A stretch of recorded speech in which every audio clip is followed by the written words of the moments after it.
I can do the same. Hello.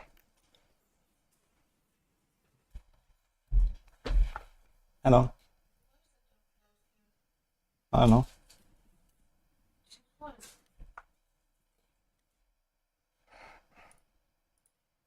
Nini also just woke up. How's everyone doing?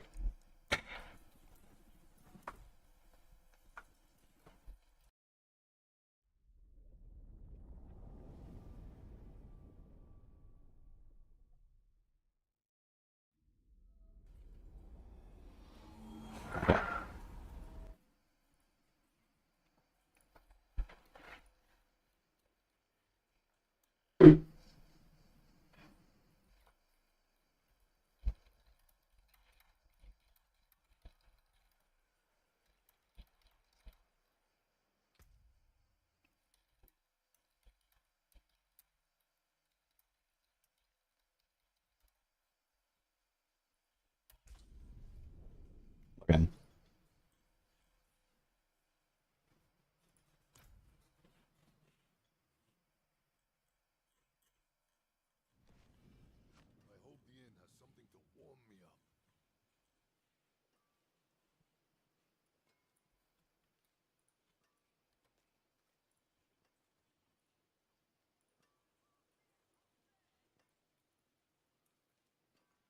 Wait, where's my YouTube chat? What the fuck?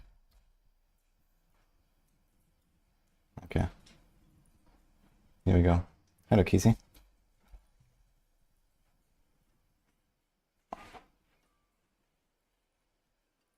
Alright, we are set up.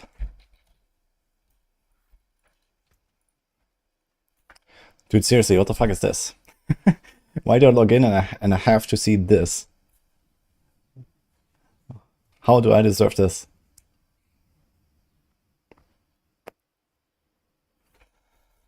Ugh.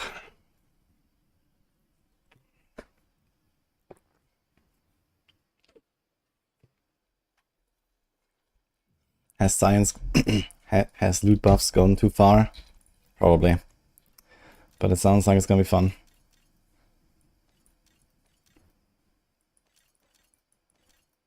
I do have some crazy stuff as well, to be fair. Okay, let's see where we are at.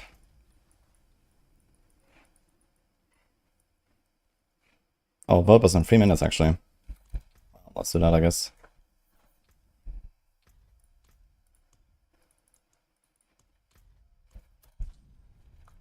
Morning, guys. And thanks for the prime, I'm here.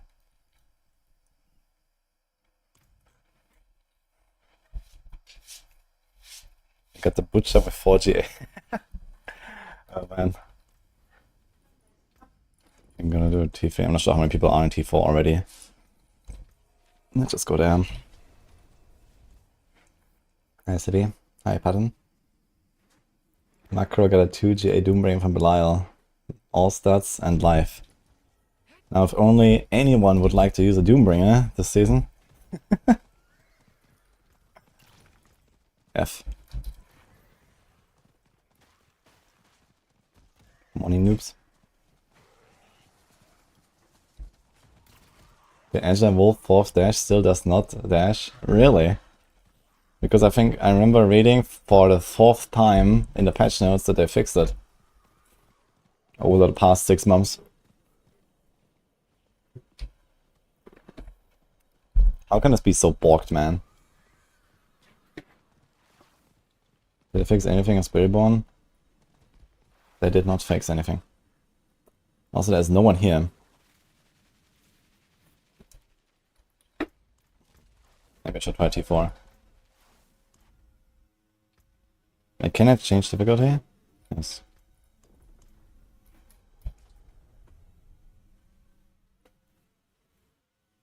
Should we use Thrash or Rake? Ah, they're both good. I've been playing with Rake. I actually recorded a video about like this question and more specifically that you might want to check out. Although I'm not sure if it's live yet. But I basically talk about the differences between the builds and why to use which version. But yeah, Thrash is kind of like easy to get going.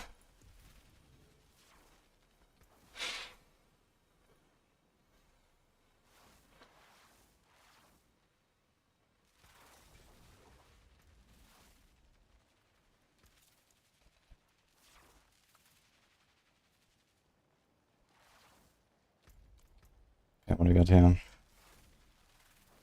Oh, we have like no rest now because we're here. Okay.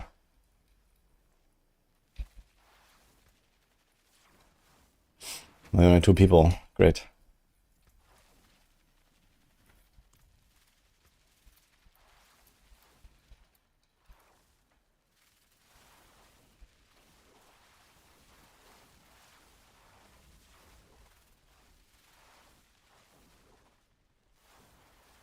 Then you got patches. Yeah, they fixed the sigils and the Arcana drops yesterday.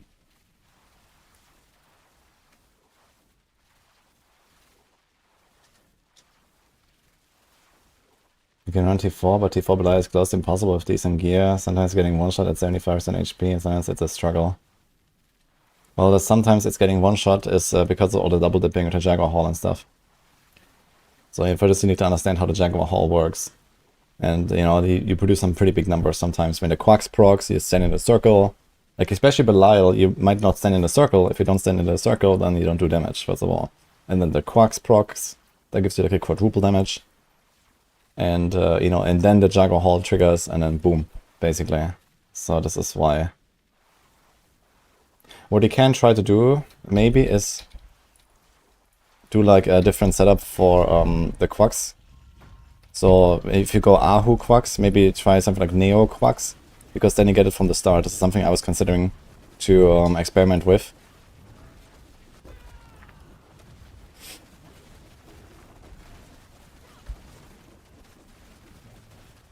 Wait, did he dip?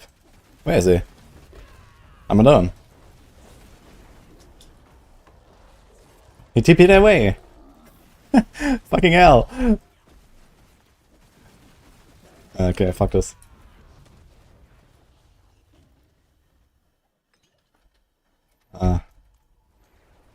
Log out.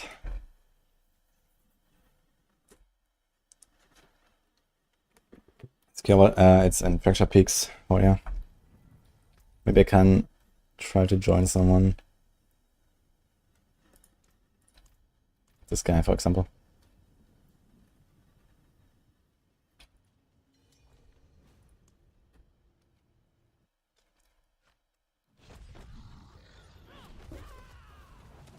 Seems like there's a few people. Someone too, okay.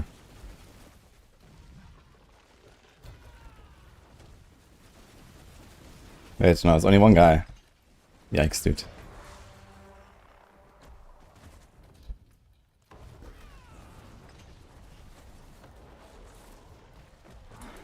Yeah, I mean, we can solo it, but I'm not really in the mood to sit here for like 15 minutes now. Too bad it's Airrise, man. And now I'm like a random T2 kill. So the goblins don't drop shit here. They don't even drop boss mods.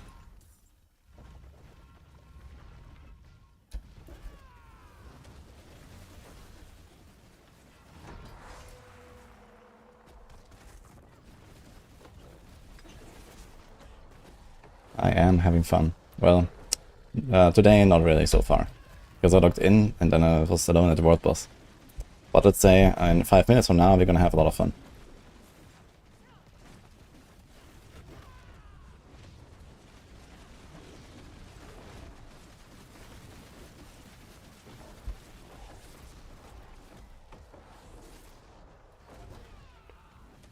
If this guy doesn't drop a mythic tribute, I'm gonna uninstall.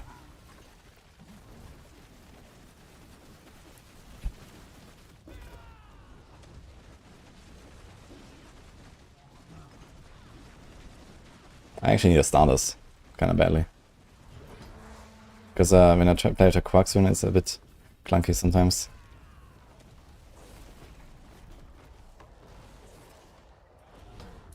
It's weird, is the icon not showing sometimes? And the icon stops showing when the world boss starts. So if you open the map exactly at the time, then you won't see it. Or maybe you see it for like a few more seconds or so and then it disappears. But sometimes you can still run there like later and get into an ongoing instance. Like occasionally on a world boss, like I think the latest I've ever arrived at a world boss was like 9 minutes late. And I was able to join an ongoing fight. So that can happen.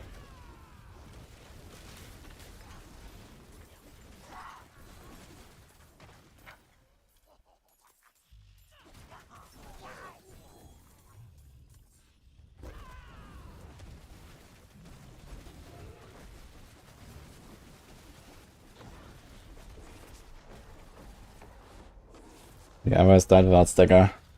Oh, that's better than T2 with stagger, because it's all disappointment.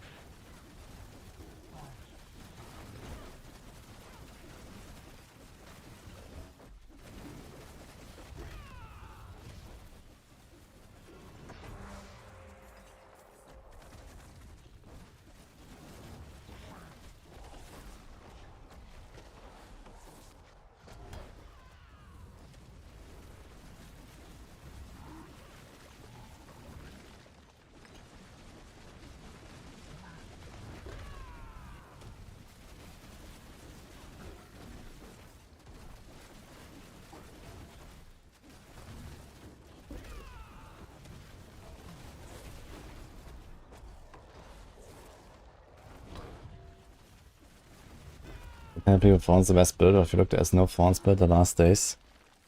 I have no idea what you mean. What do you mean there is no Thorns build the last days? That's all I've been playing.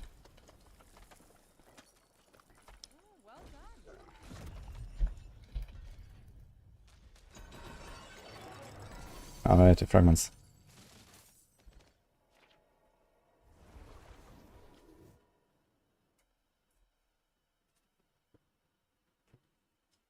I don't know, by the way.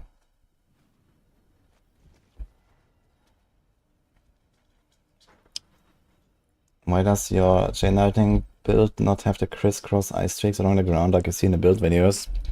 That is because you watch build videos from last season.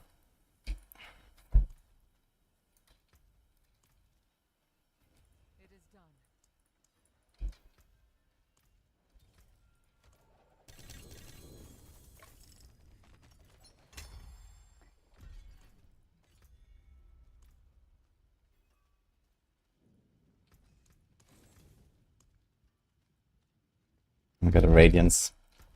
Okay. Oh. Ding, ding, ding. Actually.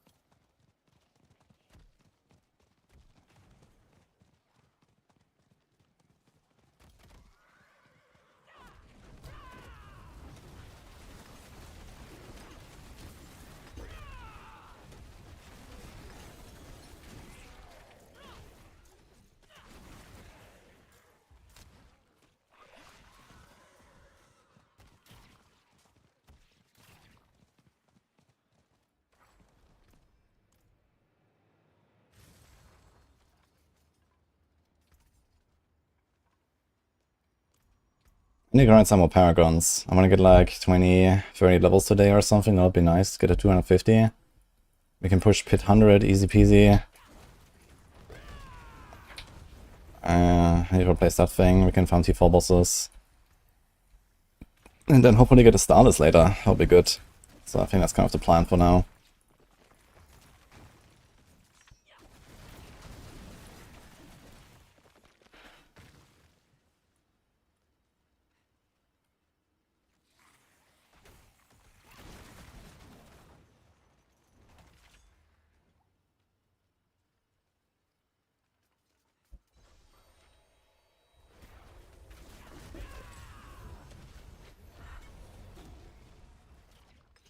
Kind of funny.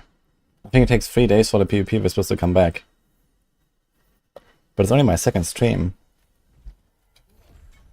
I'm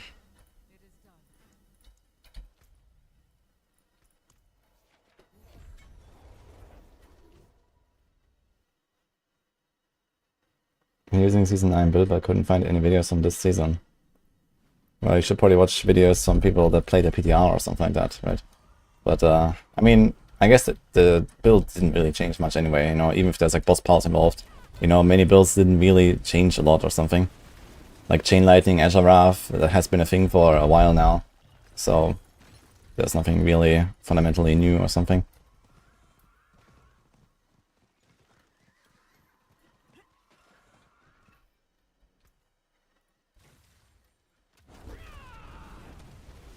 That's not bad.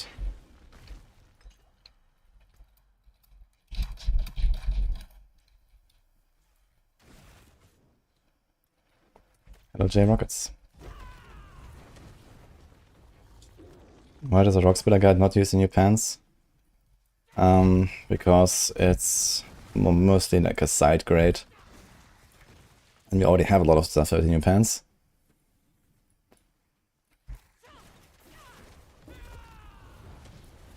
You can run the pants on the Rock Splitter. I tried with and without and it was kind of like the same.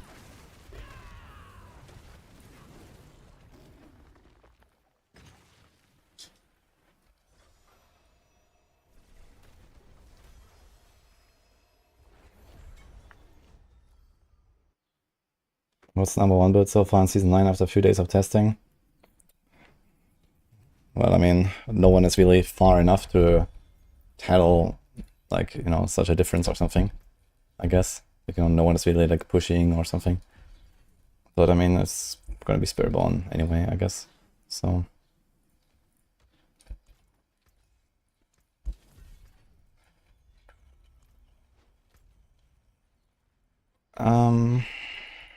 I guess we just like blast pit a bit and get our glyphs higher.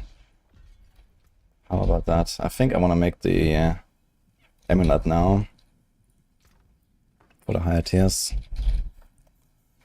I have a big amulet.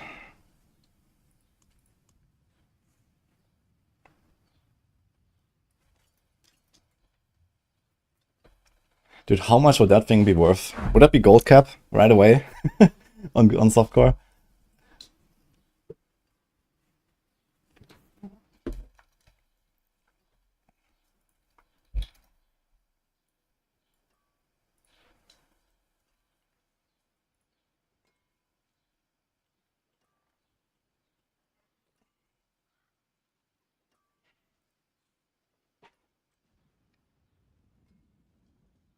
You have Hunter cooldown.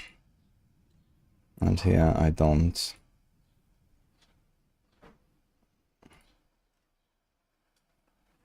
There's Hunter cooldown, Hunter cooldown.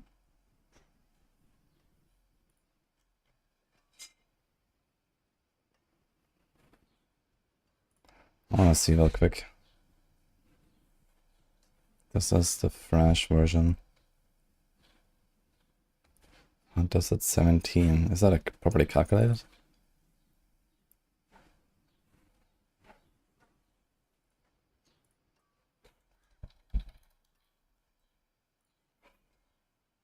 I'm probably not gonna play the fresh version anyway. So I'm probably gonna do the crush. Maybe the kill a bit. So here's Hunter, loyalty. 16 seconds. Okay. So this is actually not included here from loyalty. The 60%. So in this case, this 23 would be 9.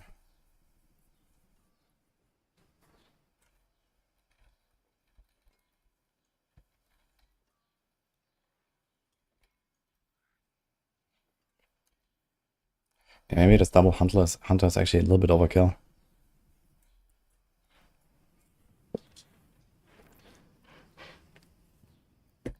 At least when you have a good roll. If you have like a perfect roll in loyalty, I have a 56%. Right.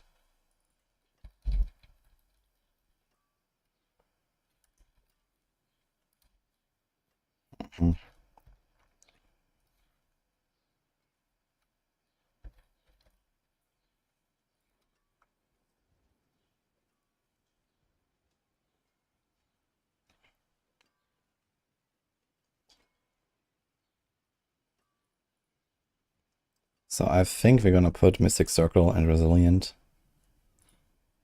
And we can get away with like adding a bit of Hunter cooldown on the ring as a masterwork if we have to. The ring is easy to get as well, I'd say.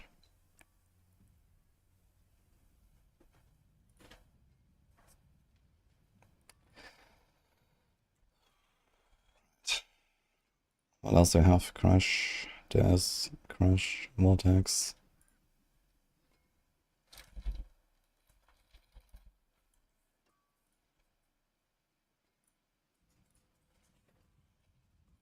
Vortex, Vortex. Okay. I'm doing it.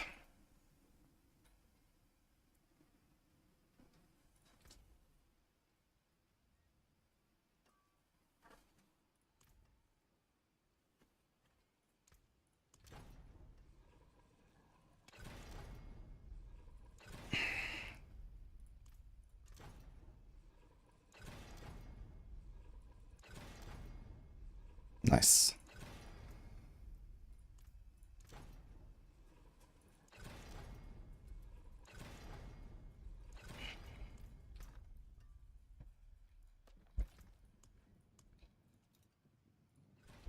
Six attempts.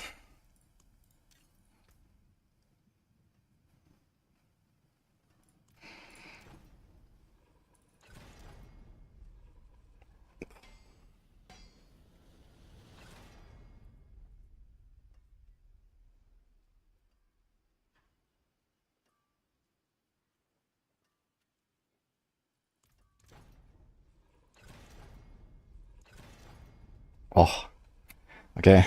It paid off.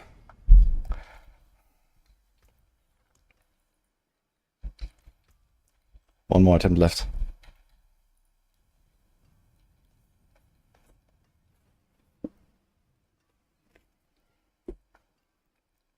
Now we want Apex.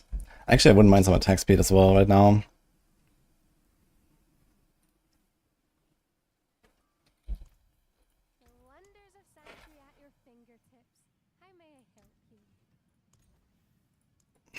Life. I might just keep this for now until I actually get enough attack speed on other places. It's fine. Alright, let's do it. I want to hit mostly potent. Nice.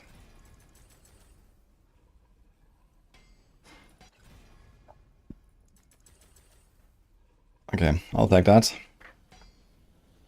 And then you can roll the attack speed to Apex later when you have enough attack speed.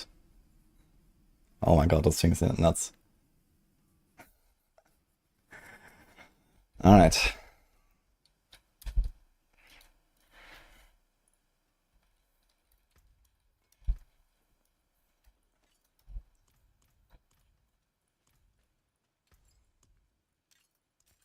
Stars guide you. There is magic in all things. Let me show you.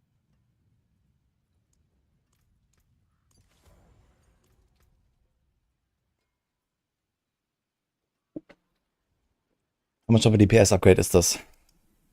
Probably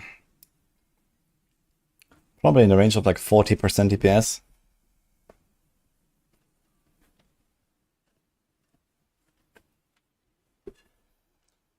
Maybe a bit more.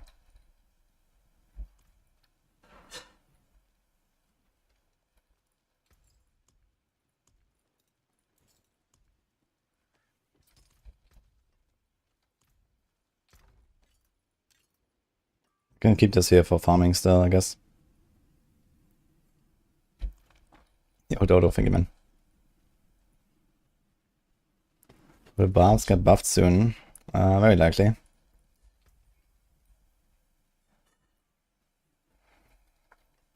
Alright, so what else? My armor is too high. So we almost at a point where I can get rid of this armor roll. And then we could have dex. I really need some dex, dude. And I think I have to get rid of this percent damage over time at some point. Get another weapon. And get the like a hit restore resource.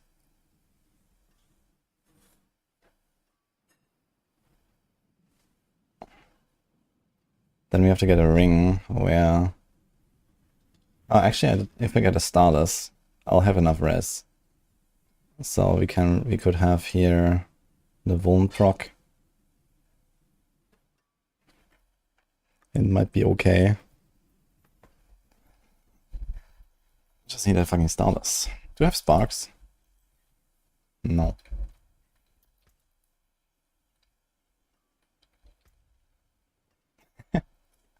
Cheers, Toto.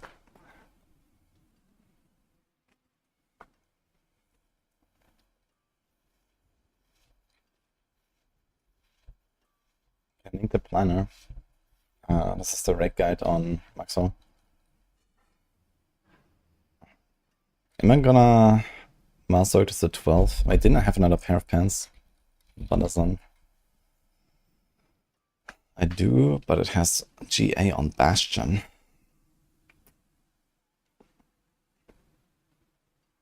And I don't want a GA on Bastion, to be fair, so I don't really wanna...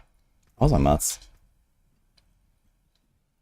I have a lot of other side, I have a lot of other stuff.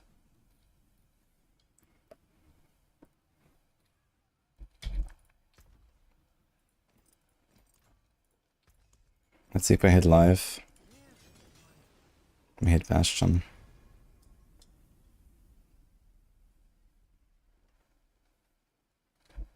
Yeah. I don't want to reset or something. I think I was gonna like masterwork just to 12. And worst case we just salvage later. Get some more decks and some more life. Because this thing is not gonna improve so easily.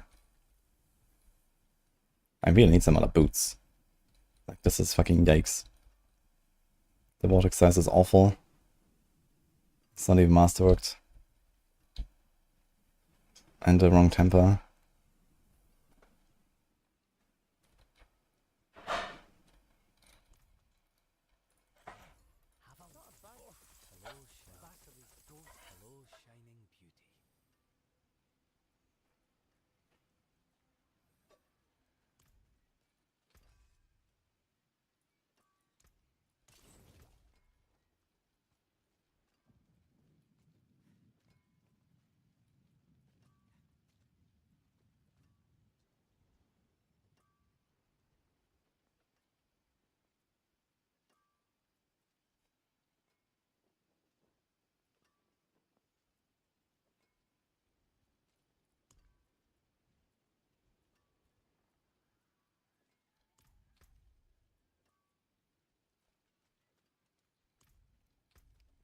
Let's just try out a new neck for now and see what happens. So I have to grant some Paragons anyway. These are 74.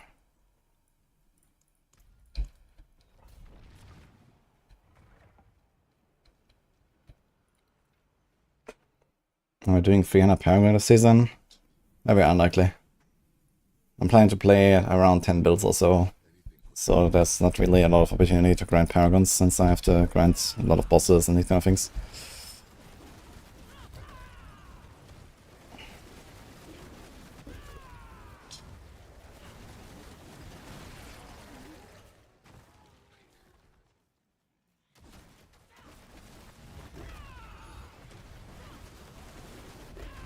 And yeah, I'm also gonna play this season a bit less than the last time.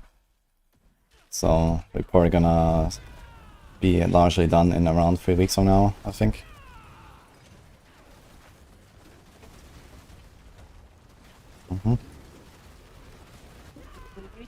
No.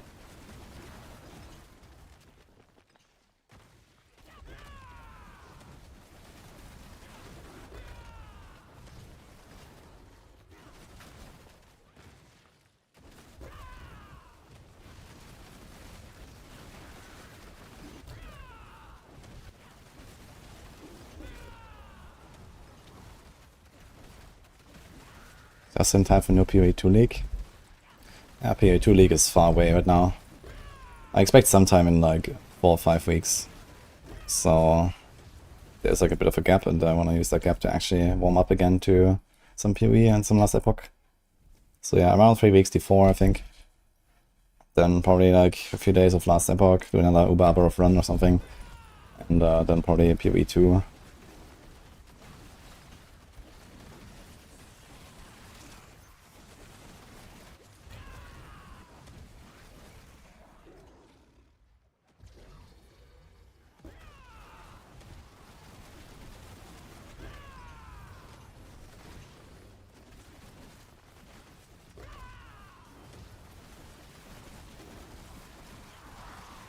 Actually, I have enough damage to just kill this back without the circles. That's kind of wild.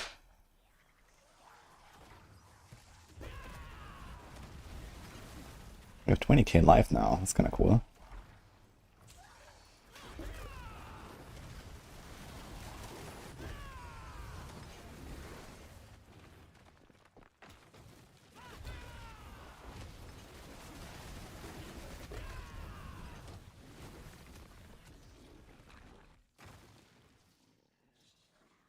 I believe that what Adam posted at default will become very good.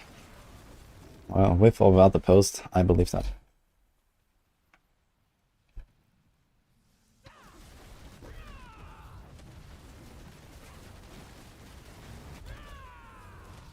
Kind of like the main reason why I decided to, you know, go ham on streaming and stuff, like around 5.5 years ago.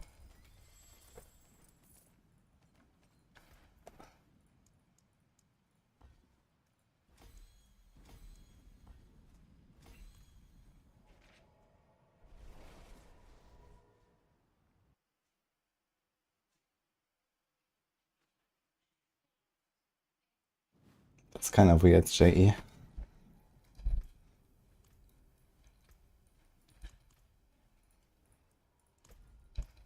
That was actually a 3-minute run, pretty chill. Do I need starter swing to start this build? No. That's my favorite RPG right now. I'm kind of like maining PoE2 and D4. Those are my two favorites.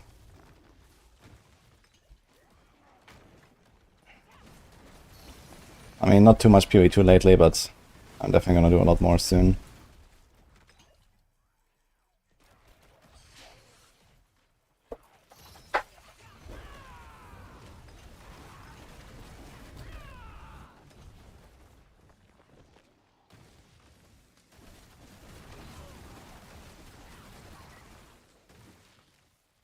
Will the season have any longevity for me? Yeah, I just talked about it. I'm planning to play it for around 3 weeks. Maybe I would even play it more if other stuff wasn't releasing, but, you know, I've done a lot of D4 lately, and I've done like most of the builds that I like last season already. And okay, there's some cool new stuff, like the Spiritborn stuff, the Rogue stuff, and so on. But yeah, in terms of like, you know, builds, like, I've done a lot lately, so...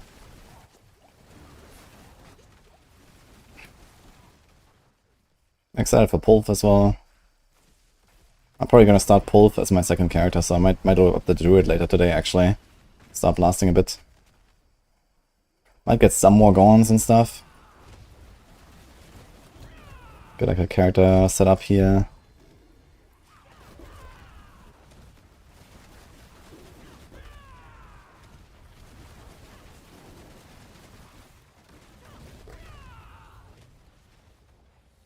I did not watch Rax's video.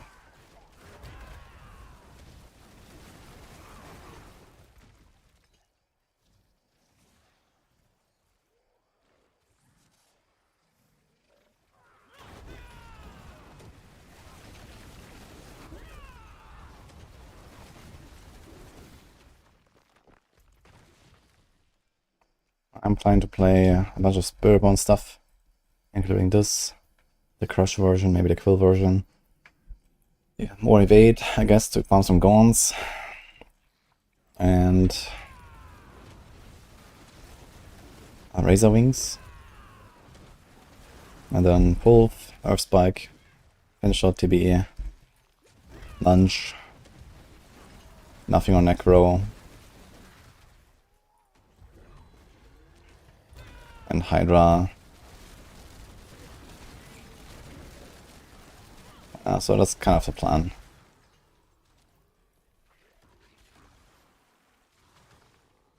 Maybe I'm gonna do Chain Lightning as well, because I'm not sure how much I will enjoy Hydra. Hydra's like a very slow paced build.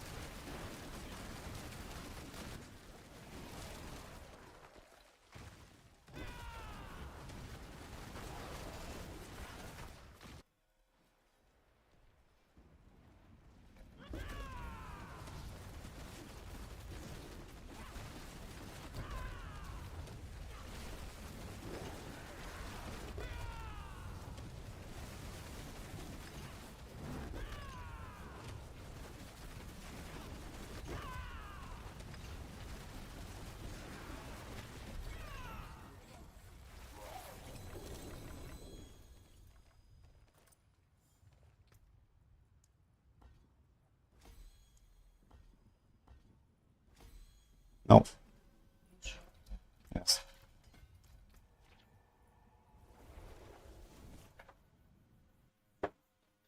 Hello, Adobe.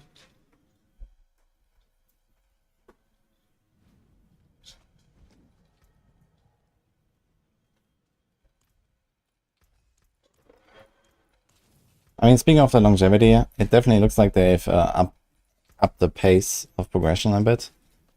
Like, it's easier to get to Torment 4, it's easier to take down the bosses on Torment 4, and then you have, like, you know, more GA loot and so on. But on the other hand, it also kind of keeps you enticed to keep grinding and actually try to upgrade your loot.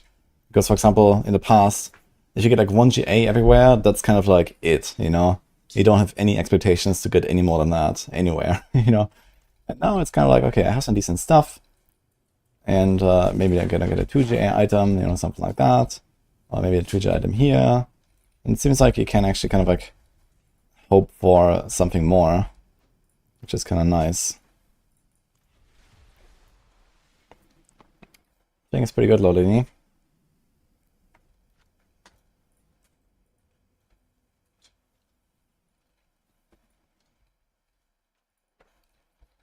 We have a Titan tribute. Yeah. Ding, ding, ding.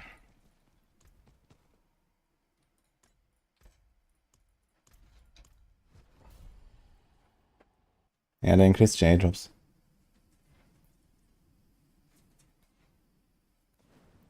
You enjoying the 3 greater rates and the altar more than the 4 seasonal model?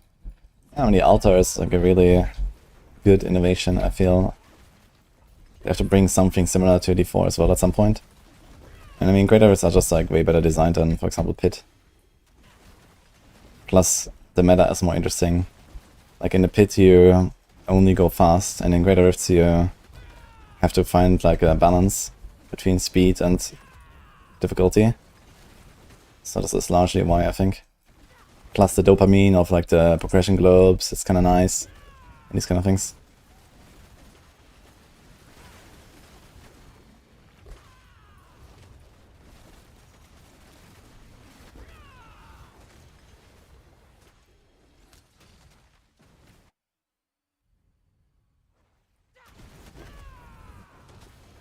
Yeah, I gave them a lot of feedback about the pits and what to do. So, let's see.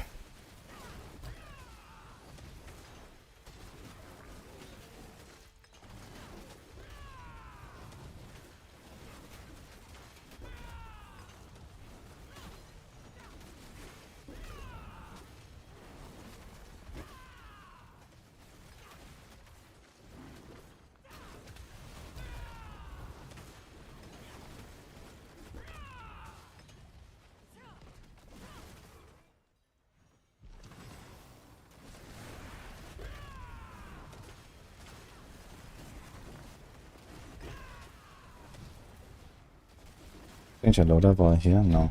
Okay.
notify of the champion power. We need to remove them from the game. Yeah, a lot of people are asking for removal of the damage resistance aura. And for pit pushing, like the biggest issue that pit pushing has with that is it lags the game, I guess, and also like it kind of like breaks the flow, right? Of like, okay, making a large pull, trying to fight many enemies, and then suddenly, oh shit, there's a champion. I think for like other content, the champions are fine, but maybe in the pit they're not fine. On the other hand, if they just like remove the champions, then we're gonna have an even larger shift towards longer boss fights, right? Because suddenly it's effectively power creep, right? Suddenly we go higher pits because we progress faster, and then we have, you know, instead of a 10-minute boss fight, we have like a 12-minute boss fight or something. So it makes other existing problems a lot worse as well. But I mean, those have to be solved anyway at some point, so I guess we'll see.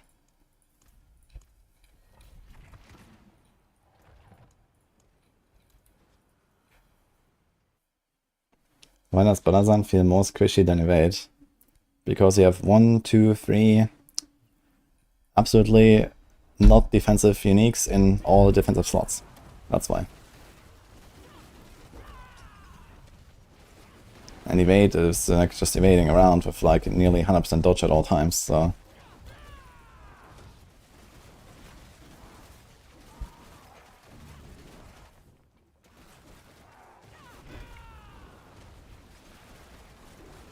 Plus you are actively trying to get hit on Balazan for the fans buff. So you're squishy and you try to get hit as much as possible. Good combo.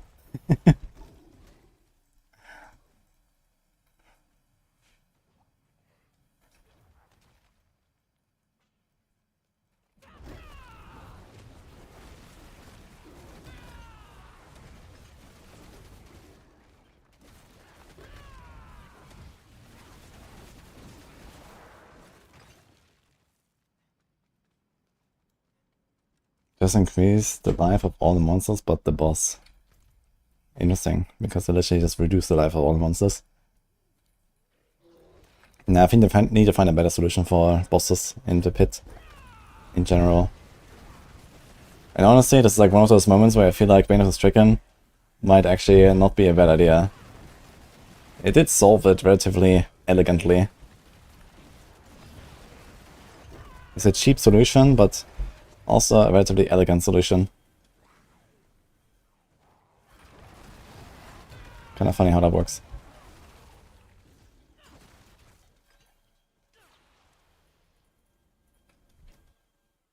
Why don't we go back to 10-minute pit? Yeah, they should probably make it even shorter. 10 minutes would not solve the problem by itself, but it's a start.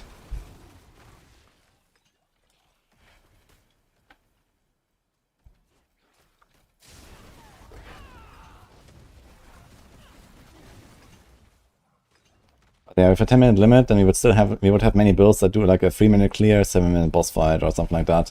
So it doesn't really solve the boss issue.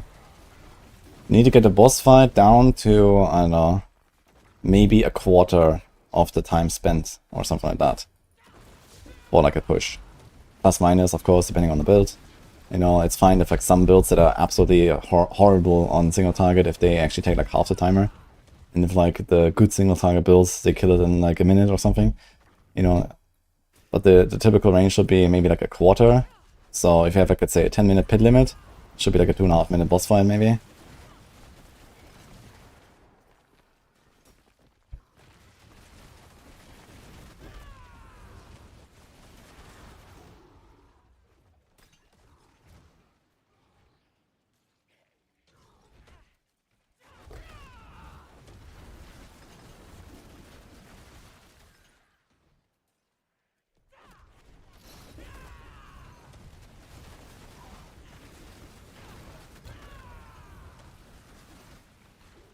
Reduce the health, would that be worse?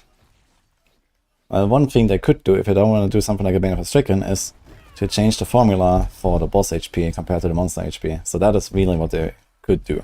It's actually something I suggested like half a decade ago for Diablo 3. In Diablo 3 it's 17% HP per tier, and I suggested make the bosses 16% per tier. And that would have led to a scenario where on Great Rift 150, the bosses would have had 28% of the HP that they currently have.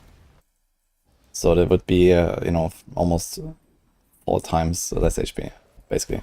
So, and then he would potentially like not require something like Bane of the Stricken and these kind of things. And you can do something similar in Diablo 4 as well. Like, for example, I'm not sure what the numbers are now for the pit scaling, but let's say, you know, the pit scales 20% per tier, you make it 19% for the bosses. And that would largely solve that issue also. You're gonna try to fine-tune the number.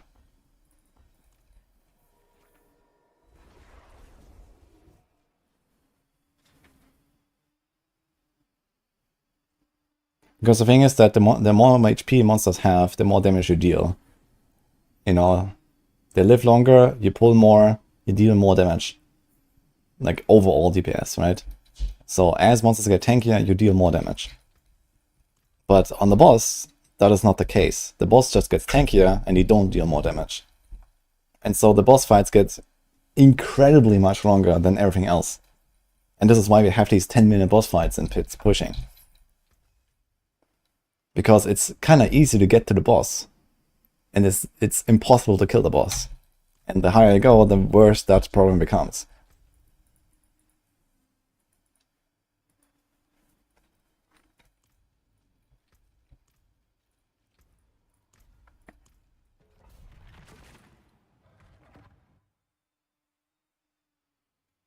Bane of Stricken should be a default mechanic in all RPGs.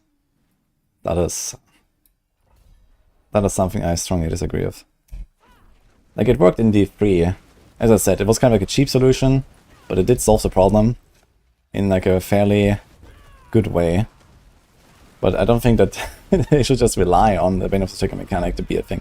Like, the thing is, like, the Bane of the Stricken in RPGs where you don't have a timer, which is like basically every RPG out there besides D3 and D4, then you could just take like the shittiest, you know, low DPS, Giga Turtle build and kill any boss, no problem. Because eventually you damage the scales to infinity, right? Like in Bane of the Stricken in Path of Exile would be a disaster, right? Because you just kill the boss at some point easily by making a tanky build. So you can't do that.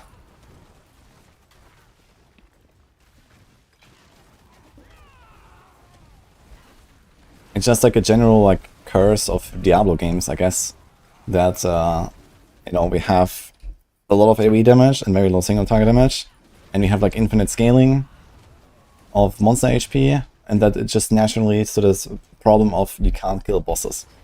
And this kind of like applies to almost every build in both games. So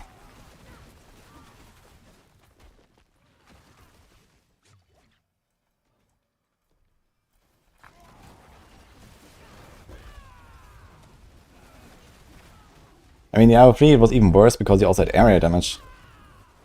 So, you know, your damage kind of like exponentially scaled up as you go to higher tiers and monsters live longer.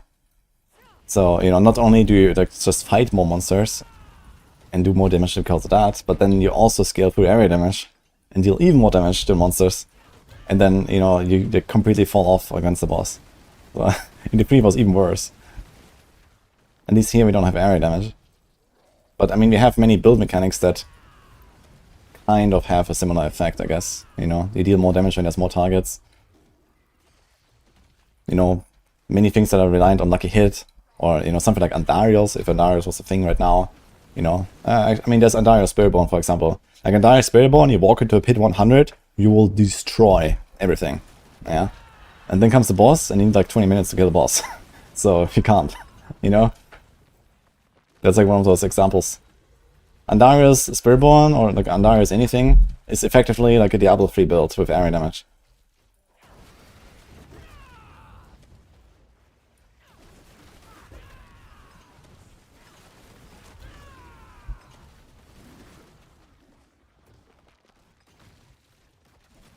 Andarios Spiritborn, you can find it in the Quill guide on Maximum. There's a variant for it.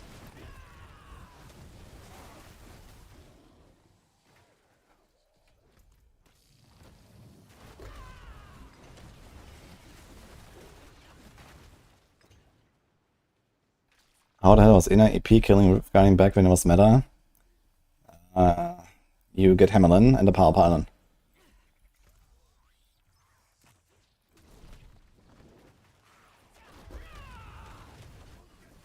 Quill Volley Guide on max roll. There's a variant if you scroll down.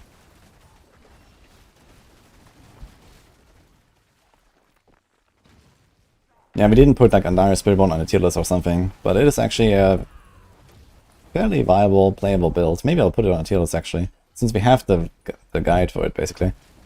So I guess a lot of people don't even know that it's there.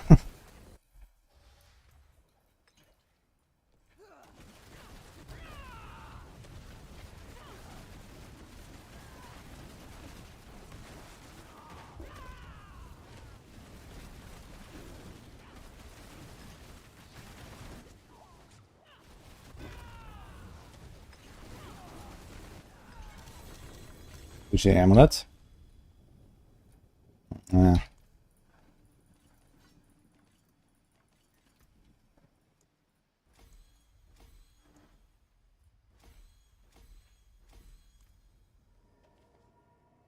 No timer would solve a lot of problems with the pit. If the pit doesn't have a timer, then what exactly are we doing? Like, the timer being there is mandatory. And if there's no timer, and you can just go to infinite tiers, well, they're gonna have people logging in and pushing a pit 150 and take like 2 weeks to complete it or something. That's gonna be very fun.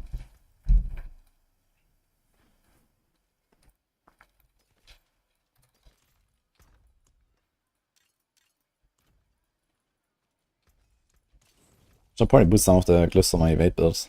If I wanna be spec and get some goons later. I'll stay on 75, that's kinda chill. The build I'm playing is better than Crushing Hands? I don't know, actually. They're fairly even.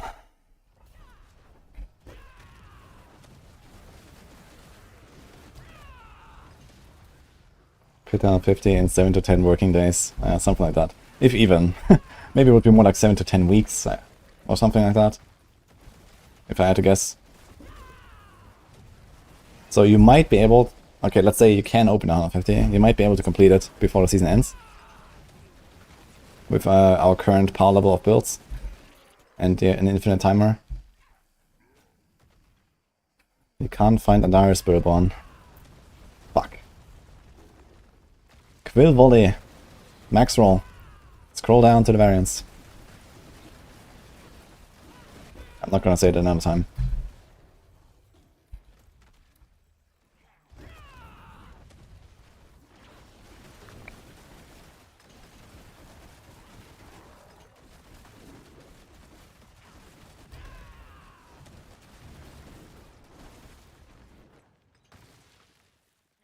And the boss one-shots you after 2 weeks in pit 150. No. Like, the monster damage doesn't scale up that much. I mean, okay, I mean, you might make a mistake, and if you're not tanky enough to actually survive. I guess if you really want to do this, you perhaps have to make a build where you can, like, not get one shot while AFK from, like, Lilith Shadow, right? So this is kind of the goal. You have to make a build that is, like, tanky enough and can... because you have to sleep at some point, right? Because if you fight the boss for, like, 2 weeks, you have to sleep. So... you need to make a build where you can, like, be so tanky that you AFK in the boss fight for hours.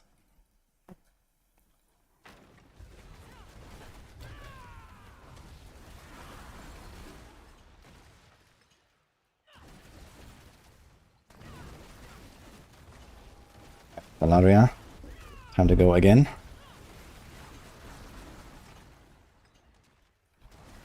How does Paragon XP farming feel in XP 9 dungeons? Non-existent, mostly.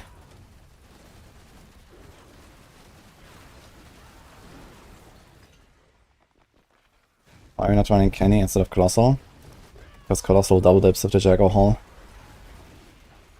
The secondary effect in particular.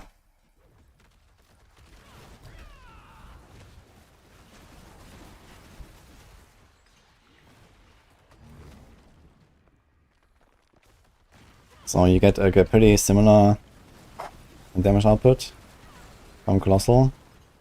from the legendary and the secondary effects, but the secondary effect is counted twice.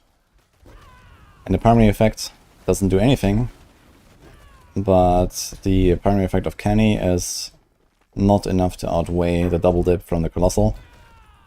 And you would also have to invest more points in Canny, where with Colossal you just put the minimum 25 and that's it.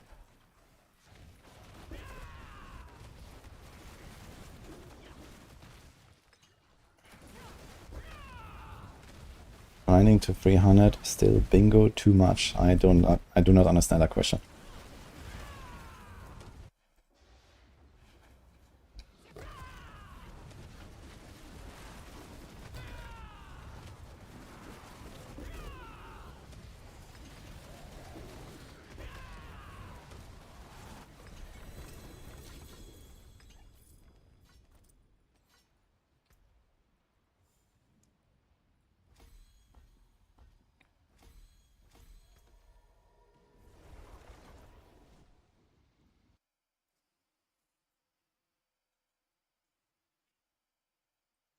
To balance the total start of Stricken in the game, just give bosses Stricken too.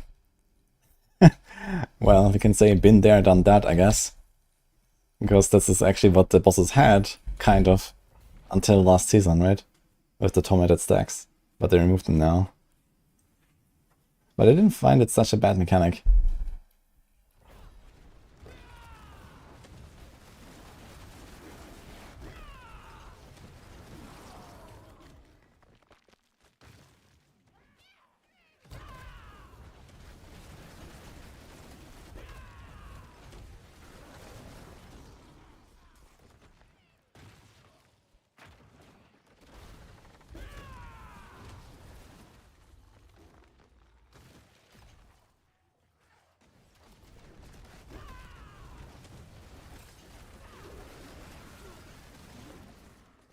Good debuff.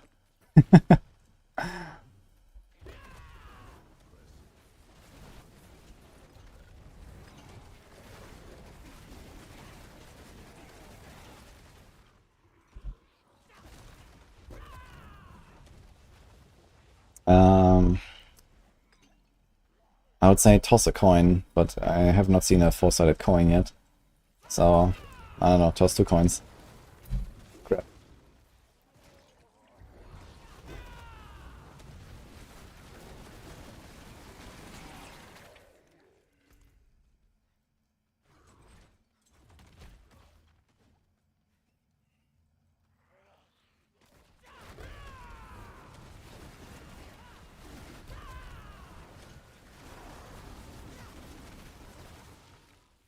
I'm doing rake.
Next variety stream period. I still have to do a lot of stuff actually. Elden Ring, and then Night Rain. Witcher I have to do at some point, because Witcher 4 is coming. So yeah, I think these are going to be some games I have to cover at some point. But yeah, variety is kinda hard to fit in these days, I gotta say. Too much blasting.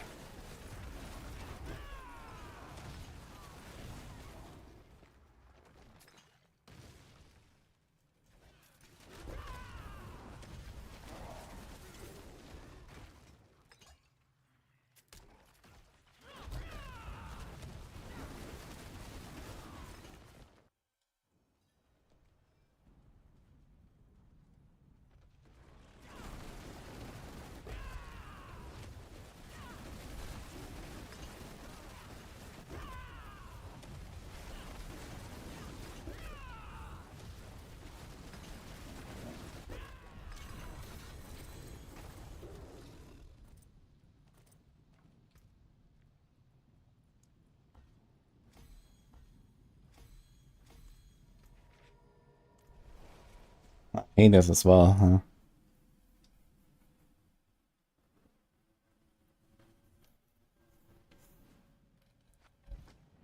Hotfix is already up, Redcliffe.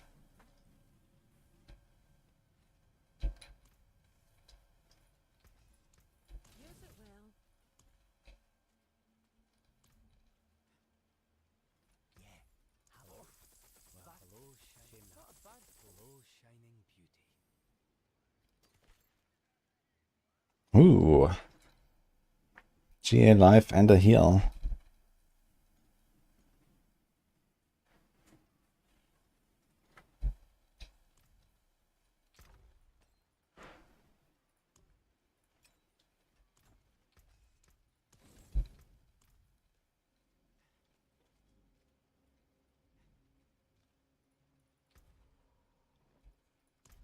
Living DLC took you 163 hours, holy. Whether it's the best to max out first? Yeah, I think the strong rooms.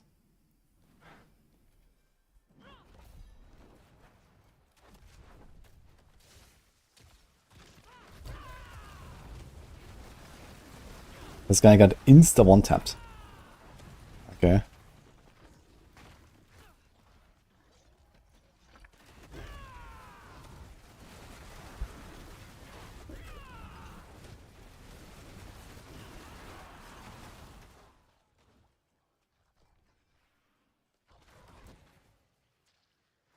I don't quite understand how I proc this circle there.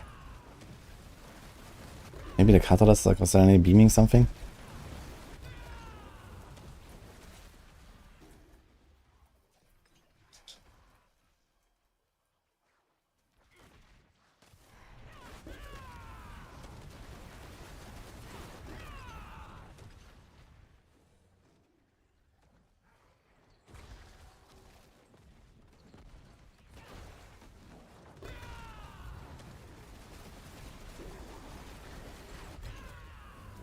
Give me a second to target this guy. Kind of.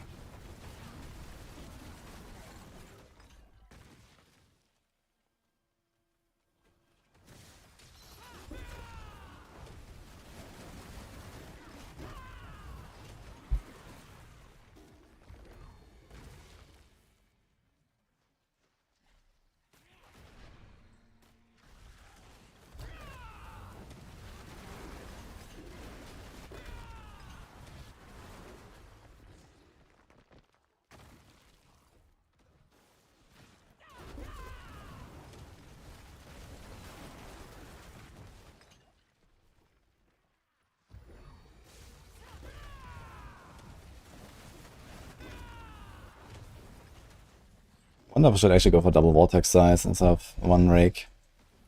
At least while I don't have the right masterworks and stuff. Maybe if I can make it another glove, I might do a vortex temper instead of a rake size. It's probably fine.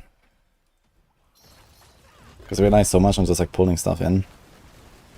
And all of stuff is not getting pulled in. Which is like kind of a bigger problem. Or just get better boots, I guess. But I can also get like more move speed, for example, if I don't have to temper the vortex size on the boots. Or masterwork, I mean. I need other boots anyway.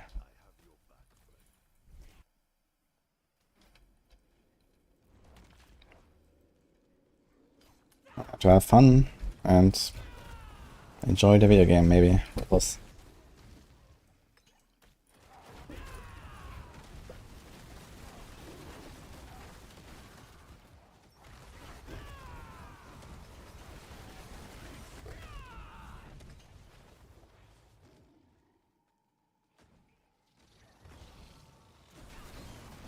When you start to fall asleep at level 25, yeah, I mean the leveling 1 to 60 is like not really the most interesting part.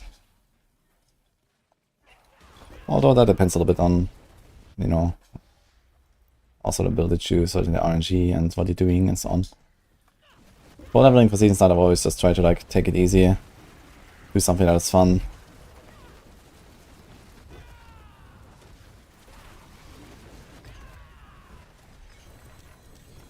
It's only like a few hours anyway, and then the real fun starts.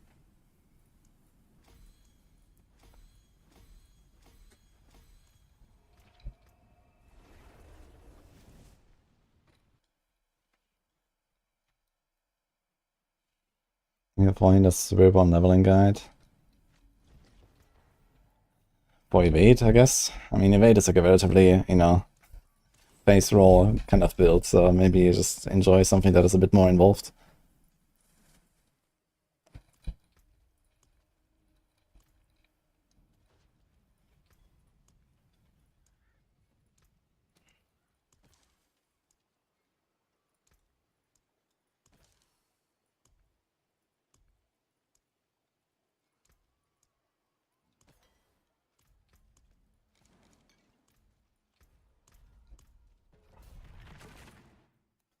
Is Jaguar Hall damage physical?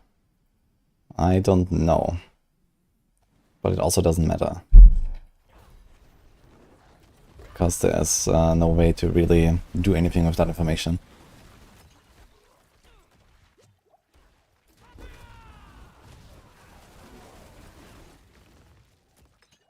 Although, who knows? It could be maybe tagged as physical, and with like thanks to the double dipping going on, perhaps something like Will Breaker Gem would maybe scale it again or so. You have not tested that because it didn't exist. So that might be worth checking out, potentially. I mean, there's not many other, like, I don't know, physical damage sources or something like that, so... There's elements aspect, I guess, but that has been tested.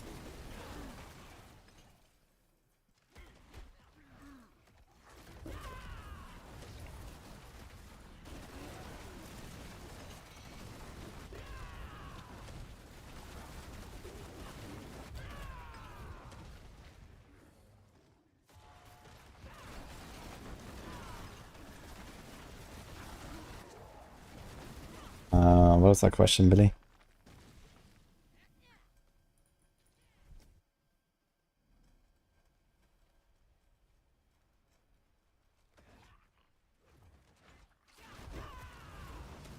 I'm surprised so few of the nominations have lined up with Whisper dungeons this season.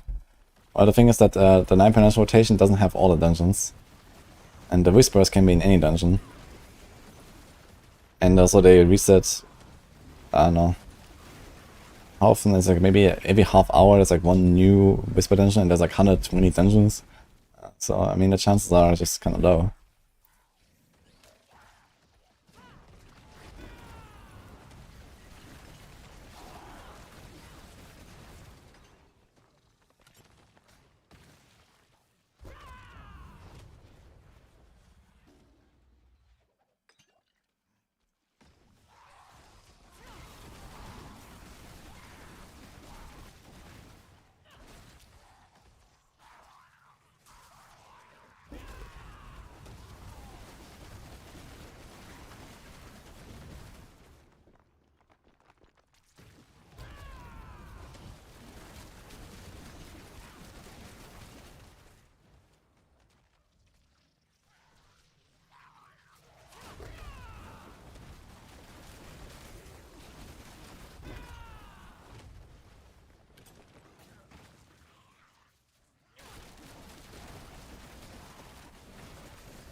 Yes, God say that.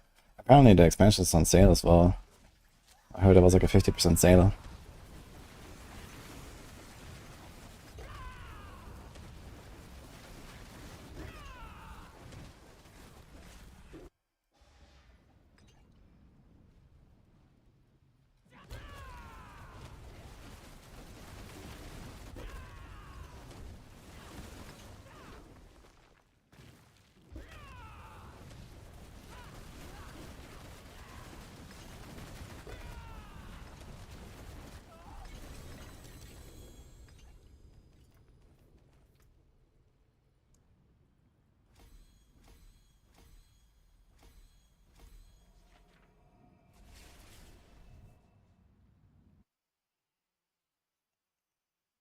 I made a video about this that is live soon.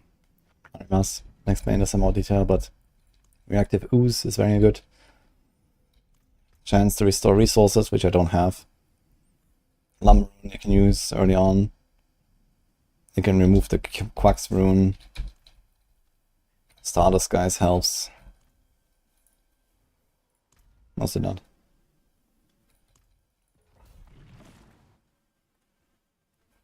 Diablo and expansion is free for PlayStation users. Interesting.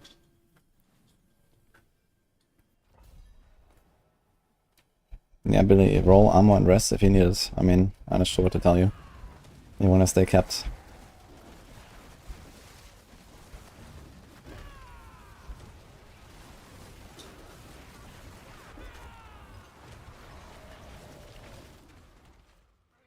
Yes, Tom.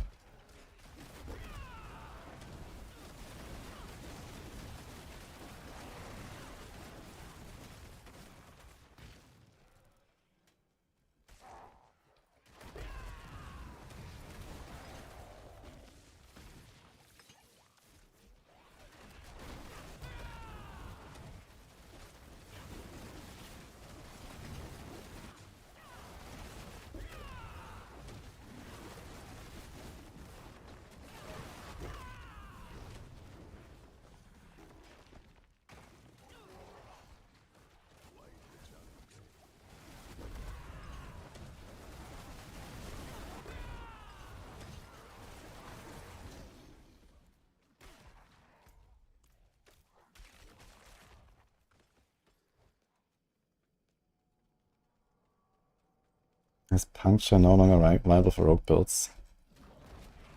I mean, Puncture was mostly a thing back in the day for like combo point builds and so on. But there is no combo point build out there, so combo points are completely dead.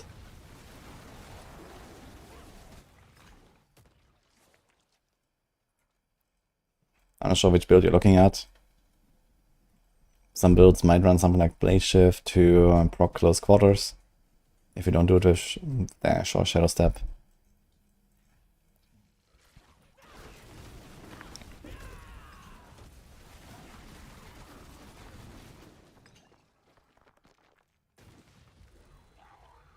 Some builds might run Blade Shift to proc momentum.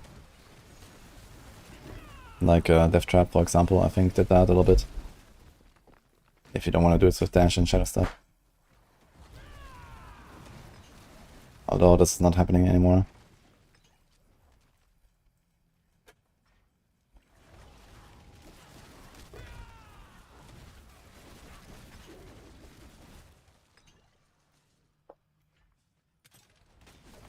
Now imagine how you look, Holstra, typing such comments in chat. Uh-oh. Uh-oh.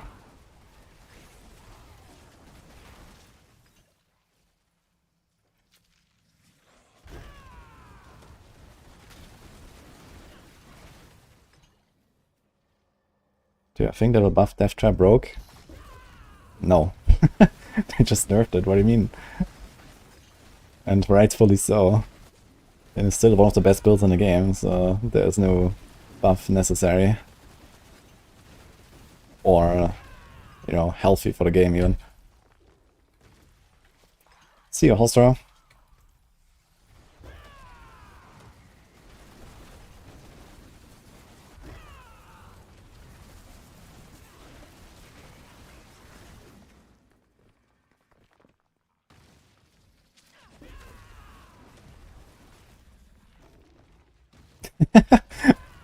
Yo, thanks for friend, dude.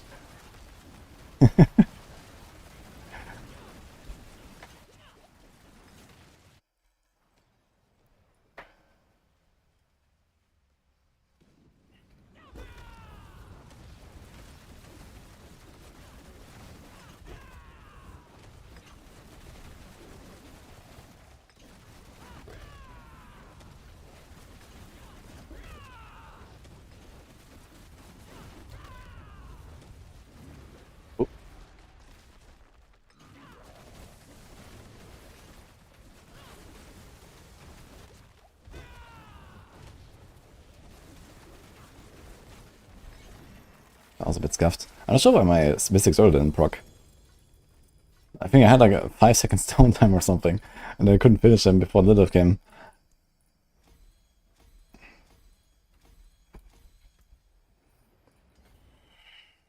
there. What other important classes do we have to take actually? I mean, there's the barrier stuff here and here.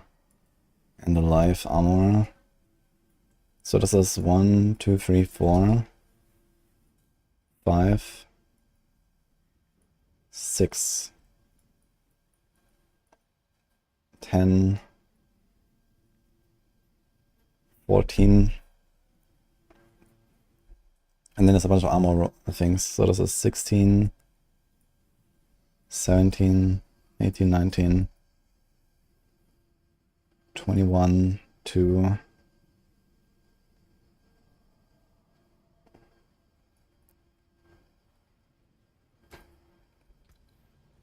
Okay, so 250 would be good. 250 gaunts, and then we can take a bunch of these small blue ones here.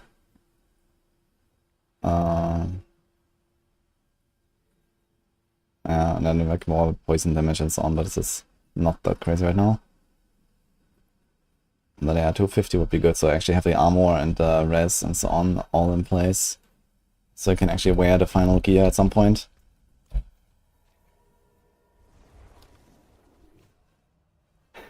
Yo, Cyrus.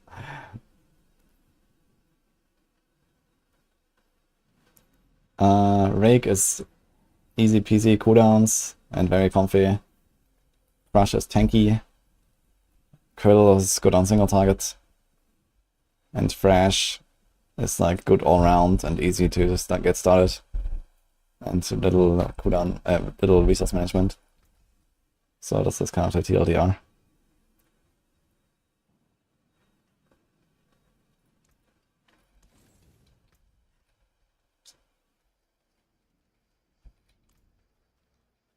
How do you scale that? So nice this patch. You scale it by re-rolling to pen shot or death trap.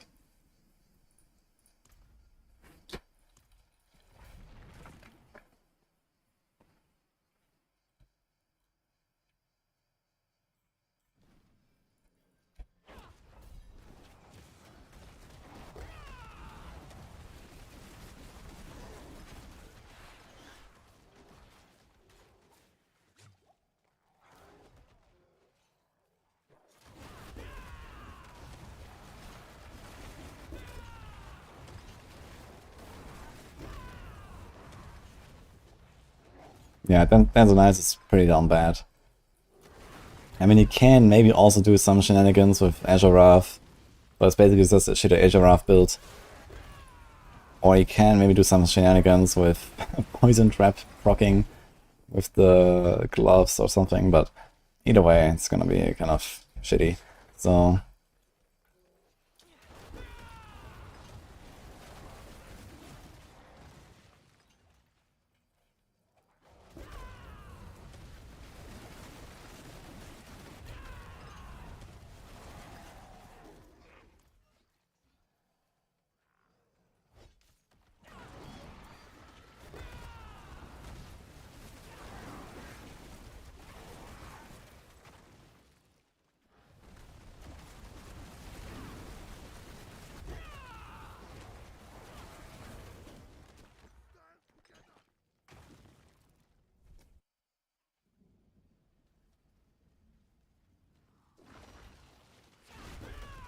you're getting jump scared from the Herodic Jewel that spawns the elites. Yeah, I haven't even run it yet on the live server. I should probably try to craft it and see how it feels. How's the experience with that? Guys, are they like super rippy? I know the PR they were kinda rippy. I wonder if they changed anything about it.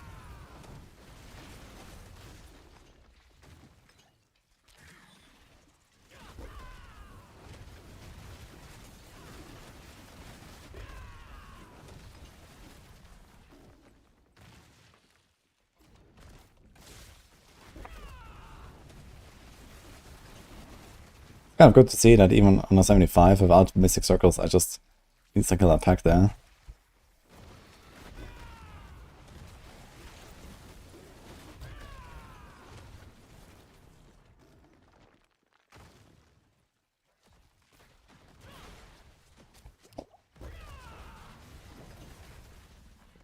I do the Vortex, my Crux triggers, And I don't get any resources because I didn't use my hunter in too long.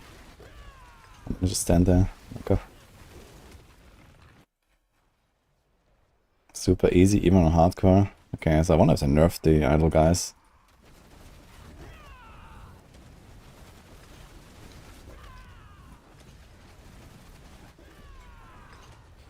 Dude, how little HP does she have? Does she have less HP?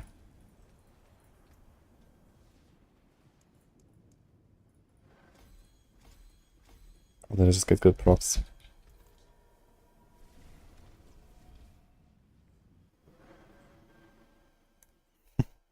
Later, suffer and be patient. I guess this is Mercy a pit build. I can do this everywhere. I've been progressing all the way basically with this after I got the unique.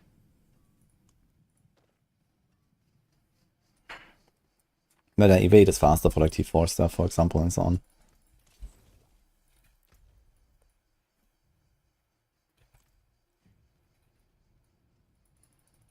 Yes, yes, and yes. This guy full of stars.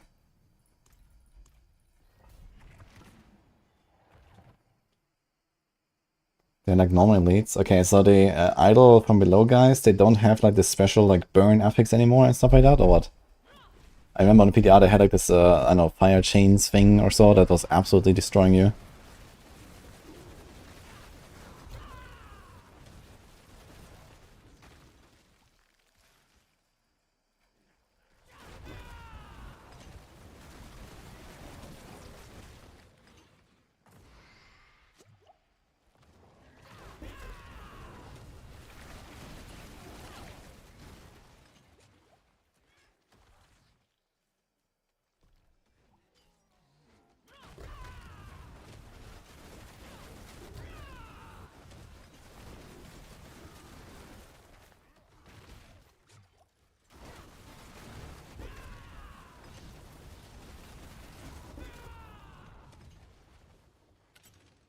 As big as normal trash monsters, okay.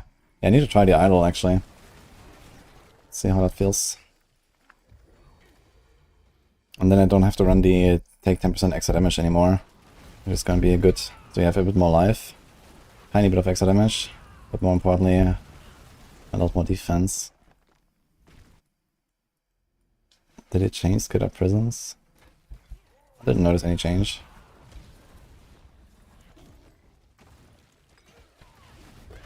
Ah, 32.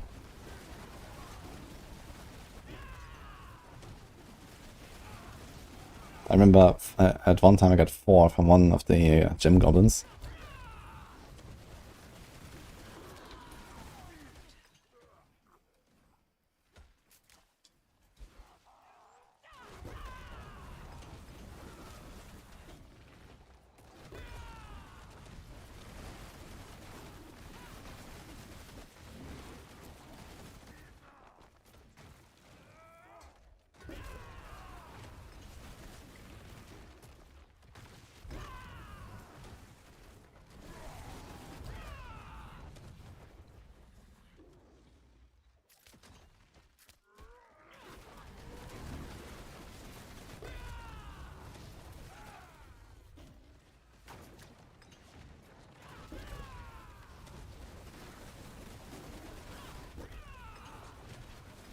Big boom.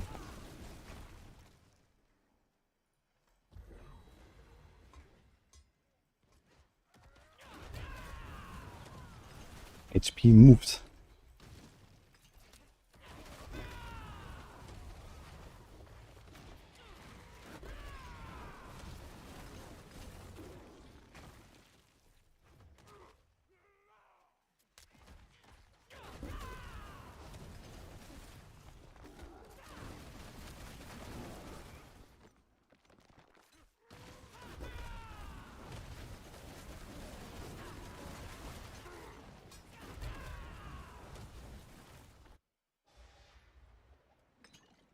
We played last in Season 3.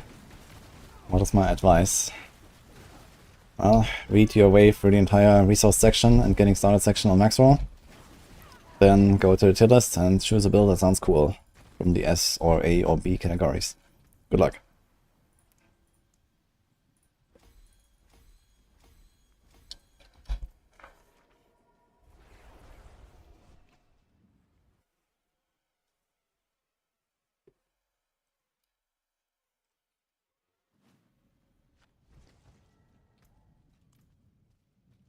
Okay, let's try the idol from below, dudes.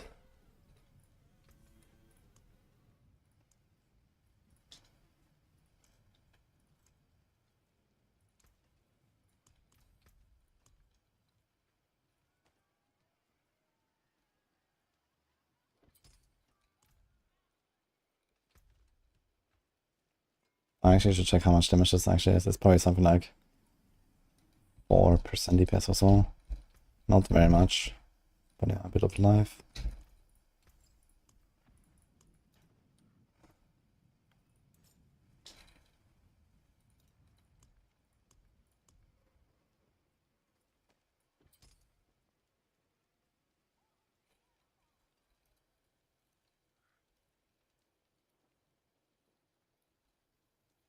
%5 DPS actually.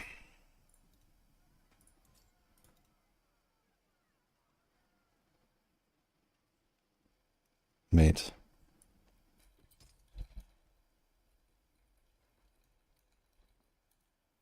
Okay. I also get unhindered, which is kind of nice. An extra progression. Okay, we should definitely go for that, I think.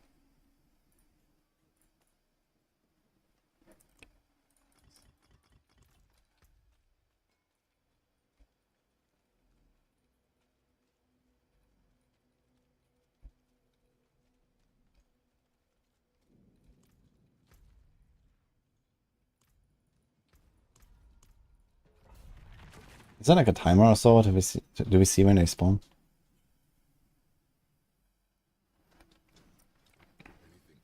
That is a good build, yes, Rock fan. This is kind of the reason why it's at the very top of the tier list. But you need at least 2 uniques to play that build. That's just the pants and the chest. Okay, I don't see a timer or something like that on the idol.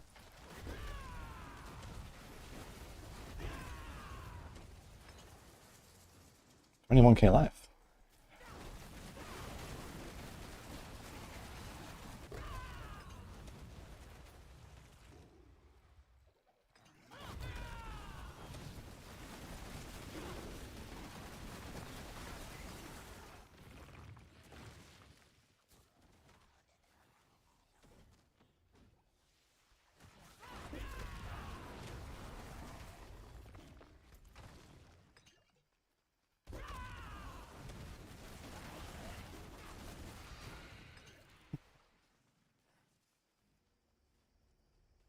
How about you delete your Twitch account? Gaski Nanok.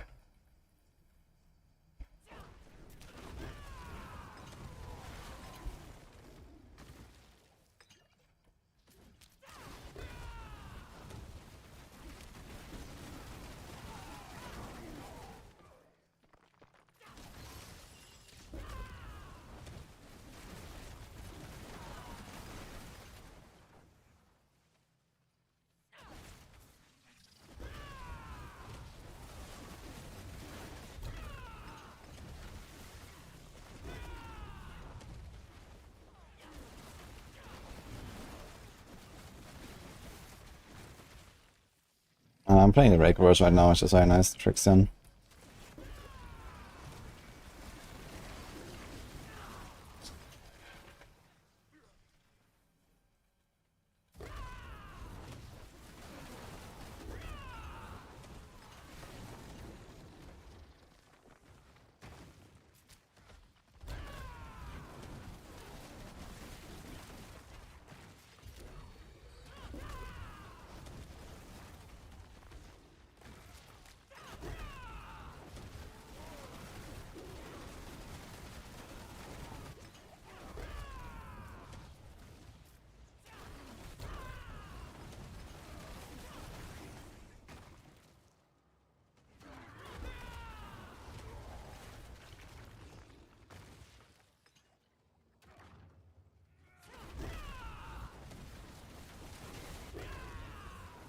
Made pit fights more friendly.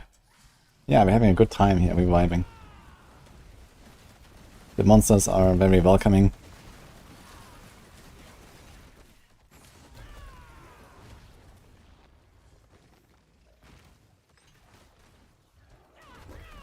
Ah, Shield Guardian. Okay.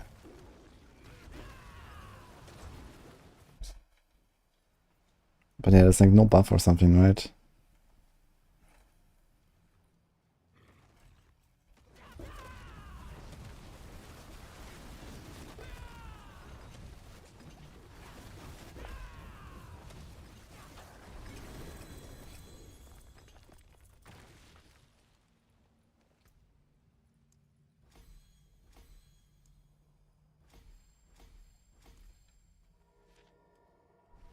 Mikuna did 100 pit and said it was easier. I sure hope so, considering that the patch note said that they made the scaling lower. I mean, it's certainly noticeable that it's way easier to go higher and, you know, progress to torrent 4 and so on. Like, you don't need as much of like a, you know, power scaling curve to go from one torrent to the next and then go higher pits. And the higher you go, the more you'll feel that difference. So at pit 100, I made a video about this, but at pit 100, even with like a very tiny reduction in the scaling, it would become massively easier compared to last patch. So we're probably gonna see like a lot of builds clear 100. If, you know, like day 1, day 2, Hydra does 100 easy peasy.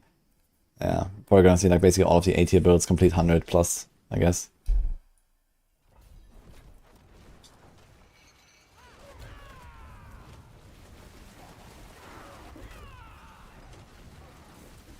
I heard there's dupes again, lol, insane.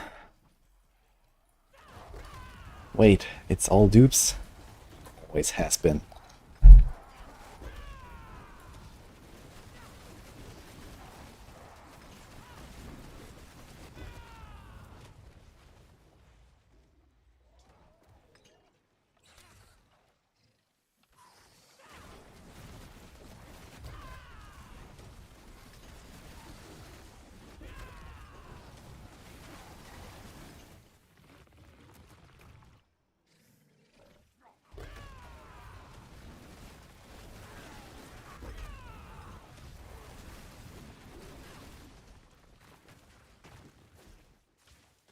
I'm planning to play this and the other versions. Some evade, Pulse, Earth Spike, Penshot, TB, Hydra, Lunge.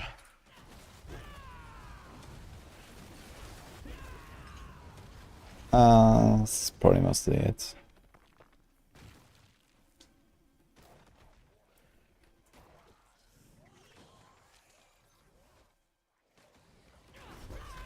We're gonna try to like min-max my characters a bit more this season, since we can actually grind out better gear, and we get a lot of the side as well.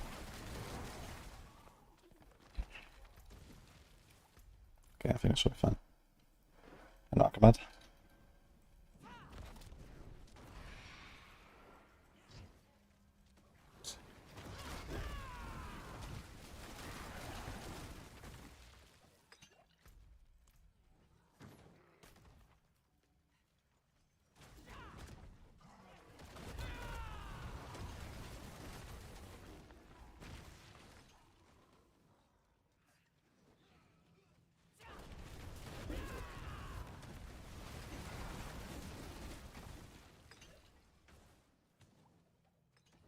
I heard good things about the poison pulverize. I'm excited. Considering they effectively took exactly the redesign I suggested for the item. I have to play that build now, so we'll do it. I'm gonna load up a Druid later.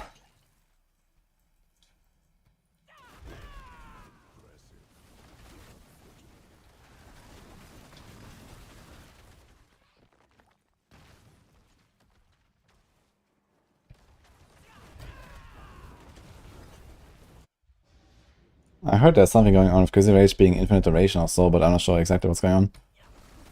I think just the cooldown recovers while you're in Crazy Rage. I mean, that's like a relatively minor thing, but it's good quality of life.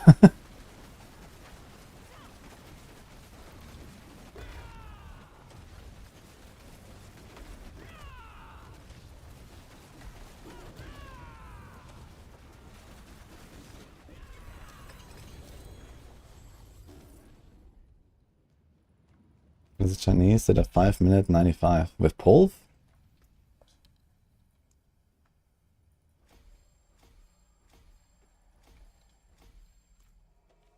The celestial Sorc vacuum that pulls everything into a giga pool and melts them.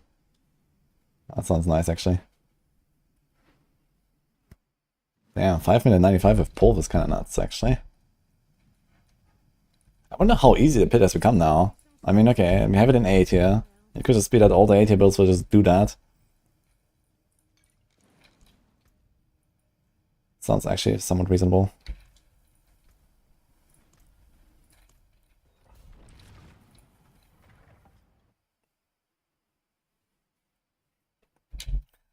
Obviously, what looks like the Pulv animation. True. That's great.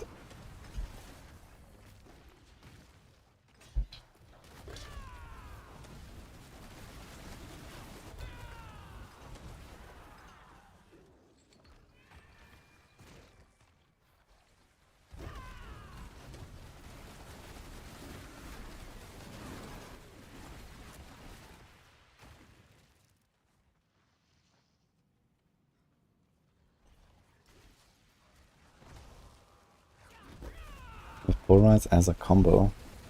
What do you mean?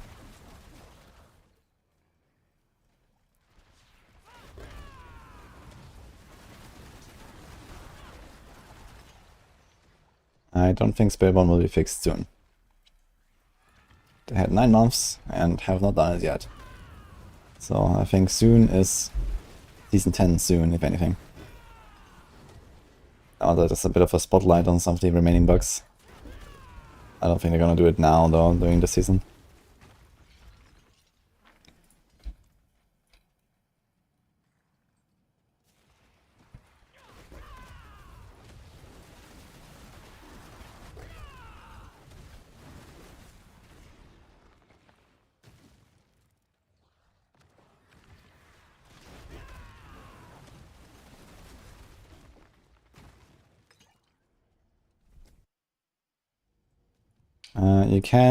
You can use Shrouds, but only if you're really desperate for survivability.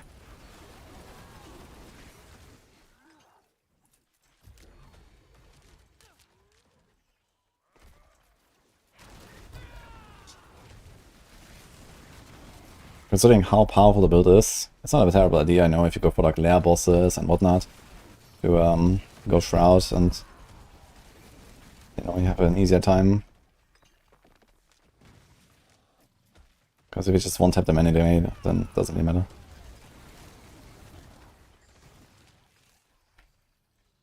There is Fixer. You have to do Horadic Strongs.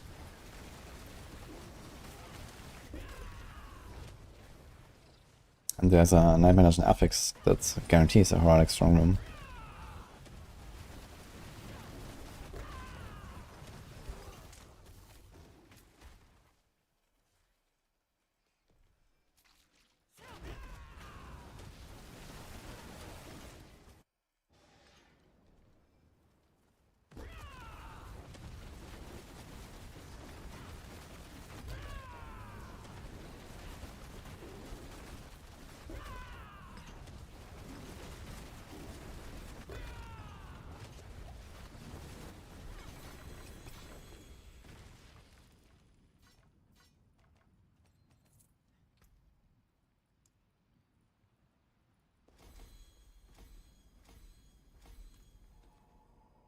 Yeah, there's a lot more legendary runes.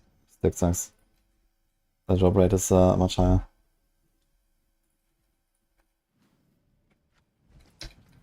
You mostly get them from the lair bosses though.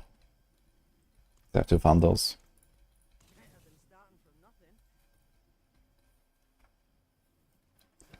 The 20 strongest got no escalation sigils. Interesting. To me it feels like a, I don't know, 1 in 3, 1 in 4 maybe.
I think yes, shiny line.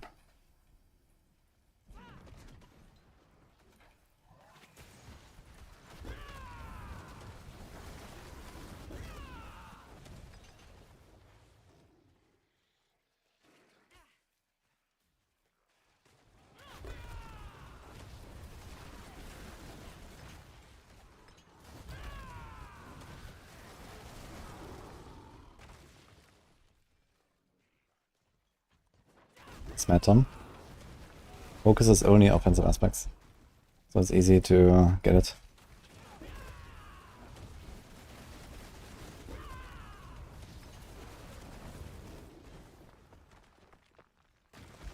But I guess gambling focus doesn't really make much sense if you play Hydra, because you use stuff there.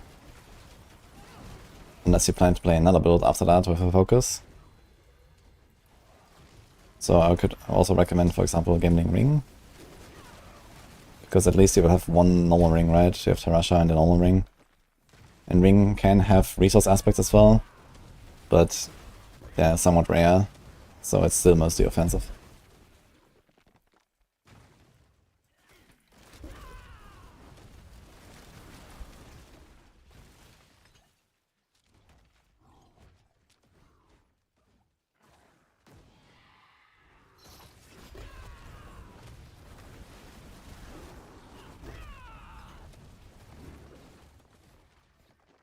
Titan Tribute, rock fan. You can infinitely sustain Titan Tribute and farming bosses, basically. Because the bosses drop the Titans.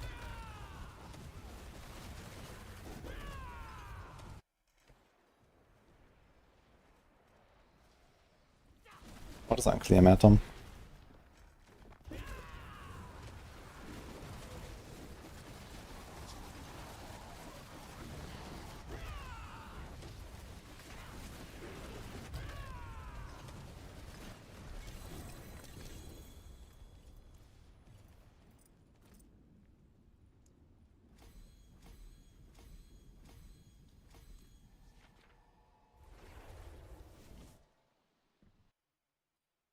Remove the Quarksphere and Flame Desire. If you have the Quarksphere slotted until you fix it. Make sure you have the reactive ooze. You can put the lucky hit, restore resource roll on the weapon, for example.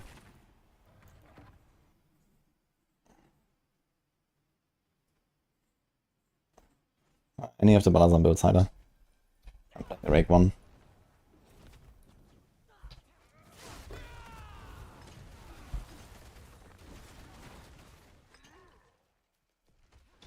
A good version is to get started is also the Thrash. It just doesn't have resource issues at all.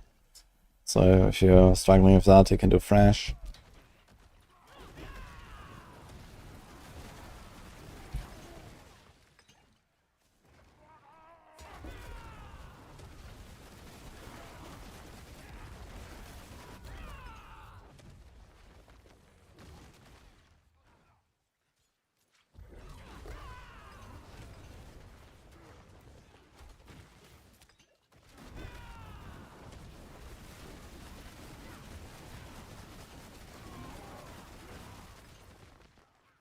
Morning Argos.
I'm constantly out of gold. Well, that's the NSF life. Farm more bosses. That's where you get gold when you vendor the uniques. Farm bosses, vendor uniques. Although I guess technically they nerfed our gold income because now you get more GA loot. So you vendor less items. Because you only vendor the non-ancestrals. Fuck.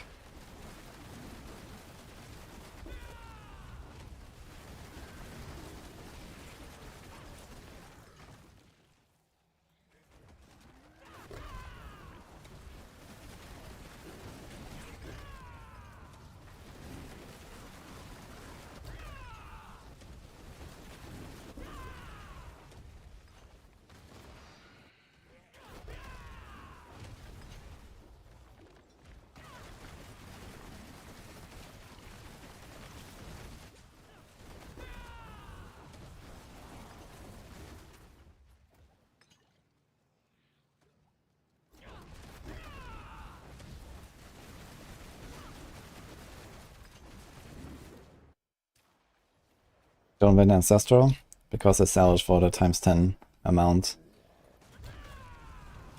But they vendor for the same. So we get the times 10 salvage.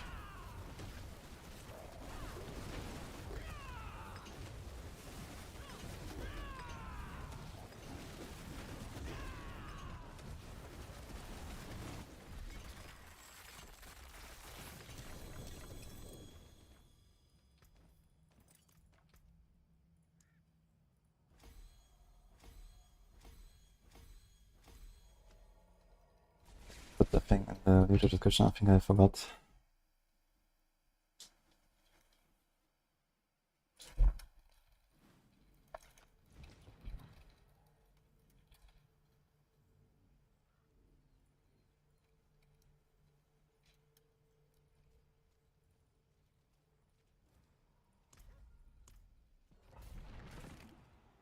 Druid, yes, Argos.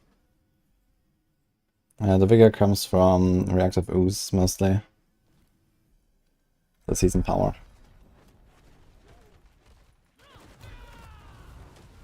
And sapping, I guess. It's another thing, if you're like very low Paragon and you don't have sapping board yet, then it's also a bit harder to sustain. If you're like level 100 or something and you're not there. But I think it's like the third board on the Paragon, so it's pretty early.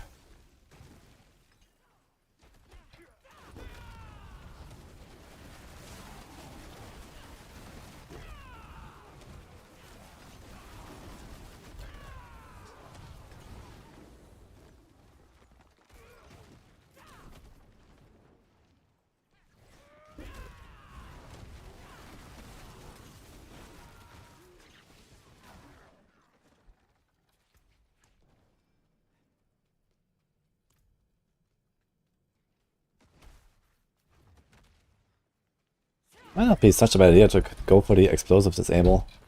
Explosive is actually one of the most dangerous affixes. And it can't be dodged. I'm not even sure if it can block it. It does a lot of damage. I'm gonna try slotting that in. Like, wallers don't really.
Remove the Quarks rune if you're running it, Pake. You can go Lum rune for now. Use the reactive ooze season power. This one is like your main resource engine, together with sapping Paragon node.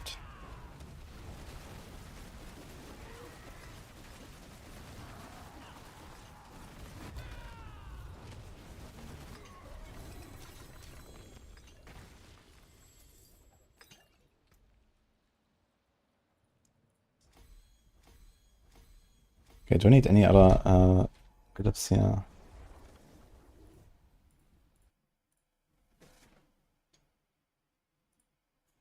Talon, Colossal, Canny, Spirit, Jack Plume, okay.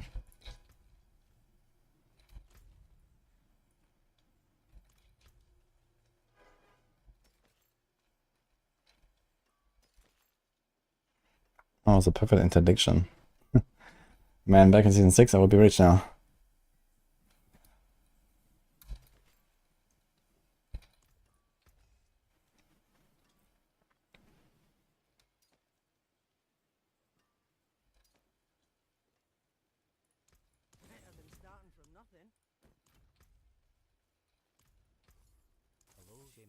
I did that.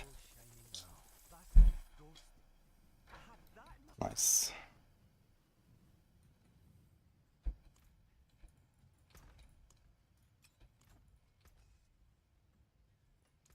Perfect insatiable aspect too. I need to get a better planes power, man. My planes power is kinda low. Do I have a better one? I don't think so. Let me check.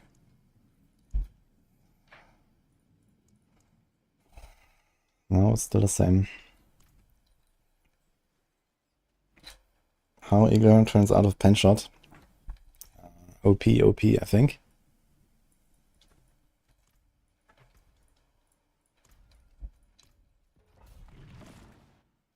Why isn't it Season 6 right now? The good old Season 6 days, huh? How far this build can push? No idea about the new pit scaling, besides it's easier. So I'm just gonna like say 120.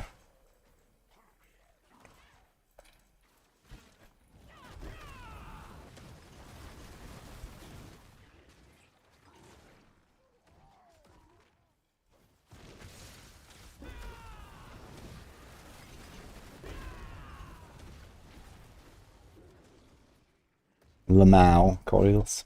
Lamau.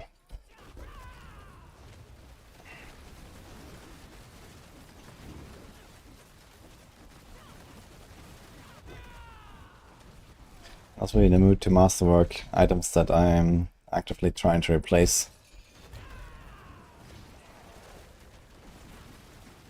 I'll see.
You refund all percent back.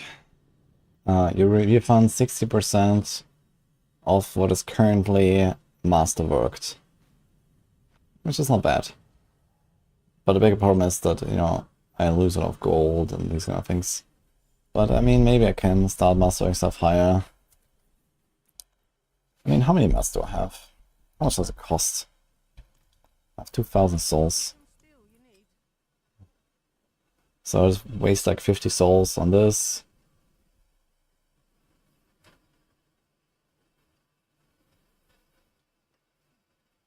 And like 4k off the sides. 1k. I mean, maybe I can. It's gonna vary because, you know, usually I don't really master everything that evolves, but we're playing fewer builds this season, so maybe it's okay.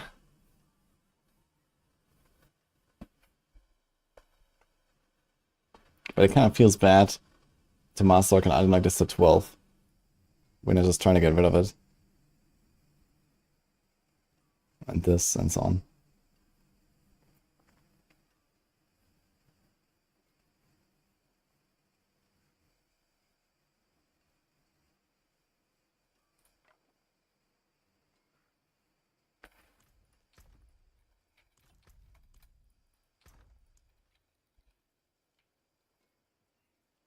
How do I run too fast?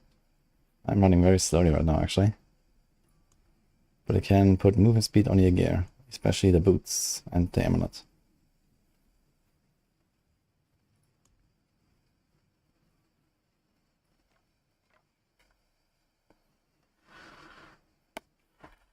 Let's see what happens with this, actually.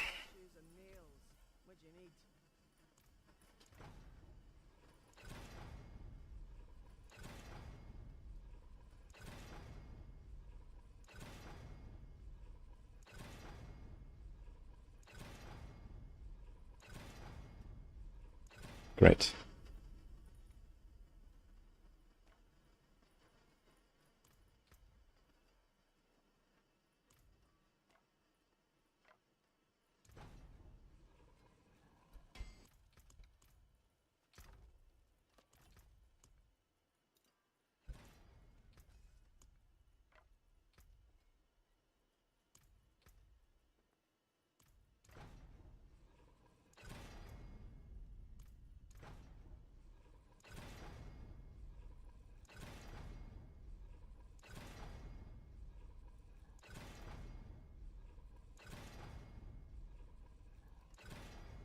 Catch.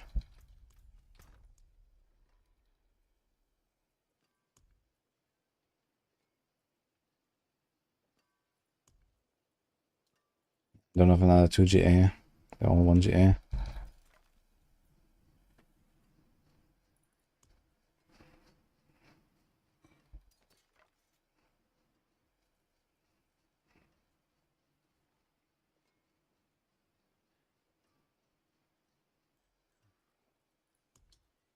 Maybe I should gamba some quarterstaffs. Shouldn't be that hard to get the 2 GA like that. Both very common affixes, and I can gamba exactly the right thing.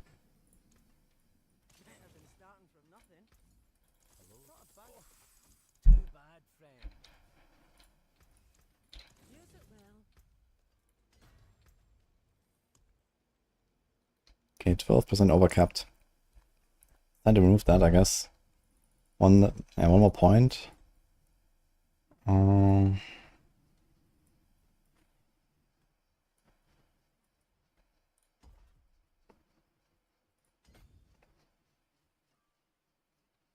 How did I lose 2%? Yeah.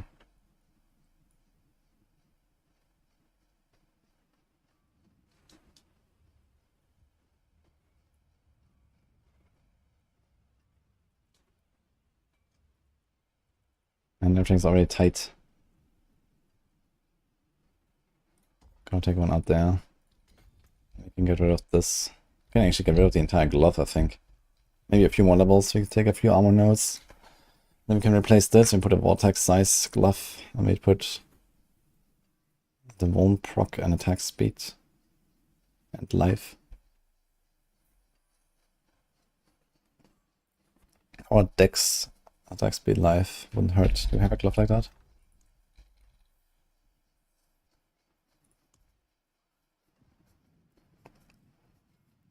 Yeah, this is ideal.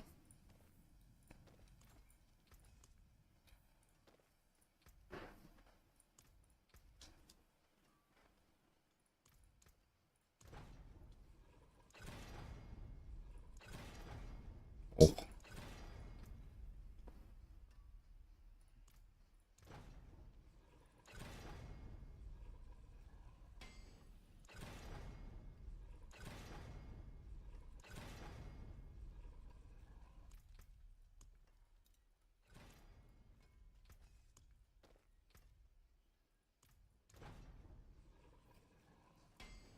That's fine. If you go for double vortex, we can go with shitty rolls.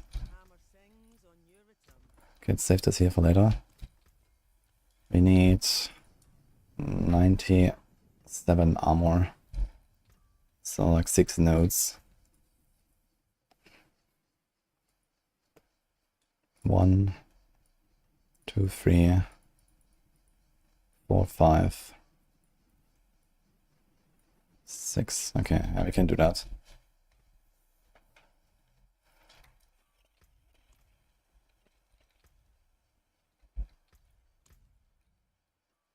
No, questions can I remove anything, anywhere. Nah, everything is stretched fucking thin. Unless I move something like the life nodes.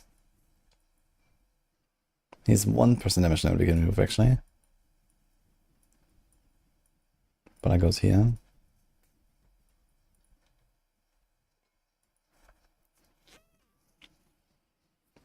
Could remove the attack space.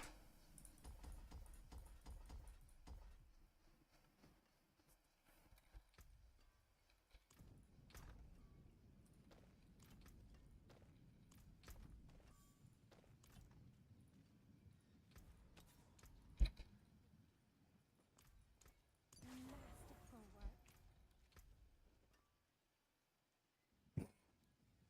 Yeah.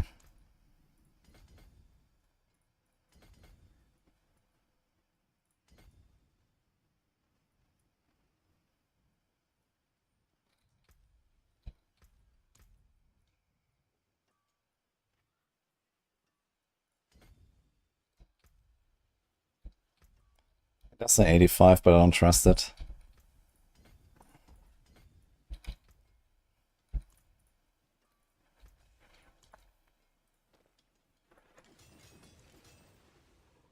The one thing we don't want to hit is vortex size.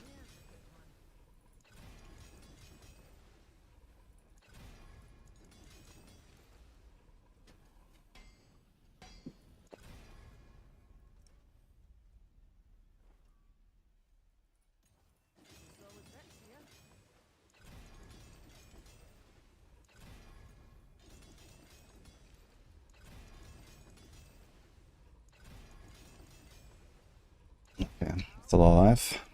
Ding ding ding. Let's see how it feels.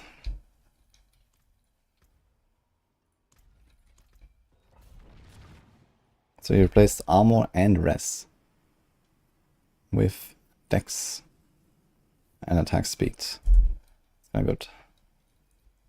And you have vortex size now.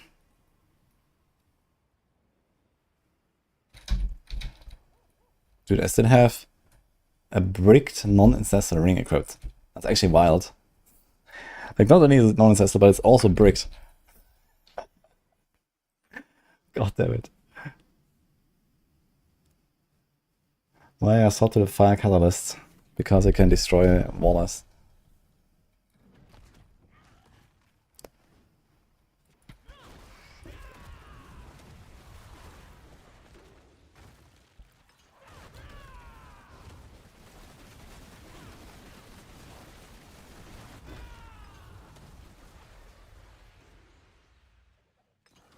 You can stop the rake if you have the chest and the pants.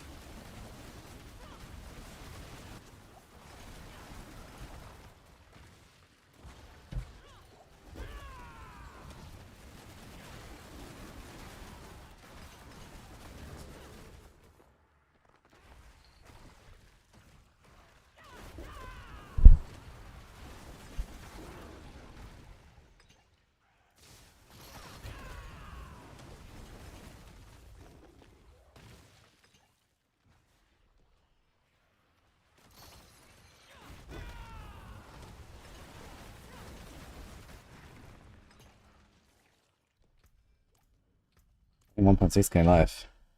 We're getting there.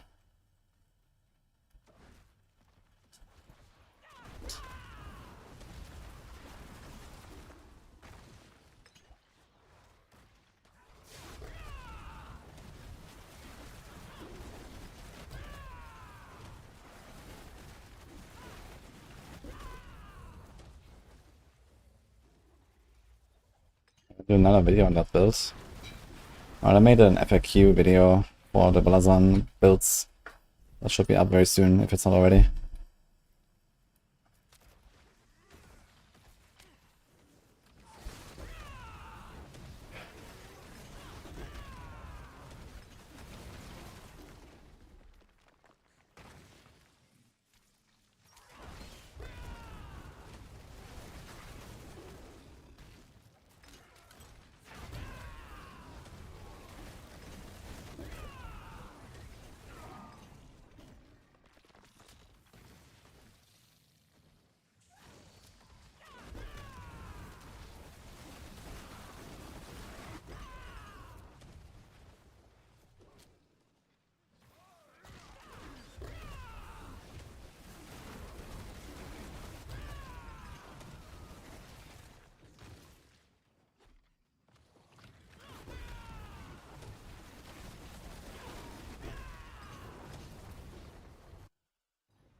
Oh shit.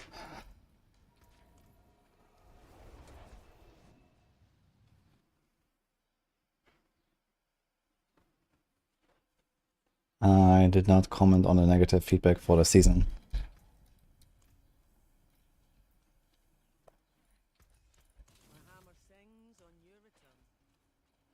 I am busy.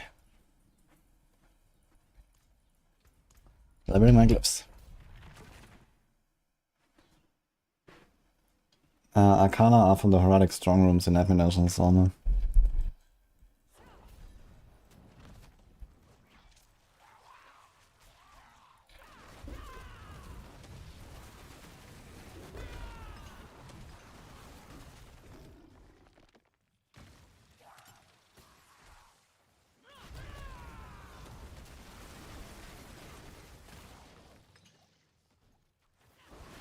I don't think there's any restriction on where I can get the legendary Arcana, but maybe? I don't know. I didn't have any issues getting those.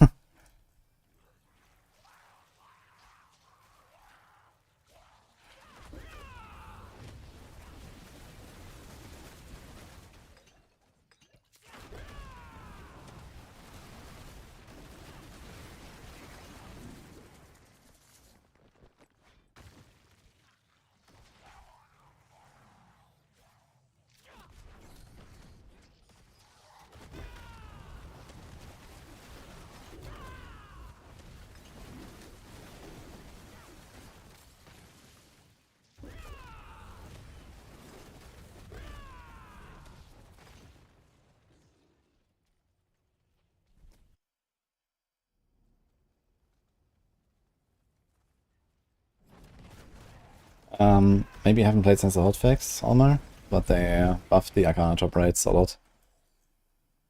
I don't know how much, because I have them all, and I grinded them before the fix.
Lightning Spear Sorc I'd only recommend if you're going for like really high-end gear. I would probably not play that as like a starter or something.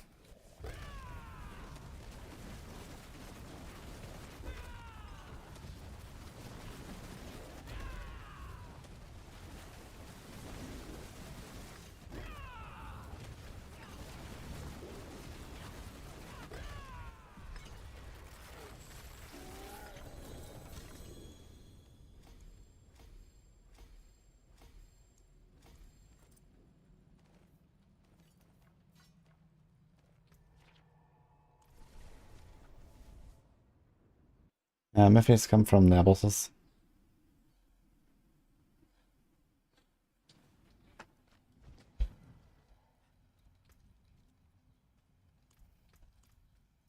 A very poor way to advertise your own stream, by the way, Ulmer.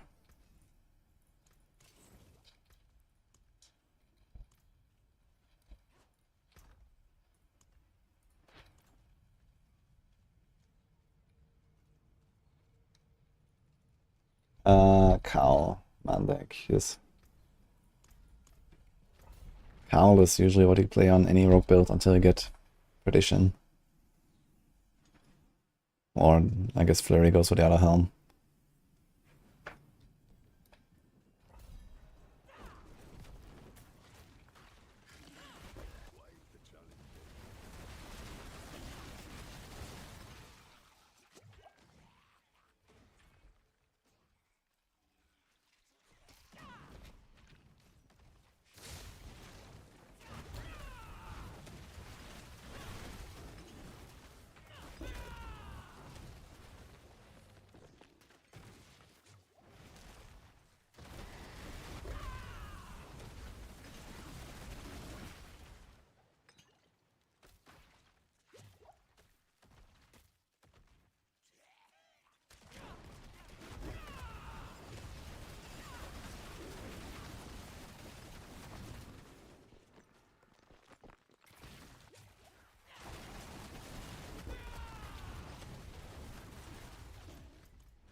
I think Urva also drops a new Lightbringer weapon.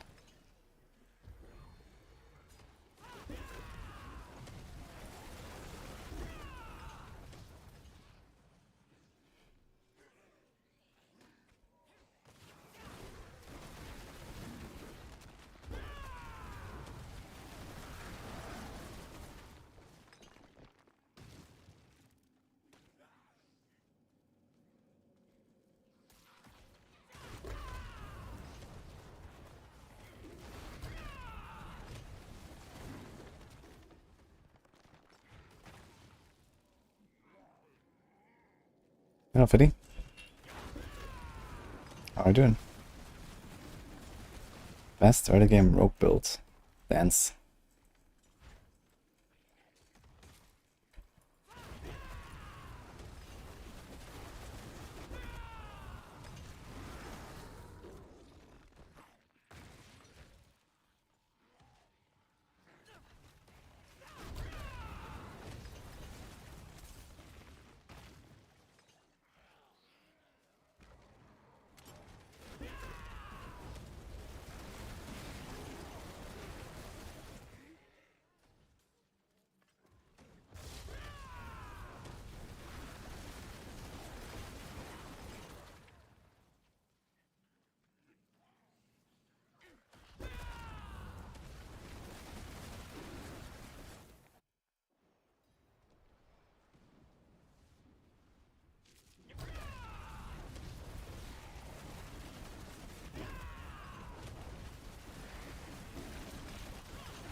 %.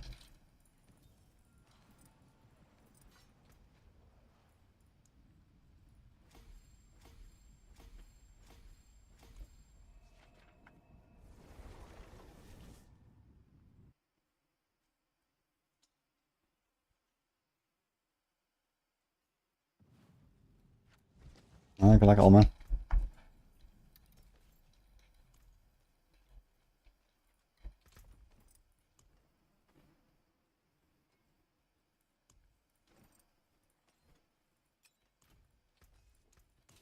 hammer sings on your return.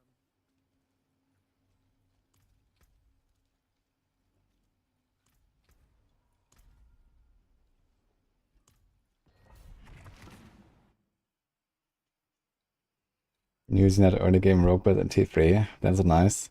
Yeah, it could be that it nerfed like Tommen's enough to actually play That's nice anyway.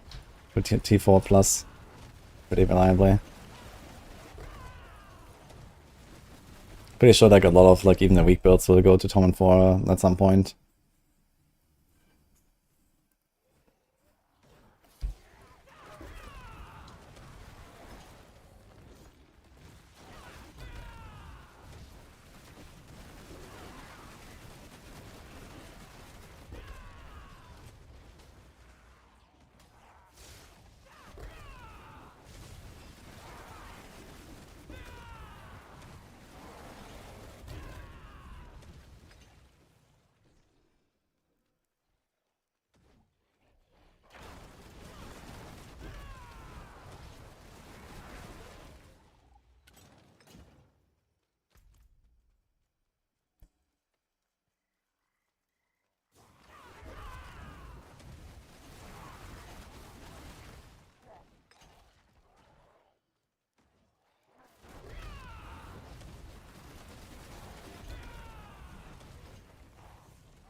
That's correct rolls to be.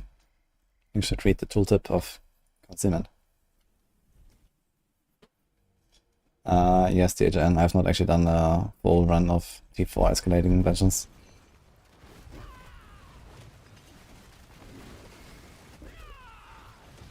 But I guess it's time soon.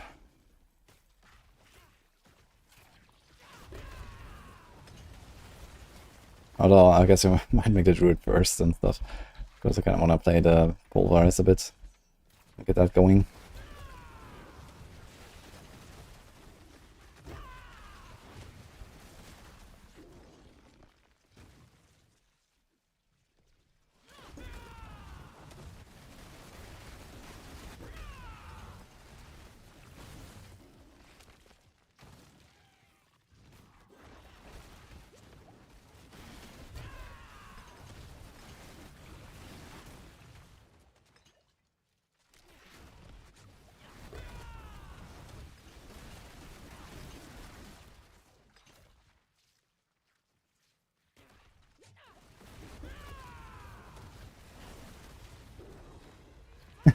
Yeah, second wind is too cracked, I think. I think you have to delete that at some point. Or at least massively nerf it. It also just kind of came out of nowhere, right? Just like randomly threw that in. Was that actually one of the expansion things? No, there was reworked at some point. Was it season 5? It needs to do something else.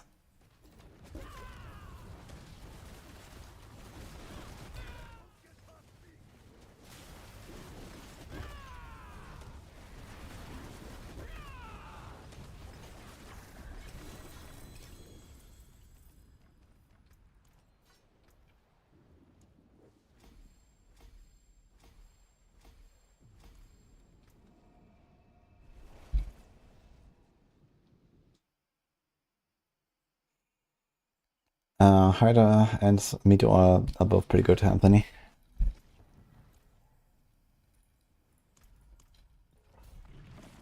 Hey, Effie. Thank you for the 57 months. How you been? What are you up to?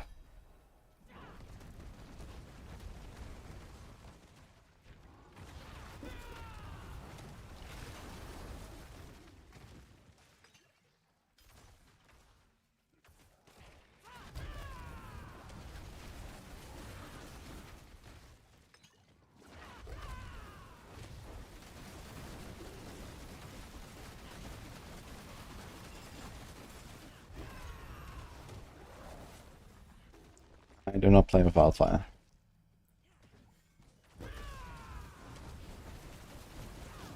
It's only the other builds that do that. Here we don't need it. Although you can if you want to have a bit more cooldowns. You could actually try it a little bit. Just to see how it feels. If I notice a difference. Maybe I can speed up my runs a little bit.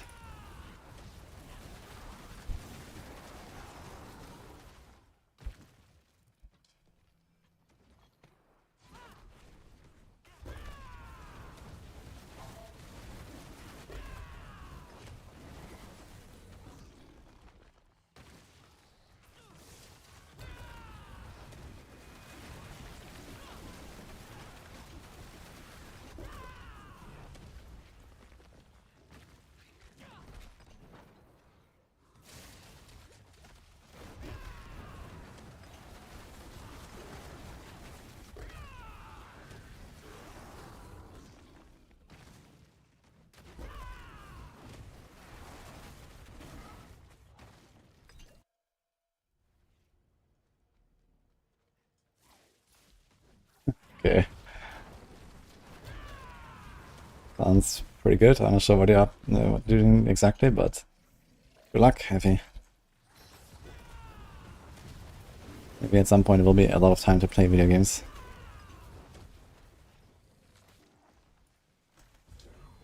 Hi Cody.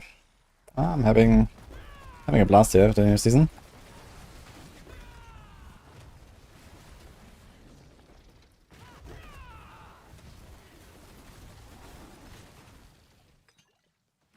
My microphone is echoing.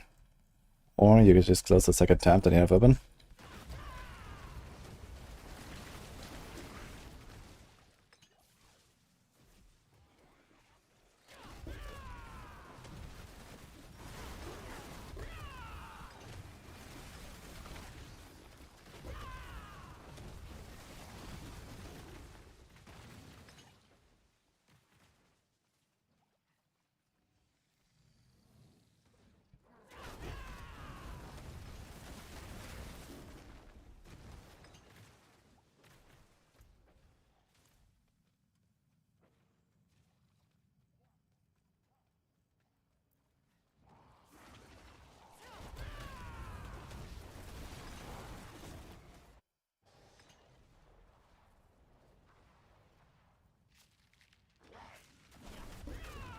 Evade. Dark Frisk.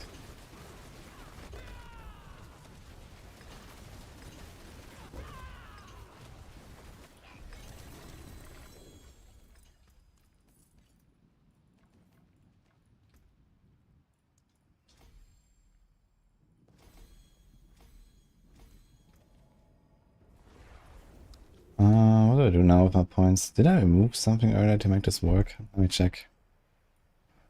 This was there. I removed one of these, right? Okay.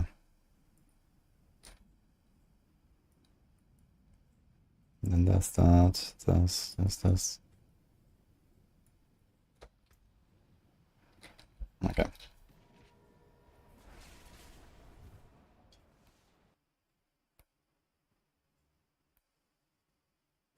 Are you sure you don't have two tabs open, Daniel? Just asking. Greetings. How shall I guide my hammer?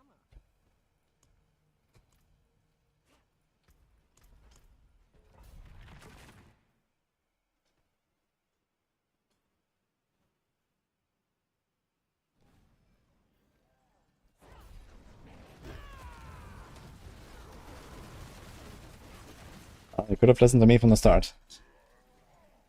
Twice.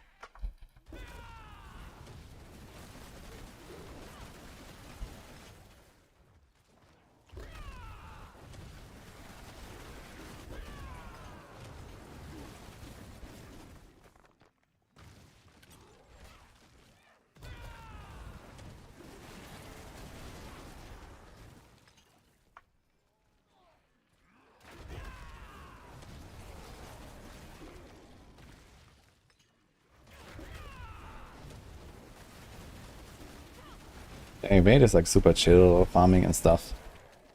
And Rake is like kind of like a chill version of the Thorns builds.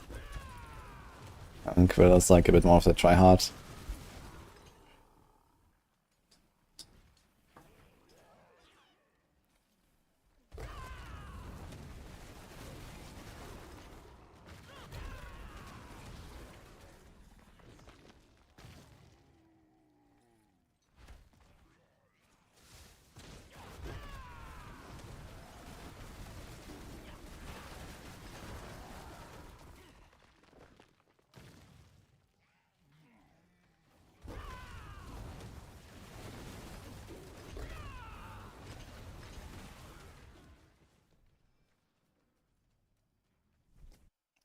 very strong, but the rake version is, yeah, pretty easy.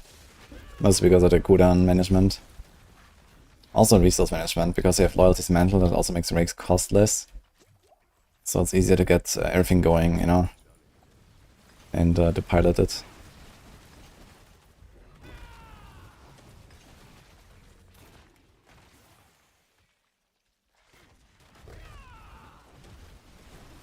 It's kind of nice actually, if they fix the Jago main hall, then all of the Balazan builds besides Rake will die, probably. But the Rake one also just has like the best kind of like feel and, you know, overall synergy. Like you have the lower cost, you have the Hunter, you have the double proc, like, it's gonna feel good, the cooldowns.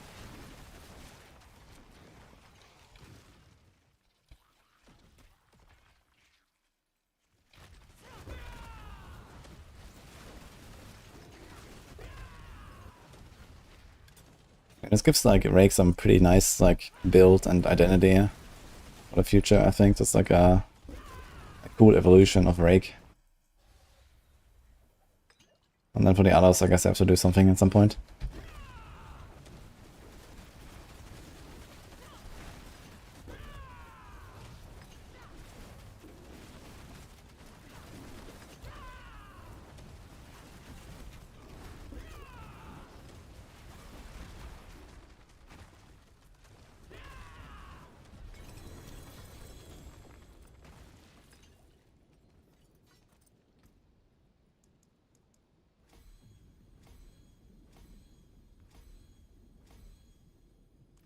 Not normal Pusa. Is Balazan Rake much better than Quill at this point? No. What I think about the dupe bug existing in Season 9? I think Omega Lol.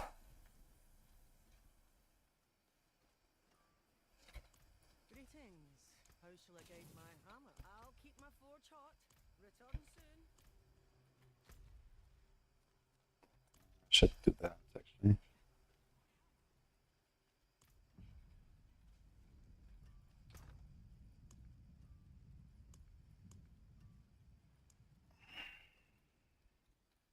Six-way port.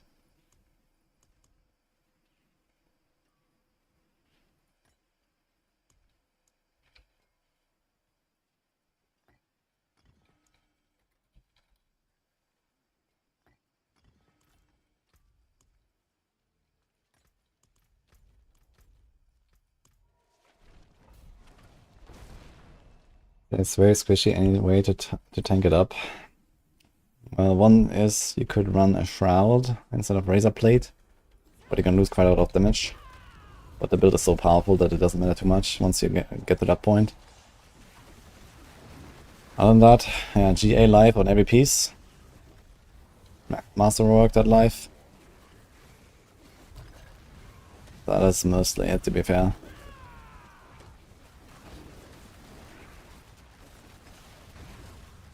You can play the Crushing Hand version, which is decently tanky because you generate a lot of barrier. And you also get a free rune setup, so that rune could be a Dark Shroud rune or a Challenging Shroud rune or something. So you can be quite tanky on the Crushing Hand version.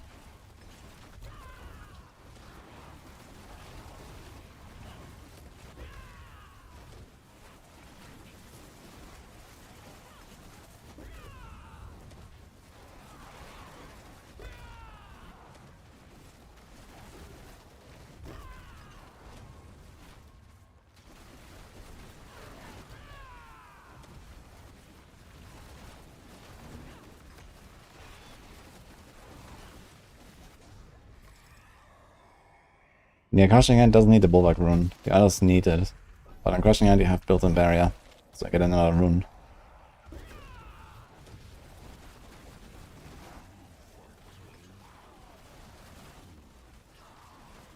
Evade a Flicker Step.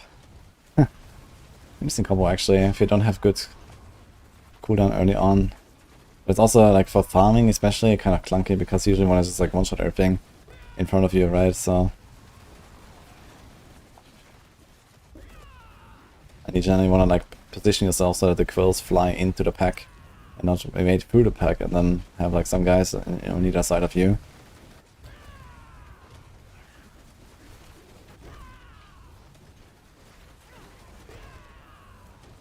I love Lavo. I can't believe they removed snapshots. What do you mean?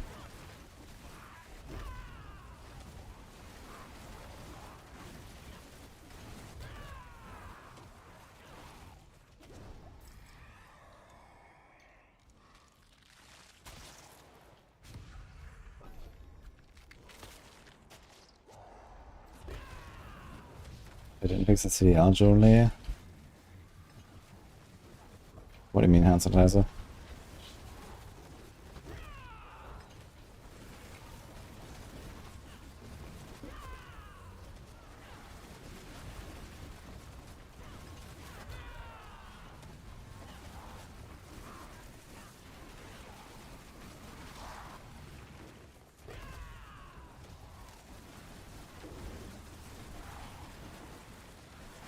That may because I made us load other players dashes to prevent duping. And here we are. Season 9 out of 9 with duping. Very cool.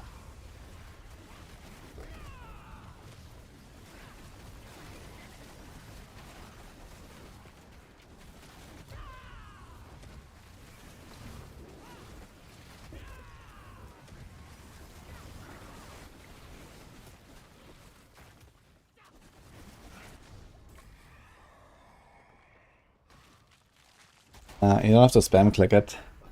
Roadie star. You click it once and wait 5 seconds and click it once again. It just has like a timer basically.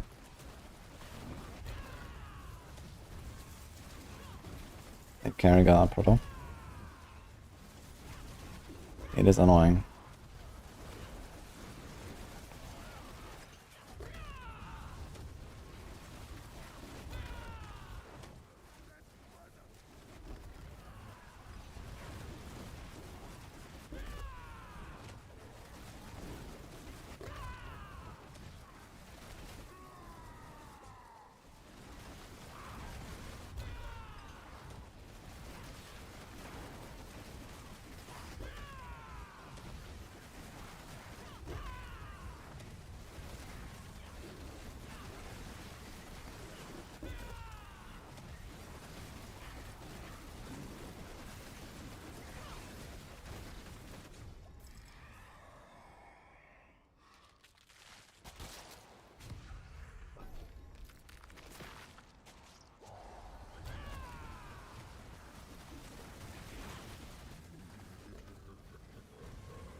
How much energy do I have?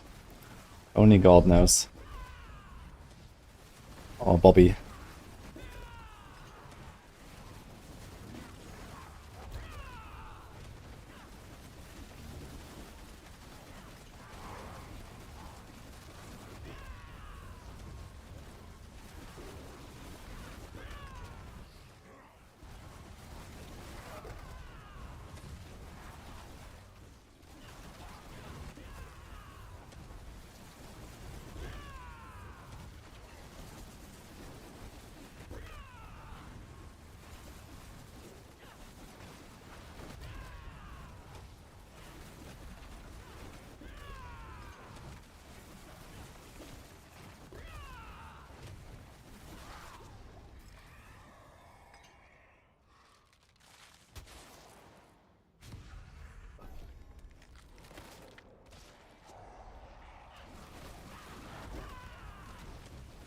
I have no idea.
Playing the Balazan Rake build from Maxwell.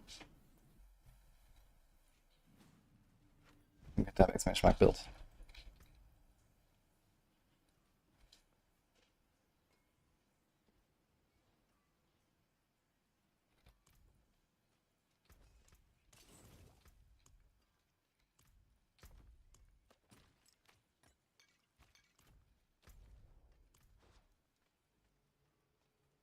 My music is non-copyright, yeah, but not the playlist. It is done.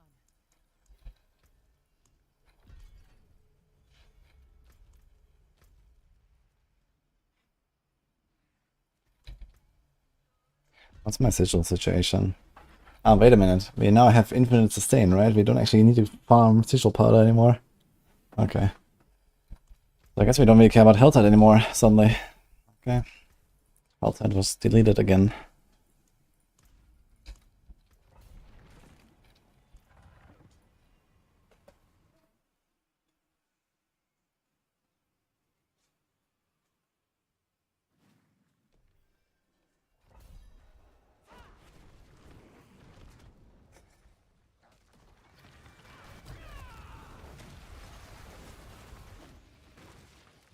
Need health tides. For what?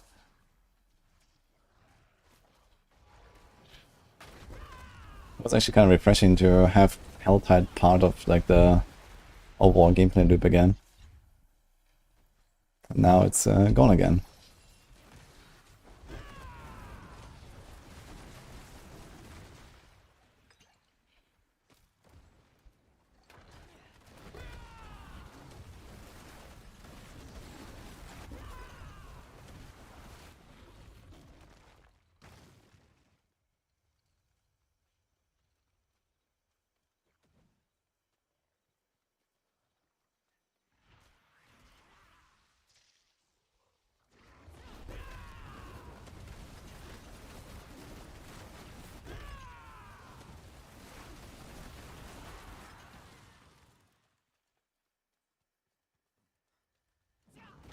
Best way to farm gold is to their bosses and render the normal uniques.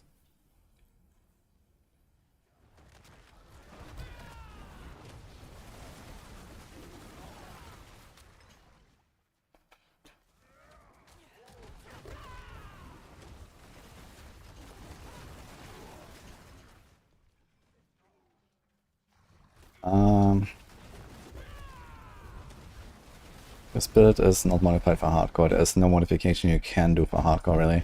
Anyway, the build is very locked in.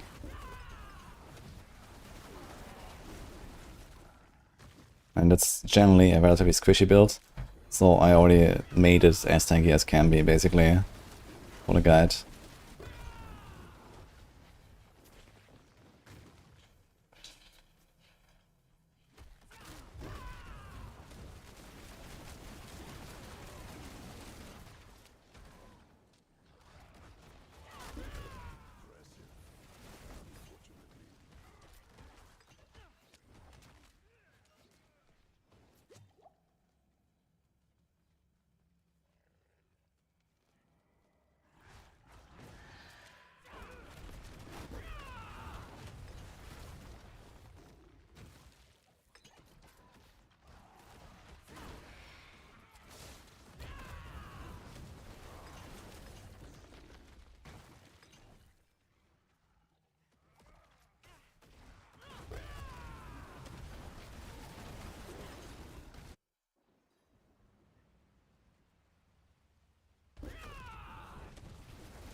There's like a big Nightmare Dungeon revamp, Jinx.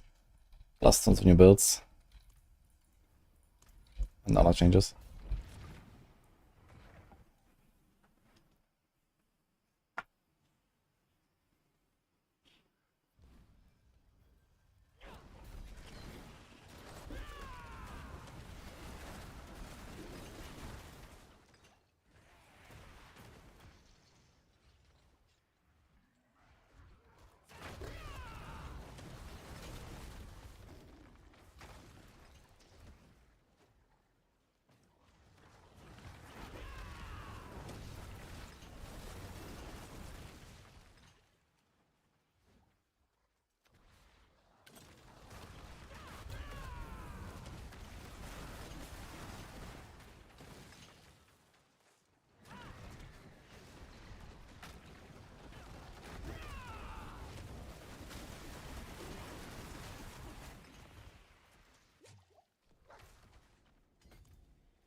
I don't know, it wasn't challenging enough.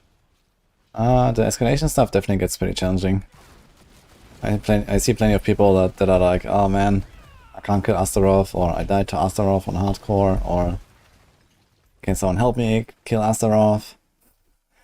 And I personally also haven't done a T4 escalation actually, because it's scary.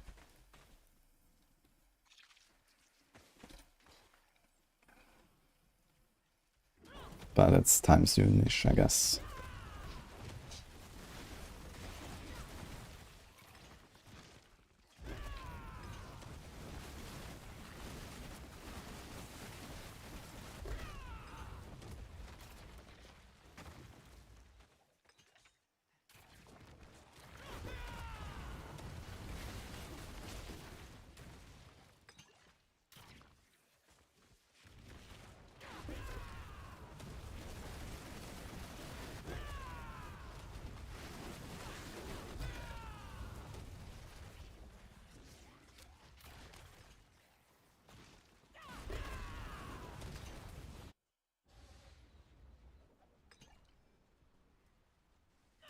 Night Dimensions up to 50, and then Strongholds rise.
I think the same mistake with the Hunter Strongholds. And in the Hunter Strongholds is usually what you skip. This is why you do it at level 50, and then you just skip all the Hunter Strongholds, and then you just do the old Strongholds, and you're at level 60 usually. There's the one on the left in the Hunter, that's okay. But yeah, the Darkness one, oof. The other one is kinda mediocre on the top right. Just skip the Darkness one, I guess. That's the most important.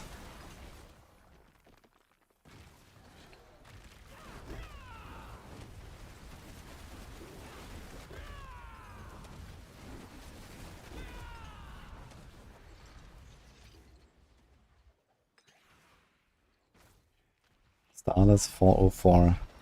I haven't really tried much getting one. I don't have any mythics so far.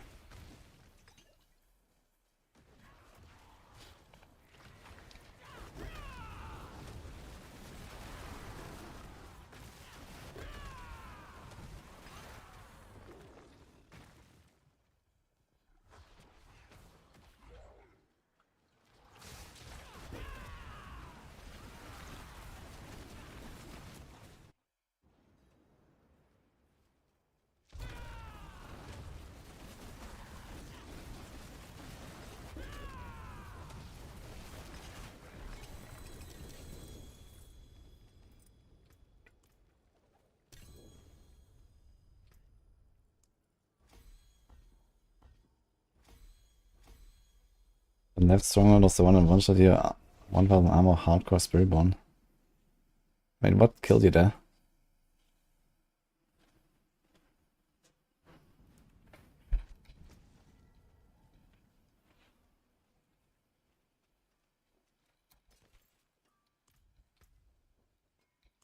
See some steel you need? What's still got some good in it? Shame that. Well, there's something special. I'll keep my forge hot. Return soon. Very good, Elion.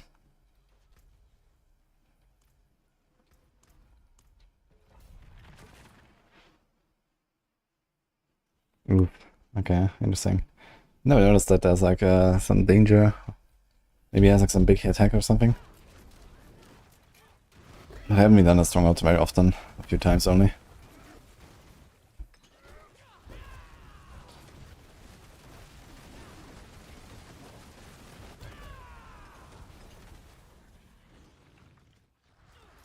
Were you on normal difficulty when that happened, or what difficulty were you doing?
Wish granted, multitask.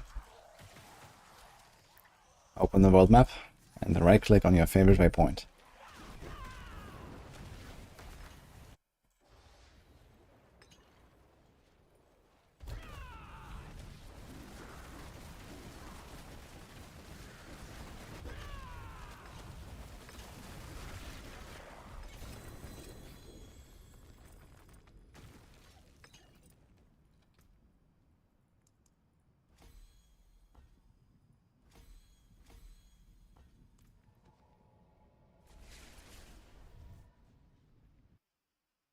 Yeah, Dancer Knives is, I mean, maybe playable, but certainly on the weak side.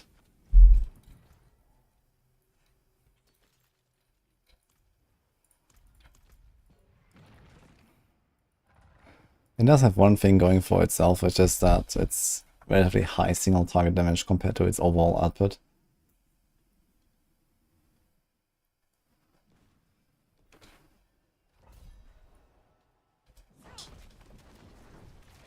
Yeah, of course a lot of people don't know you can bind your town portal to another town, because they come back after like 6 seasons away or whatever, and just missed that patch. And well, now you can.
What if I told you both, Azara?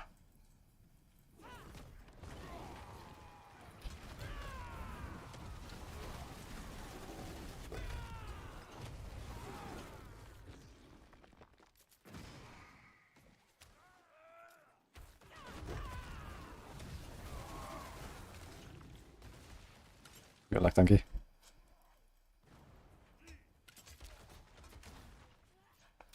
I'm kinda tempted. Should I make a rogue today or should I make the druid? Guys, what do you say? I am kind of excited to try pinch shot as well.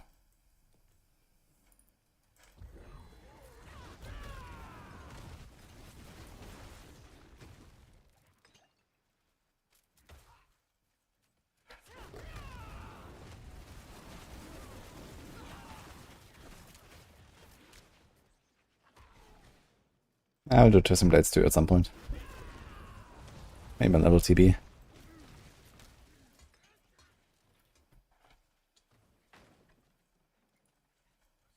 Good luck, Aegis.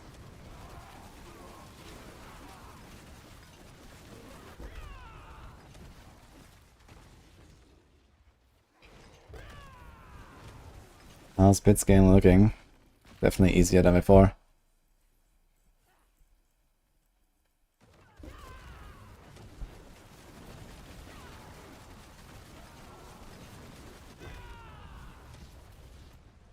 Uh-oh. Really? Wait, did I miss something? Hi, Paragon. Yes, and yes.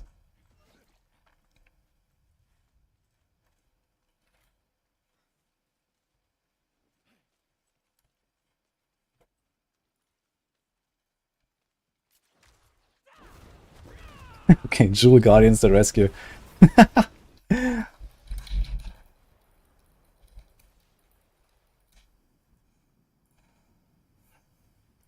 Okay, Paul.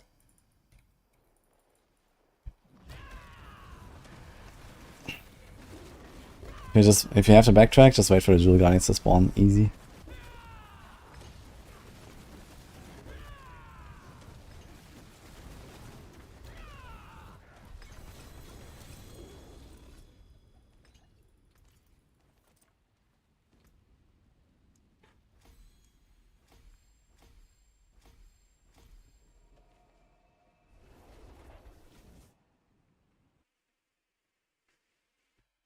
Paul, guys.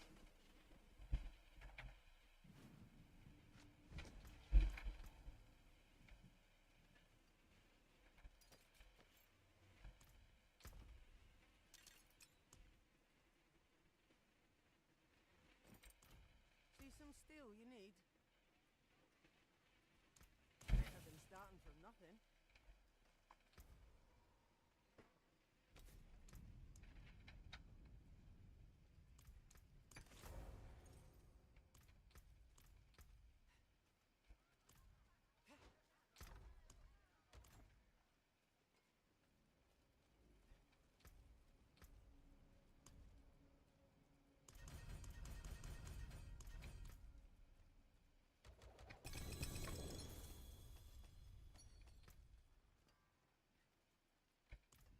Forge more than what's left, you ask? Okay, definitely looks quite in favor of Rouge.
Strongest version for Rock. Shot. But it's kind of close between Penshot, Death Trap, and TB for pushing.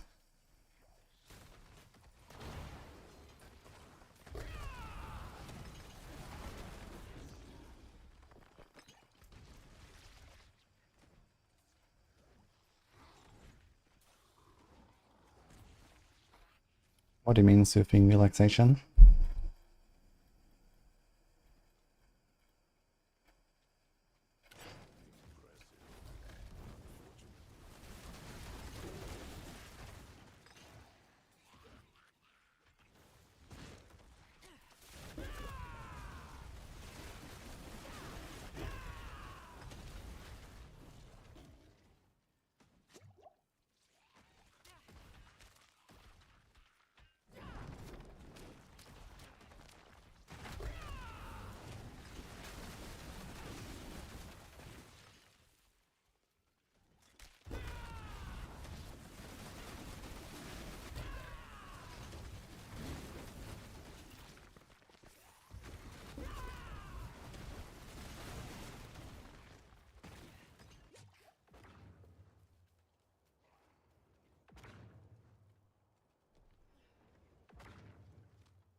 No, thanks, Another.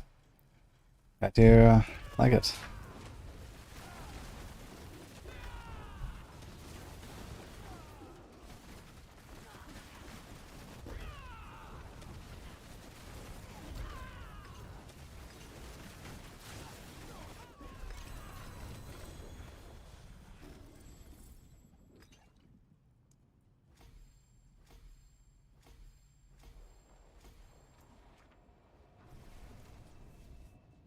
Morning, MJ Stone. I'm just still having some clips right now. I'm just deciding what I'm gonna do as a second. Turns out 58% Rouge versus 42% Druid. I guess he might make a Ruger, maybe.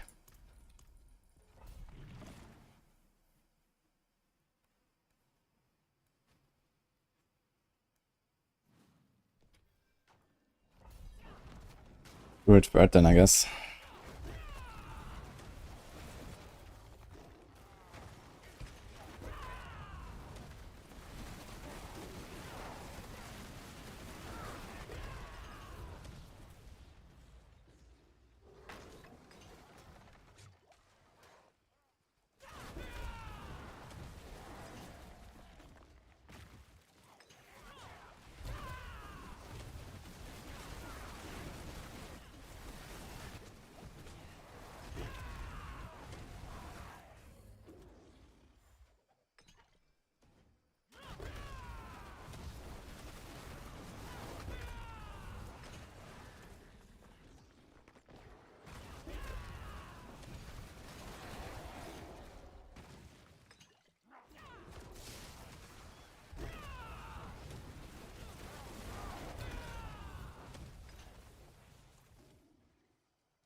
I don't know if I know about pen shot.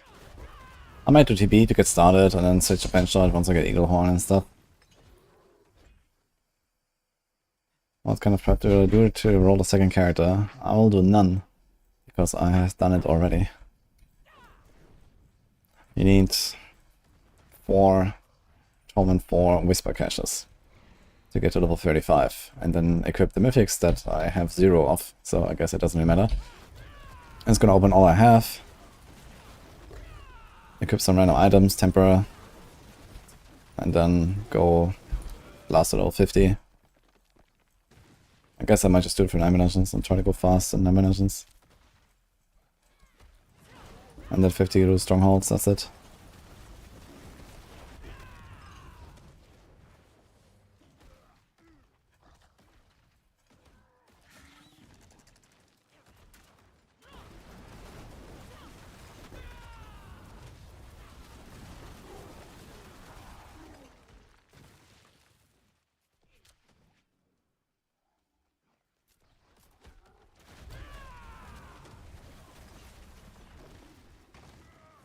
Any chance there's some PvP content this season?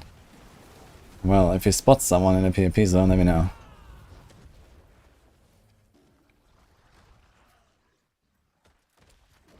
But you might do like a PvP weekend with the Maxwell boys again or something for fun.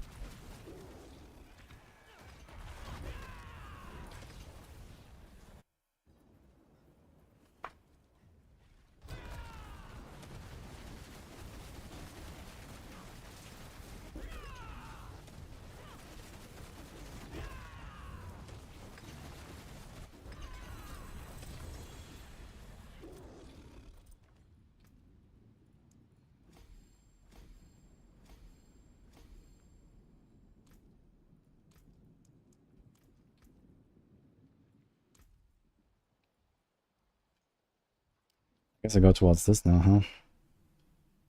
It also has armor built in, actually. 1, 2, 3. Okay, that's kind of nice.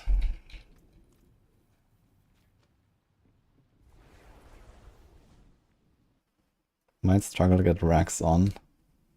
True.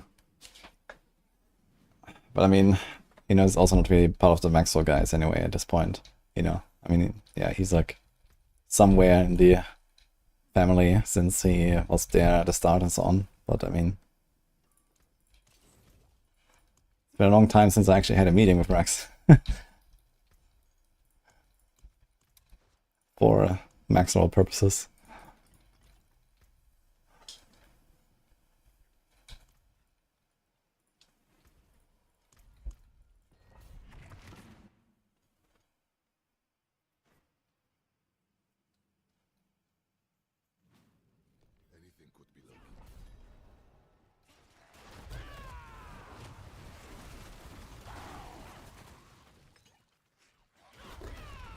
Does the cooldown reduction from user and horror aspect actually work on the puddle overpowers?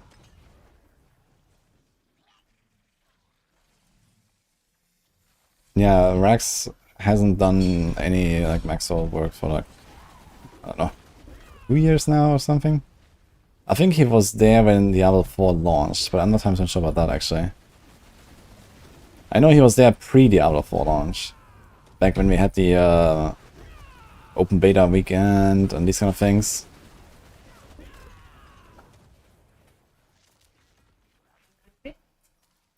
Yes. That looks nice.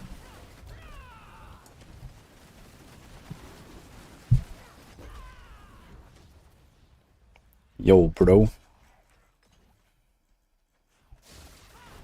What's going on here? Jack.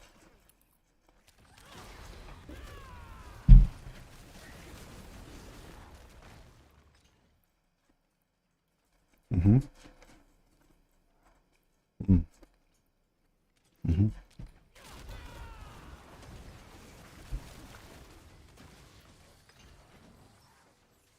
Nice.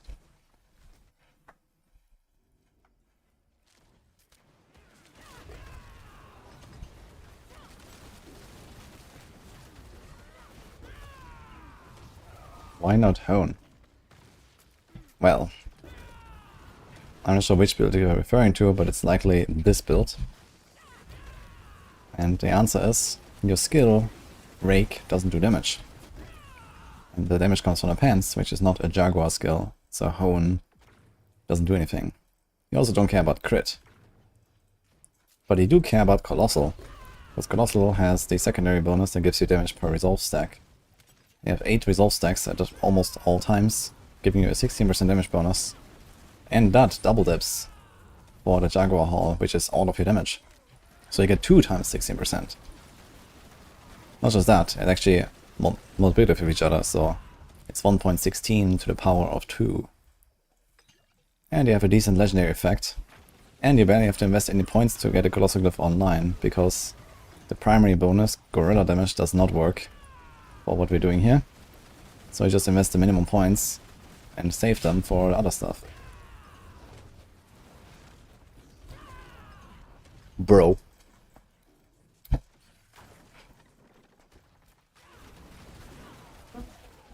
Thank you.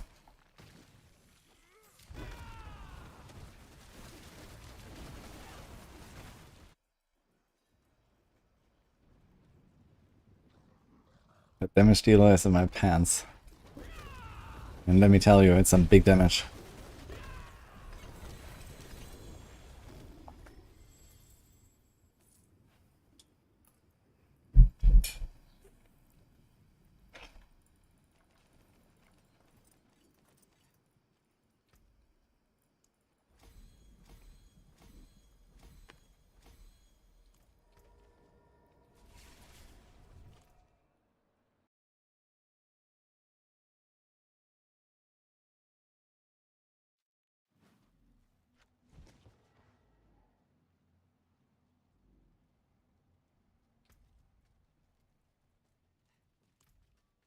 I forge more than use it well.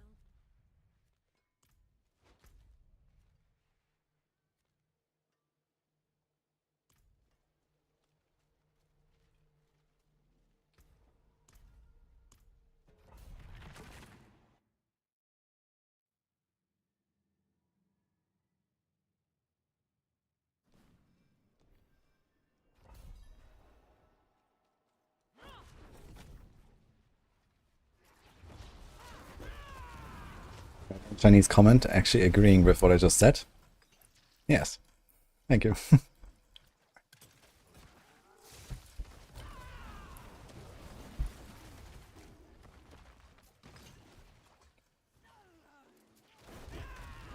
Ja, Jenny.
You think he said he would do Barb guides, but never did any? You're talking about Rax again, right?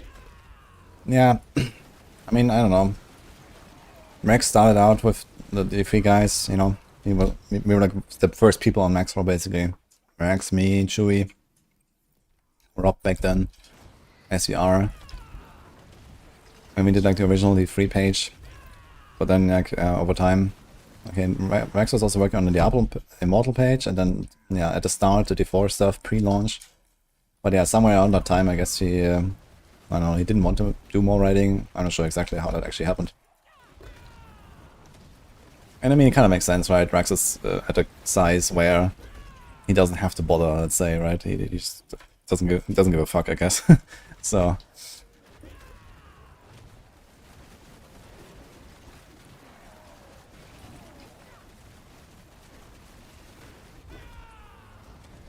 like, you know, if you look at it at least from like an economic perspective, the things that we can pay the writers is like just not enough, basically, right, for someone like Rax.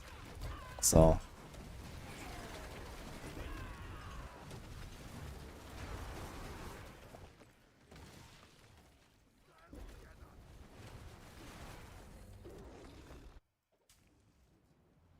clip this and put it out of context. Like, what do you want to put out of context exactly?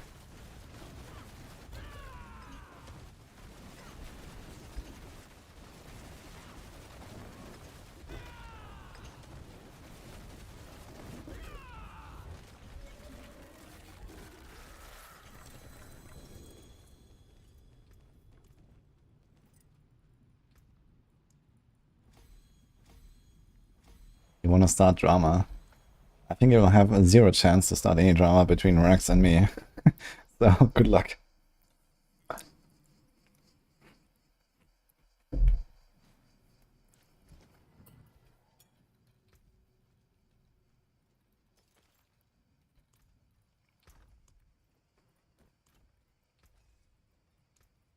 hammer sings on your return.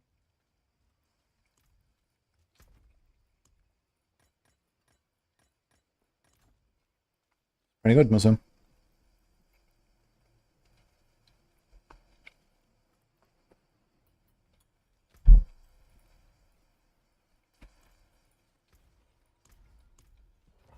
Why isn't Robert part of Maxwell anymore?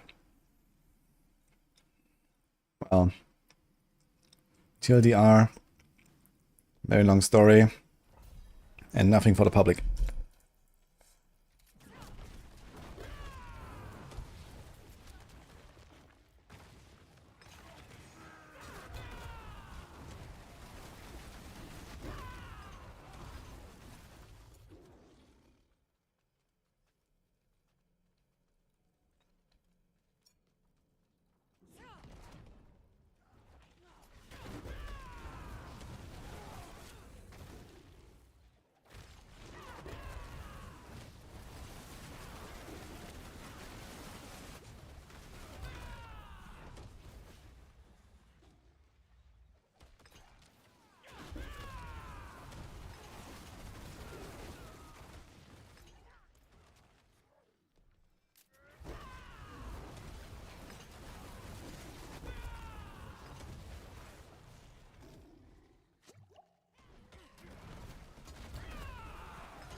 Barb roll.gg. Only barbs. .gg, how about that?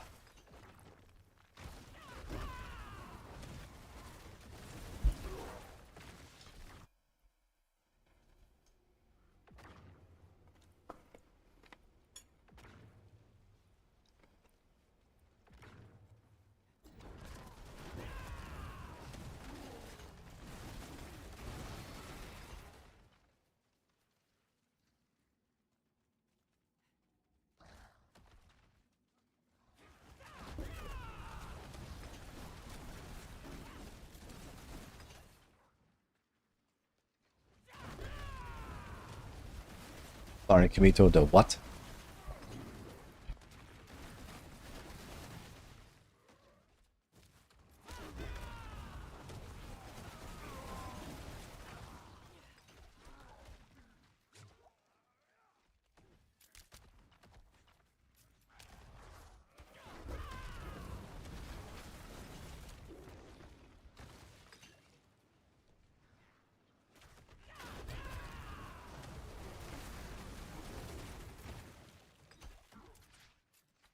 Are you talking about the escalation sigils?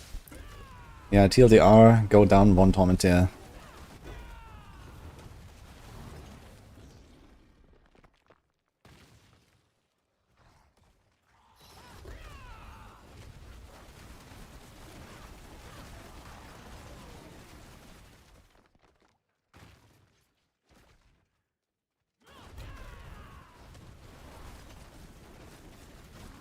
Troll. That sounds very dangerous, actually.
Debuff and experimentation was weird.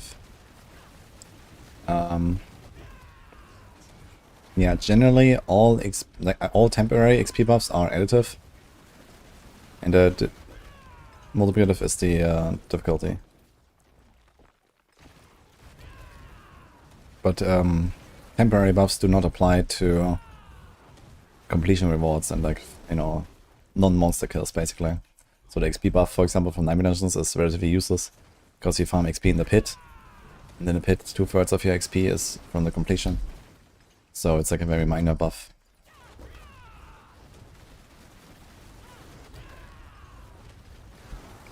But if you have a Forgotten Wisdom sigil lying around, doesn't hurt to start a pit session with 1 Nightmare Dungeon and then go pit for an hour. That kind of breaks even compared to just farming pit, but you have also completed a dungeon, which can give you up the side and other stuff.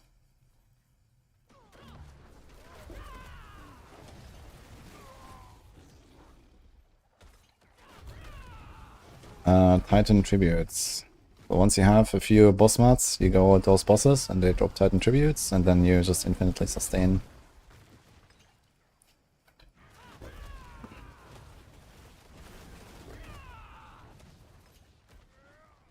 How much has D4 improved since Season 1 release? Yes.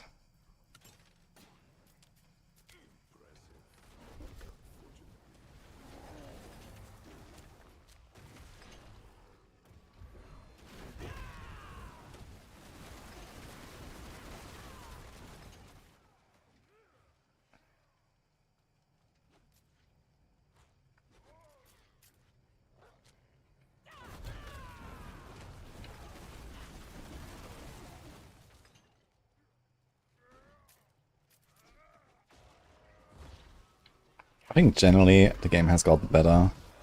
There are things that I dislike more now than I did back then, and things that I liked that were lost on the way and so on. But I think generally Diablo 4 is getting better with each patch.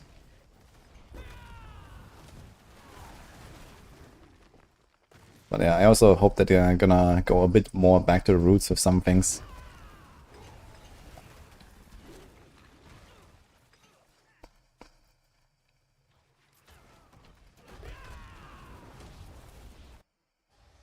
How's Rake build on Uber bosses?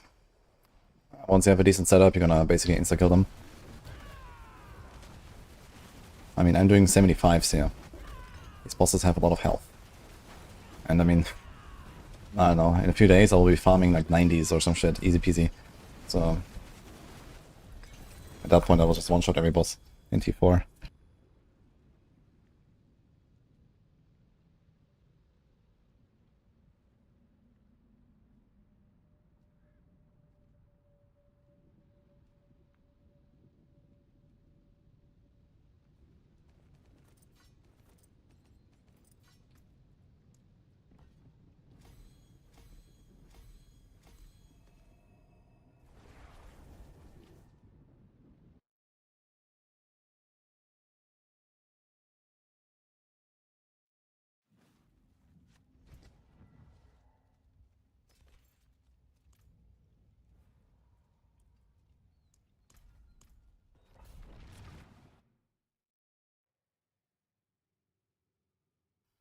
Gonna cooldown, worsting your target. Cool kangaroo.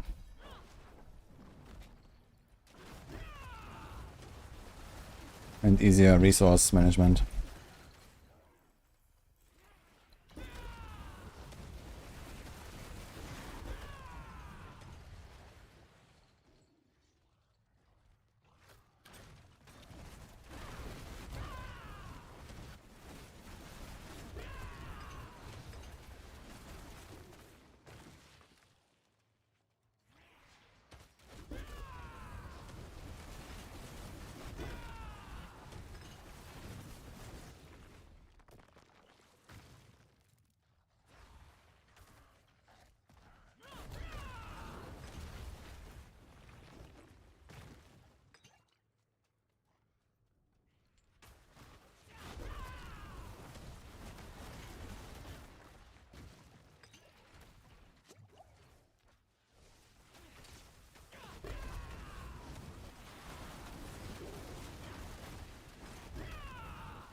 For Hydra build specifically, you want to go with a staff, because that's the only two-handed weapon you can wear, and on a two-handed weapon an aspect is doubled. And there's one aspect in particular, the Serpentine, which is extremely strong, so you want to double that on the two-handed weapon.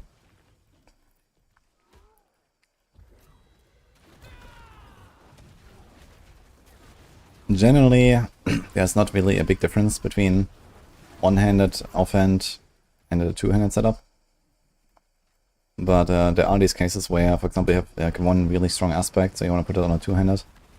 Or you really have to fit this, and that aspect, and you can't with a two-handed, or something like that. Or you know, there's also some different stats you can roll on a focus. For example, there's cooldown, which might be important for some builds, and so on.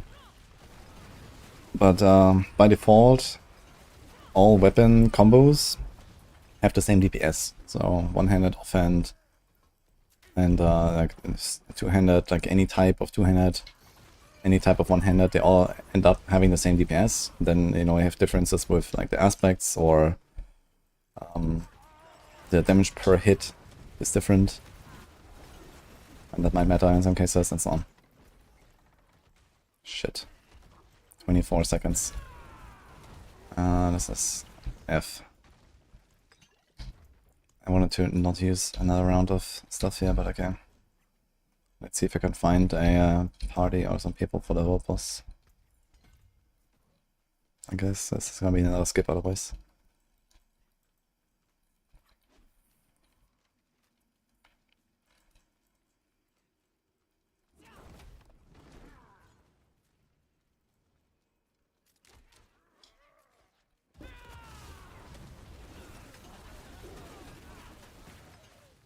Wait a minute. I killed every elite pack and it didn't open. For real? Well, the boss is in Kyrgyzstan, actually.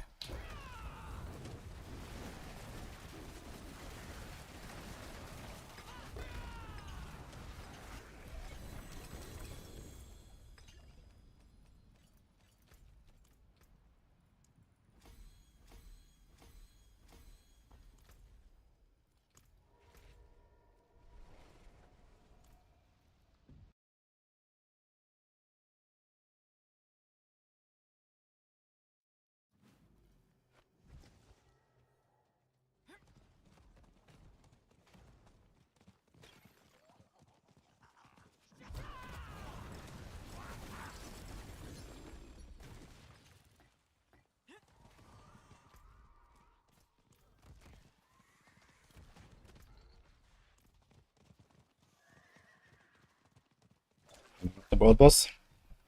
T4, I have crossplay off.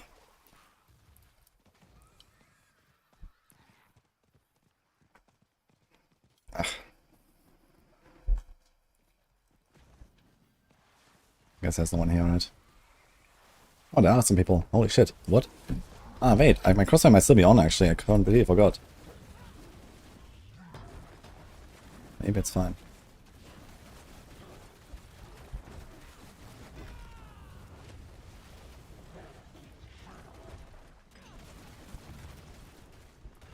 Oh. My... Wait. Where's my resources?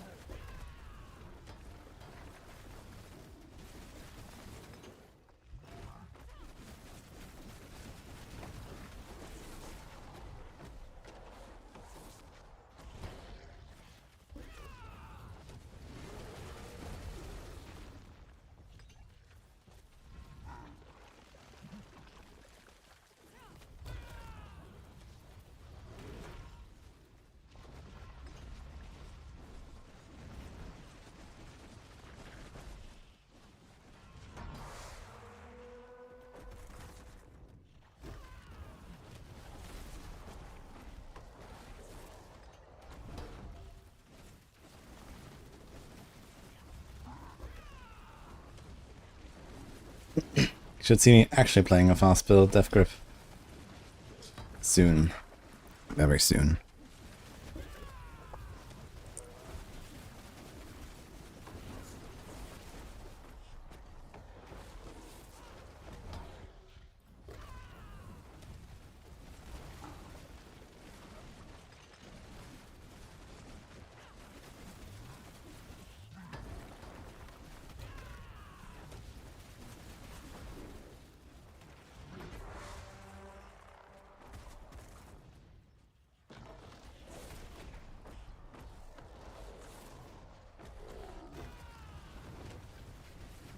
Oftentimes, going pretty well here. Just been doing some glyphs today so far. I have like 10 glyphs at 75 now. So I can swap between the different Balazan builds and evade whenever I want. Just need to set up my evade actually. I have some others in the stash though. So I'll do that at some point.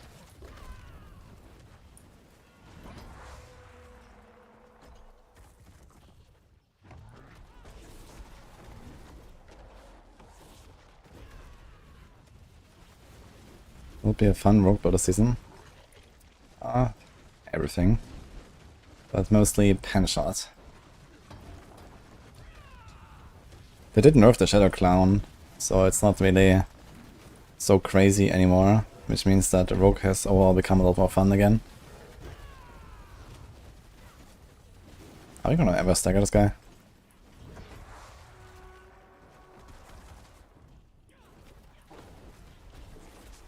Dude, what's his HP? He's still at 40?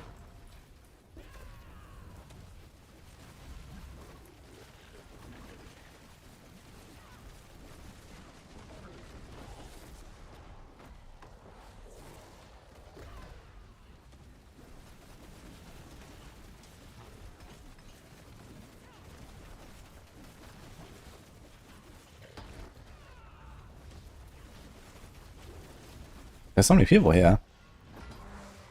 How's the boss living so long?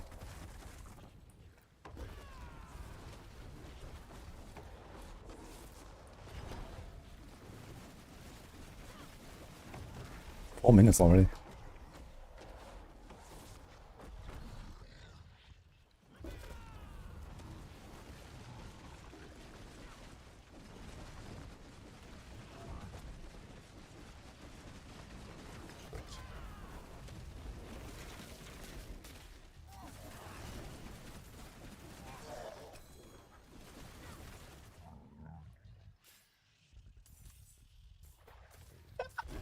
Fucking Hydra Sorc is trying to kill the goblin.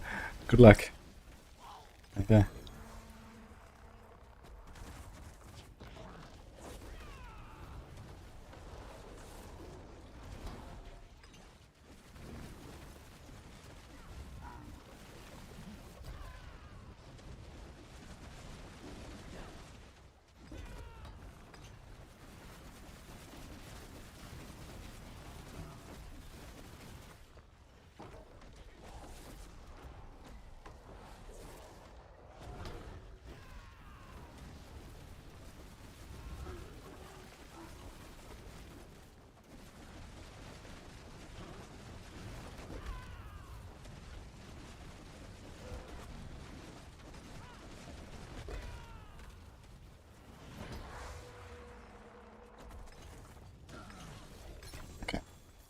of this.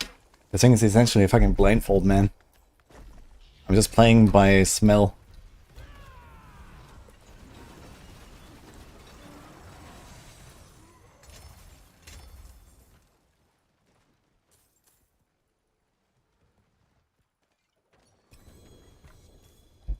Fuck.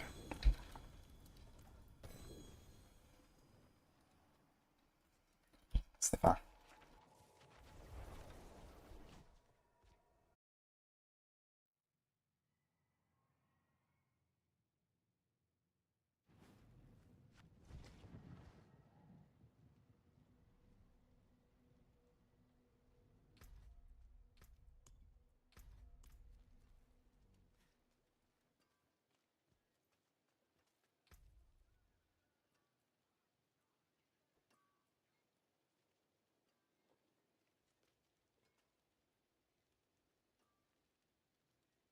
You can play the season without the expansion, by the way. V. But right now the expansion is on 50% sale, so it's a good time to get it.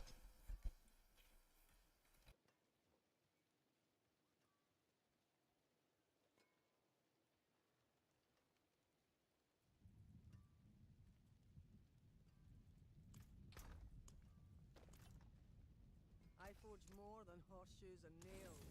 What do you need?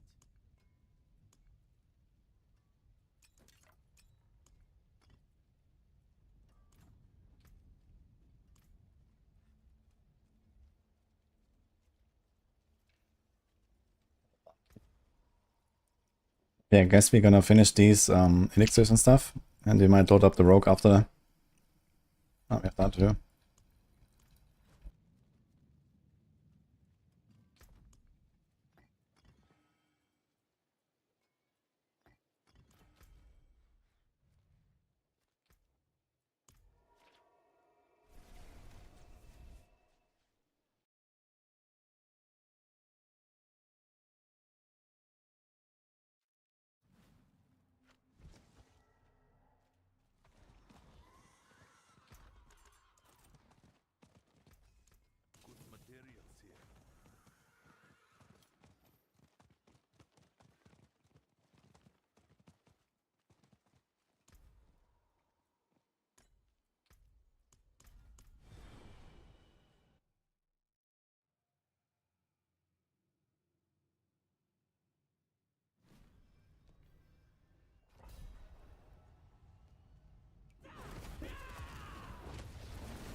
What are your plans now with 99 billion gold? Anime Fire. You're gonna retire on some island. Sit at the beach, surf martinis all day long.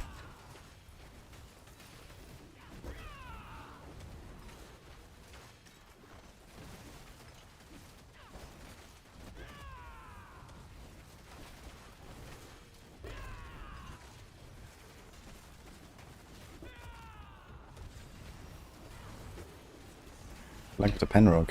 They do be also gonna make one later. In 20 minutes from now, actually. Is there anything else I should prep? Not really, I think. I think we're good.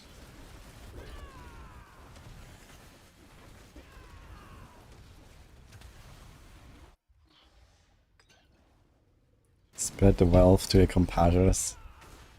Everyone gets a billion.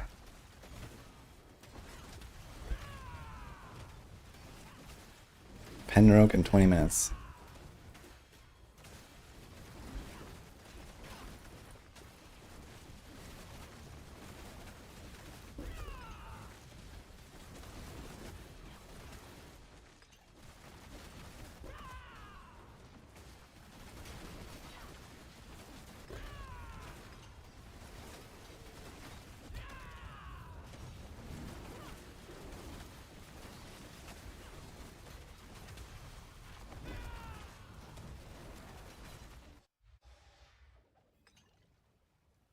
Yeah, I did say I will play Druid as a second, but then I put it up for vote, and people wanted to see Rouge more than Druid.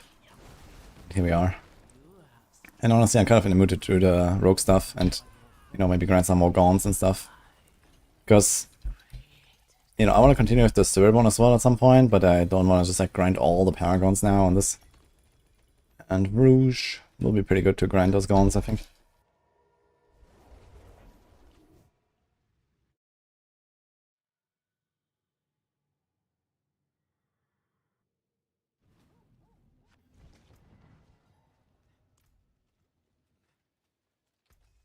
My hammer sings on your return.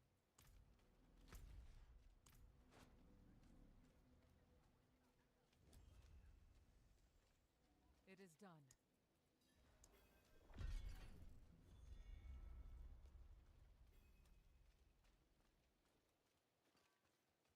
Okay. Compromise. I have so many caches. I'm gonna make a Rouge and open half of them, and then make a Druid to open half of them. But I will continue playing the Rouge. But we have the Druid half leveled.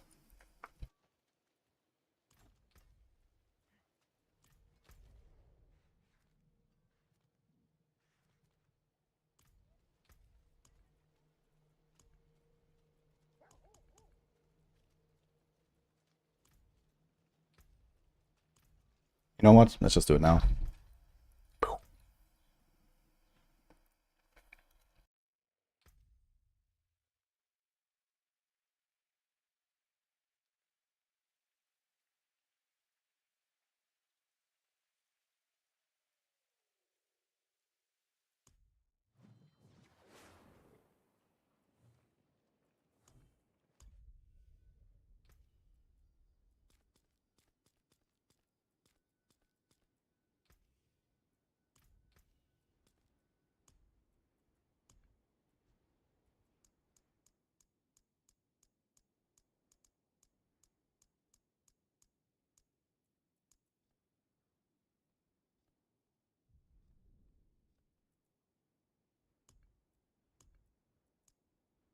Best I can do, guys.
Better than starting from nothing.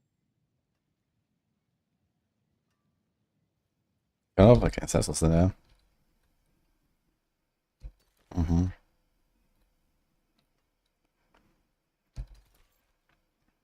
Mhm.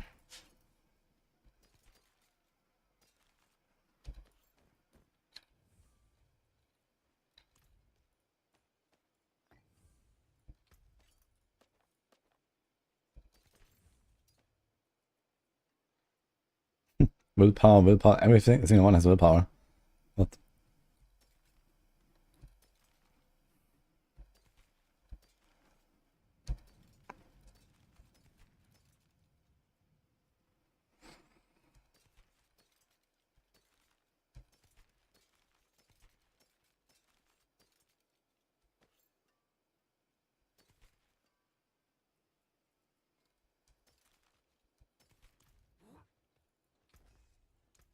What's still got some good in it?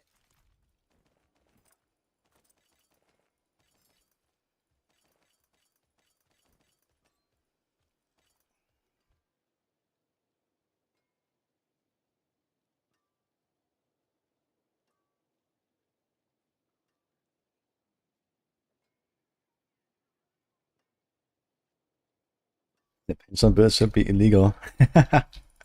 Why? Too much fun? Don't worry. The fun police is on it.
Is Azure known to drop with only 3 affixes? No, I've never heard of that.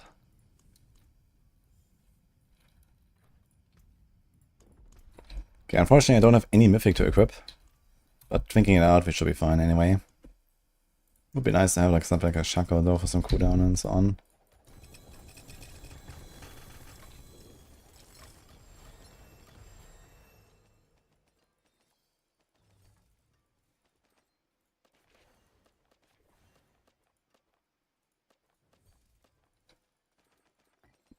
We got like 5 times the same recipes there.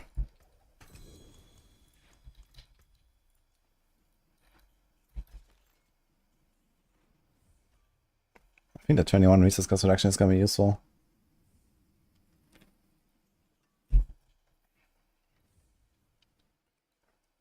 Arrows go brr. Well, maybe it's not that useful, but I'm not sure if I have a Fist of Fate lying around actually. I don't even have an Azure Wrath, man. I need a fucking Azure Wrath.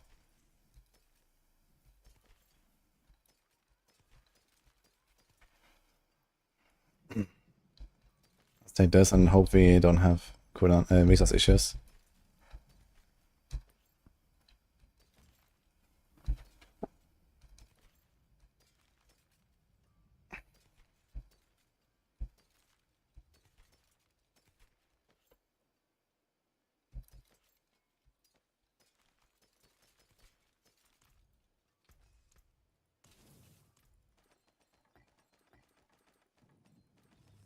No, it's not BRD02100.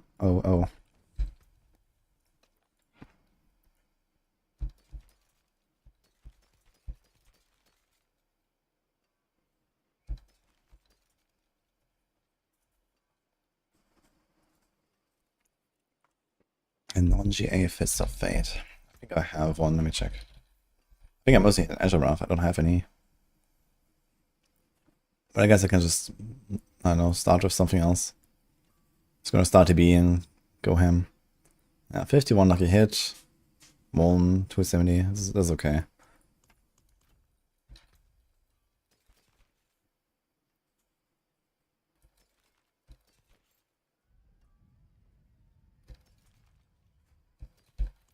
Greetings. How shall I guide my hammer? What's left, you ask? Okay, I think we have to make some space. Space.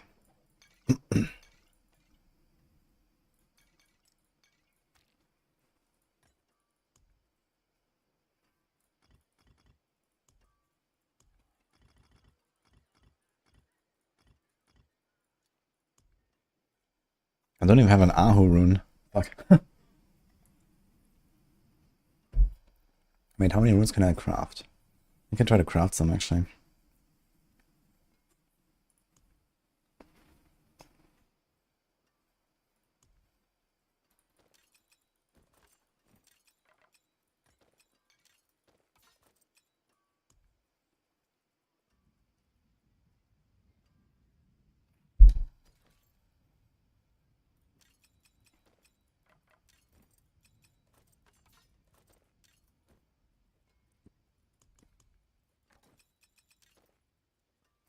Should be plenty for the rogue.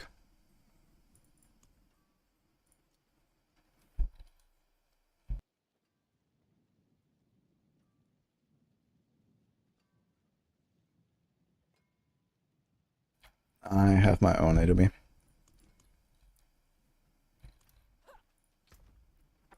But I might take a look at the Maxwell, because I might have discovered some stuff that I don't know about yet.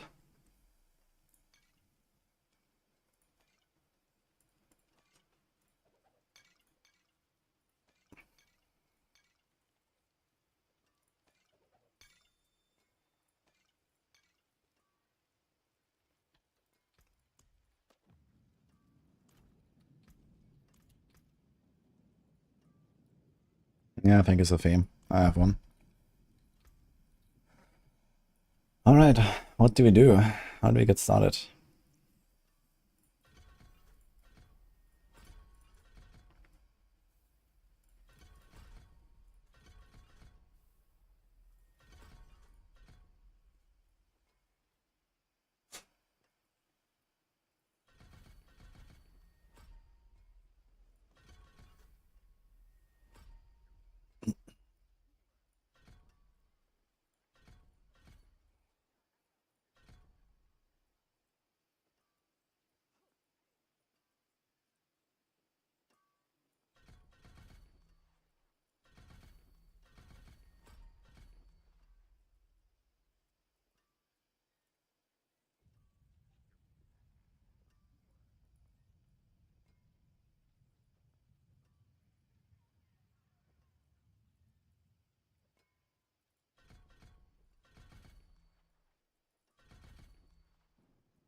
Wait, I don't have an ult. I have to go inner side. My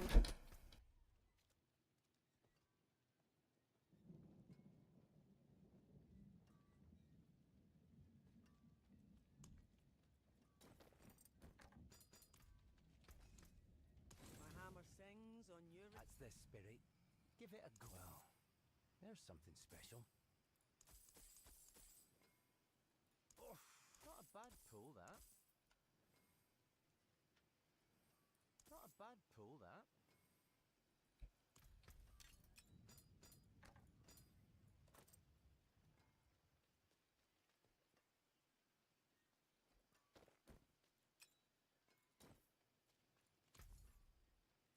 Somehow I went 2 times of pants, 2 times of helm instead of pants. Okay.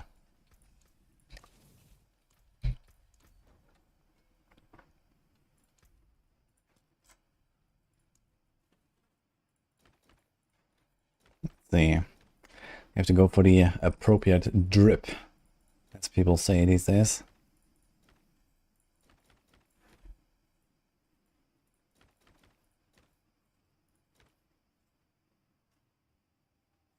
If that wasn't such a shitty cloak.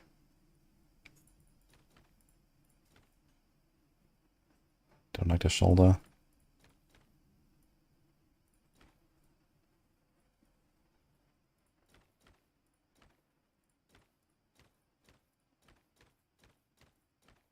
This looks very Spiritborn-esque.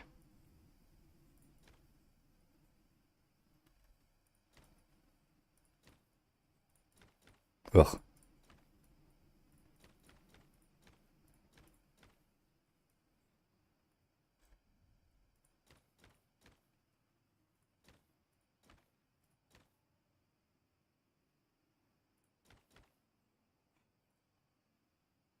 That's a big shoulder, man. What the hell?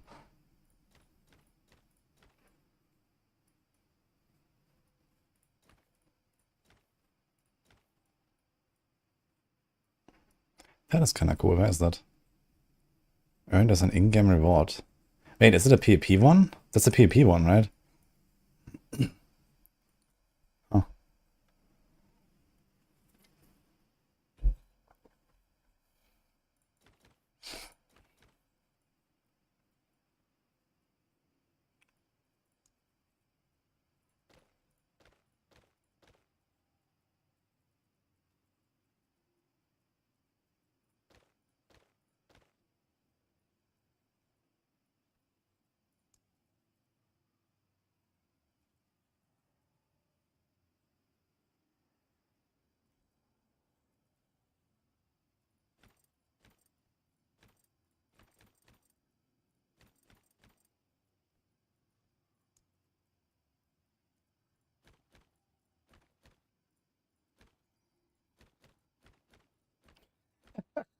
Nice rogue.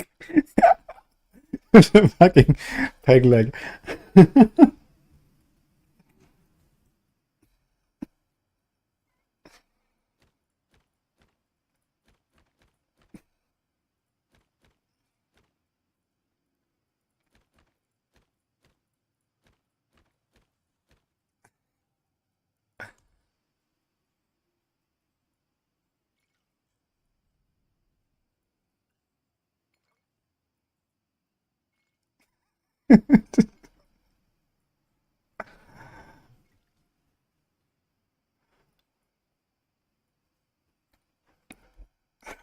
What do you guys say?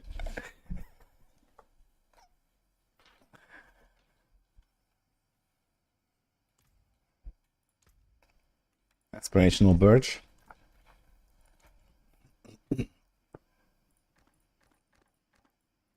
That's a nice bow. Double Umbra. Bruh. Okay. Perfect.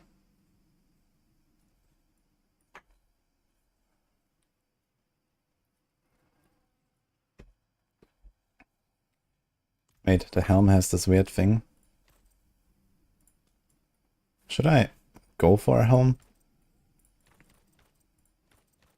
My god.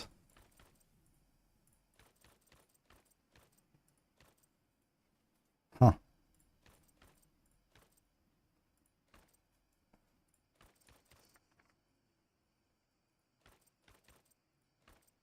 Dude, this looks like a Predator.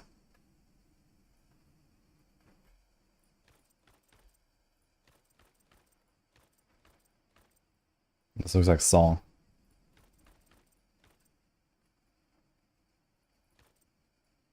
Holy shit.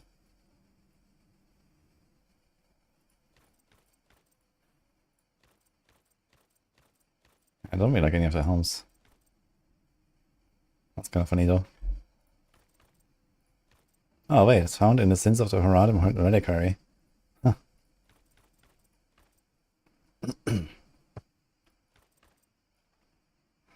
Wicked.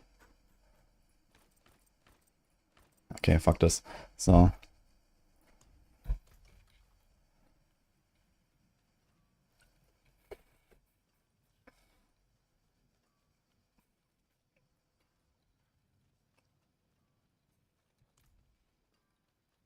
Okay. Let's try to be serious about this. So... I think I'm set up. Get some tempers. This is all I have. We want shadow. Actually, we need to imprint stuff first. Double two-handed accelerating. Let's go. To make this feel good. Umbral to make this feel better. Ravenous. I don't have Ravenous. Unlucky. Dark Dance maybe. Dark Dance is not the worst. I do a Ravager. I don't have fucking Ravager. Oh my god.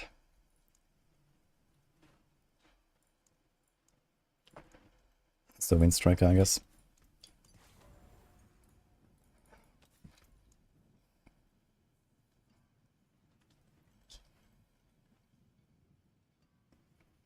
Yo. Thank you for Prime. I don't know how to pronounce her name.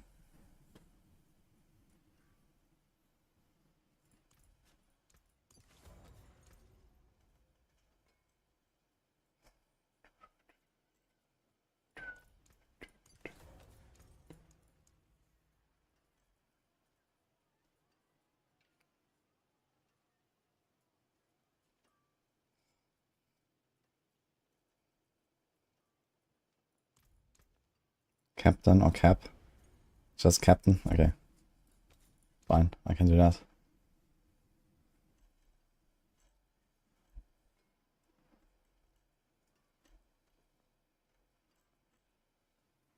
Cold Cliff, Giga buffed.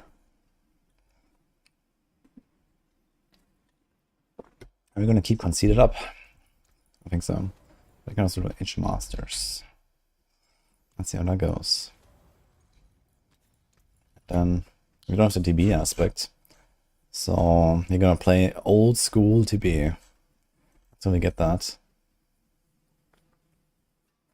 Toxic Alchemist. Somehow I got that, I'm not sure from what. I guess we salvaged. You got Icy Alchemist, Toxic Alchemist. Let's do it just because. It's gonna be fun. Okay. Ding, ding, ding, ding. I think we can just craft the new gems, right? We have plenty of gem fragments. Let's go. I'm gonna keep the others on a Spiritborn. You're gonna rip some characters at some point anyway.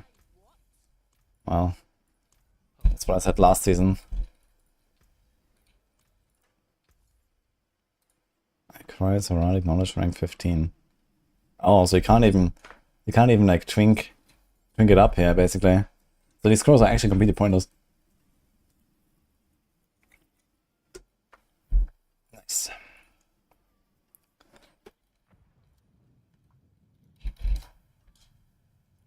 So what do I want?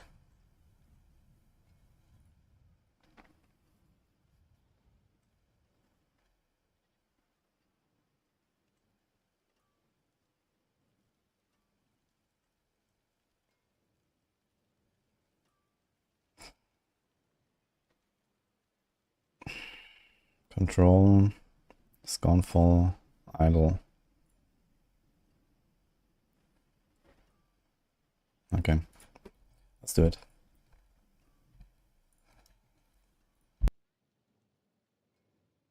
I'm not done with Spiritborn already. I just don't want to grind, you know, like 30 hours of pit now or something to get some Paragons. So I'd rather start another character and do it then.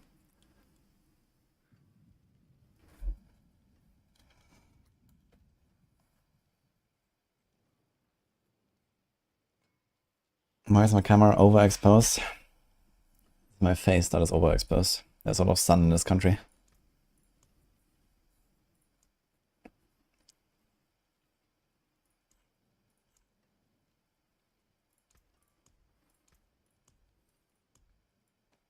Oh, we actually get big gems here and big armor and res. Look at that. Didn't have to do anything for it. Okay. The sun.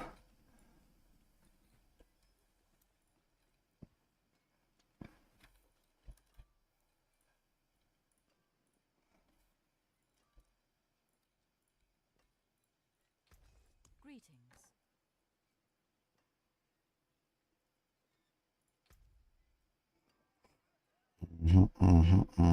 Inner sight duration. 70% inner sight duration.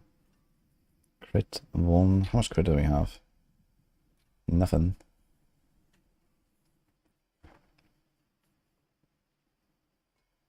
I just go for natural finesse and go close if I can. Or just percent is fine.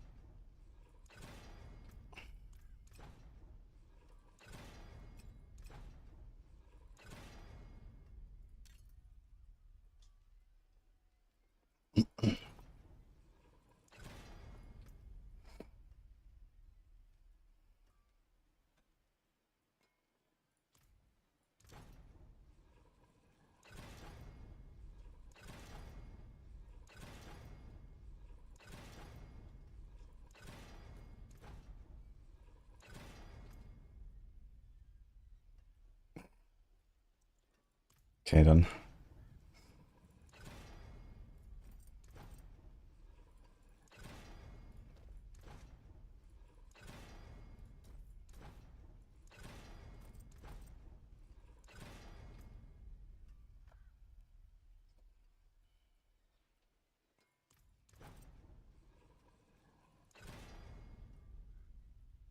That's a lot of life actually. As we have like no life.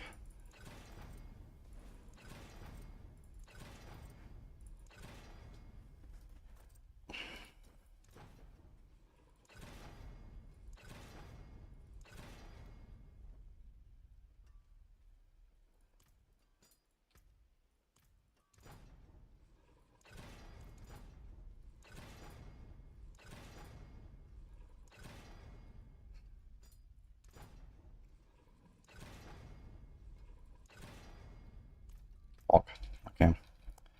So what else can we do?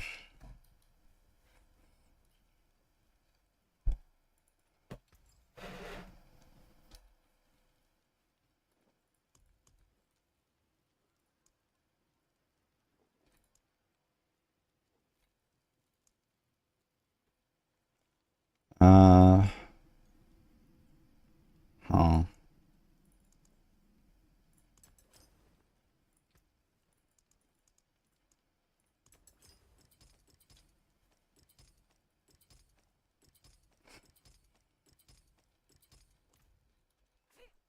I'm starting with TB. Your rate grants movement speed. Actually, do I care?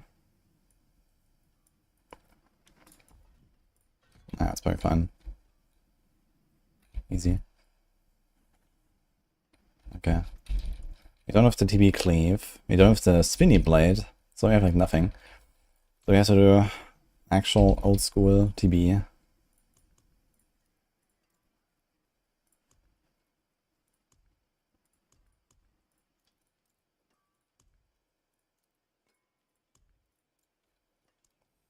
How's it going?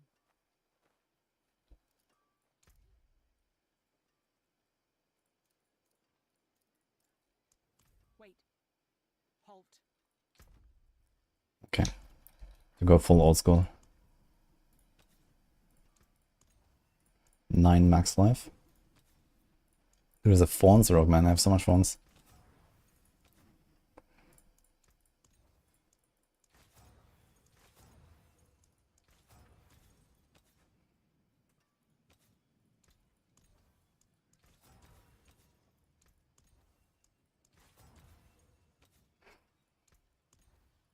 Does that like a hit restore resource already exist? No.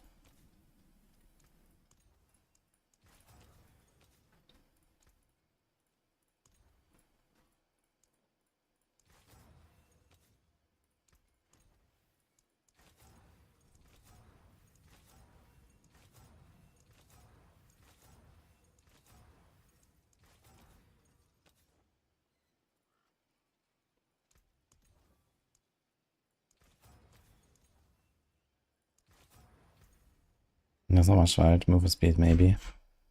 But we have plenty, right? We have 20, 40... maybe. Okay, it's cost 300k. Fuck it. I think we are ready to go.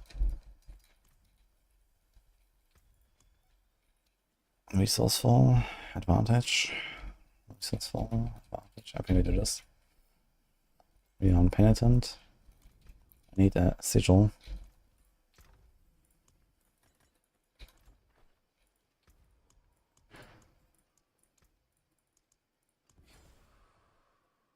Any forgotten wisdoms? Wait, it gives me like all of the different affixes now. What the fuck? Last time, that was not the case. At all.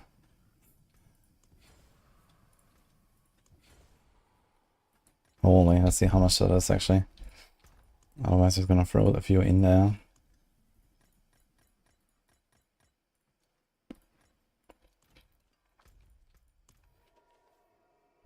I'm looking for an Azure Wrath mostly.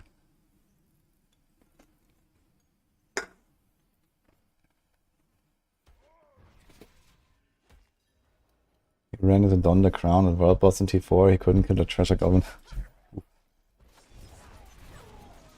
Sounds very unfortunate.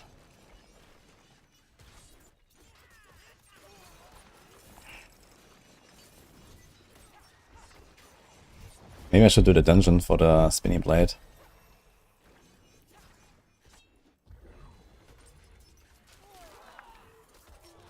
Somewhere in Fractured Peaks, I think, right? No, it's in Scotland, it's the Jala's Vigil, I remember. I really like that as a Nightmare Dungeon, but it hasn't existed in a long time as a Nightmare Dungeon. Have they ever changed the Nightmare Dungeon rotation, actually, since the expansion? I feel like it has been the same dungeons in every single season since the expansion. They just, like, never changed them or something.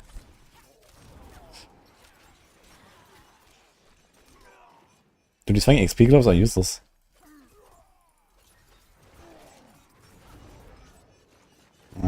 Not entirely useless, but it's not far off.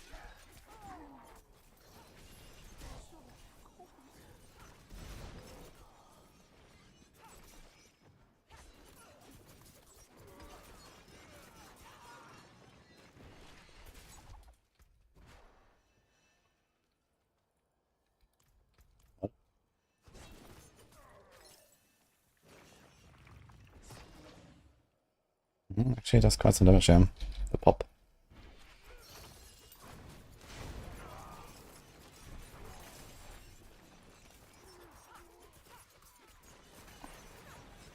TB aspect is very strong for speed clearing. Dude, I wanted to make like a alternative TB version where I can play with the returning blades like this. When I played TB for the first time, there was no Blade Dancer.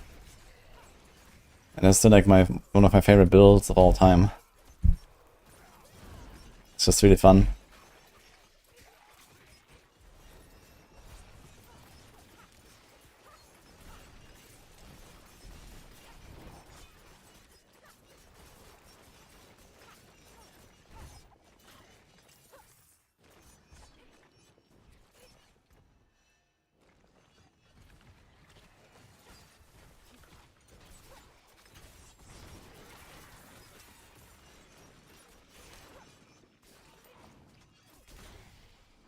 Oh, wait a minute. How about this? What do we do, actually?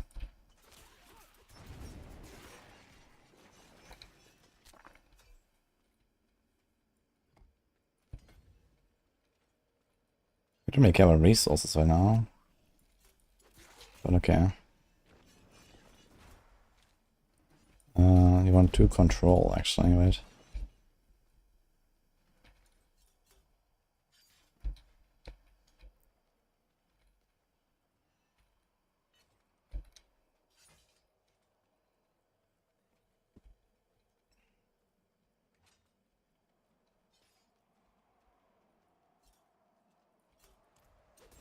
I don't think I actually have vulnerable right now.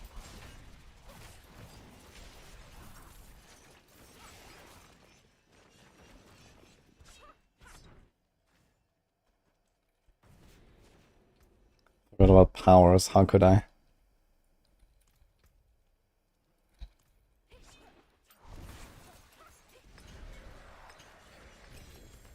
Okay, I got 2 level ups on this. Not too impressive.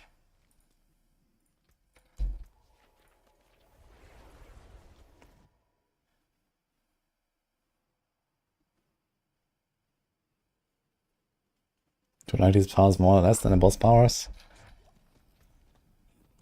I think they're like equally whatever.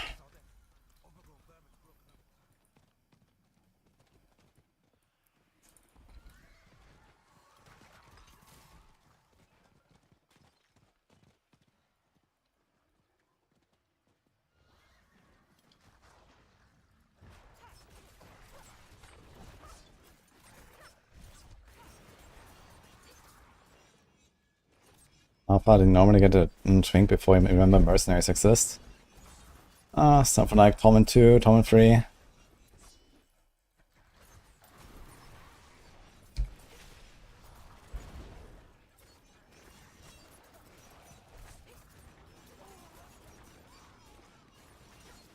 Exile at that point is usually when you stop vibing.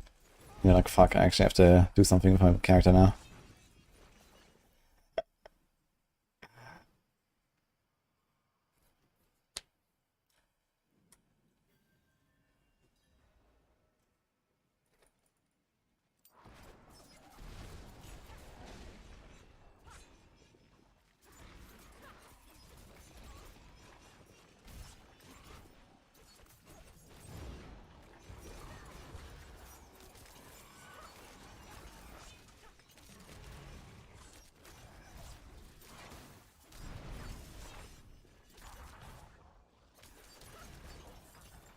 Actually, we don't really care about picking loot and whatever. I just run, let them die behind us. It's okay.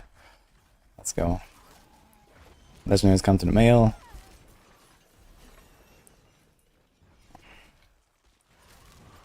Also fast weiter after season. Nein, mir das ist die Saison after there.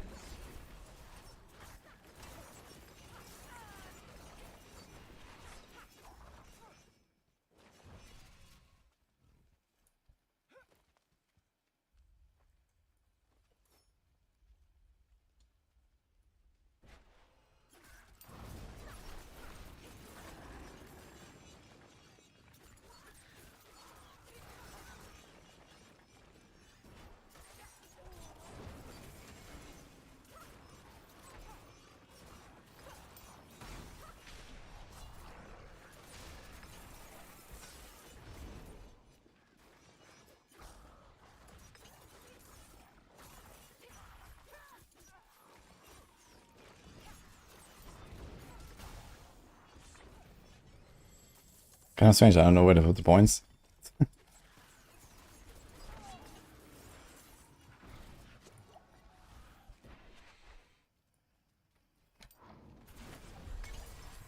Nice boss fight.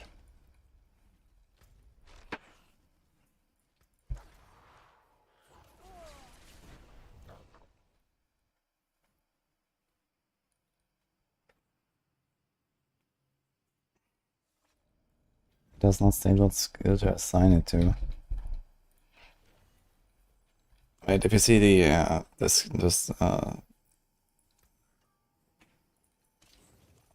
season power like embed basically, it should show it like, you know, is it here or here or here or something? No.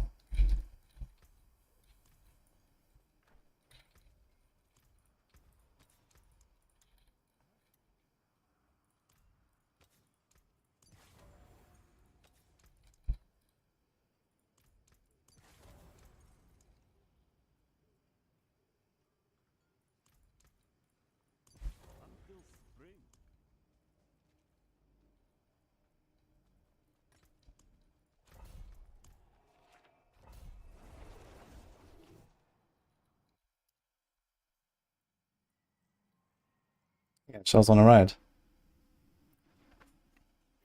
So it means on right click. And whatever is right click, I guess it's a skill here.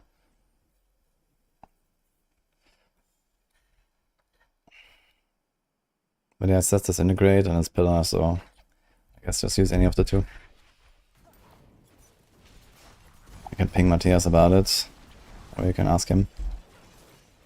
He's also streaming, but he's doing on YouTube actually.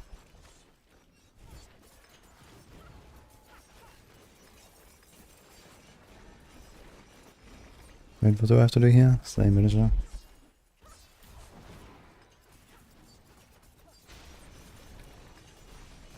Wait, what? 120% on the mineral? Oh my god. When did that happen? I thought I'd do like 20.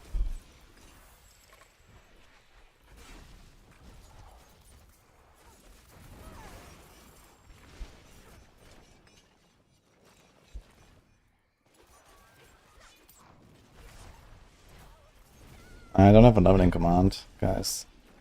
Ambulances and strongholds.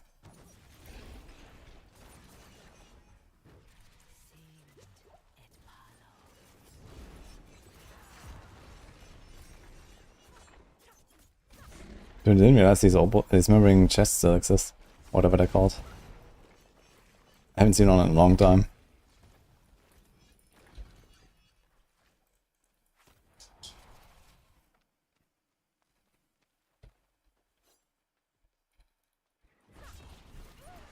Wait, on mobile it doesn't show or what?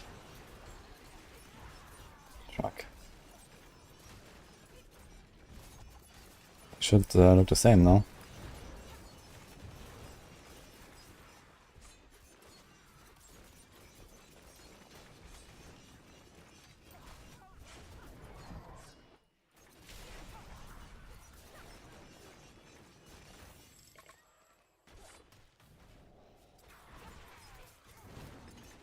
You and Mariana wish to be employed by me.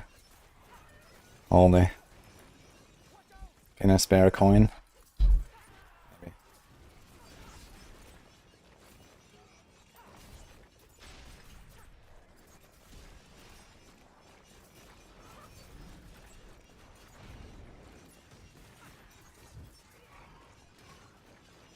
Talking traffic can still see what is selected in the guide though, right?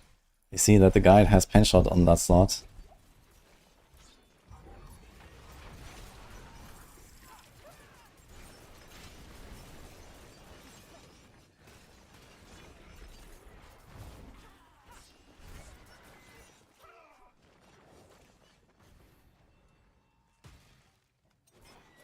I'm still a meta for Rogue.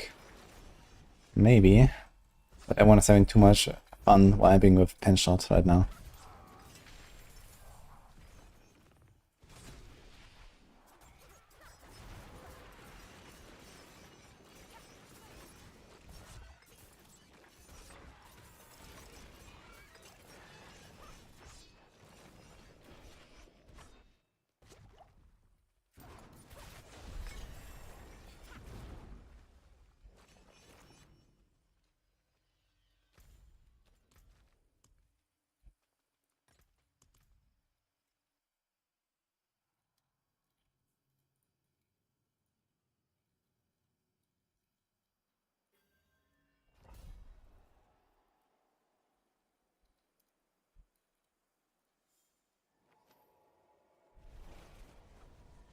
How do I do this again? There's like a way to show this as mobile, right? Yeah. I mean, here you see the skill bar. And you don't see this or what? On mobile. What's going on?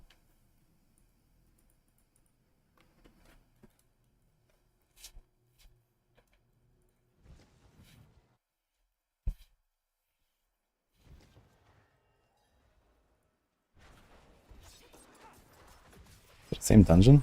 I think so.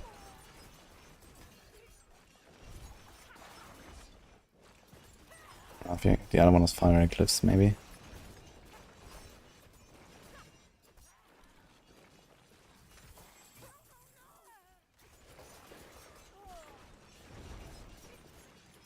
Hello, Katze.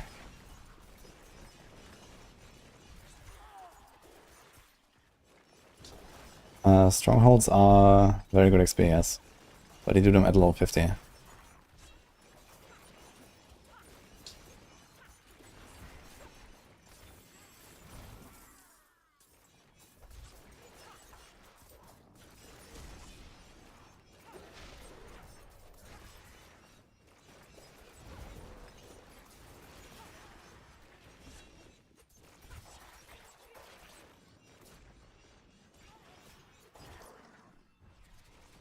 One is better, hardcore survivability-wise, Heartseeker to be. I know, rogues are generally beefy. I mean, Heartseeker is ranged, but to be instantly disables everything, and also instantly kills everything. So, I think to be. Because Heartseeker is just much weaker.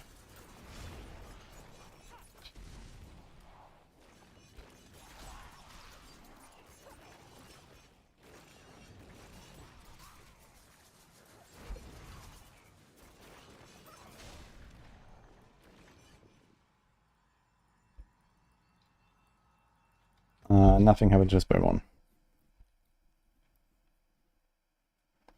I play at 60 FPS. I always kept my games at 60 usually.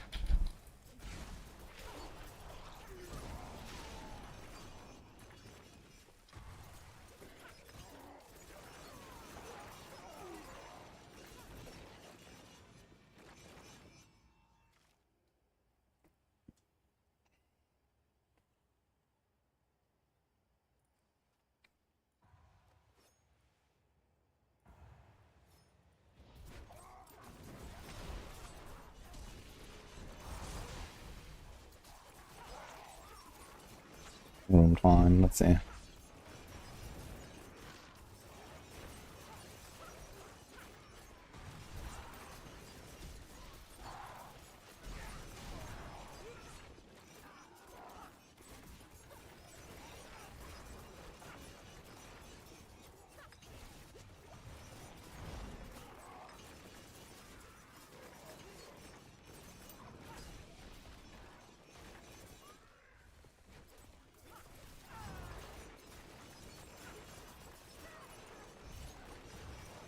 Okay, I'm kind of confused. Can I proc inner sight? Sorry. Can I proc second wind during inner sight? It looks kind of like it. What the fuck?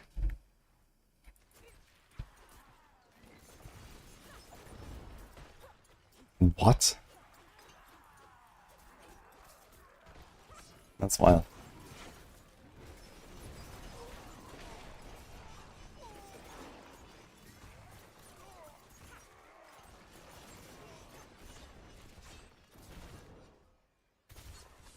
Oh, we might fail this actually. Holy shit.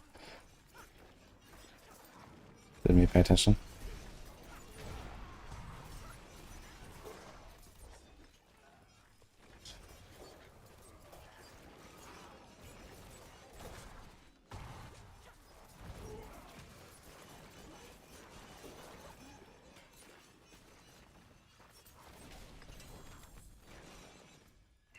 Very strong room.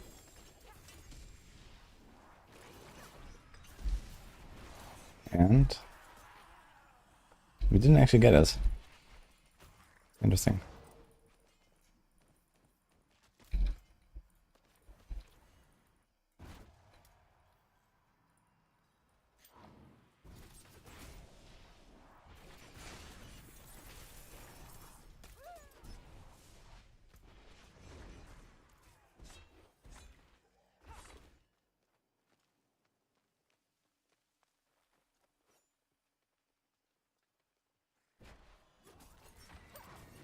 Yeah, I mean, Truck and Tough, the embed that we have in the guide is just a copy of what's in the game, right? Like, this is... I think there would have to be some custom solution maybe to display which skill that is and, you know, somehow link that to what is on the skill bar or something. I mean, that would probably be possible, but sounds like a lot of dev work actually for something very minor.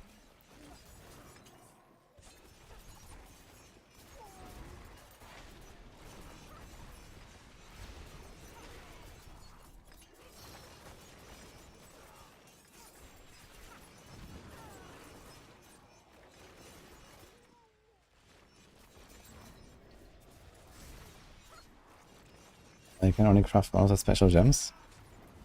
Oh, maybe have to read more books.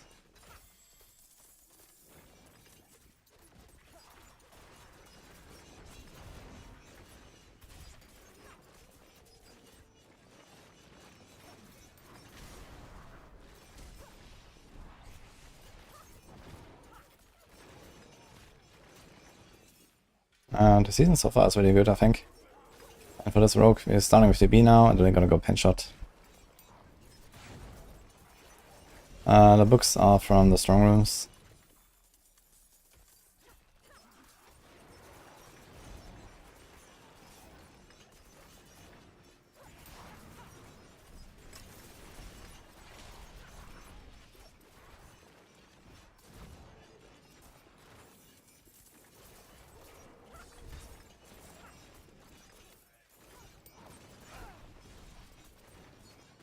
Second drops bugged. They used to be, but no more. Now I get them very easily.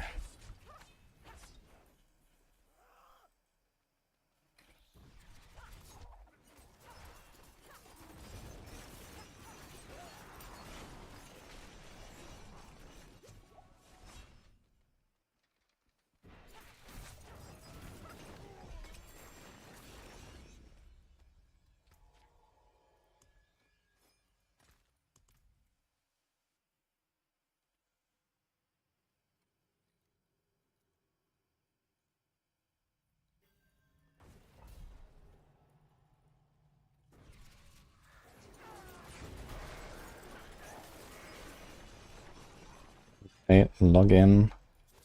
Don't look up anything or any guides. Don't compare your progress to streamers. You have the best chance of having fun. Agreed, actually. That's exactly what I'm doing. In best case, do it on hardcore.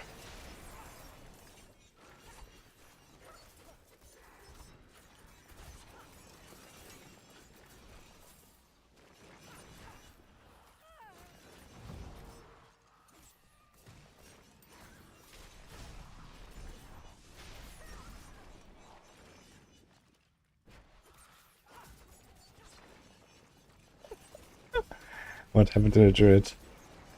Yeah, we went for the rogue first now. Dude is chilling. Having some lunch.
I'm not sure why I didn't do anything with Shadow Imbue really.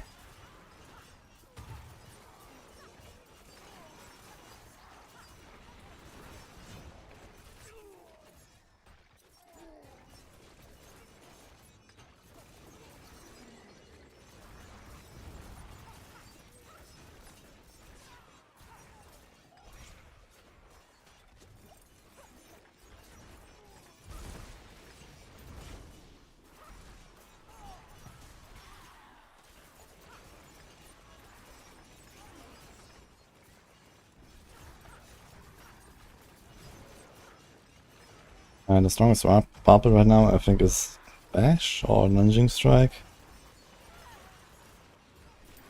Not 100% sure what I have been cooking there. I wonder if we're gonna see an Azure Wrath Barb.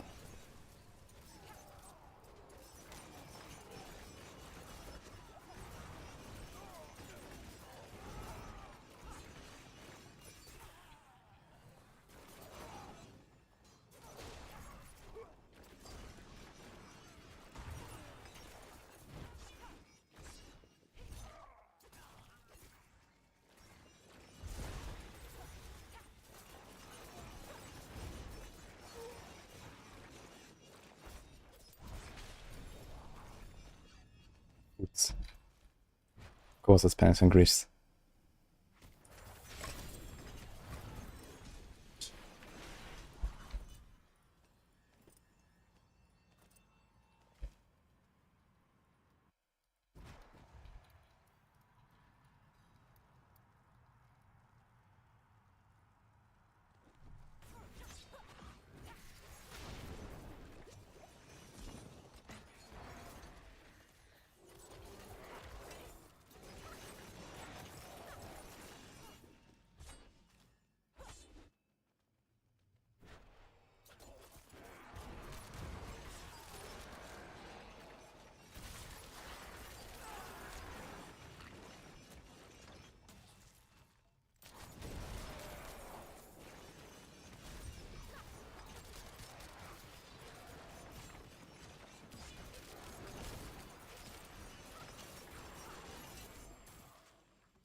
Twisting Blades, Rogue. Bile, by the way, do we have an Azure Wrath? You asked me earlier if you need something.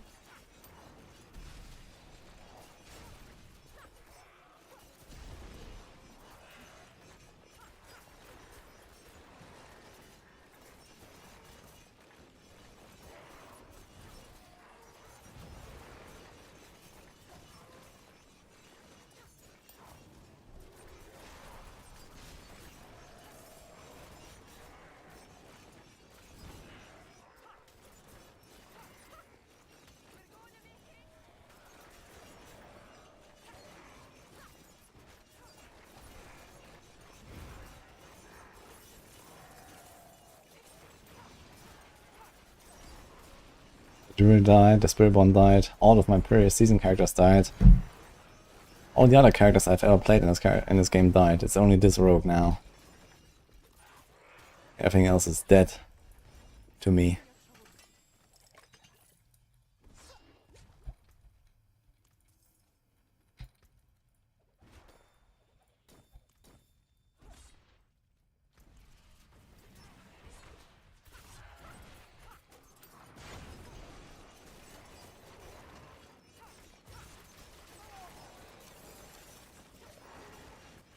Yeah.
Yeah, so I heard there's like some guys sitting in a cave somewhere. Let's see if we can help those out.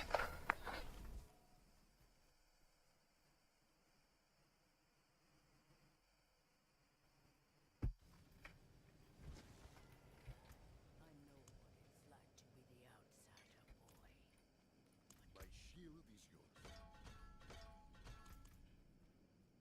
We could use some help.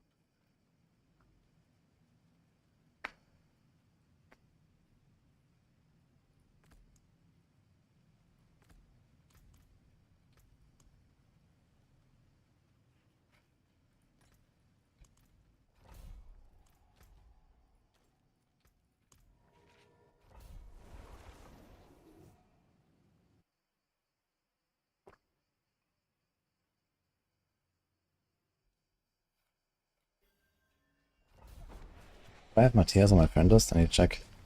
Maybe I can DM him real quick about the pension guide. I fixed that.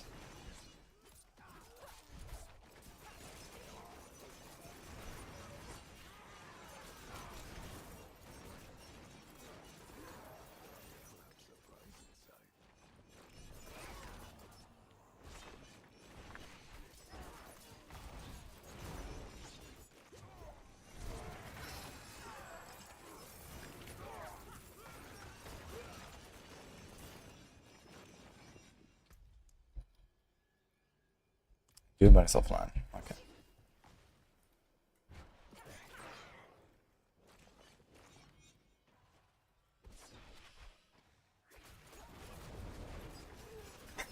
Blood of Rouge on TBC hardcore launch.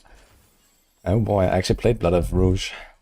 Well, I played a Night Elf on Vanilla, and halfway or so to TBC, and then I rerolled a Blood Elf with a new account on the same server. That was a very funny experience. Because I basically went from the best ally guild to the best horde guild.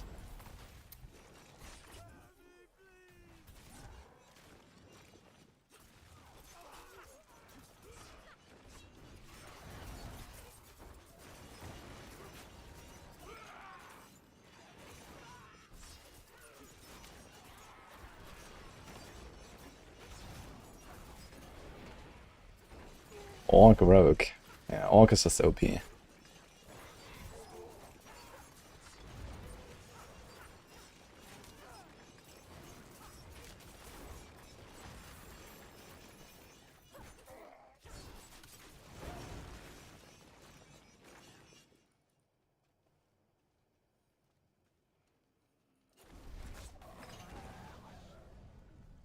Non-meta gamer not getting plus 5 sword skill.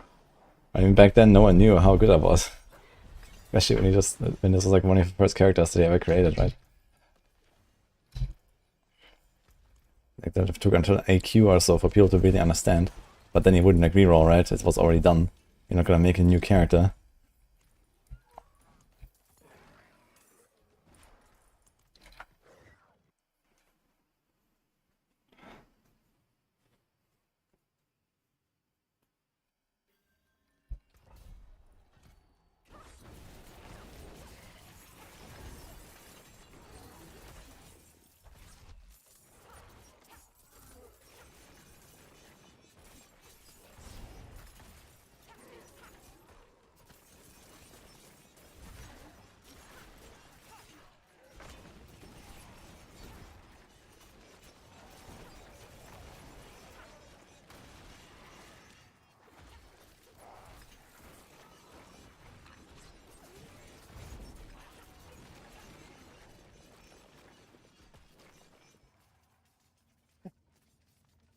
Retirement home levels. Well, a good question is, how many people are actively playing WoW from retirement homes? These days, probably not a small number.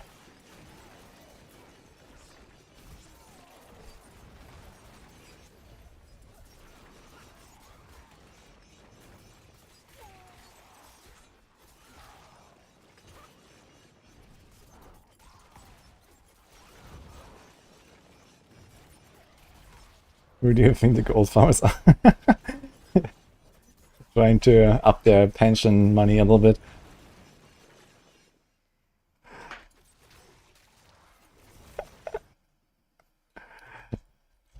Oh god.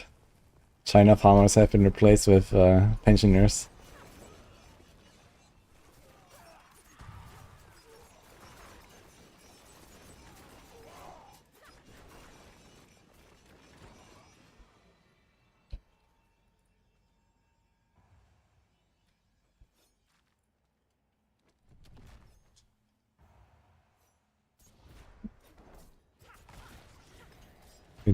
Someone mentioned that.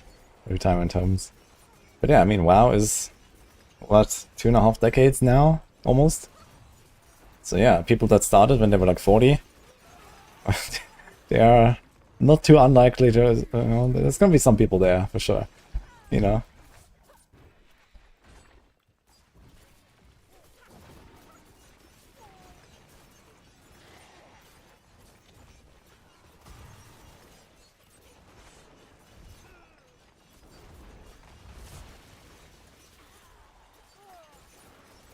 I mean, I don't agree with the content that was made about add-ons is just hand-holding people to retirement home levels.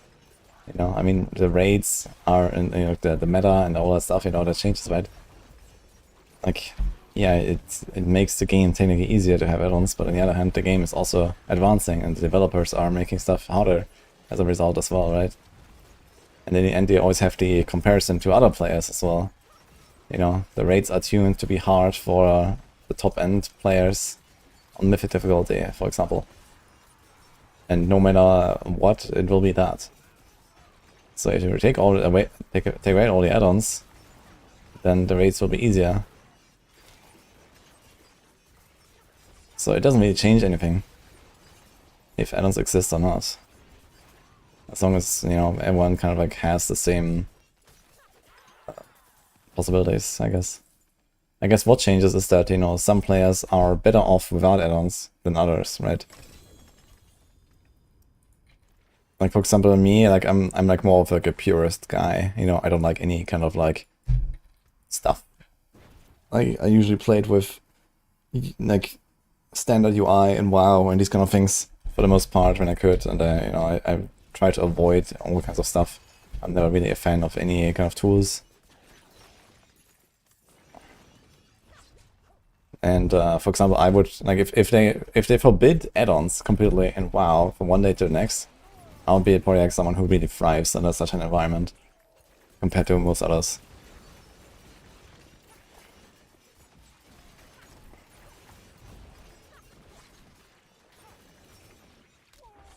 But other than that, you know, I mean, the add-ons exist, people use them. It's all fair game, I guess.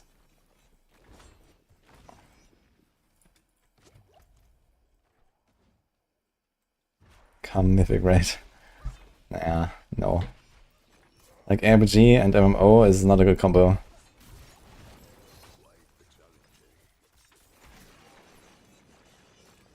In terms of like scheduling.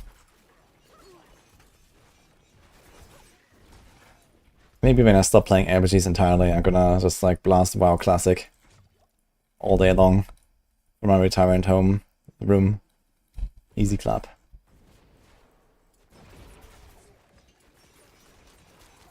Hardcore, of course.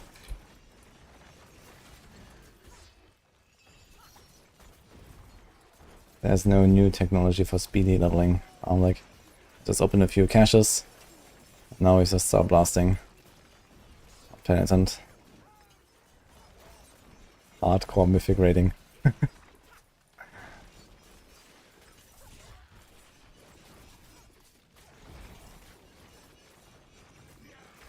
Yeah, the problem is not that raiding takes a lot of time. The problem is that WoW is a game you have to play every week at least, a little bit.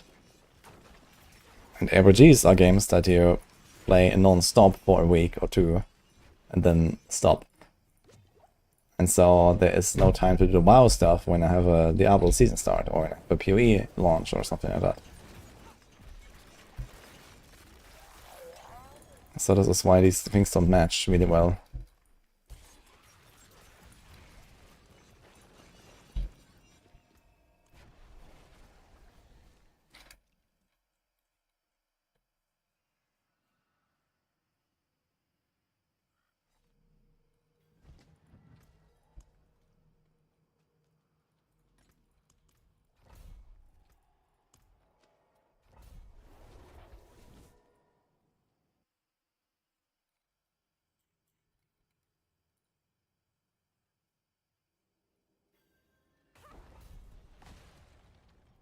A lot of players on top guilds play WoW like I play RPG.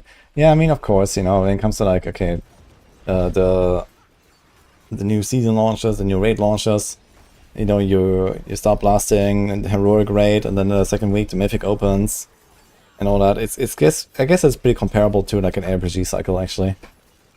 And then in between you can kind of chill, but I mean, you still have to like, you know, log in every week, do your stuff, you know, do the grind, and then you do this on like 4 different characters or something on a serious raiding guild, like a top 10 guild or something like that, right?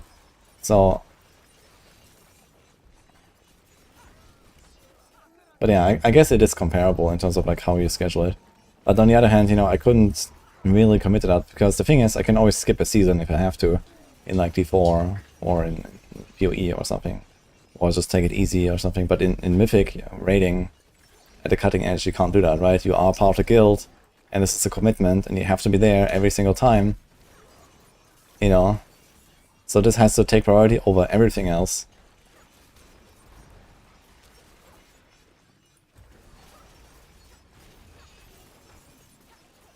Which, you know, I'm okay with. You know, if I was a WoW streamer, I would absolutely do that, you know? I would join some top 10 guild, and I will do that. But, yeah. I am not a WoW streamer after all, so I'm doing this instead.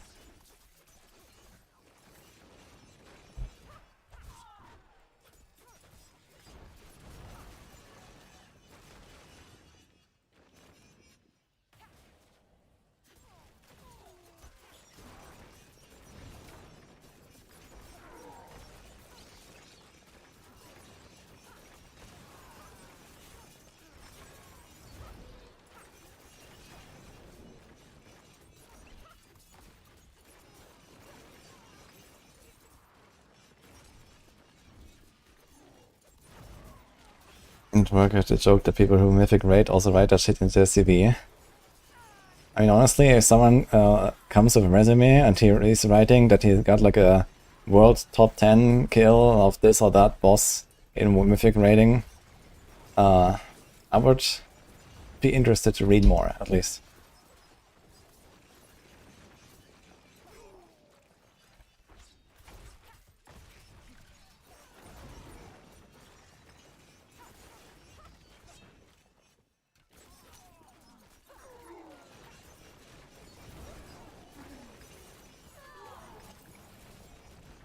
time at McDonald's. No, of course, that's usually not really qualifying you for a certain job most of the time. But it does say something about the person, and that is also important. You put babysitting on your resume. Kick. That's good.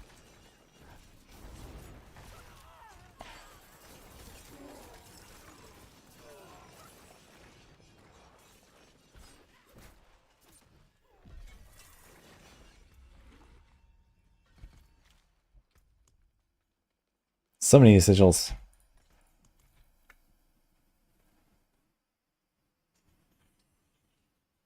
Why does my rake go so much further? There's a temper called rake size. And the other thing that you could mean is the Ravager upgrade that makes your dash.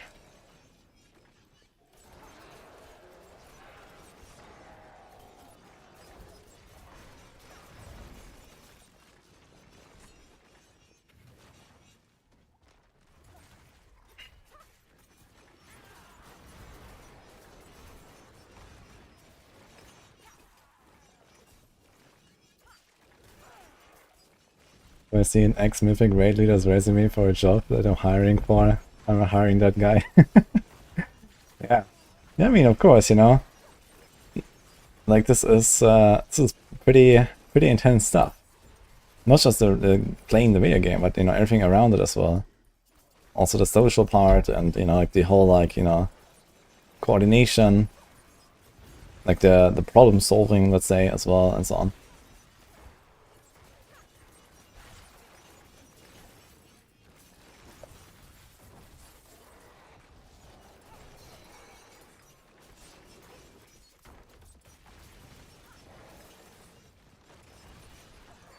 I am playing a Chasing Blades Rogue right now.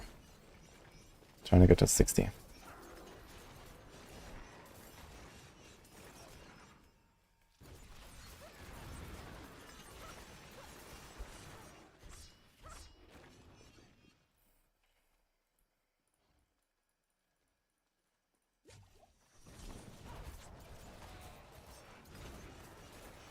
I'll change the build to pen shot eventually, but until then we do TB.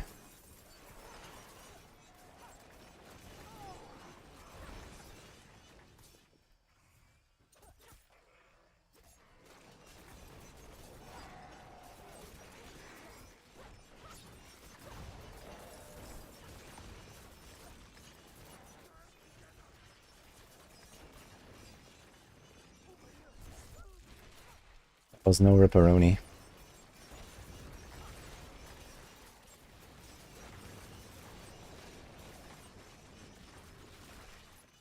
I fully understand what you're saying, Windmill. I know how raiding in WoW works.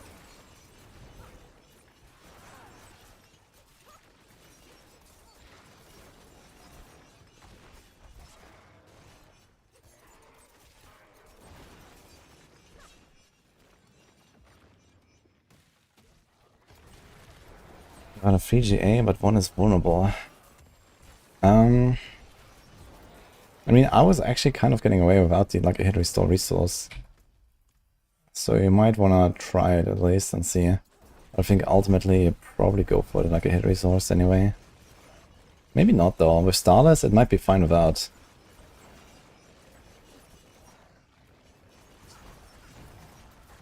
Might depend a little bit on how you trigger quacks and how often. I guess once you have Ahu quacks going, you kind of need to like a hit resource. But I'm not actually running Ahu. I don't have an Ahu rune. So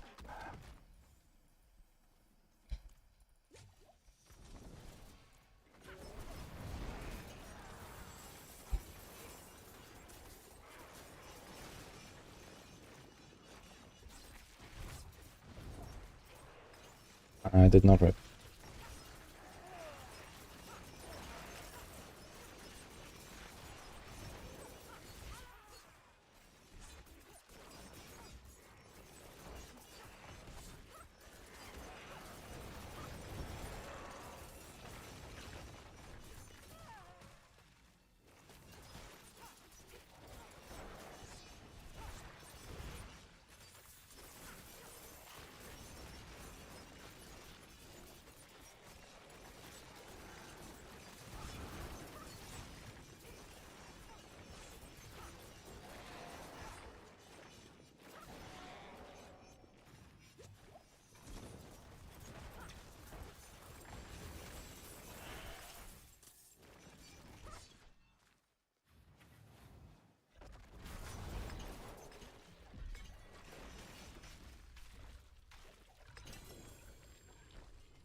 And even without any Shadow Clone cooldown reduction or any cooldown reduction at all, I can almost just keep it perma.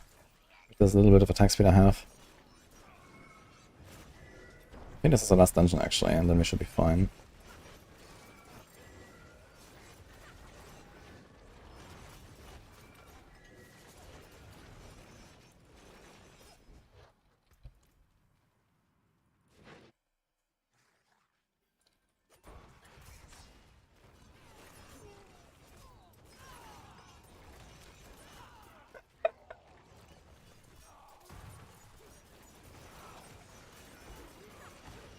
I mean, you're doing the same stuff, Brogata. No matter what.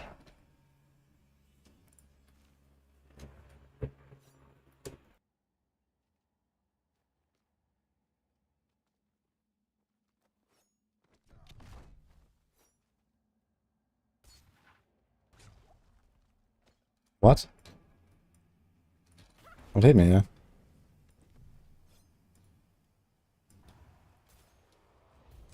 What? I'm just taking damage. I don't know what. Random.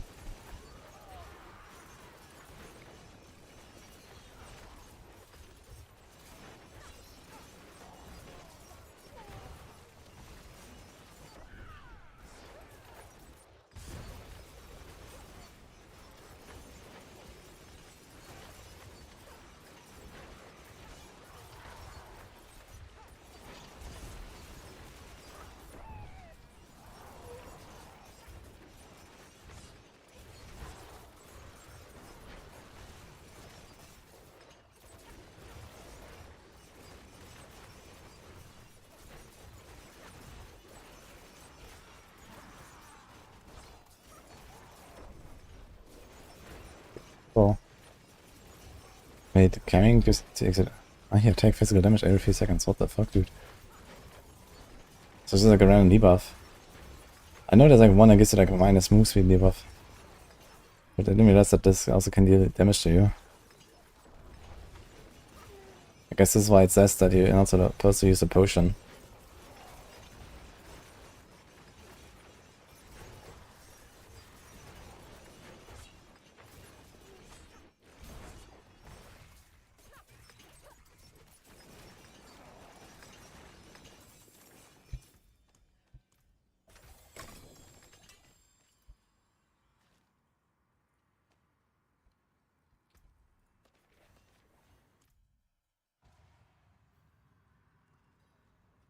You get them now, XYZ. XYZ.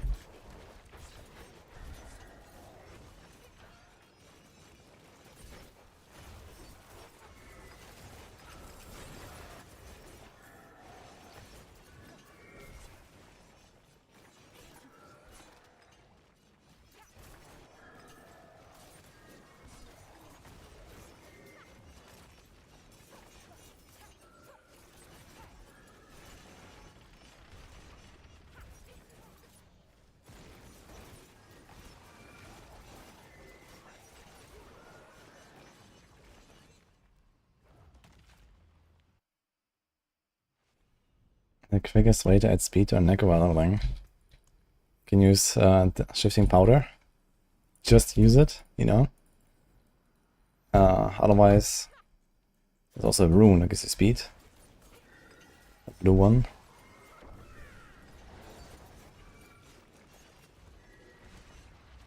Speaking of runes, I have nothing in my helm and I accidentally have 6 emerald sockets.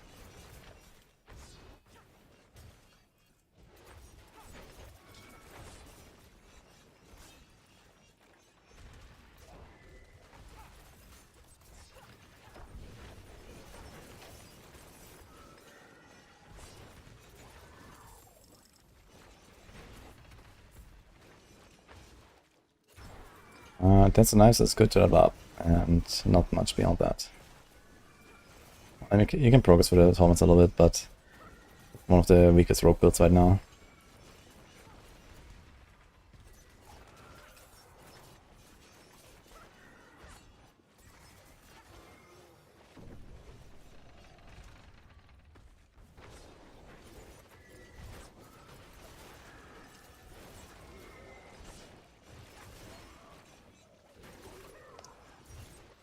Amulet, how important is the dex? Basically every build in the game wants main stat on the neck. Just like a good stat to have. It's like in the range of like, I don't know, a 15 to 25% damage boost depending on GA or not or so. So that is usually better than most regular passives at least. Especially because the value of a GA is better than like having an extra rank for a passive usually.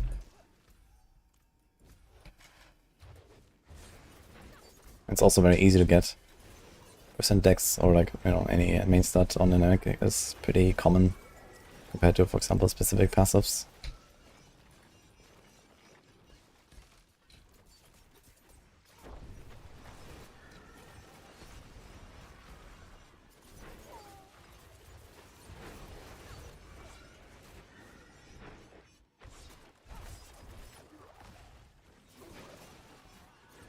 Pressure can generate lucky hits.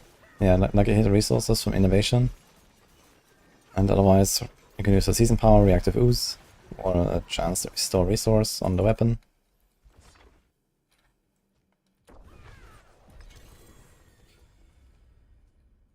Actually, have to do another dungeon man only.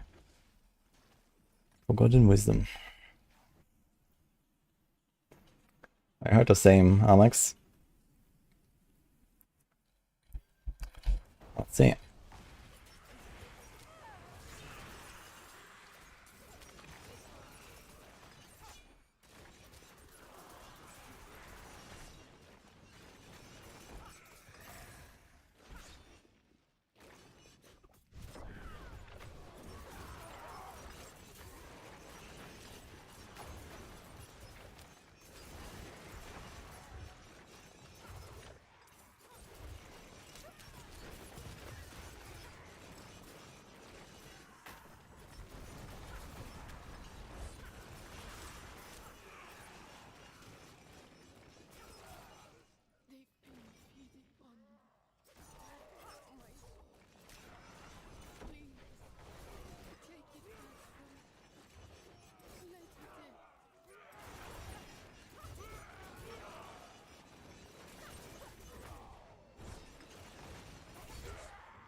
What is a dot? There was a dot on the target, I'm not sure from what. Oh, just a catalyst, I guess, right? wait a minute, 18,000%. The fuck?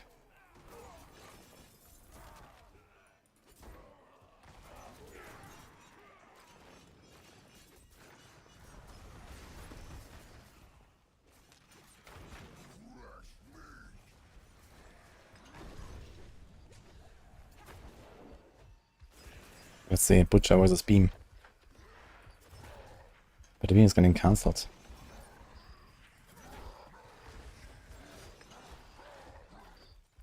Okay, fuck it.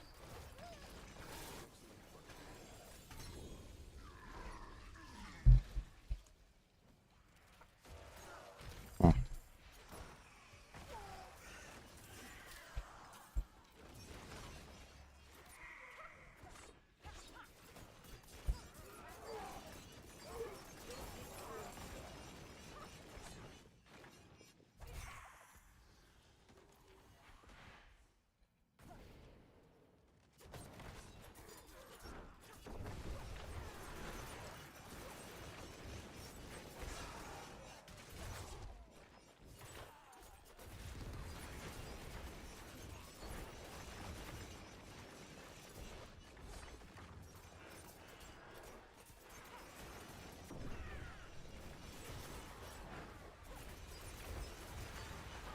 65 and 134. Pen shot, that's pretty nice. It does Paragon as well.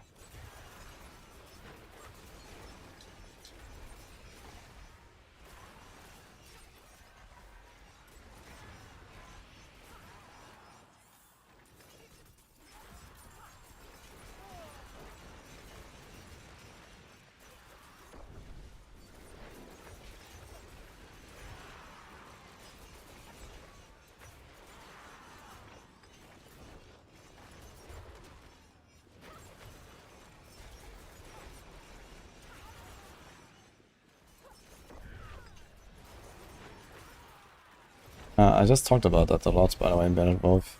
Did you not hear me earlier?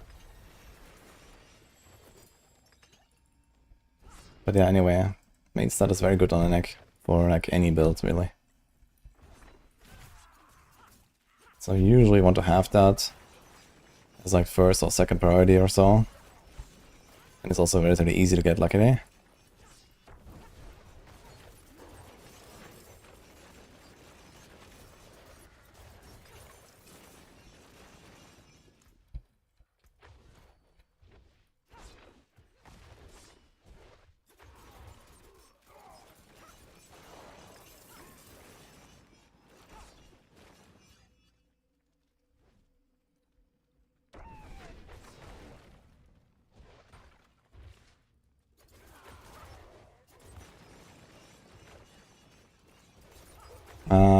Yeah, I know about the Declan.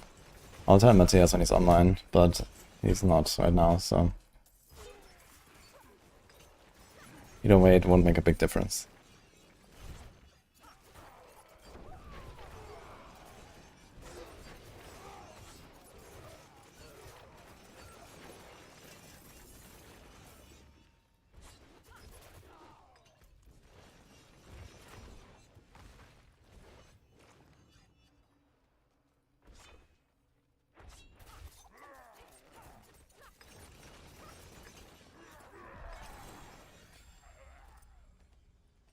Okay, strong all time.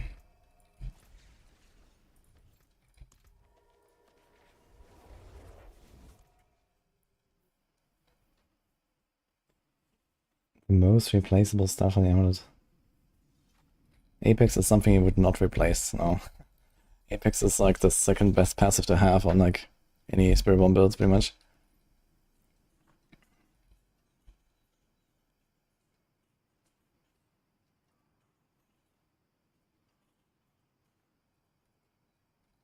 I mean, you can tell me what the amulet has, and then I can tell you what to replace.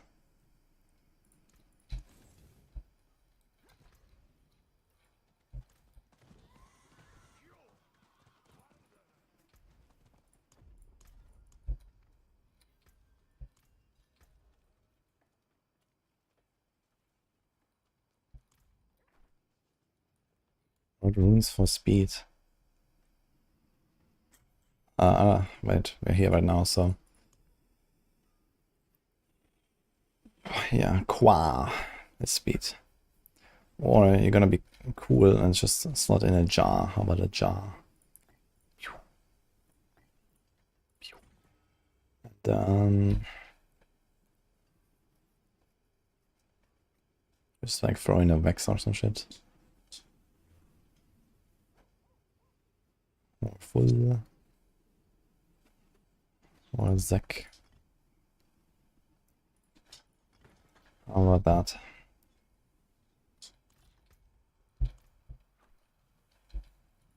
Take a chance, wanderer. It seems your prayers have been answered. That's a lot of life, actually. Not much. Fair bit of magic in that one. Wait, why this thing has only 15 life? This has 73. Because it is below the 600 M power threshold, I guess. Huh.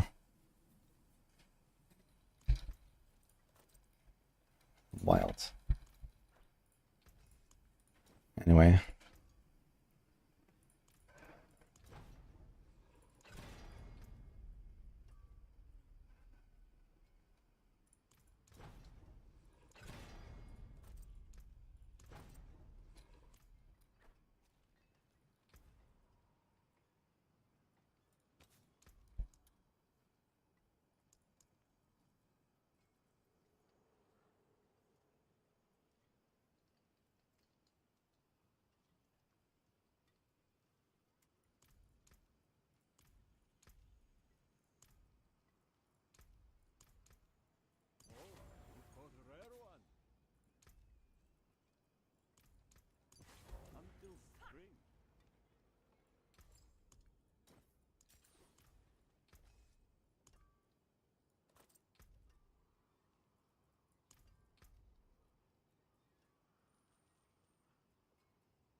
Ah, okay, so trying to buy a neck with Dex Potent or Dex Apex.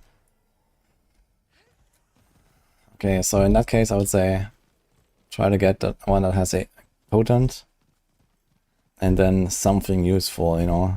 Even something like attack speed is not terrible. Or even like a GA knife, honestly, because the build is kind of squish.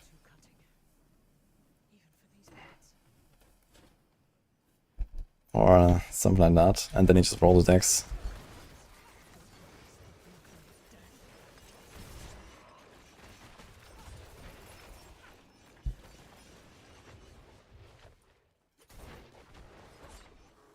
Hello, Akam. What do you need help with? This is not pen shot yet.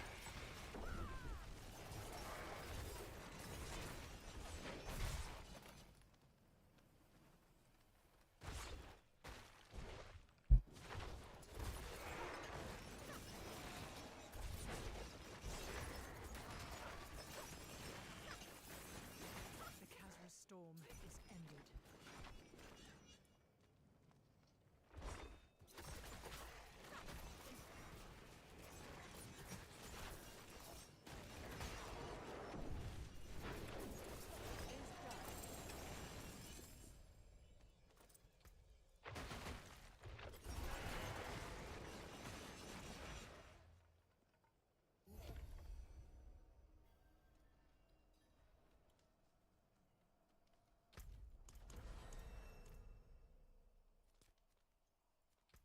All good, Akam. How can I help you?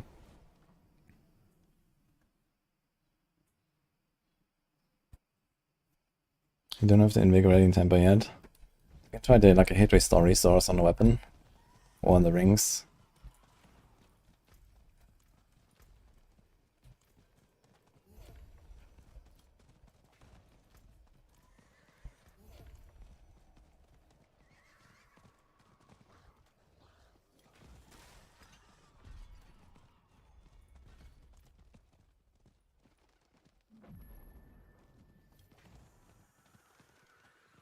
I don't have a spare Ahu rune.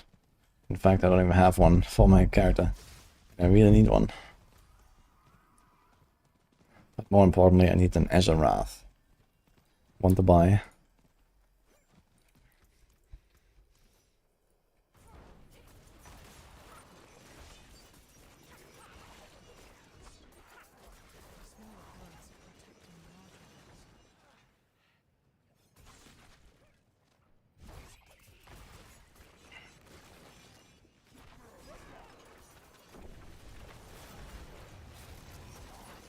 The light did not protect his knights from the vampires.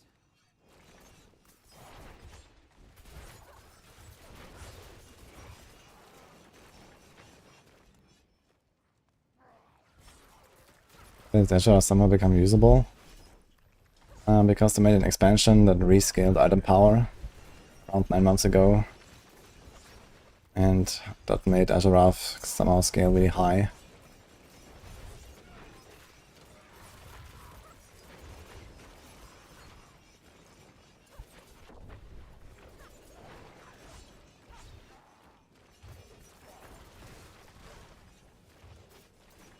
Puncture is not really used these days.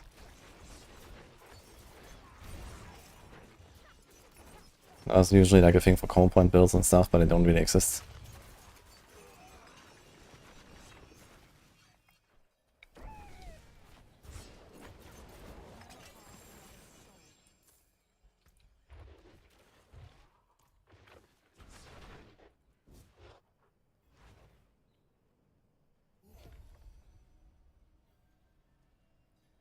Yes, Dalmathian.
Trip accurate. Well, help me with a noun if you wanna get a renown in the hunter.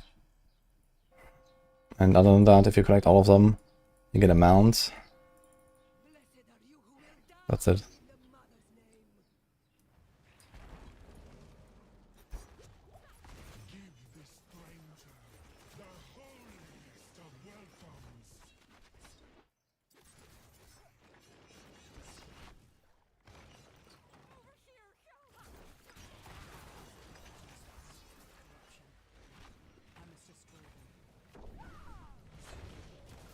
Another lamb for the sacrifice.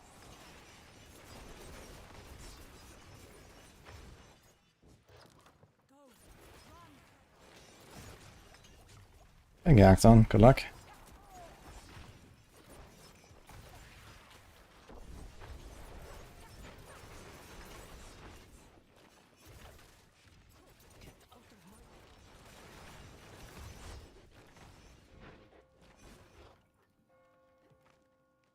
The bells again. But who is left to win? It shows there's something here, but there's nothing. Okay.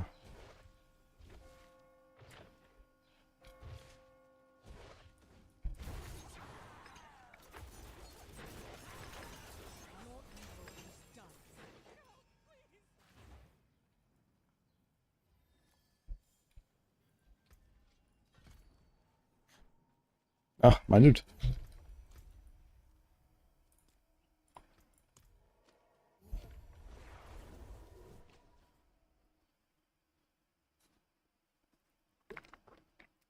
Possibly be able to level a new tune with the Vessel of Hades story. Good speedrun is like 2 hours.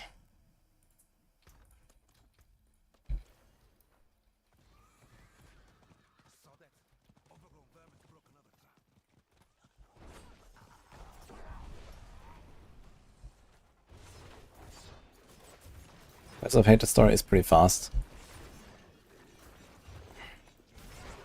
If you go normal, one-shot everything, just go all the movement speed and stuff.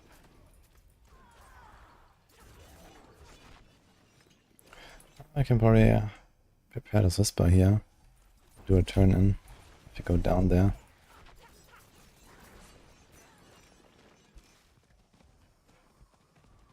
I am not planning to try the Shadow Blight. I don't really like that kind of archetype too much. I'm gonna skip Necro this season. It's a very powerful build, but you know, all these like good Necro builds, they're all like really clunky and stuff. The only exception is minions, but I don't really like minions either, so...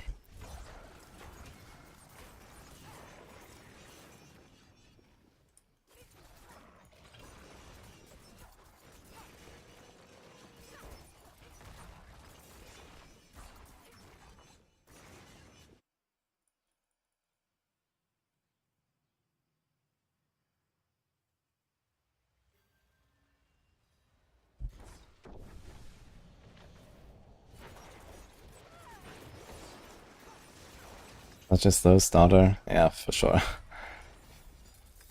Yeah, I would like to play some Necro again when there's, I don't know, like a Blood Surge meta again or something. But I don't think this is ever coming back, honestly. Blood Surge and all the all-power synergies have, you know, they've gone so far. Like, Blood Surge feels so bad to play these days. You do like nothing, nothing, nothing, nothing, boom. Repeat. You know? It's so stupid. Because I have to wait for the every 5th cast for the all-power. Like, I wanna play like Season 2 Blood Surge again, man. I walk into Helltide, or like, I don't know, Vampire Tide. And I one-shot a fucking screen. Like, that's what I wanna play on Necro. Great, now Jana's visual is, dude, actually right after, look at this, it has 4 minutes left. Right after I did the dungeon, it got the Whisper, man. What the fuck? I went there earlier to get the Blade Dancer. And when did I make this character? Yeah, it was like roughly an hour ago, so it was like right before. I actually want to check this now. I'm curious. I think it lasts 1 hour, right?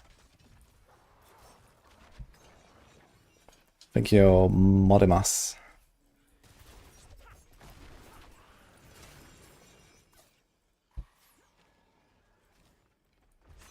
Last season Bloodshot was fun. What made it fun?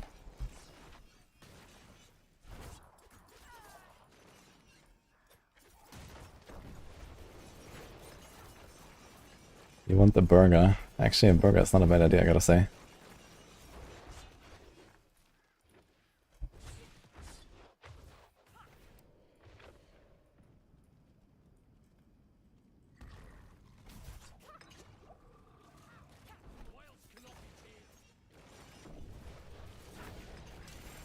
To see what I can do here, actually. How about that?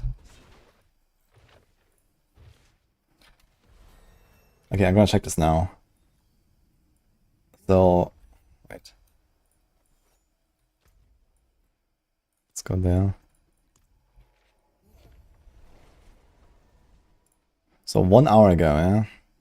What was I doing 1 hour ago? 1 hour and 3 minutes. So I already had the spinning blade. I was level 42.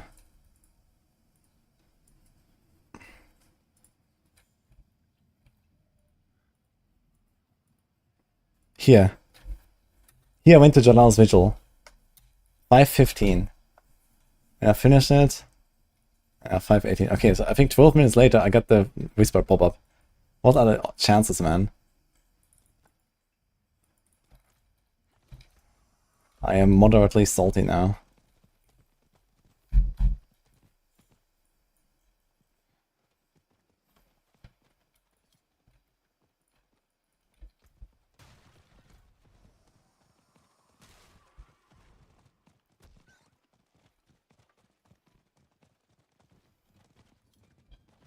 Going for the donor. I like those too. It's been a long time since I had one. But here in Greece we have something kind of similar called Super Lucky. Very good.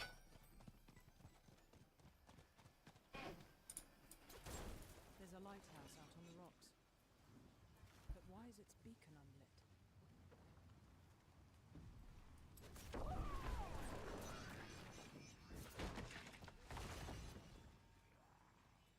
The Crushing Hands build was your favorite. Yeah, Season 6 Crushing Hand was really cool. Right now, Crushing Hand, I mean, still works similar anyway. It's just like kind of weak compared to other builds. Especially boss damage is not great. So I hope that eventually you're gonna get some kind of solution for boss damage on some of those builds on Spiritborn. Because you just don't really have any options. I've been trying to cook, but there's only so much cooking you can do.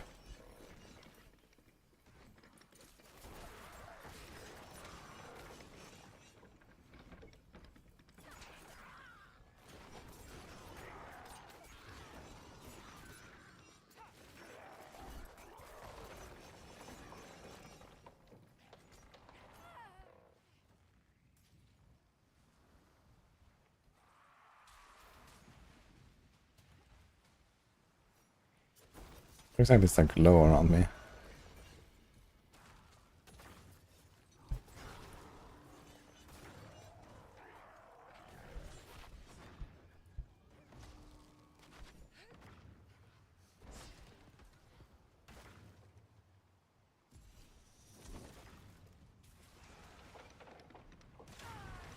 Yeah, I agree. They've been streamlining a lot of stuff too much. Like the options are too narrow.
Like they have a Gorilla Spiritborn that makes Crushing Hand a Giga Shockwave all around. I don't know, I feel like the AoE coverage on Crushing Hand is already like really good, right? It's fine. It doesn't need more AoE, and like it needs some solution to a single target. I would actually really like for them to somehow incorporate Payback into that. Like make some kind of synergy where you have Crushing Hand as your main ability, and then Payback is like your kind of like kapow boss ability sometimes, you know? Something like that would be pretty awesome, I think.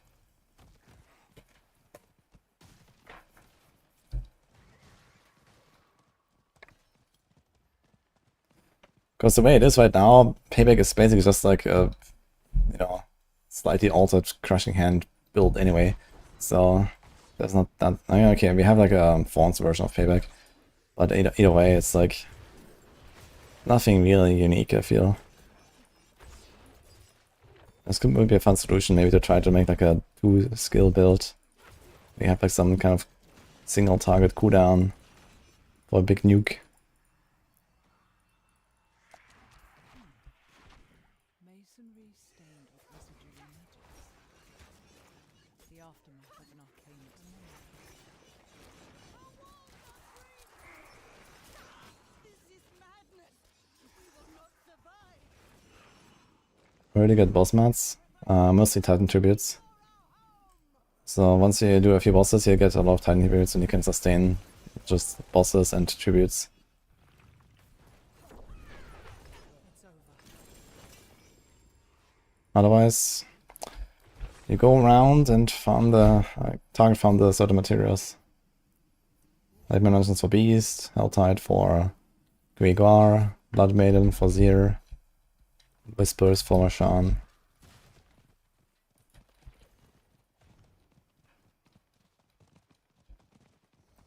I don't know, Dylan, but I really enjoyed the rake.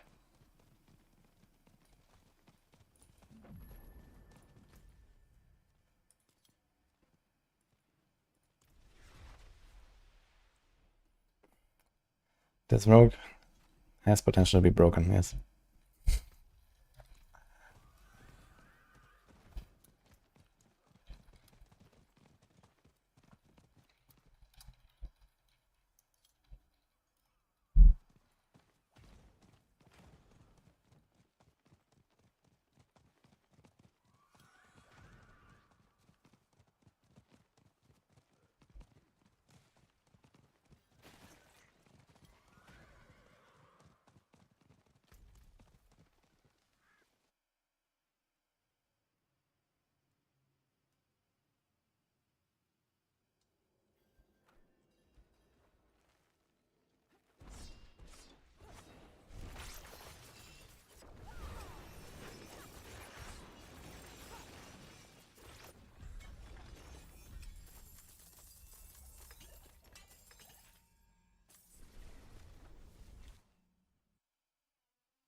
Catch that Whisper thing actually, so we can go Torment 1 and turn it in.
60, then the fun begins.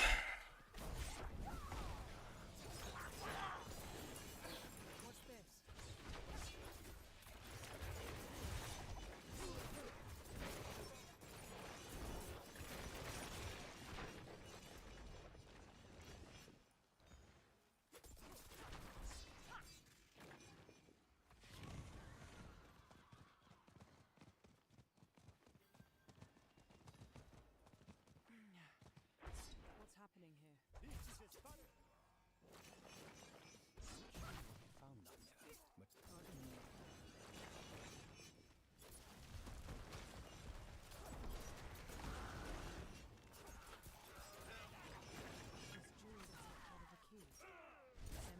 Yeah.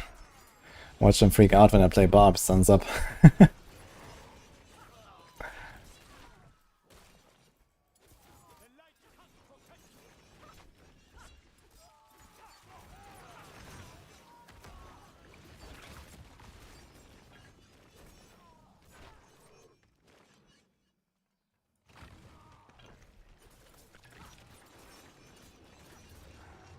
Who are we playing? The last Epoch Season 3. Yeah, but I don't think I can race because it's starting exactly when I'm at Gamescom, so I can't really go forward first or something, unfortunately.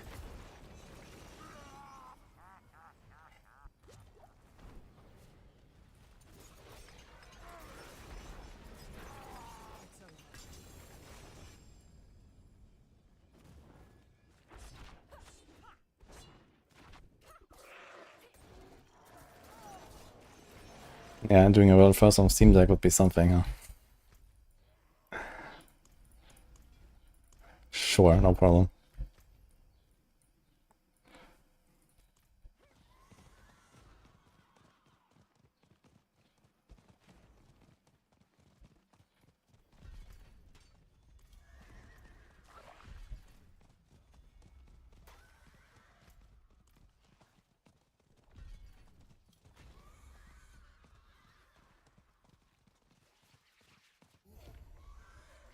Yes, Haru?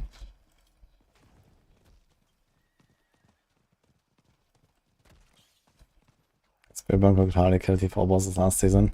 Yeah, I heard a lot of people were complaining, but I never really understood what happened there. Because I was like shredding.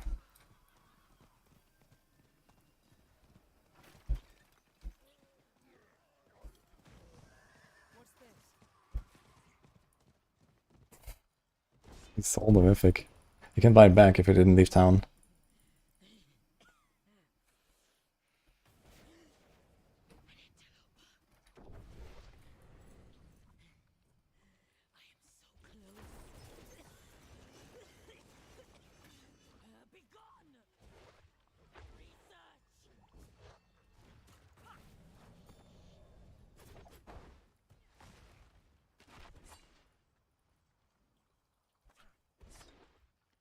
What's happening here?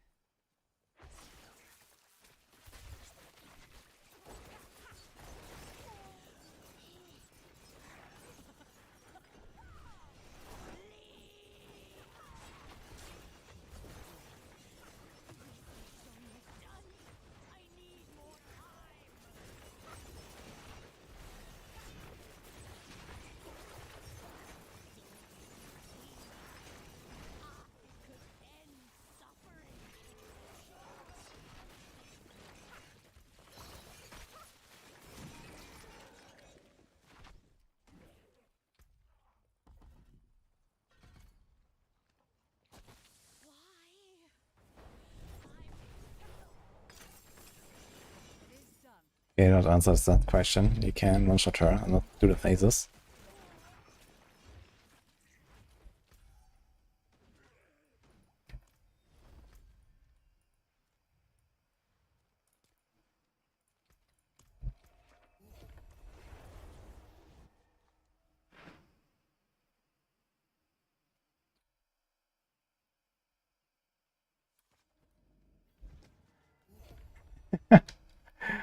We did an Iron Maelstrom Barb, holy.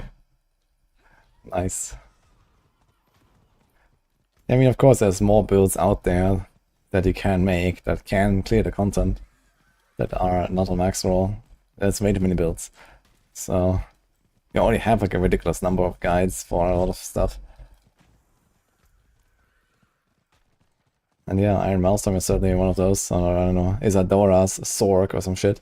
You can definitely do that.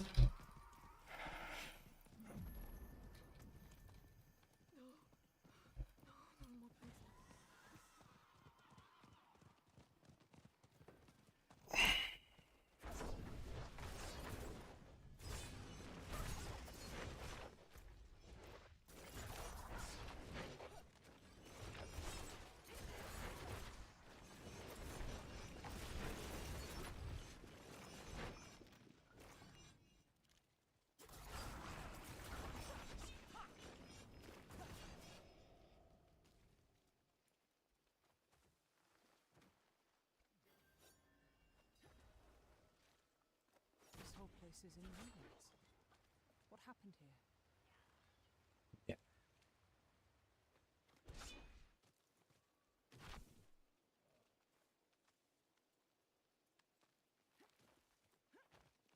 So you played with the amulet, and then like was Iron Maelstrom actually like your main skill or something like that, or what? And you're just like kind of perma spamming it? What's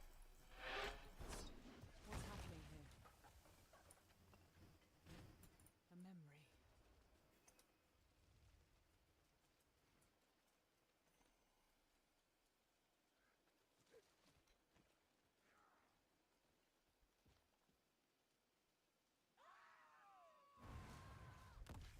Something demonic has trapped the spirits here. I will end it. Everything is ruined. It's all ash. I just realized I should actually instantly run down.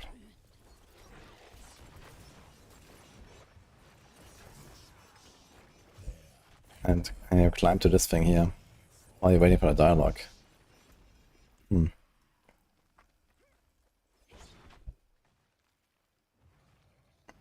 Yes, Captain Klotz.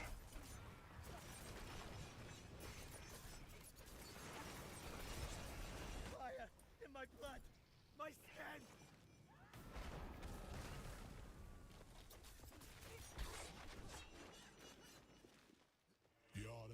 Yes, Mariani. Strongholds are really good. From level 50 to 60 especially. They're very easy. You don't have to bother with like changing items all the time, because you can just do it on normal. But you also get a lot of like items that prepare you for Torment later. Plus good XP. Would you like some ice cream? Some ice cream. We were just talking about burger and souvlaki and döner. Take it back if you don't want it. No. Okay, yeah, if I have to.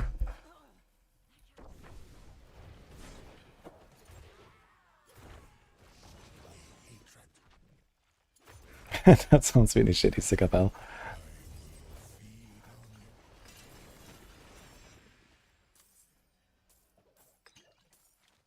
You will never harm another soul. Okay guys, I think I have to eat ice cream now, so I can't do anything about it.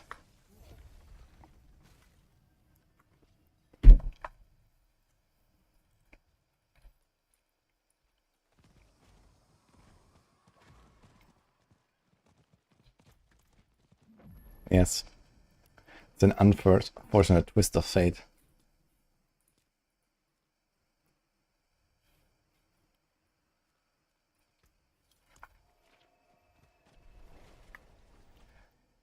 Just wait for it to melt. I don't have to wait very long. I'm gonna have a bathroom break and then I can drink my ice cream.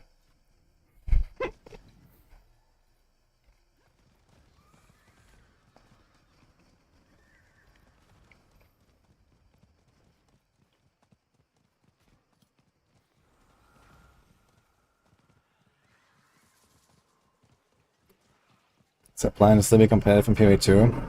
Yes.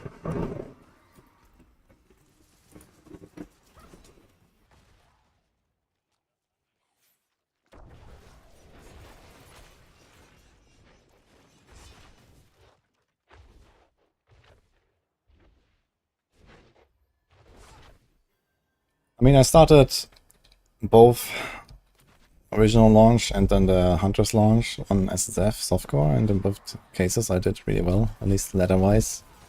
I think. I mean, I was actually like number 1 for a while in both cases.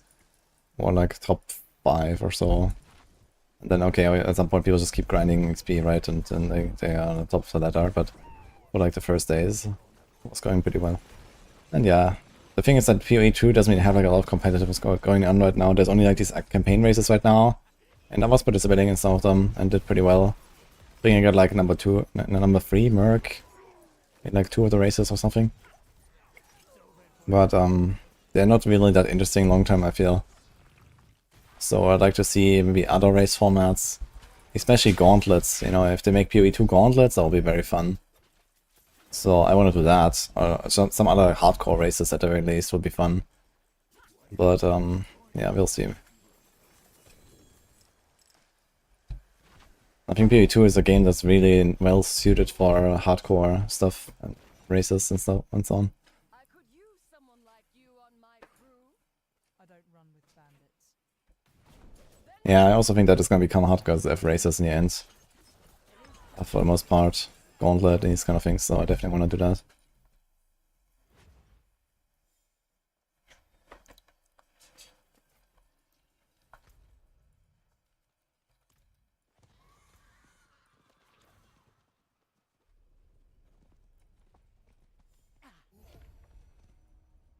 Ah, a warrior. How may I serve? That got most of it. Yeah, that's why I did a lot of hardcore as F already. I only played as F so far in PoE 2. I'm not really planning to go trade anyway. Especially with all the loot buffs. Doing a bit of trade league also wouldn't hurt, I guess. To kind of like see that experience, and they also maybe make better guides. So I kind of have to like strike a balance. But yeah, especially when it comes to like the next months, there's not really that much on the horizon, I guess. Okay, I will be away a bit in August. And then it will be a bit of last Epoch. But, you know, after that, there's basically like the entire September where nothing is probably really going on. Besides maybe something like Titan Quest 2, Early Access or some shit. So that's not really gonna be occupying too much, I think. So I'm probably gonna play a lot of PoE 2 then. A little bit like later this month maybe, and then of course whenever the launch is. Which is like probably early August, I guess. And then, yeah, September we can also go and do more.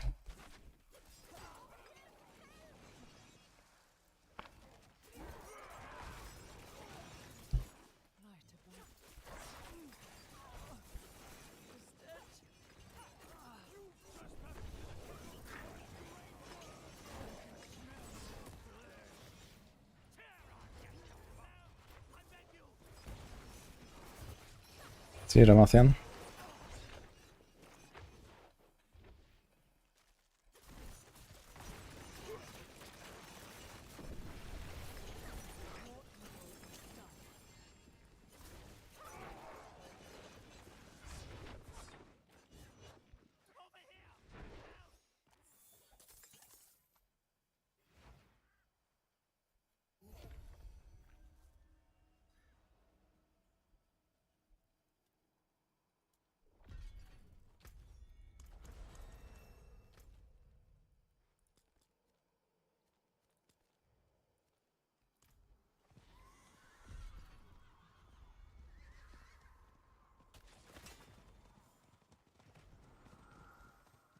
I've almost won every single race.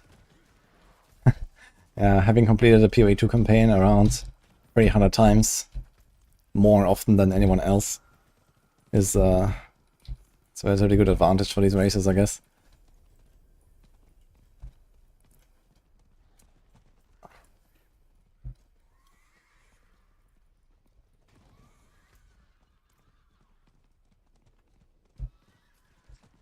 I think people overestimate the old PoE 1 races. Yeah, yes and no. It just depends on like how much time and effort they want to invest, right? Like they certainly have what it takes. But of course, it doesn't come by itself, you know, you need to have your couple thousand hours in PoE 2 or so if you really want to be a competitive player. you know, like every year or something like that. So you have to stay on top of the game, and you know, have to learn all the tricks and so on. And I have been not doing that enough, for sure, lately, but we'll get there. What's left, actually? Karaisu. Here.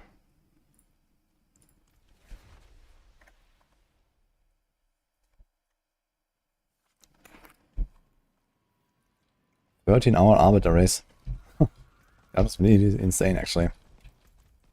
But also RNG of the citadels, I guess. Actually not that much anymore, right? You just need one citadel now, and then the other two spawn, so I guess it's pretty chill. Since they made it a lot more consistent. It's just about getting it built strong enough to actually do it, probably. You're probably gonna find the citadels on the way there.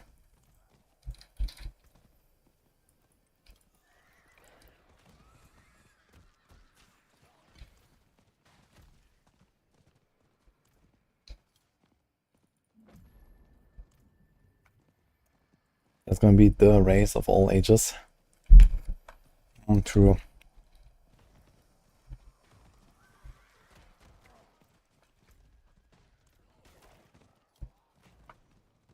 I just hope it's not gonna be a fucking messed up, buggy, or it's like super shit meta, like, you know, like the current, you know, stomping ground, rake thing.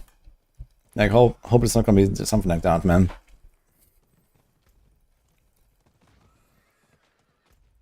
That's just fucking bullshit.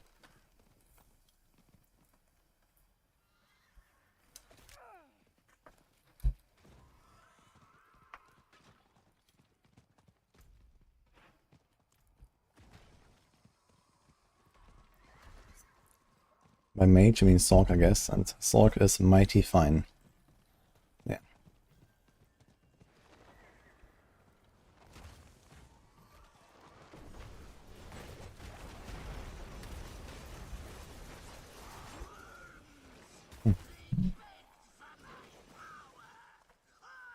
Are you done with it? No.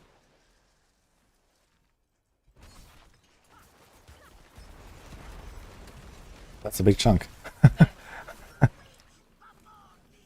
Mm.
The end of our ice cream.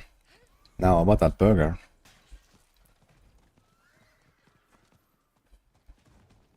They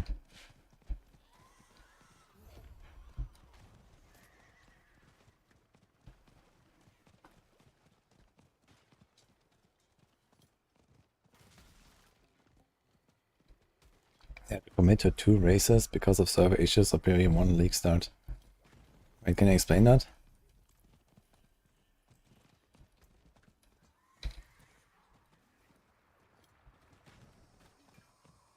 Yeah, okay, but I mean, the launch race is always going to be like the most hype thing, right? Because this is where most people play and all that stuff, you know, even if you make gauntlets, like, you know, the 1.0 launch of PoE2 is going to be insanely large.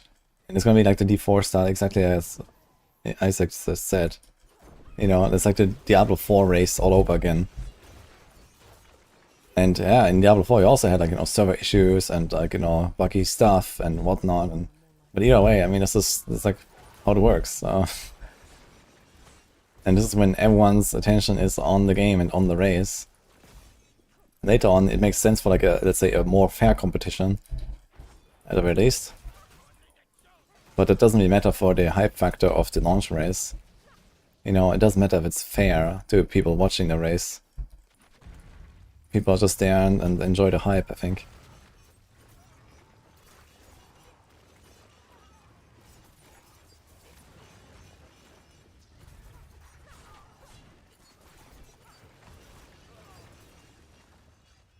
Our boss is undefeated. Before launch was surprisingly smooth. Yeah, in fact, Blizzard is doing one thing well in D4, it's actually the servers. They are really good most of the time.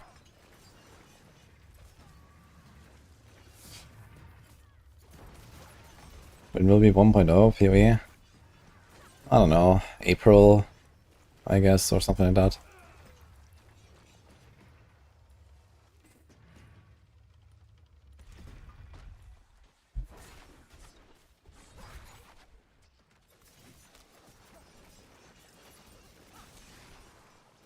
Yeah, April would be, okay, there's August, there's December, there's April, so maybe you can extend one of the leagues a little bit or something. March or May, I don't know. Jonathan will stick to this year, dude, what? This year is, when is that gonna happen? There's only one more league after this. Like, what do you mean this year?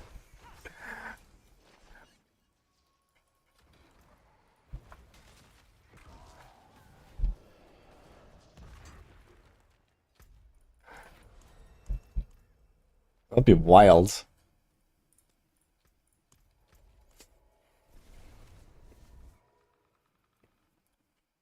I think, I don't know. I mean, unless they really, like, push it out no matter what.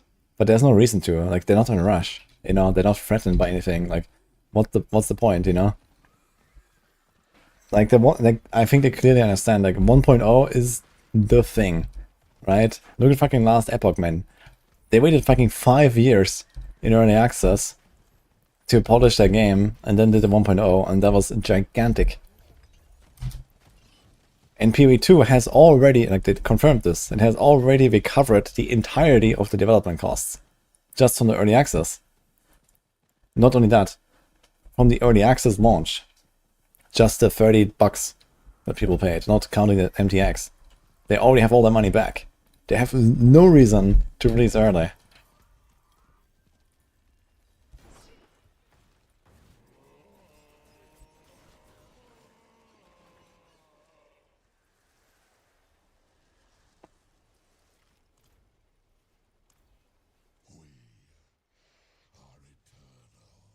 At least should have waited, the launch wasn't ready. I don't know, I think the LE launch was really good. And people enjoyed it, no? People were blasting. The servers were fucked, okay, but that's how it usually goes.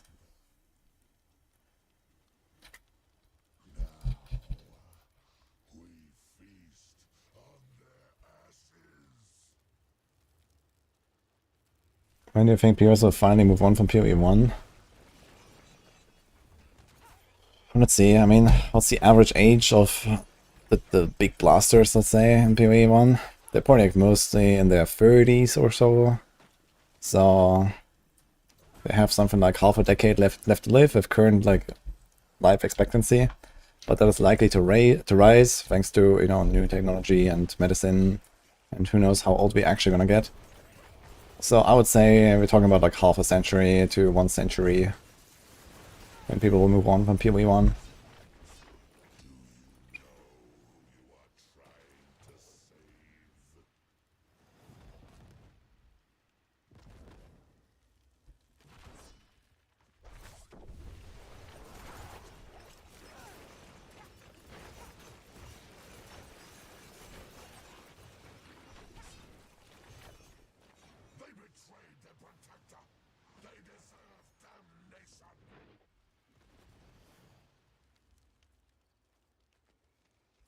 Anybody who played on LE on launch or multiplayer didn't have fun.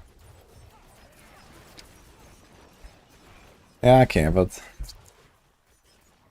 if they had done better servers, then probably we would have had fun and not refunded and actually would maybe still play LE, right? But I wouldn't say that the game wasn't ready for launch. Like, the game was fine. They just need to fix their servers. And the funny part is that the patch from 0.9 to 1.0 wasn't even like a really big patch, right? It was almost the same game that they already had. They just set the version number to 1.0, and suddenly, you know, 1 million people logged in, or something like that. So it's kind of funny.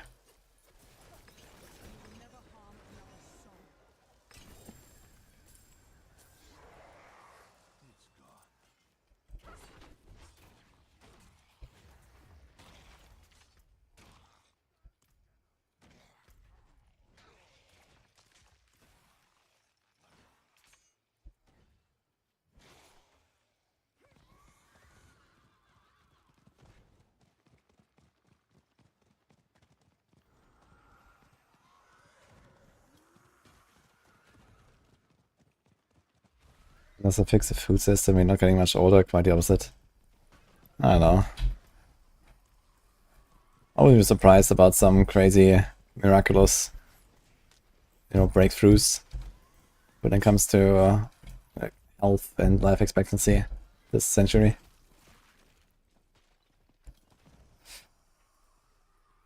People are already like, you know, growing organs in labs and shit.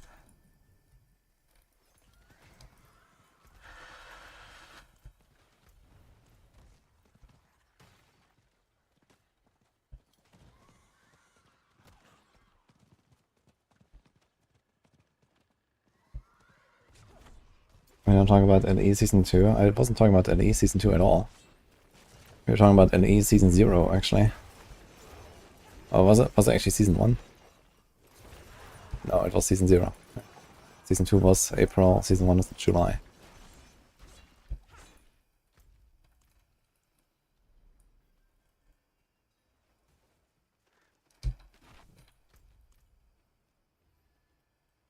Just don't die. Easy clap. Don't get hit, guys.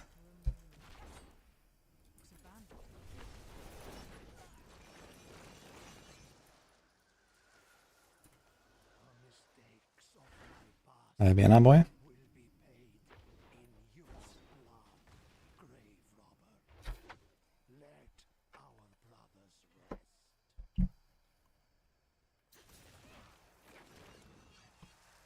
In 20 years, you'll have your AI friend play video games for me while I watch. You could have done that 10 years ago already in V3.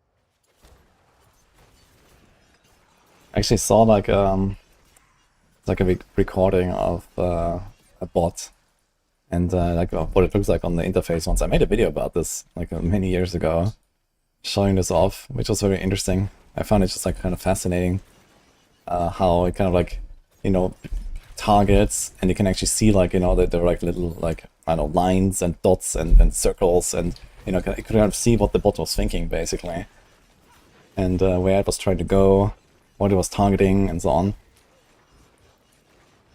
That looked very curious.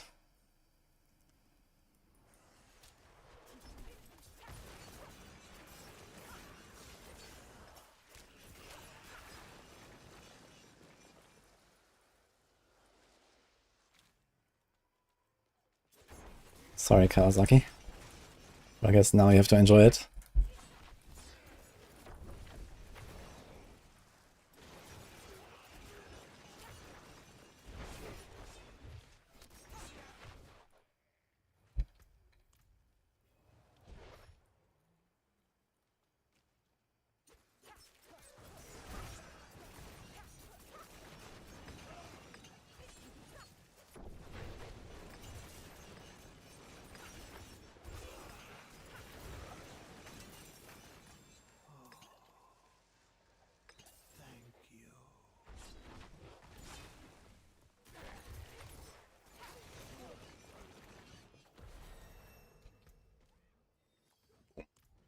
Oh, we have a lot of Paragons. Alright.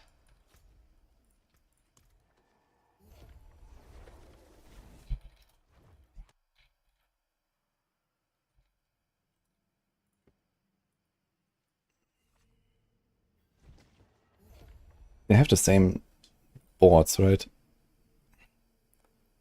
Exploit, No Witness, and Dance, Eldritch. I think I made the same. I need to get an Azurath. How do I get an Azurath now? Exploit, No Witness, Dance, Eldritch. Okay, so it's the same. Let's go.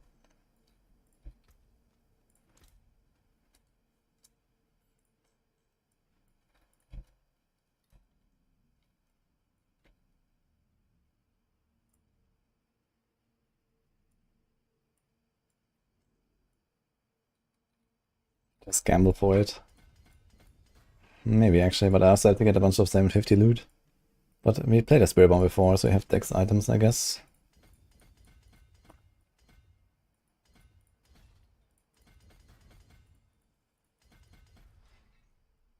Wait, if Sonic glyphs.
Alrighty.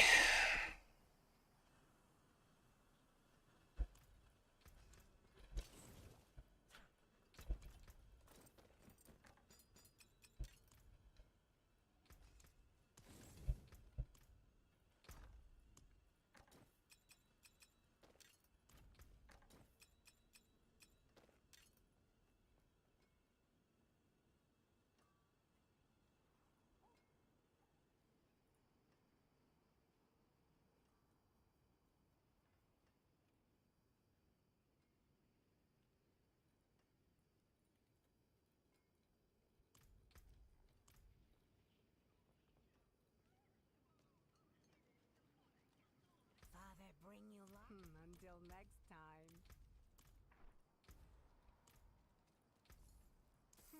Fair bit of magic in that one. It seems your prayers have been answered.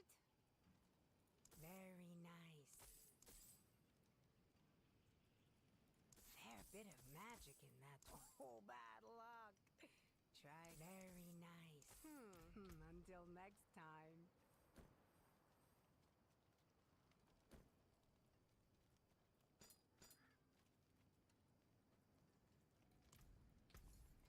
Fair bit. Oh, bad luck. Very nice. Oh, bad. It seems your prayers have been answered.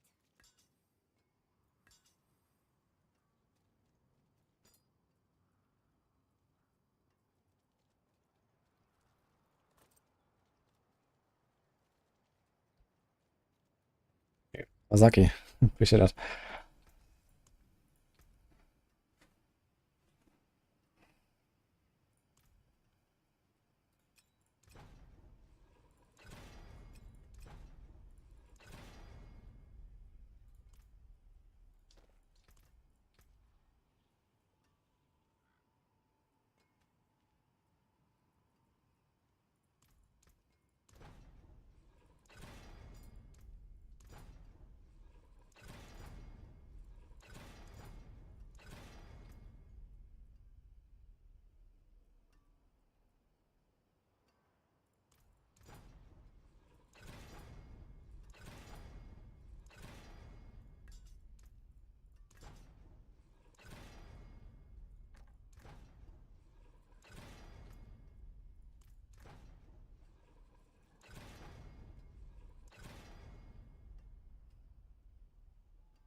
matters. That's a good omen.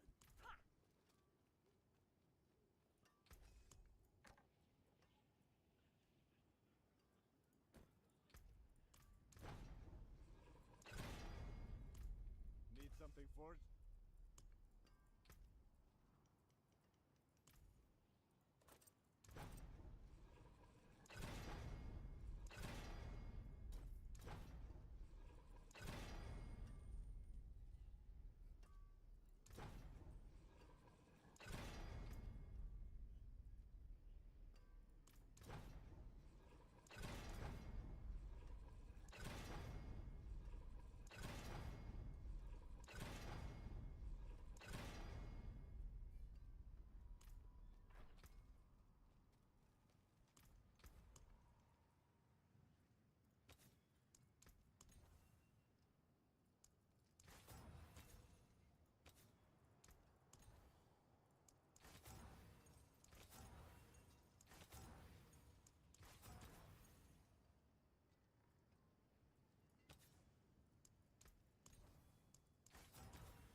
Father bless.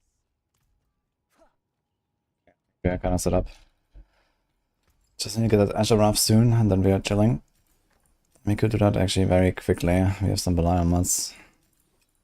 Wait, where's Azure Wrath from?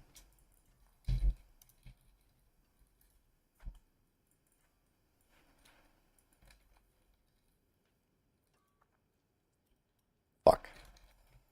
Okay, too real. I mean, we have plenty of mods. Should be fine.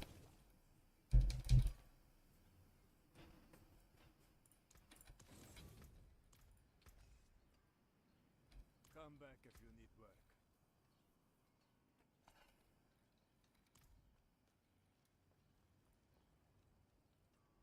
Ahu Jar, Tabrai. I think Buck Jar is fine for now. Tam Cry is definitely good though. I don't have Tam though, right? What we do?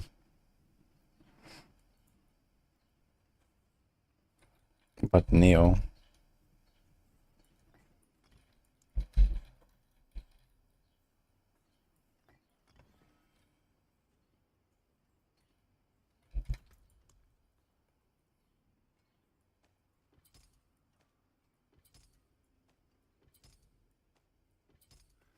We're ready for Tom and Free. Nice. Okay.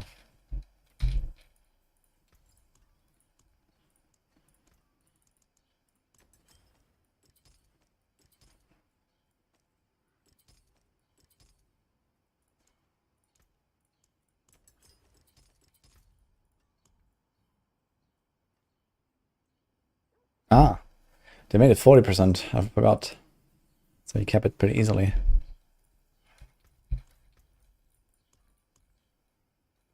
Mm-hmm.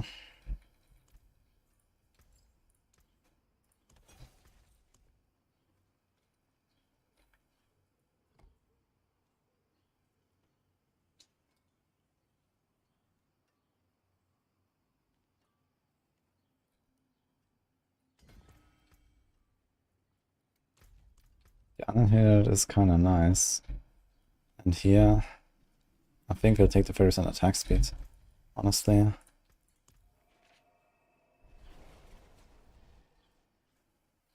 Wound Drinker Ringstone gets thorns and damage to poisoned and they are from poisoned enemy. Yeah, it has a bunch of thorns, but they have I don't know how much base phones, like 5, 6, 7k base phones or something. Like this 500 on the ring is like not that crazy to give up an entire ring.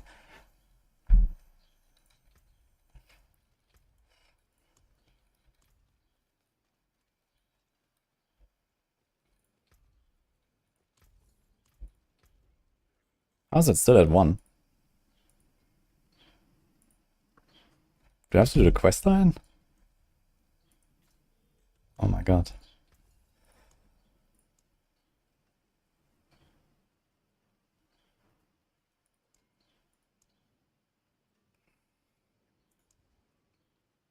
My emeralds are bleeding.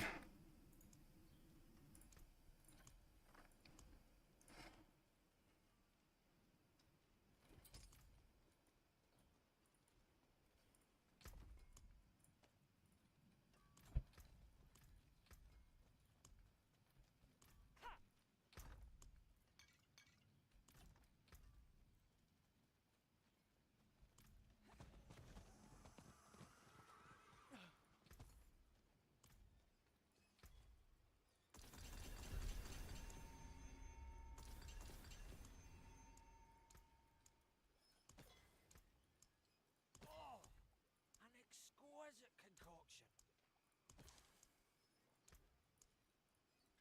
Live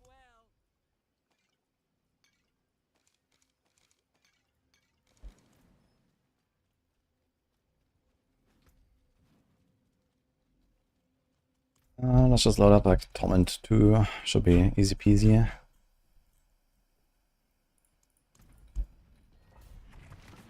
Did I fix my skill tree? Wait a minute.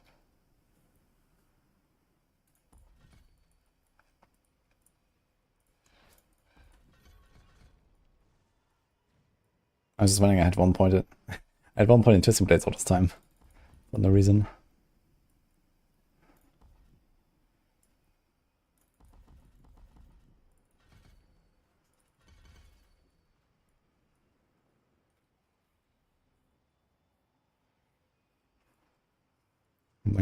Well.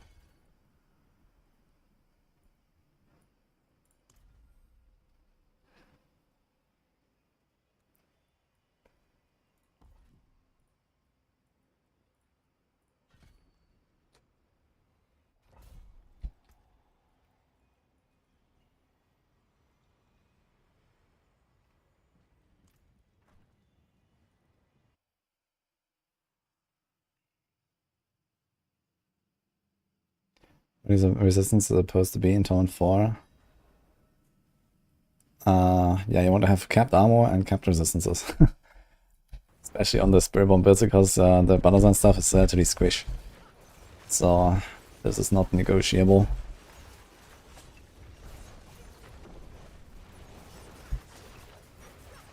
So you have to maybe leave out Loyalty's Mantle for the start.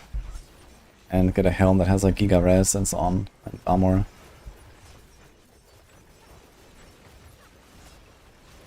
That's what I did, I just had a normal helm until, I don't know, Paragon 200 or something. Damage was fine anyway.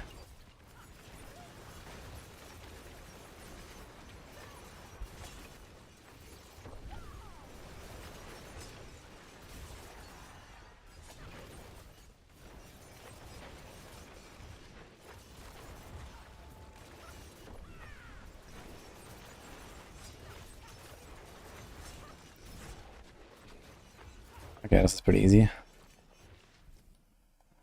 Don't be that guy with 45% res. Yeah.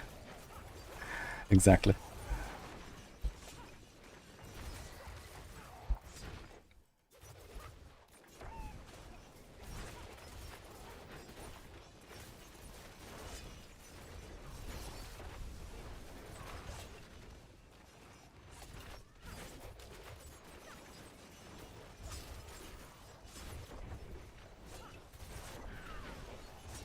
It's been nice and fast actually.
He died twice, just like Chronix. Twice.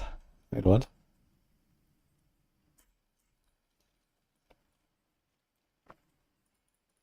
Go to Torment 3. I wonder if I can just walk into Torment 3.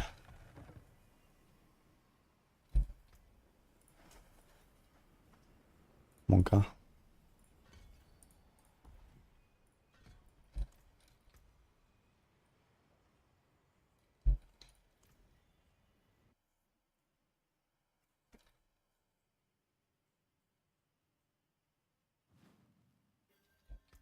My mouse 1 is move, interact, and basic skill, yes.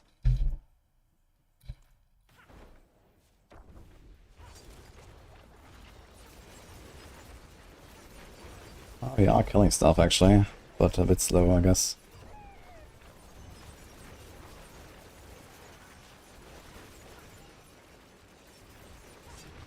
Okay.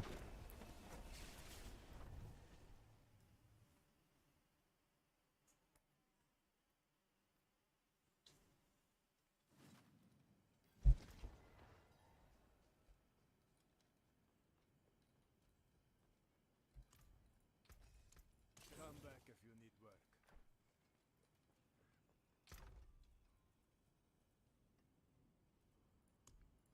Should I try?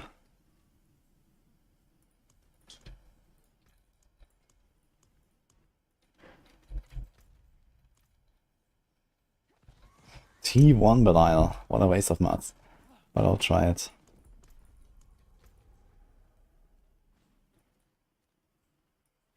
I also have a Whisper. Let's do that. Do a Duriel. Let's see how a Duriel will go.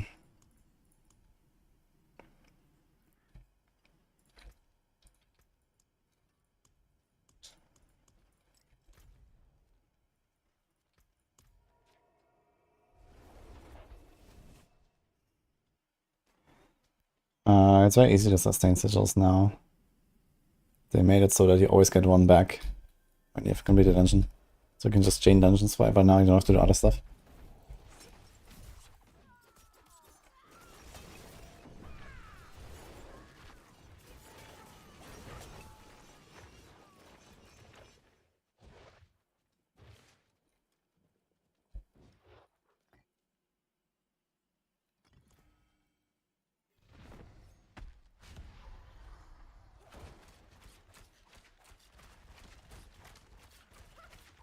How strong is Rogue? Yes.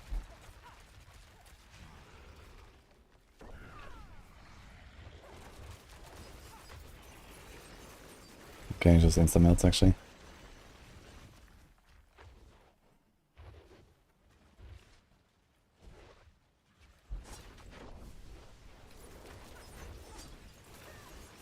Probably do T2.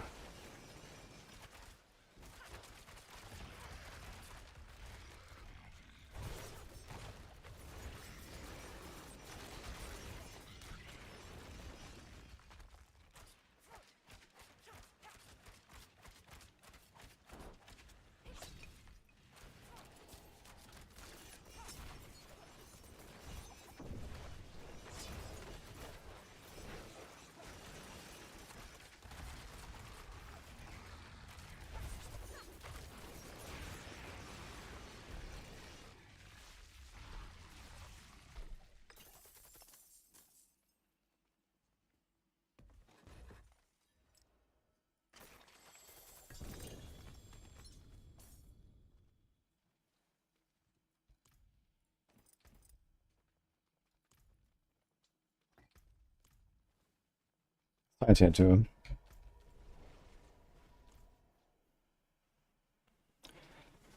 Rogue is still worth, yeah. Rogue is very good right now.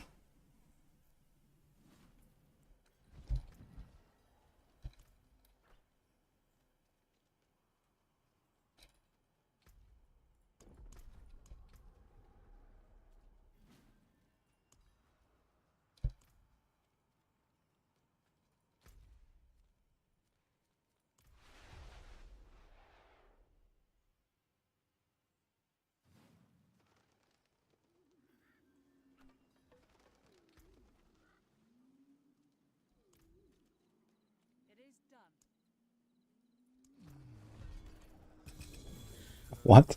2GA ring. Oof.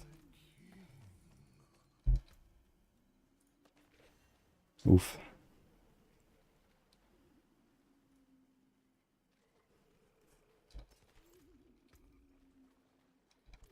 How can I help? Don't ruin all that fun. Okay, let's start this again and see how Druid will go.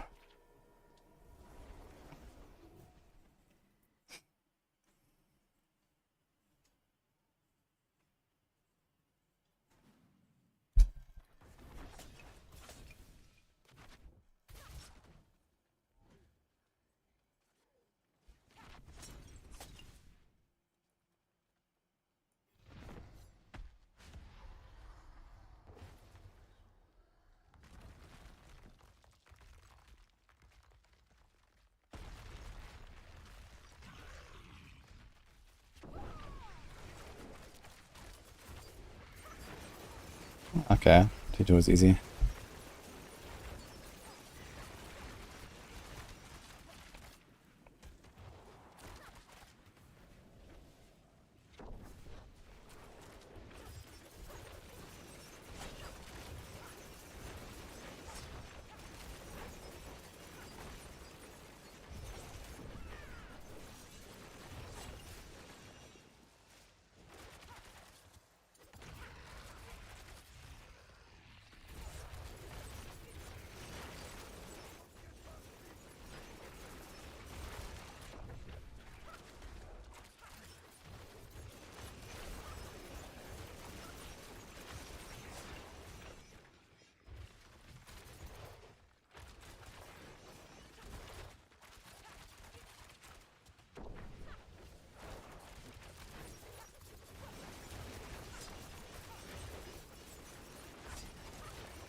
Let's see this.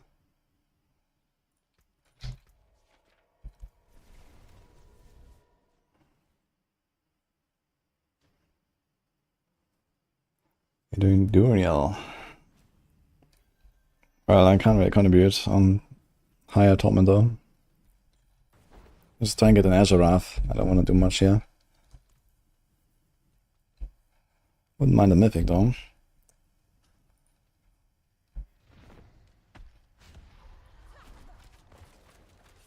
T2. Okay. Will you get more items, right? Maybe.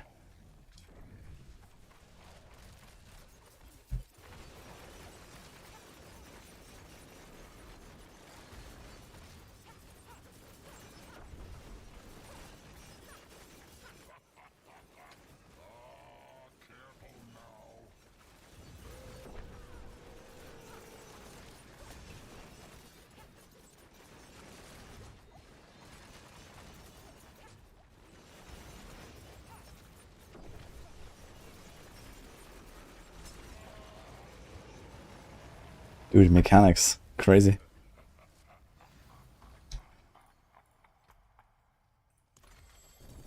Ugh.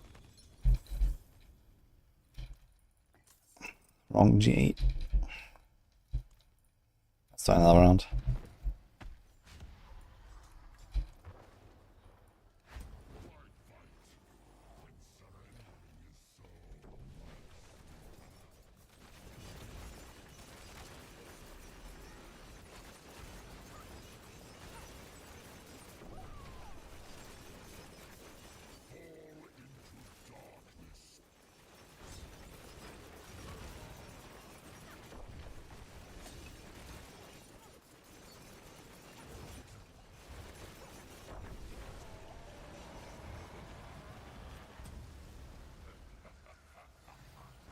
Ah, it's fine, buttons, let's go. 2J chest armor, unlucky. Oh, there's a cow. We can actually get a cow as well as with this. Yeah, I should get a cowl and an Azeroth, and then we're chilling. But a cowl doesn't have to be like perfect. It'll be a while until I get a Perdition Helm probably though.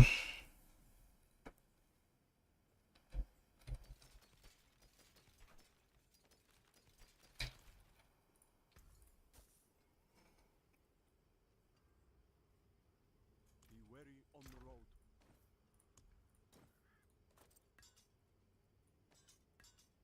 Should we just equip that thing? Probably, right?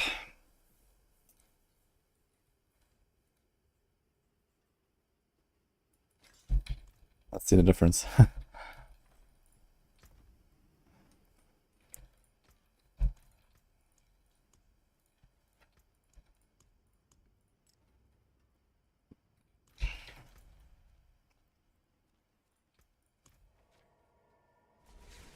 When you use Gauntslayer for pen shot?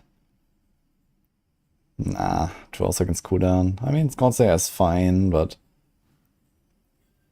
cowl. You know, like pen shot, you just blast, right? You just want to like one-shot screens, so you don't have time for cooldown for Gauntslayer.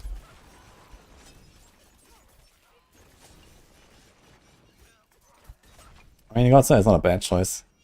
Also gives like this nice burst if you kill the boss in 3 seconds, for example. That's kind of cool.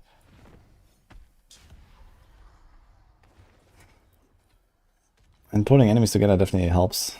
But the way that I'm going to play pen shot is, you know, one-shot screens. So I don't have time for Gauntslayer. Okay, we're doing a lot more damage now. Nice.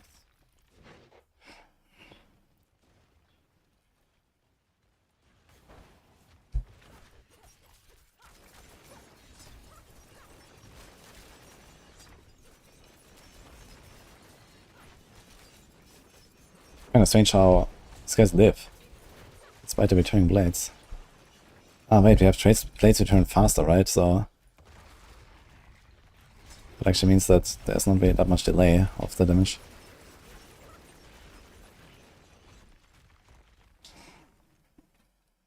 You don't need to have the expansion for the new season, but they're gonna be weaker and everything's gonna be a bit more scuffed. But you can play.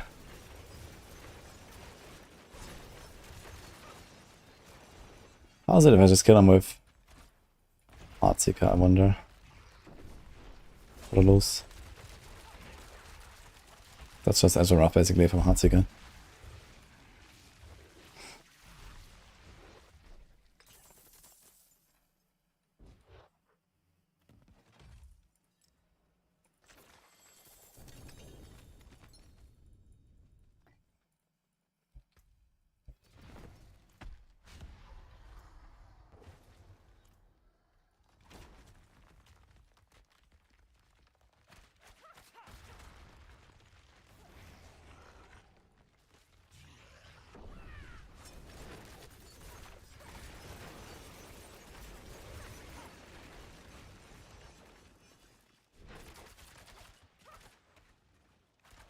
Starting Heart of Res and Armor, what can you play to T4 reliably? Yeah, I progress with the Rake Balazan build. That was fine. I was just using a normal helm instead of the Loyalty helm with Res and Armor on it. Yeah, I think I'm gonna like update the starter variants a little bit. I'm gonna tell Krunks about it as well for the Rake guide. I was running Go-Go instead of Jar Jar on the Bird Hall. And just a normal helm. And that actually kind of solved most of the issues in the game.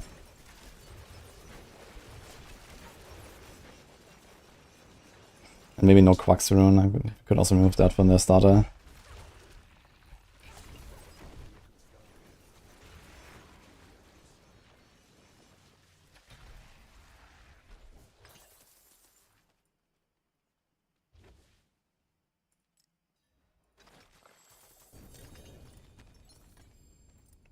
Ah, fuck it, I go back to Belial.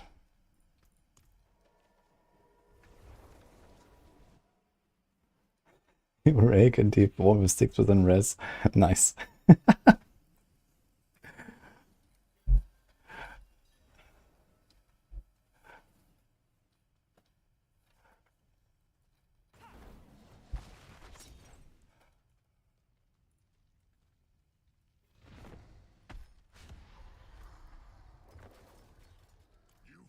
the Lord of Lies. Come, be crushed like the insects you are. Even the ground beneath your feet can't be trusted.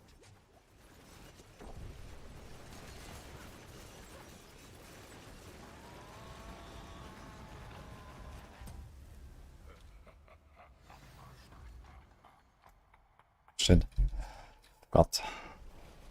Gotta waste all my beautiful Belial Matsia on Torment 2. What can you do?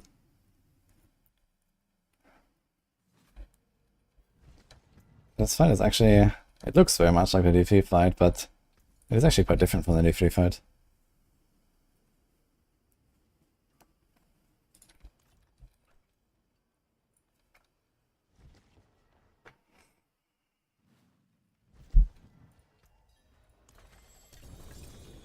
Hell, that's the wrong one.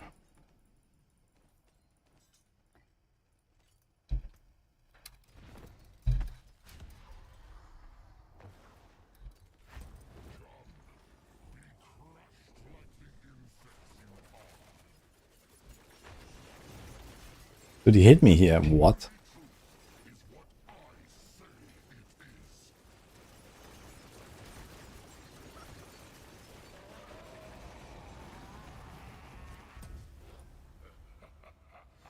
After this is the best season. Yes. Very strong for sure.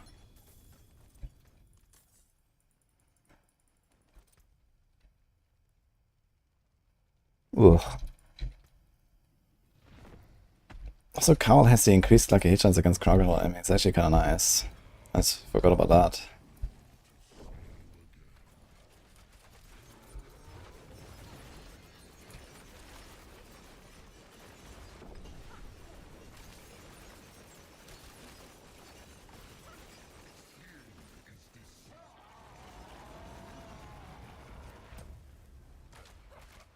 Oh, not bad.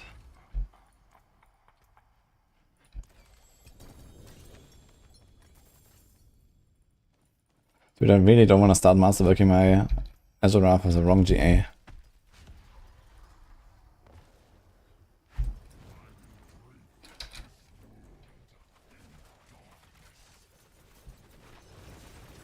Dude, he hit me here as well. How far do I have to go? It's crazy. When you stand in the middle, and he starts the big swing, and even if I go all the way to the right of the corner, he hits me.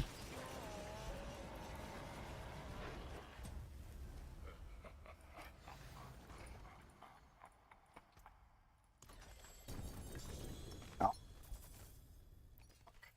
It's a good proc at least.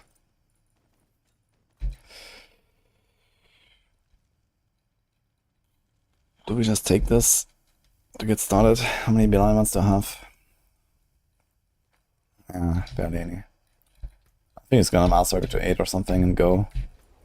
And see what happens.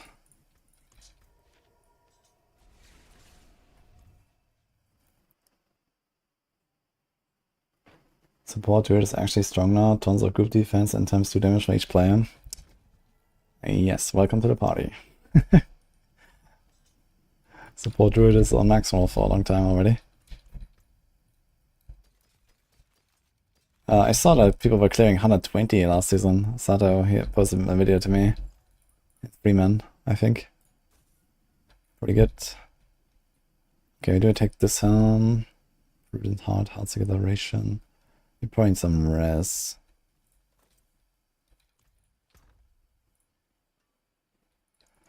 Let's see if I got something.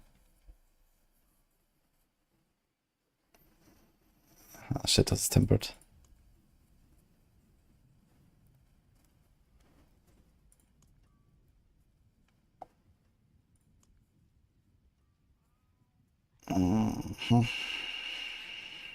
Might be important for Barb, I'm not sure.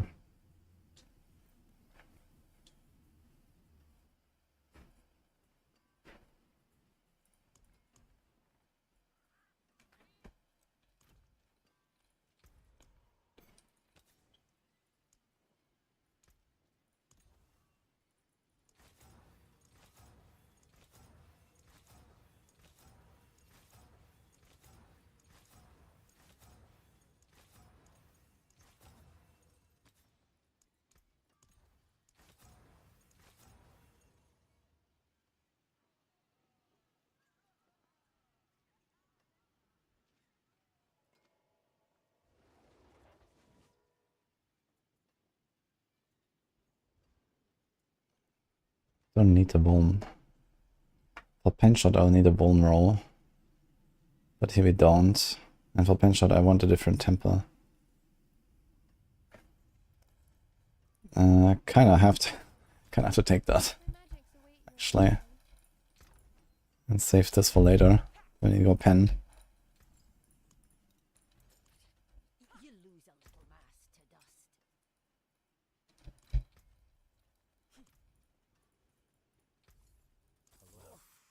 Too bad, friend. Hello.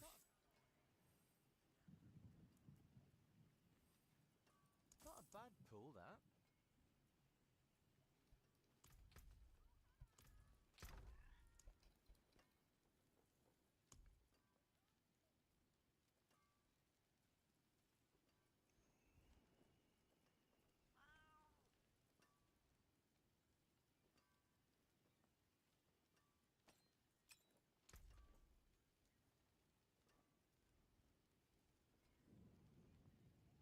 I really need res.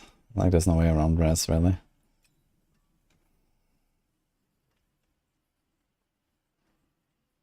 But I don't want to touch this ring here.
The wonders of Sanctuary at your fingertips.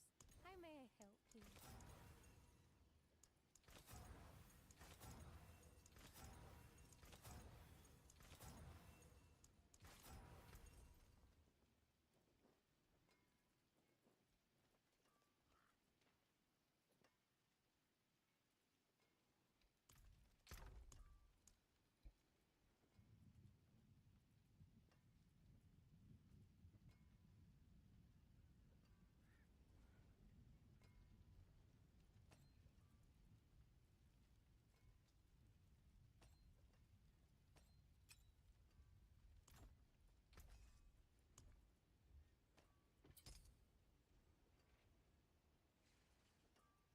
Okay, we're fine.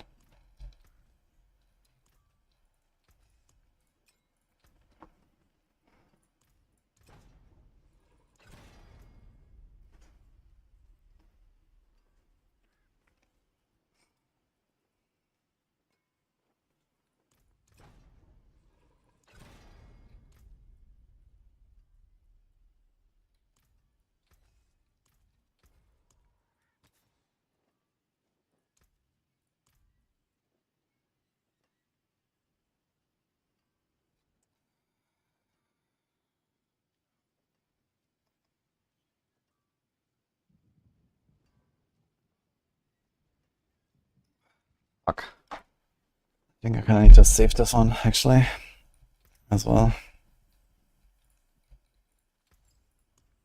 I know I wasted 2 temper attempts now, but let's hope for the best. Because I might need this actually for a Spiritborn. I have to heal and life.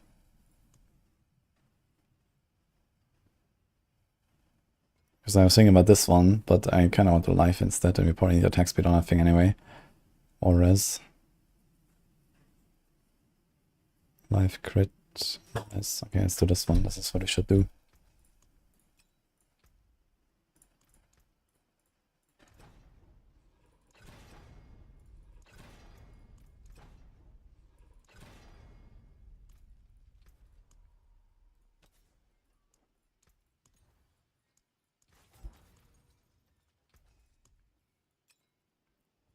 There's a good one.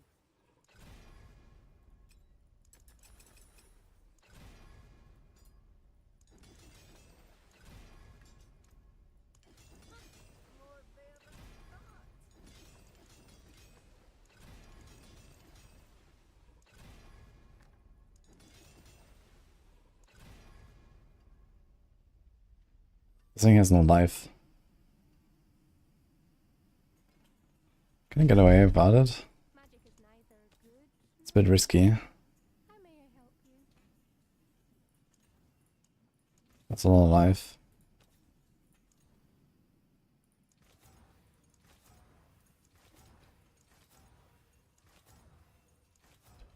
May your road be filled with wonder. There is magic in all things. Let me show you.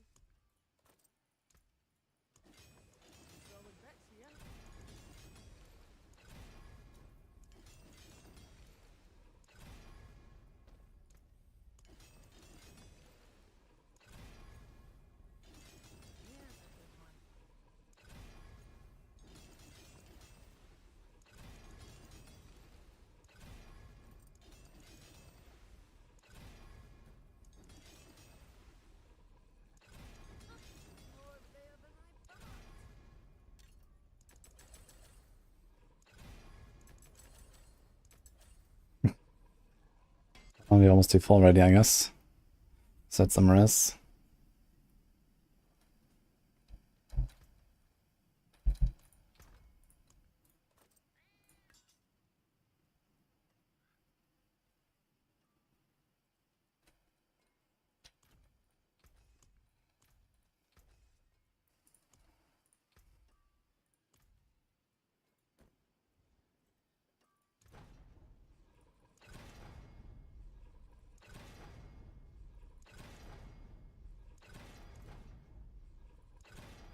Use it well.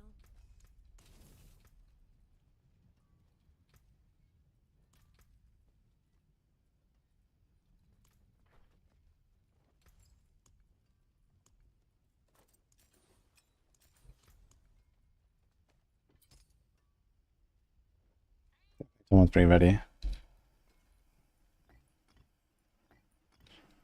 We got an Ahu. Nice.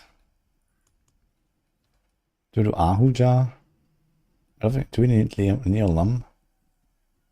I don't think we need any of that stuff actually.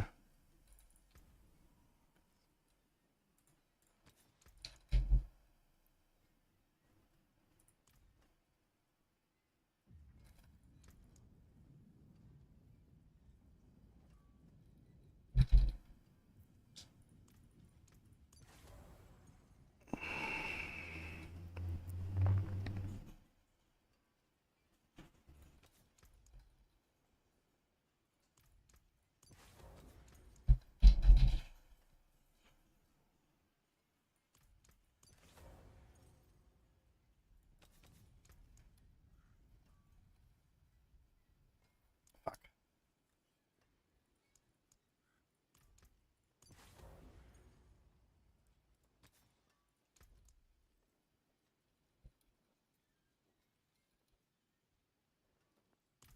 Okay, we need some aspects and stuff and some glyphs.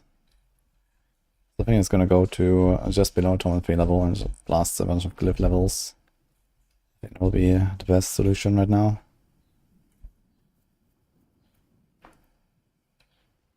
We have this and some innovation. Not that much. Let's see if it's enough. Conceded, payment. Okay, I think we're chilling. Bing, bing, bing. Let's put us back in the stash.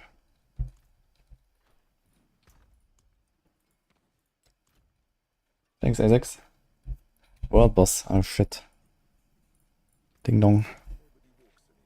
Oh, like, do I have crossbow on or off? I think I never turned it off.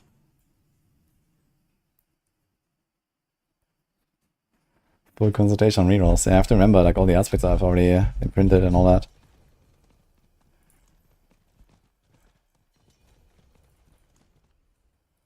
Gonna get TP'd into like some big attack now. Watch out.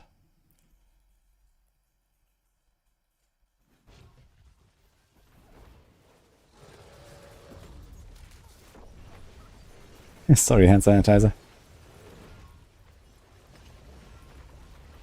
Okay, my resources go down really fast. Ding, ding, ding, ding. Holy shit. Okay, I need like a chance to restore weapon. Else this is not working out.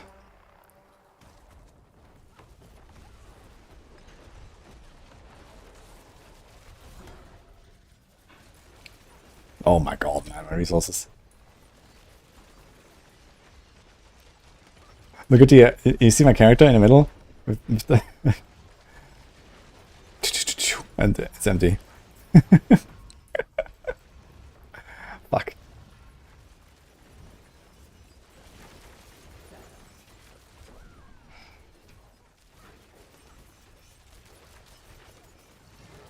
Okay, stand in Mystic Circle.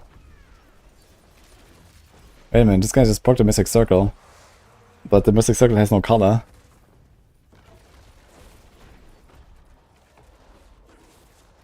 So it didn't actually have an aspect that he used inside.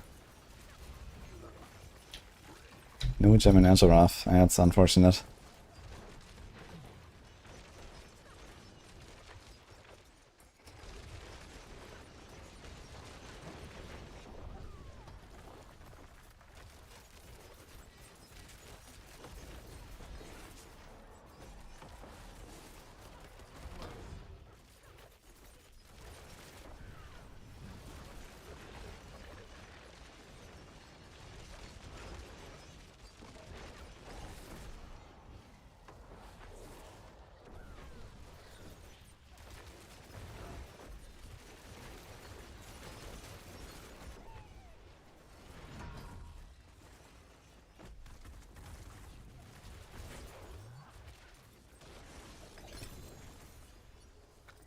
Runes.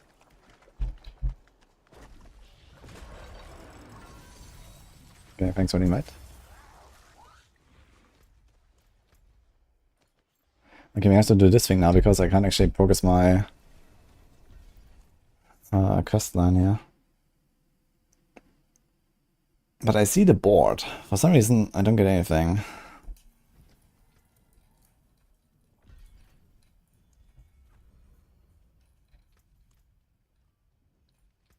Yeah, still at 0 out of 1.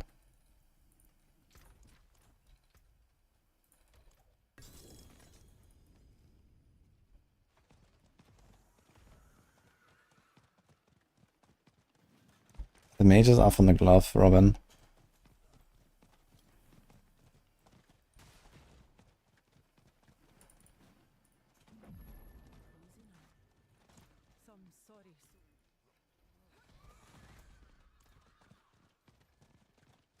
We're not gaming the way. I think we're done making new systems for D4.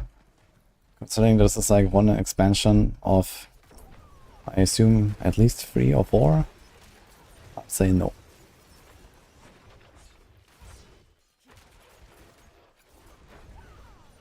We are far from done.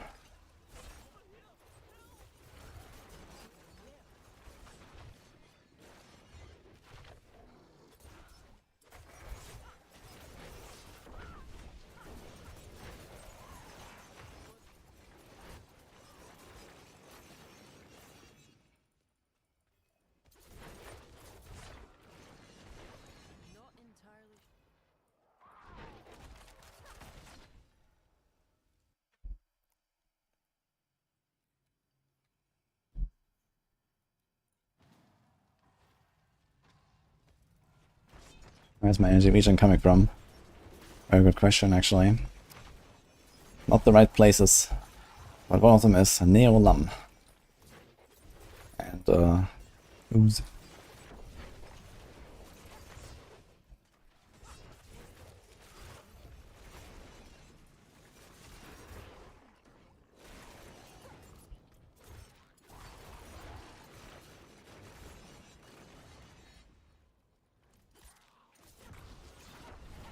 I think we're already at the point where I don't care about my twisting blades damage, right? 10k proc on my Azurath.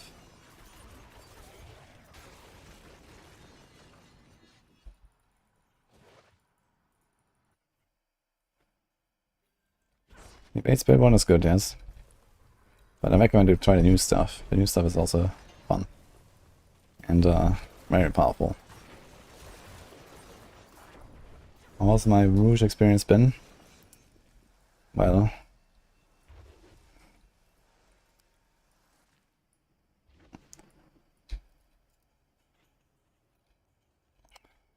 pretty good so far.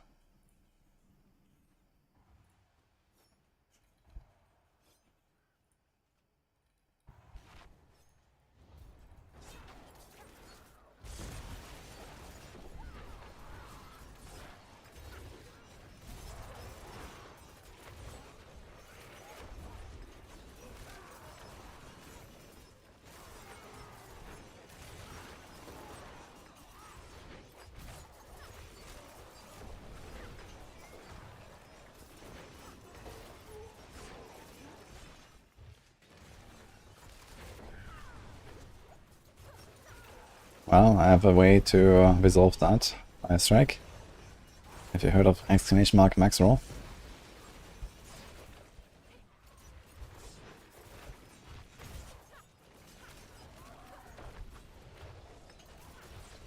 You never know what totals to pick.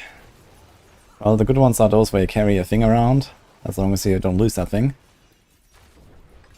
And then anything that says something like extra attunement after completing event or something is kind of nice.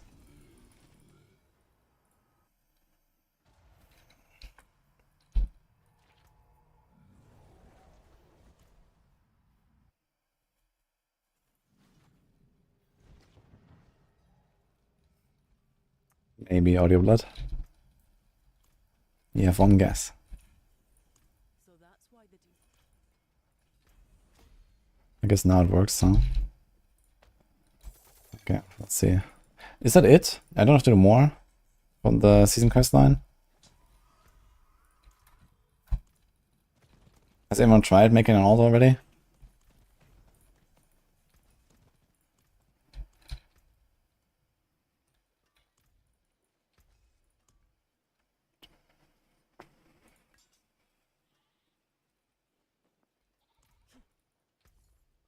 Shame that. Okay, was it wrong? Go one more? Let's just go pit and then Gamba.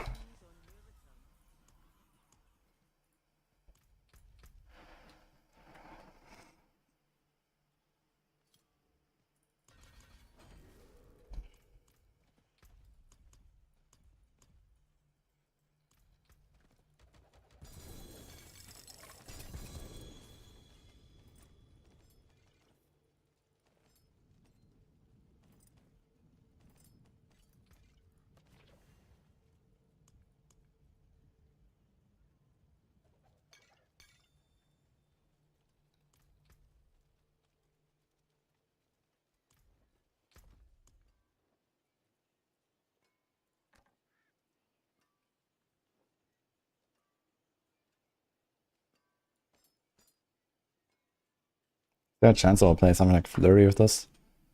Maybe. But is there a chance I will need this aspect? Maybe two.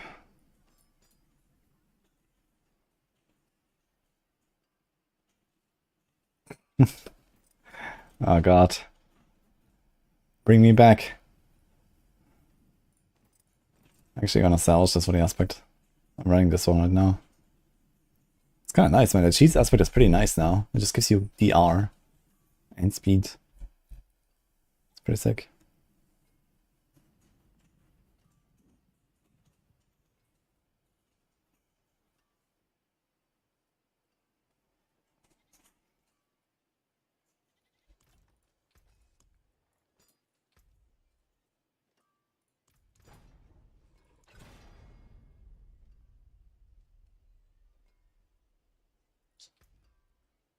I'm actually gonna do poison.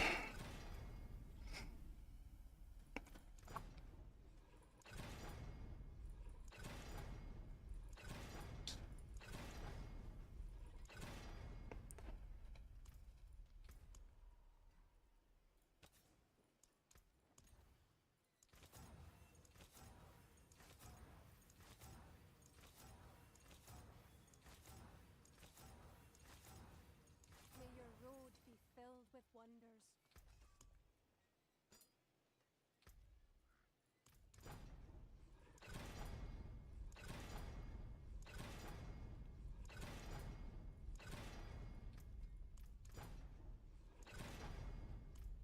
The wonders of Sanctuary at your fingertips. How may I help you?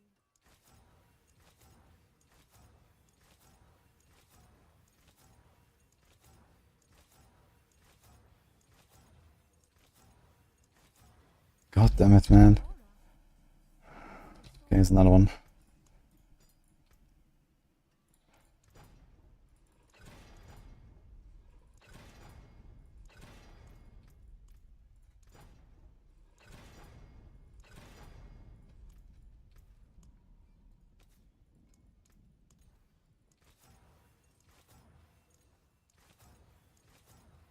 There we go. The magics await your return.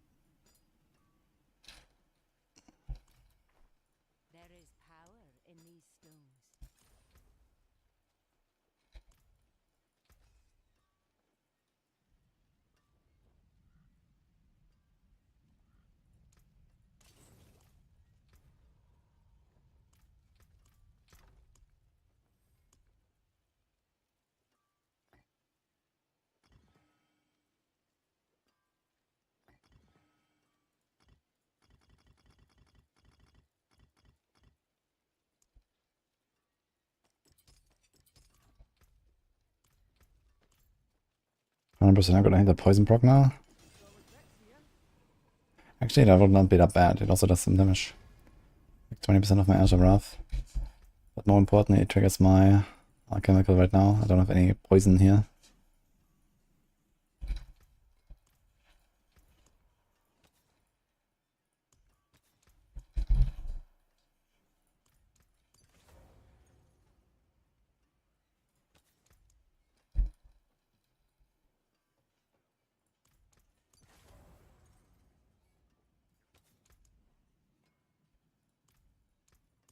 There we go. Now I just need Umbrus.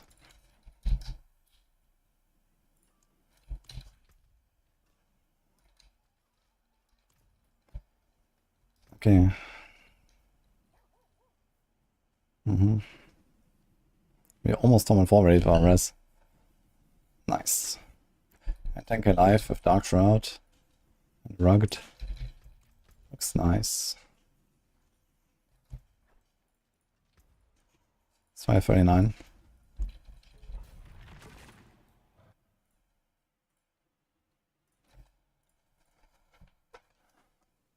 Rogue continues the most OP character in the season. No. Rogue is very good. Maybe I'm one-shotting his stuff here, holy.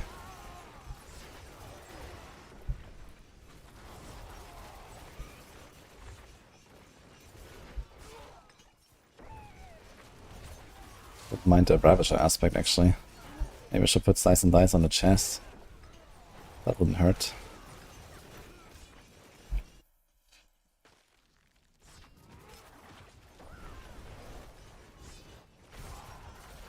Okay, resources are totally fine. Let's see on a boss.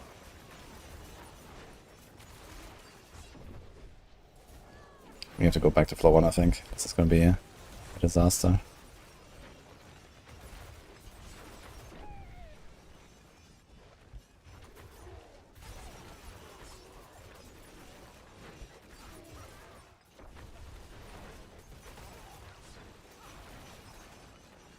Speed bonus 200%. Not actually to have too much. Nothing. 10, 20, 50, 5, 75. Wait, do I have an artillery? No. 16, that's cap 2, right? Where's the rest coming from? From cap 1. Okay, 85.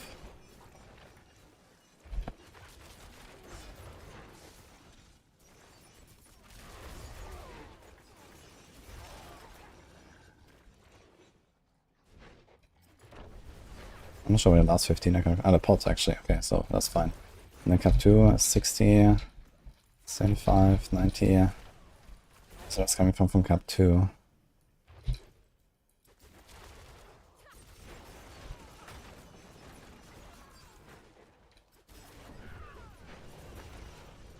I don't know actually. Somehow I have 10% more attack speed from somewhere. Ah, this might have been Mariana. Oh, Mariana's cap 1. I should definitely just unlock Totem Tree right now.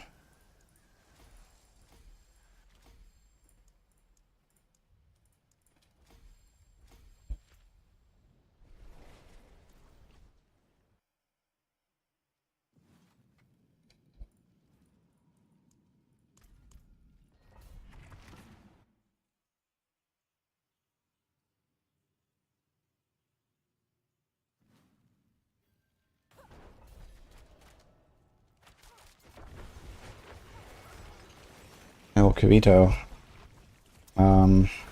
Yuri 2 has a lot of potential, but also a lot of competition, at least once things get really serious. Epoch is kind of like nice, but doesn't have like a very stable audience or player base. At least they have very little competition. D4, they have a lot of competition, I think, from like established people.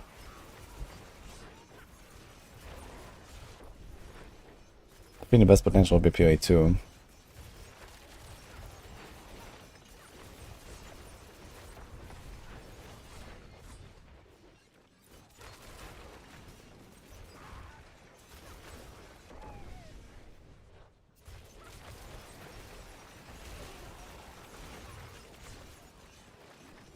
Can I actually just like straight up and walk into Torment 4 now? Maybe when I have my 5 glyphs at least. I'm just gonna walk straight into Torment 4.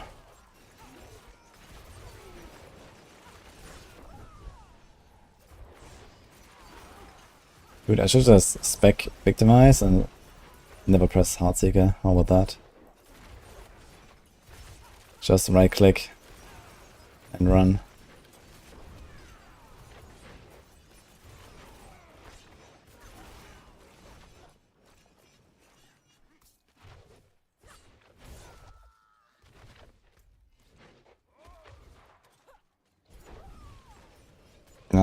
It wasn't about the racing, it was a question about where to stream, or which game to stream. As a new streamer. And the thing is, we don't really have like very good competitive tools in D4, so, you know, like, racing was like a thing in the first few seasons and stuff, people kind of cared, and then no one really cares at this point, so we need better tools, you know, we need API, we need SSF, and so on, and then we can go do cool stuff, but until then, I don't know.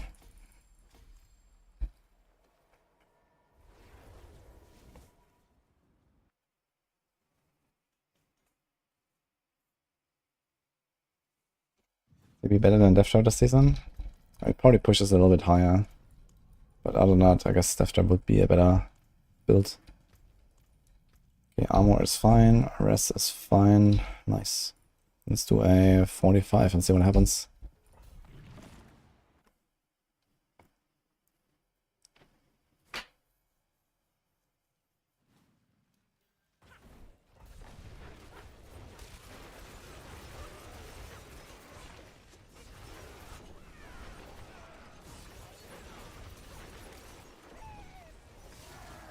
Okay, resources are perma full. I wonder if I can remove the reactive ooze, actually. I'm gonna try.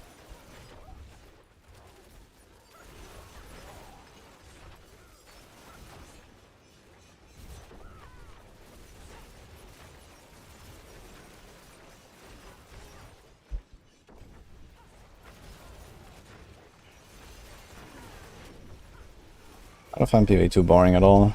I'm having a blast. I could just play the current patch forever. Not forever, but a long time for sure. Now I actually want to go back and do more.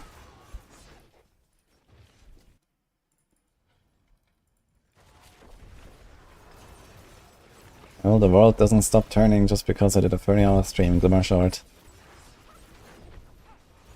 This is the realization I had this morning. And those Paragons don't grind themselves. That was the other realization.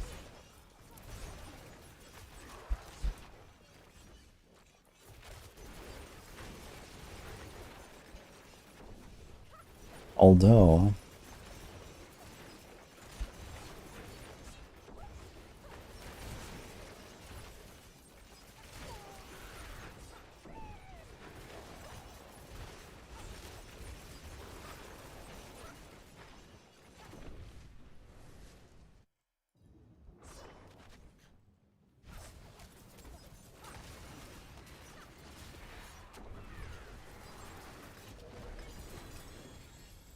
Okay, I'm not quite at Torment 4 ready yet, but I don't think enough orb.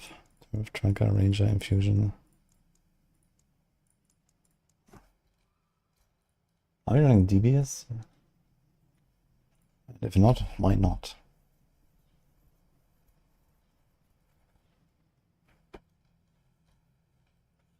Maybe I'm gonna do DBS over versatility now that I think about it.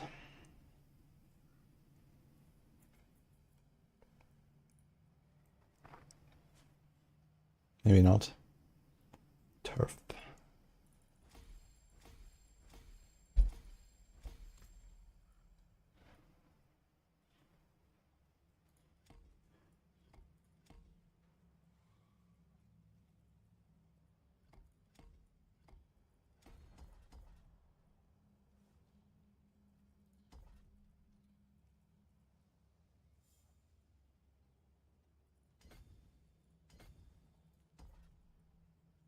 Ding, ding, ding, ding. Okay.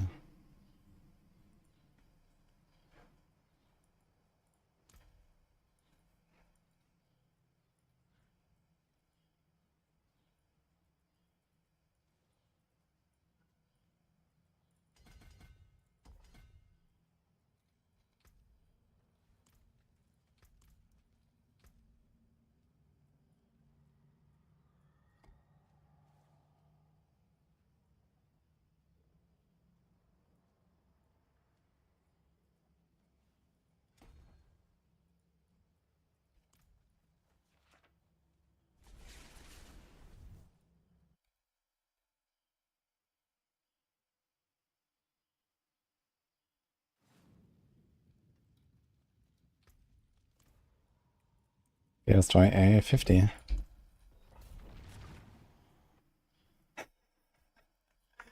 That's a good point, noobs.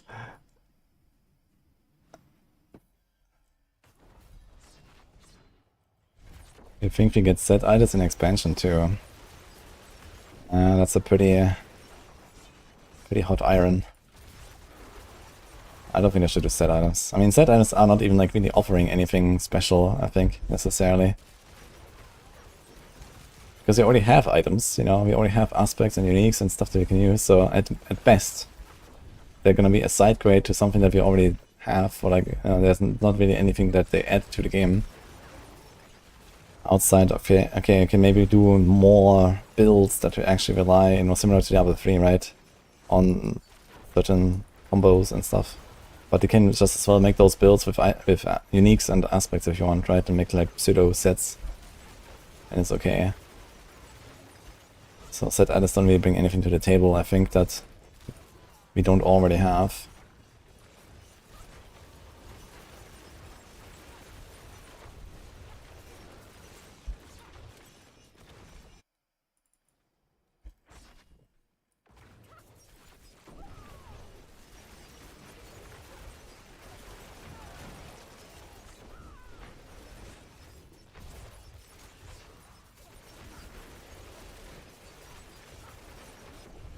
So yeah, there's a tier 50. I can actually go Torment 4 if you want. Gonna get my glyphs to 46 and boom. My 15k emerald fragments. That's gonna be fun.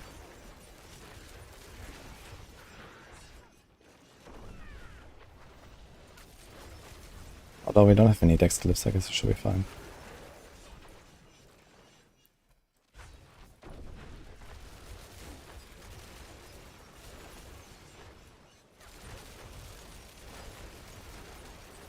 We'd like for that to be transformative effect, like different elemental changes, different projectile and mechanics. Yeah, or you just don't do any of those things and instead start selling skill MTX. At least you can pretend that there's different elemental effects and skill projectiles. But you have to pay for it. I think that's a much better strat, no?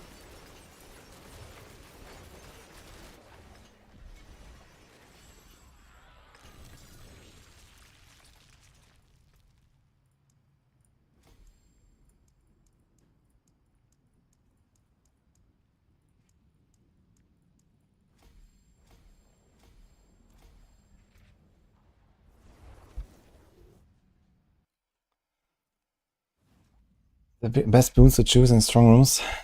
I usually go for the Exile juice, basically. Like more ambushes, more achievement. Okay, let's try a Torment 4 run. We have 3 minutes insights. Hi, Lenny. Okay, I mean, you can use sets and then, you know, like, something I would like to see if they make sets. I would like to see, you know, sets actually doing something cool. You know, something like Uliana or Marauder or something like that, you know? Like, a playstyle like Marauder is, you know, too unique and too transformative to just be like an item, I think, right? So, in that case, I think a set would make some sense.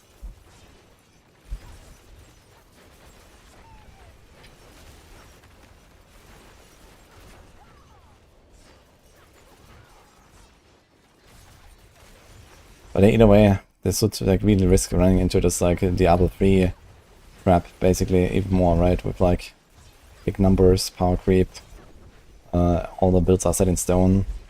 Like we already have a lot of like, you know, very streamlined metas on a lot of classes and builds and stuff like that, and you know, not really many options and stuff. And sets would just risk making that worse, so.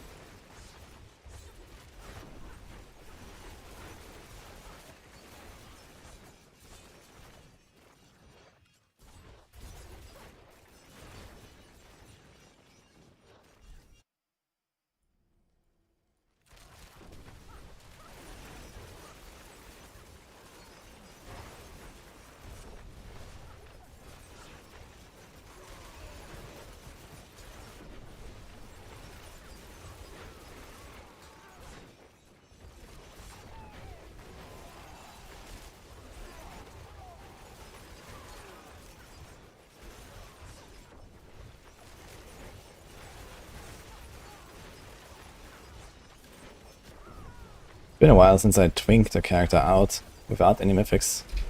But so far so good.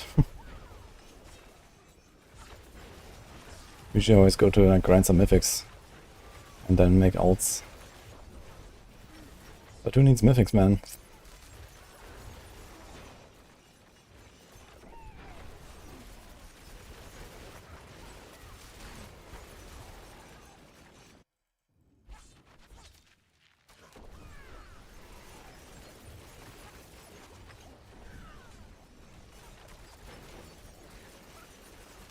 Okay, and with this we are in Torment 4, and this was a sub 3-minute run. Okay. Pretty good.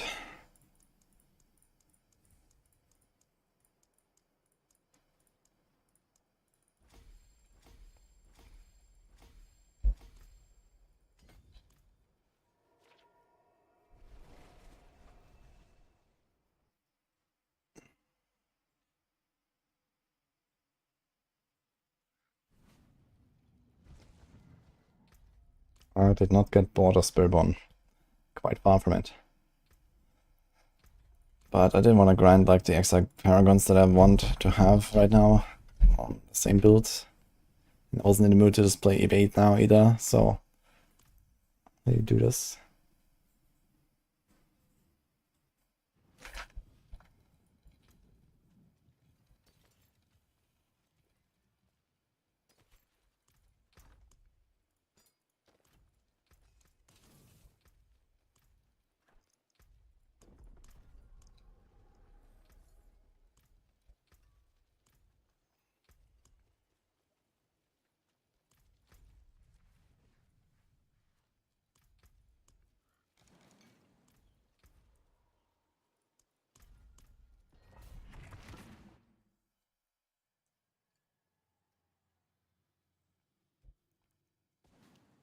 I'm with you.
Very fun.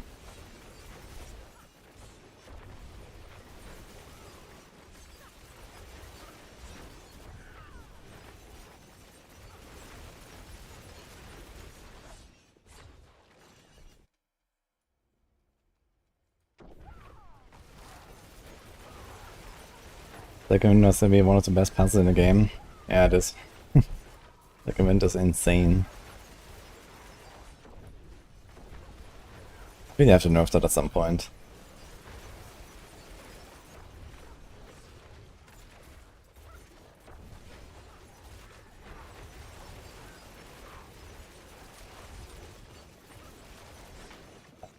Oh, smoky.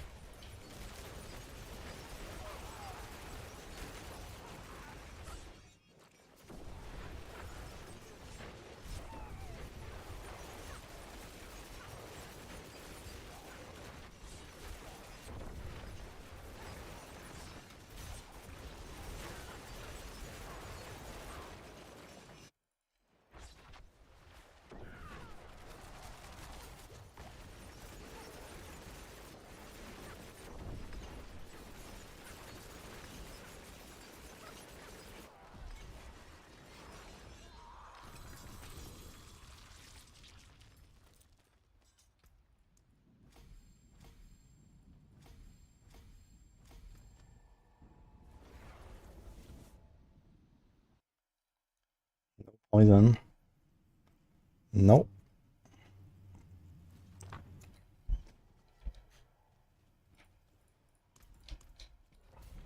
What's more important, a 5th glyph or 4th legendary node? That depends. But there has been a lot of power creep for legendary nodes lately. So usually they're legendary these days. A glyph is, like the typical glyph is like something like around 30% DPS if it's leveled. 30 to 40 maybe. A typical legendary node, well whatever it says, but on some classes that can be like 60, like Sorcs, they have like ridiculous Paragons.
Nilith is bugged and won't die. Yeah, I hear that from some people. It probably has to do with like some of the timing of when you damage her or something like that, I imagine.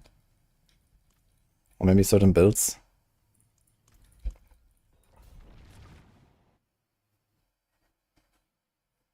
Same damn vision.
No, Gildan.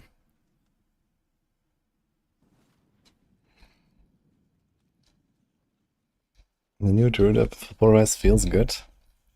I'm glad to hear that.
Alright.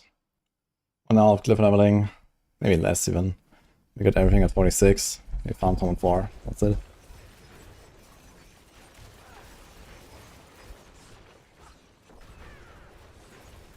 And it's time to go for an Eaglehorn after that.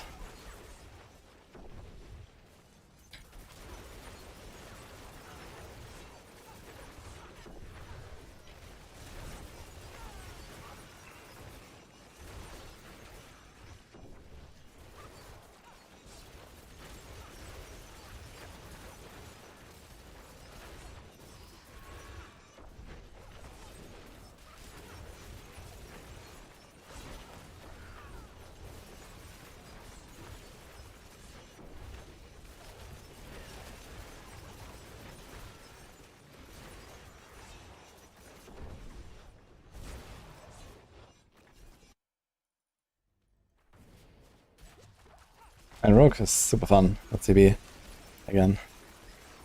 This is good, efficient, fast.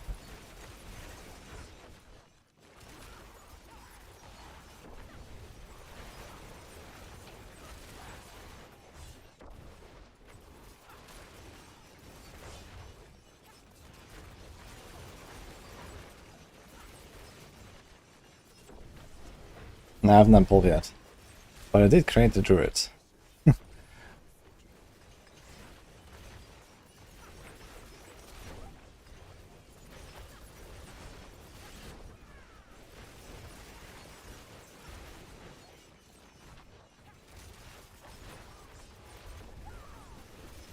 Maybe we should just boost a few characters straight into Tom and 4. And then I can like do all the whispers, you know. When a Horde Whisper pops up, boom, do it with like 5 characters.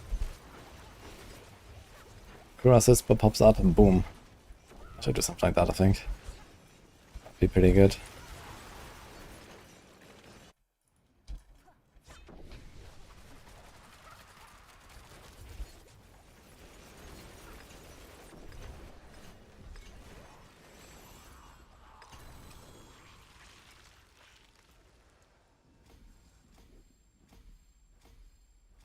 And there's a 5 cliff upgrades, it goes really fast.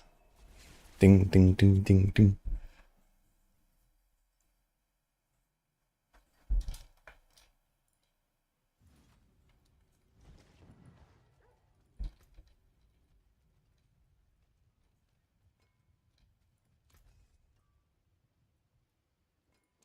Better than starting from nothing.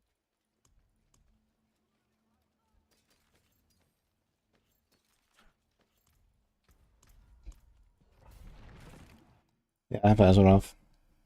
I used some Belial nuts I had lying around to try to get one. It's not a great one, but it works for now.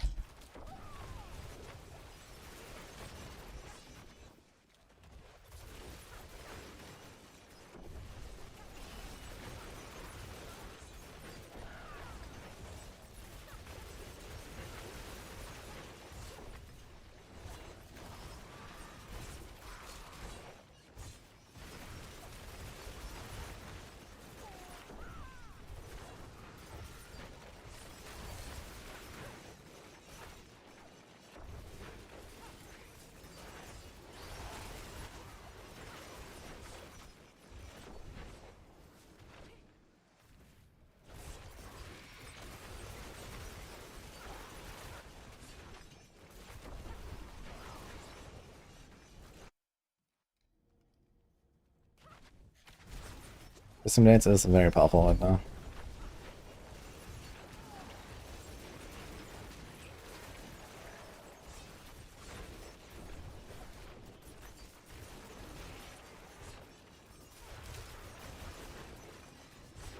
Other booster rogues are fast. Alright, I had a Fist of Fate lying around. I had some boss mats. Got a Cowl, got a Azeroth. That was it. The rest was random bullshit that I gumbered. 350 loot.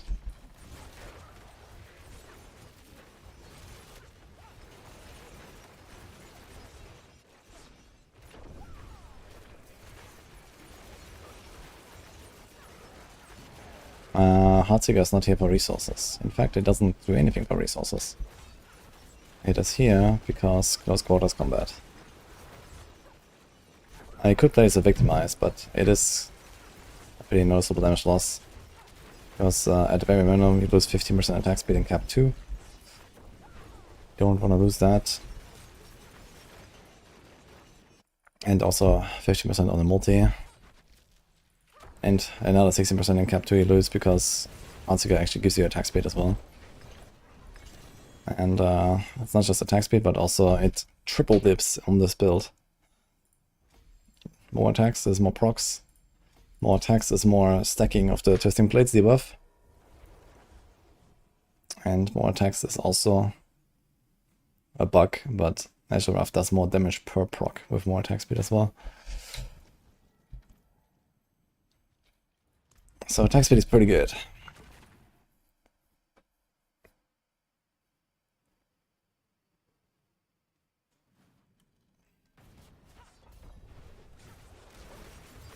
You only have to press Heartseeker once every 8 seconds in melee range, so usually like when you dash into a pack or shadow step into a pack, you do like a quick Heartseeker and shoot.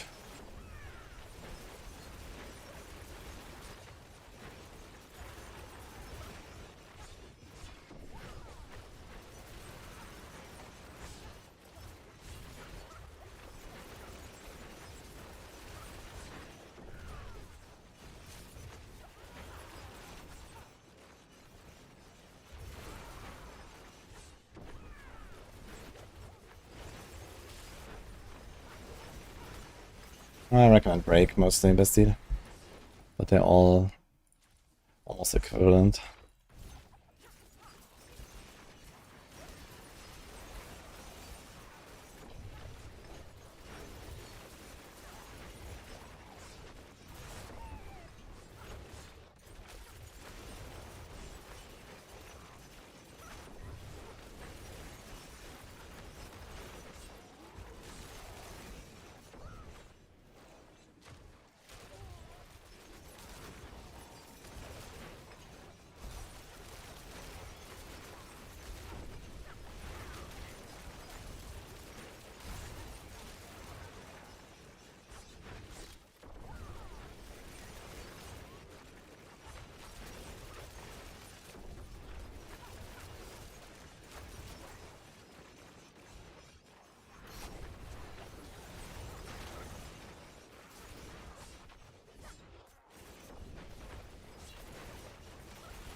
Let's go Heartseeker out. That's just Heartseeker. Not bad actually.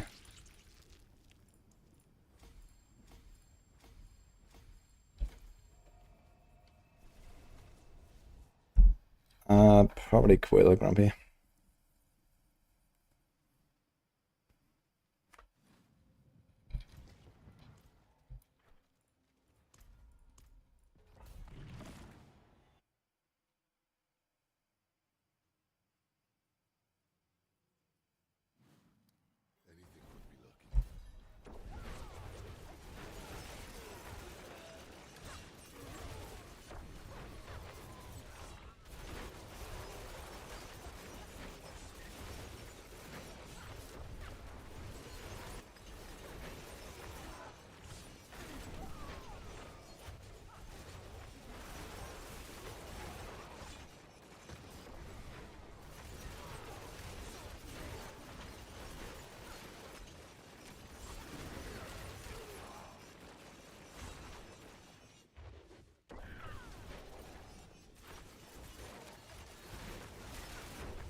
Honestly, Aspect on Azure?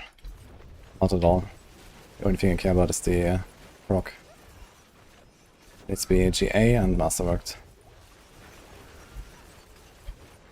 So, not like this.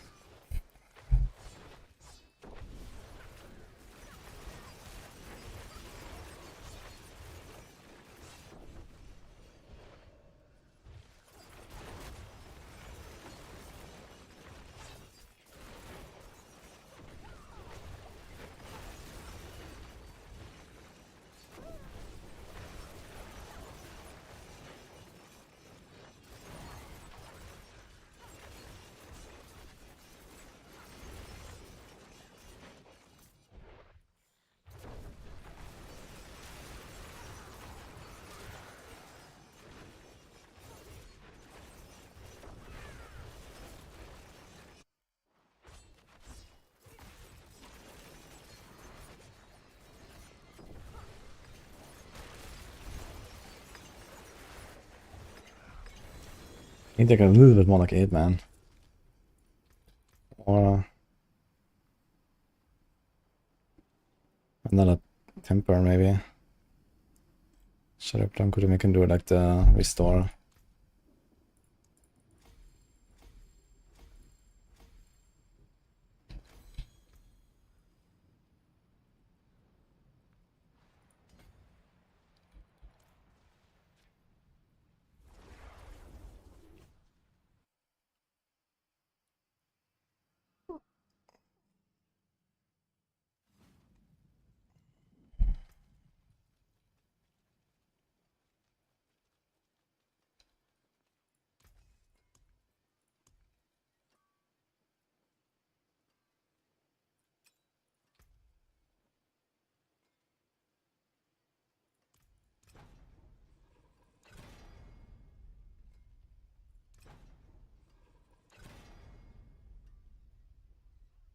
It's also not bad.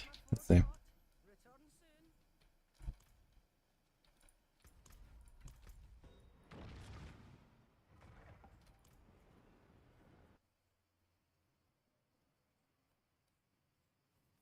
PvE2 is really fun. Especially if like a little bit more slower paced. And they like good boss fights.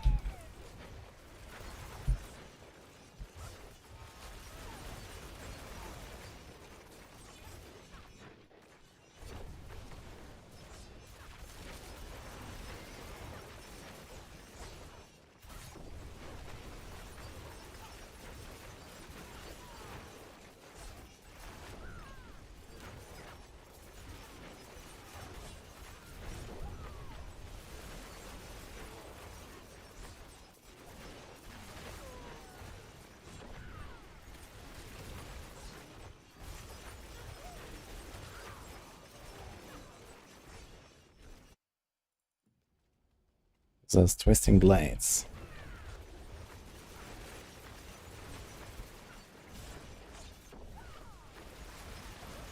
I have a video on this from a few days ago.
Was he a grandpapa? Not bad. Could probably go into some Barb builds or so, I'm not sure. Like the resources is kind of big for the basic attack builds. Because you have Romanadni's scaling and added ability aspect. So that should be pretty good. Plus a double damage on crits, and you're gonna have 100% crit anyway. Should be kind of nice. I think I have it in my lunch setup actually, but I'm not sure if like the Maxwell guys actually put that into their builds. Could be that as other options.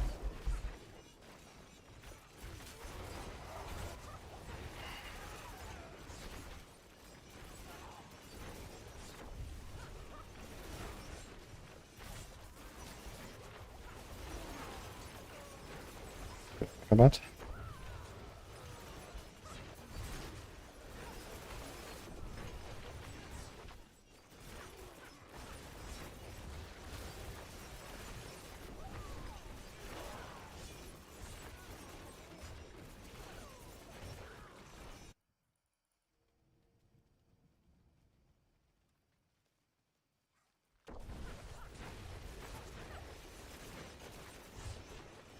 Well, are you actually filling your resources, Alphabeto,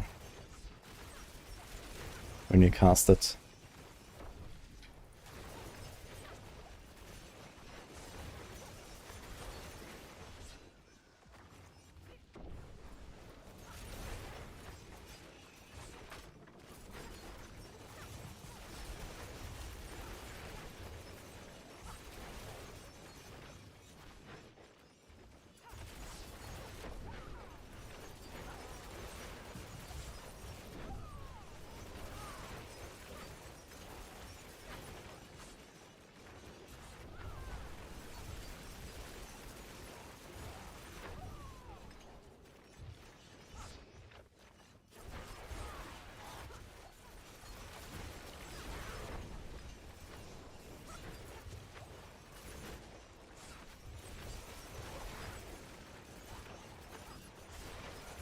Boots are not counting for that, because I think in the auto operations they come before you consume. So it might just not have enough aftermath.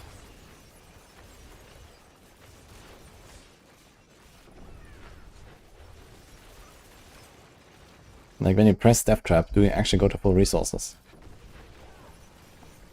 Just from that.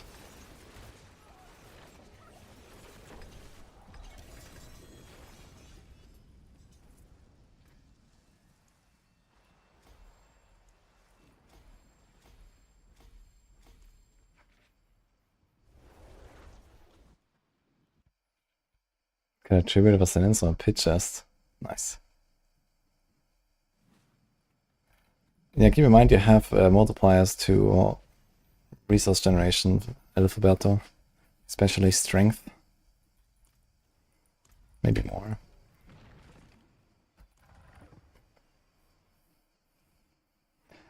"36 minutes Infernal Horde Whisper." You can catch that on Torment 4. Let's get us this up.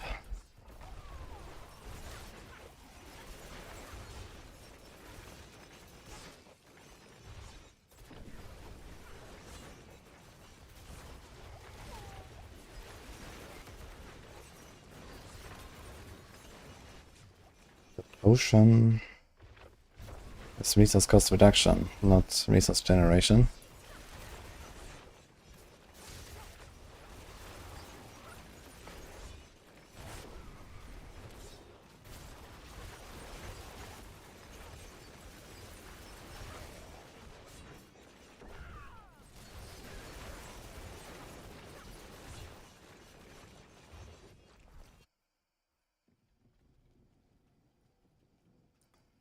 Resource is not negative, no. More resources, more damage from Beastfall Boots. And potentially, you know, brings you over the threshold for another preparation proc and so on. But need to generate that resource of Aftermath. They might have to temper Aftermath, that's a temper.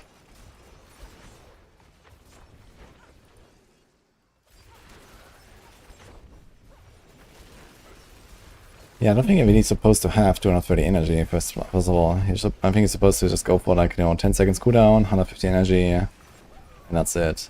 But yeah, I guess that's like a bandit solution for now when you have like scuffed gear or something. Maybe do that.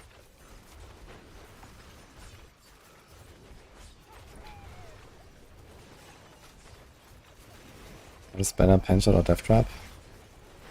Our rogues think that Pen Shot will push a little bit higher, but it's very close between them anyway. Farming, hard to say, Pen Shot is pretty cracked. But those Death Traps, so they're both pretty OP in both worlds, I guess.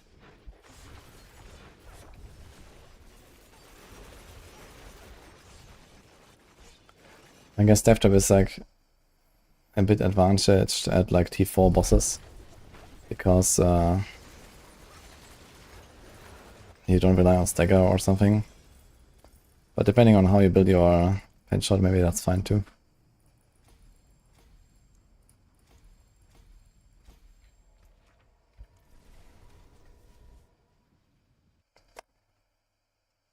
Yes, spell.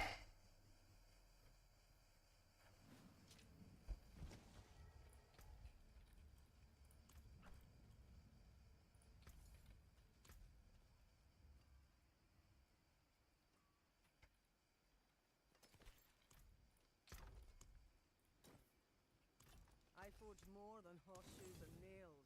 What do you need? Hello? Not a Hello, battle. Hello? Wow. There's something special.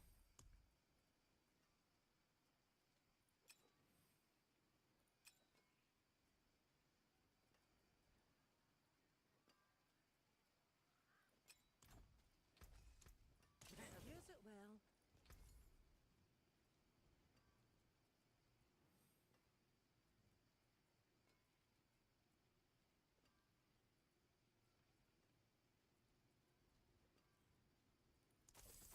Well, hello, shining beauty.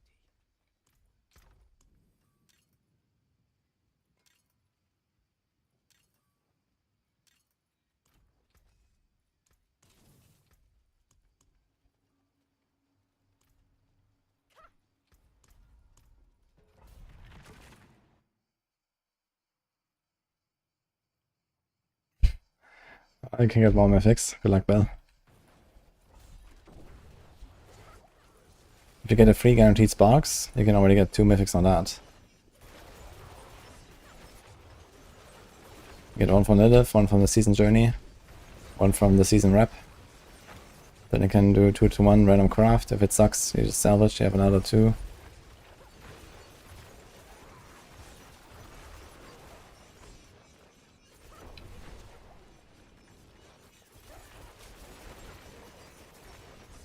robot, enjoy it while it lasts.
You struggle with gold.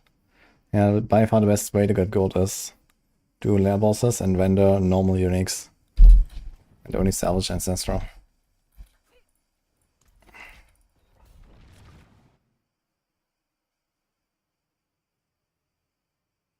Spin shot dog shit at bosses. Well, you're kind of forced to have a few important, multipliers that only activate when you stagger. That's Frigid Finesse, that's maybe Cold Clip or Control Glyph and these kind of things. So yeah, if you don't stagger, then it's not that great. And then, I don't know, it might also depend on like the arena, I guess, depending on how the bounces fall. I don't know. I mean, Penshot should be strong enough to just like destroy T4 and their bosses at some point and so on, so I have no doubt about that. Even without staggering. But it probably needs a bit of investment to get there.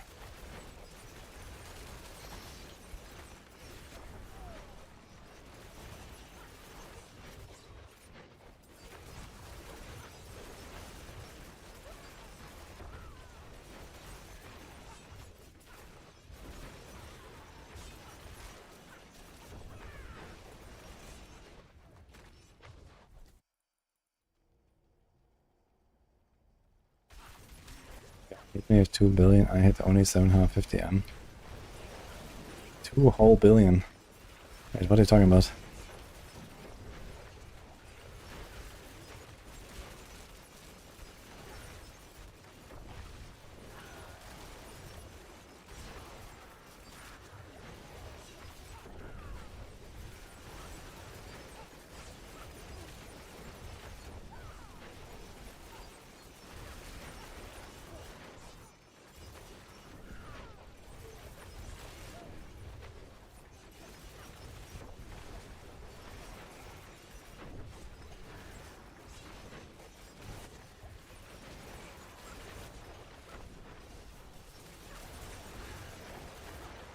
I concur with Wonkas. J-Rockets, do something.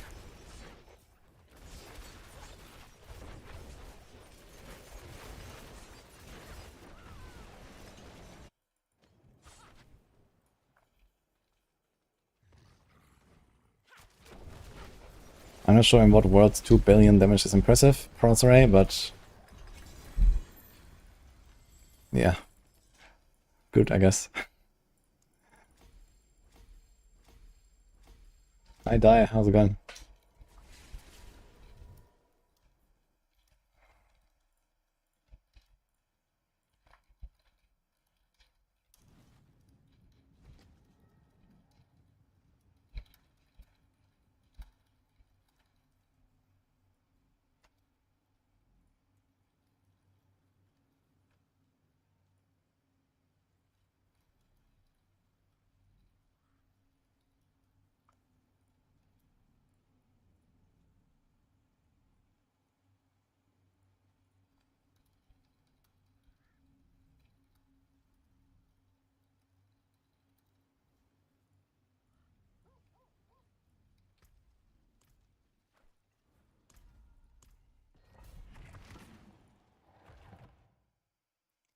Heartseeker is blasting with pain gorges. Holy. Did they fix more on the pain gorges or what? I remember there were like a lot of bugs and stuff, and okay, they fixed overpower and crit, but that can't be the only thing. Or is it just the ranks? You just care about the ranks and that's it. It's kind of funny, when I just like use Heartseeker to kill the boss doesn't die that much slower, actually. Compared to spamming TB. But as is Azure Wrath.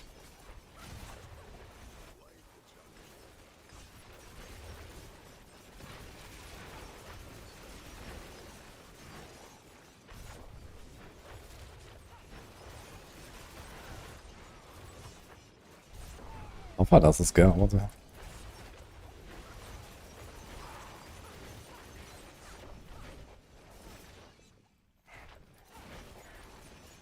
Adaptability now works on clone. Interesting. So it's now better than it should be. That's what I hear. That's kind of interesting development. How fast can you farm with Heartseeker? I would like to know what kind of times you're doing.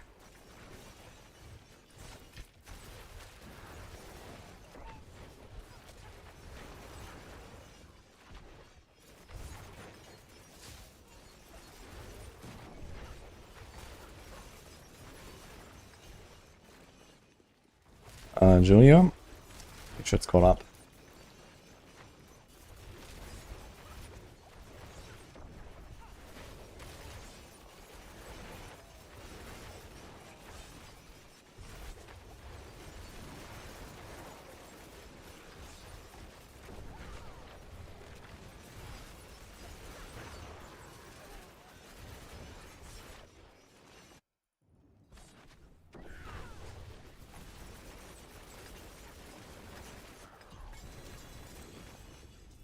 Who needs a stagger?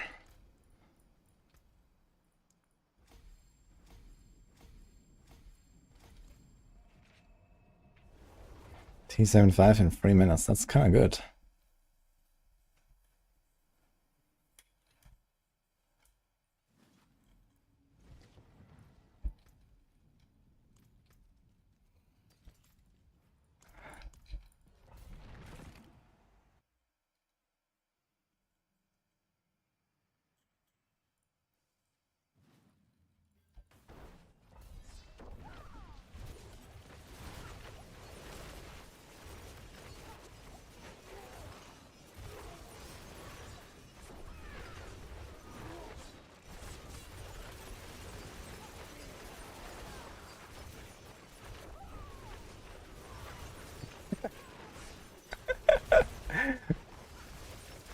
Thank you, Jimmy.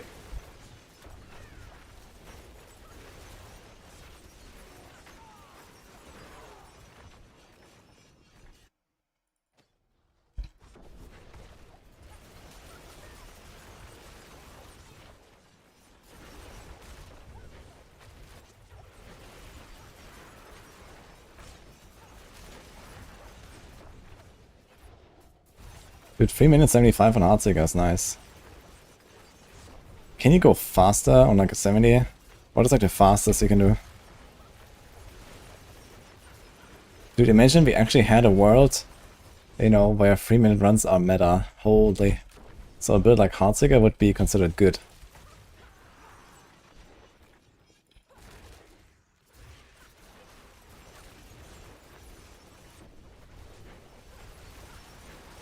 Or, you know, the entire Necromancer class for that matter.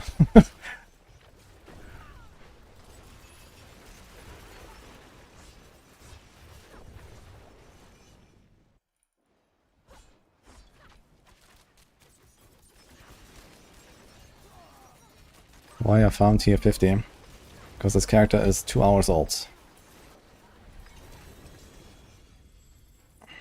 Or so.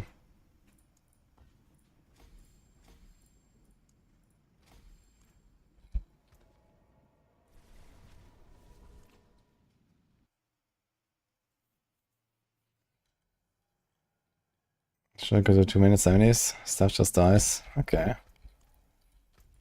If you can do 2 minutes, that's good.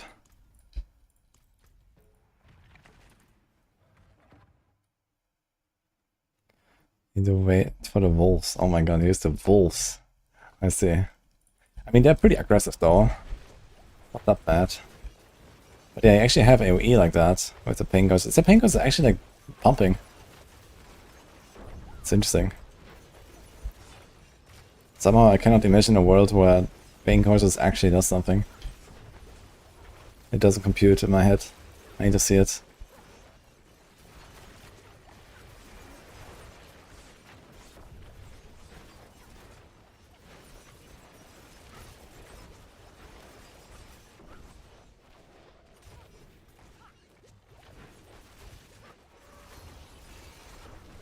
I'm not 233 in 2 hours. But in 2 days and 1 hour. It's more like that this rogue was created like 2 hours ago.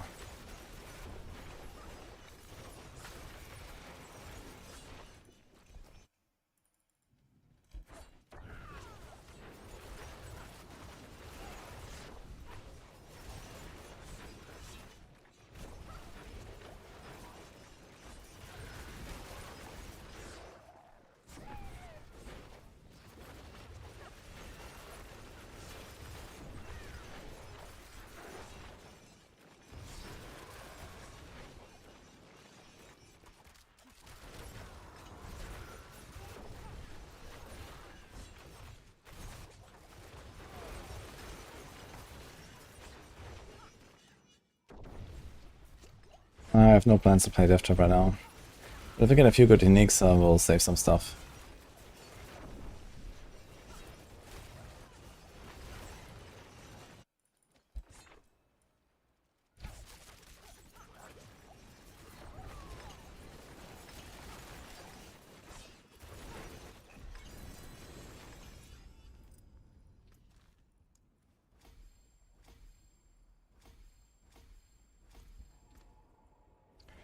Yeah, the thing is we don't really need versatility or like to buff the magic nodes on that board anymore.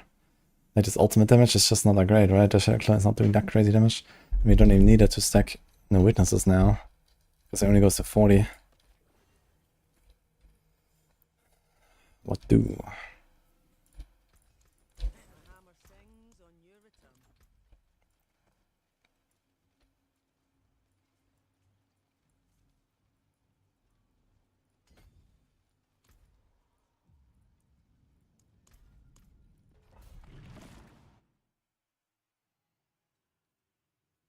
The best strat to Twink.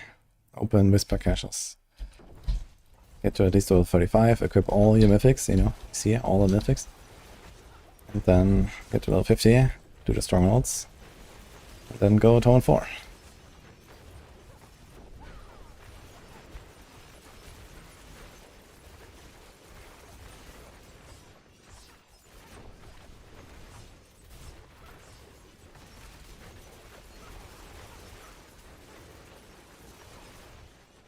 And then it's basically pit time for a few hours, get everything to 46.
I do this real quick.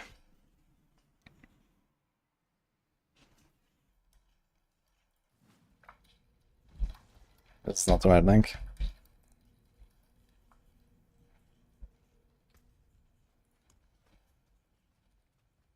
So an 8 wave.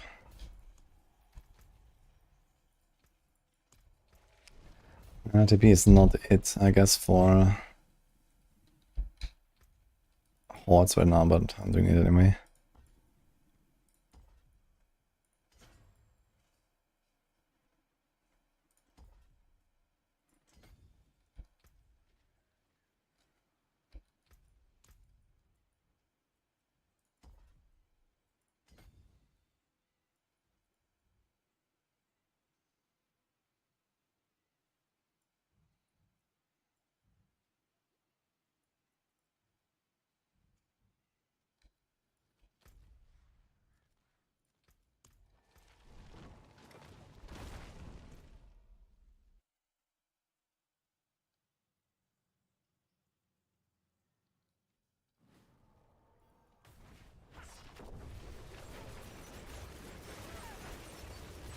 I should play Death Trap for this. Who cares about the fucking Shadow Clown? Just Death Trap every 2 seconds, pull them in. The vortex is not big enough for hordes.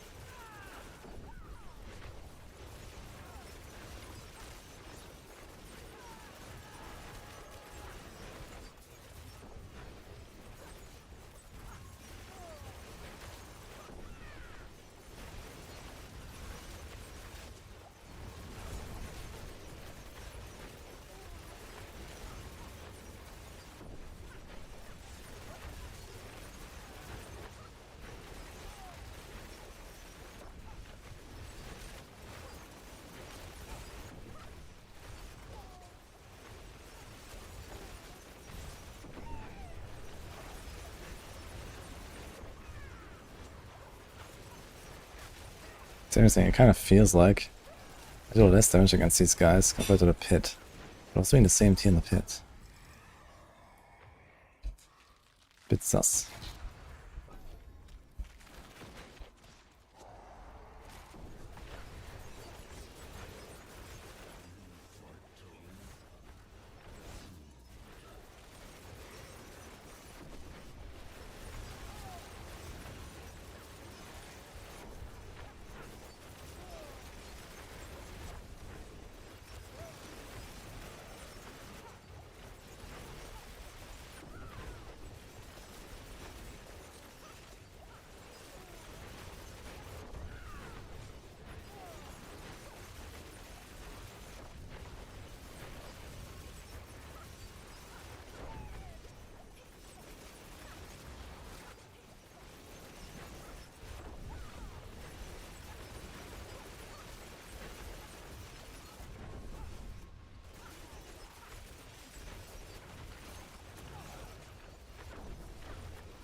Duality of man.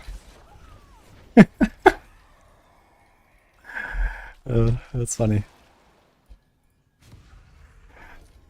First, Brady says, sure, make TB look strong. And then the next comment is, looks weak, man. Oh god. Now, who do we believe?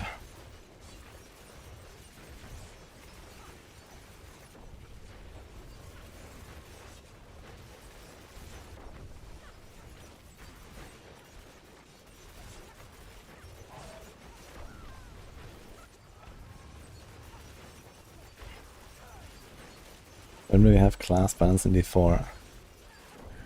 I mean, they're getting there. Some seasons it's more better balance than others. Last season was relatively good balance. And this season again it seems relatively decent outside of Barb. So if they buff up Barb a little bit, it might be okay.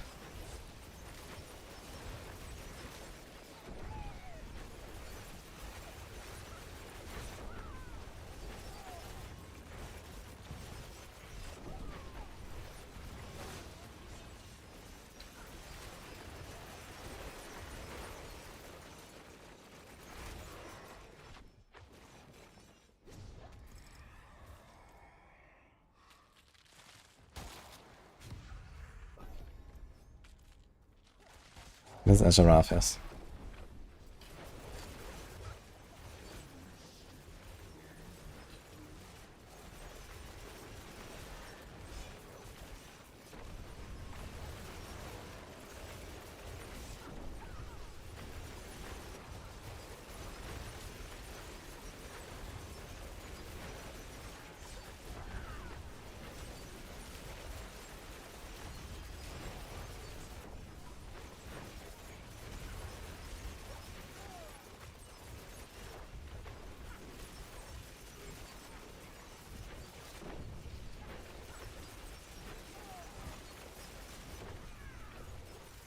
Are these like the same Hellborn that also spawn in Helltide? I wonder. No, they're more tanky in Helltide Red. These are not the real ones. Because they are tanky, but not as much. But I haven't done any Helltide, so I'm not sure. There's only Spiritborn, but they feel pretty tanky there.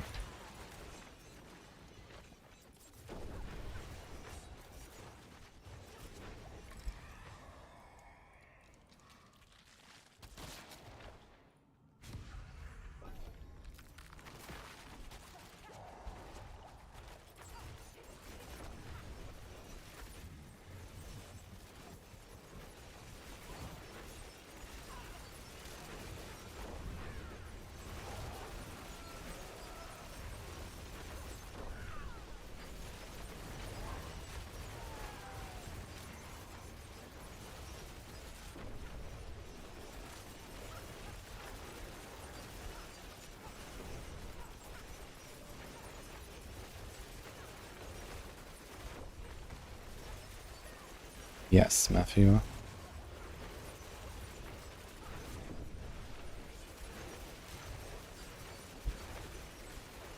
In here especially, it's gonna be fun with Penshot Holy.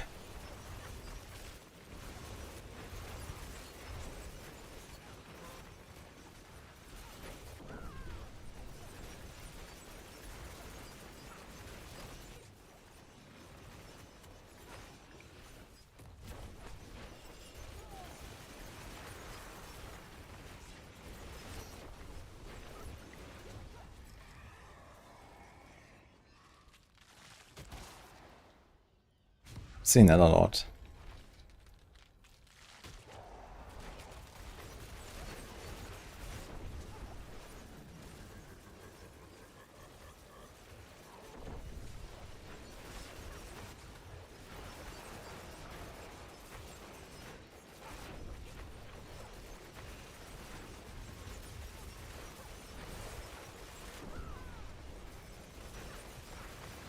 Current goal of the Rouge is to acquire Eaglehorn. But on the way there was a whisper in Infernal Hordes, so I'm doing that.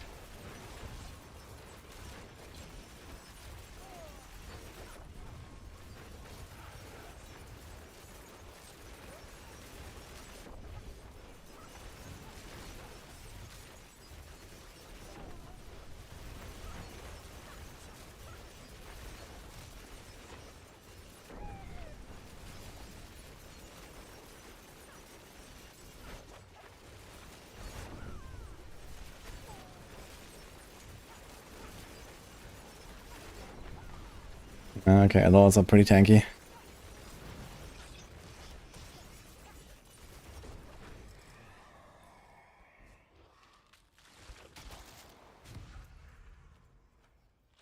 Oh, it doesn't say how long I have for the Whisper. So how long do I have? I think I should have enough time. I think I started at 13 minutes for an 8-wave run. Should be chill.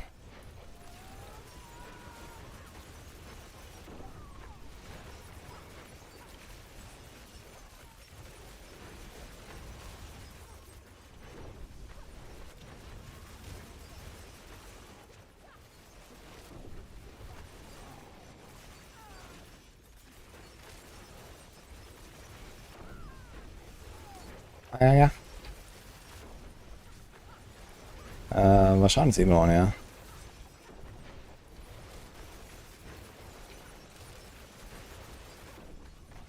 Rogue Death Trap is not gone.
Oh, they're tanking, what the fuck? I need monster got done. Did not expect that.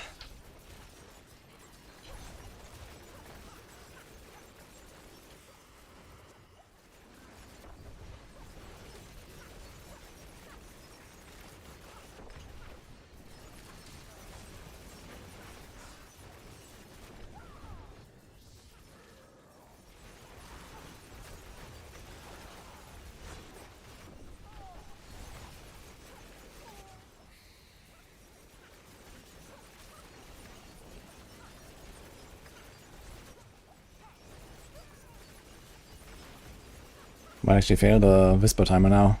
Come on, guys.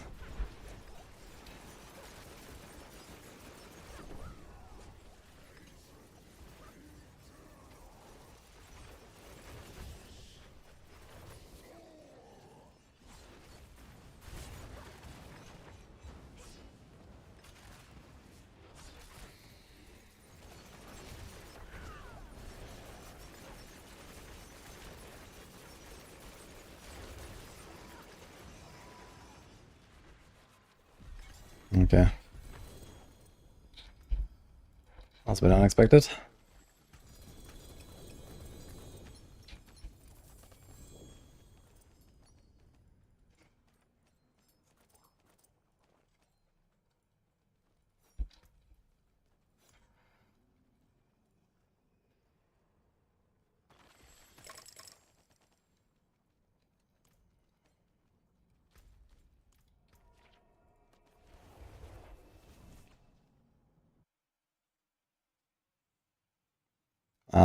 I'm excited for Pulf, Pen, more Spiritborn stuff.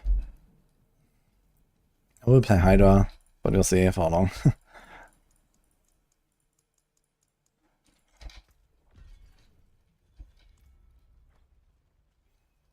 Subnudging Strike.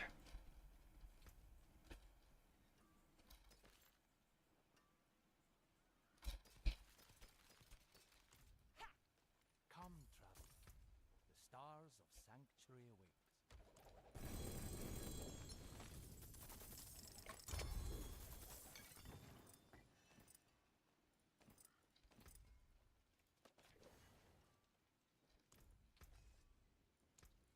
My hammer sings on your return.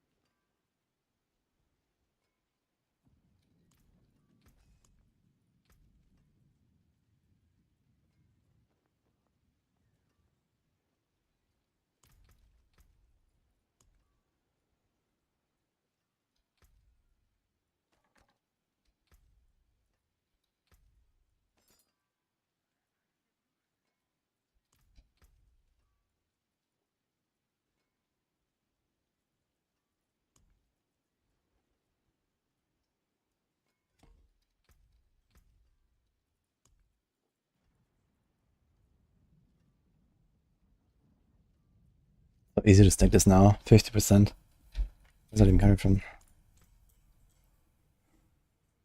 Huh? I have 36 close. But this gives me 68? What the fuck?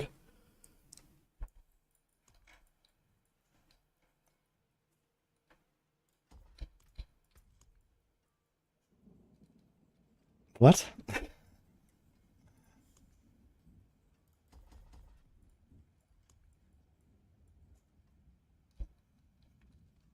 That's kind of funny. This just gives you 50, eh? What? I have 0 now. So it gives you 50 and then half of what you get there. So if I just take these things here, I'm almost capped. I don't even need turf. Nice.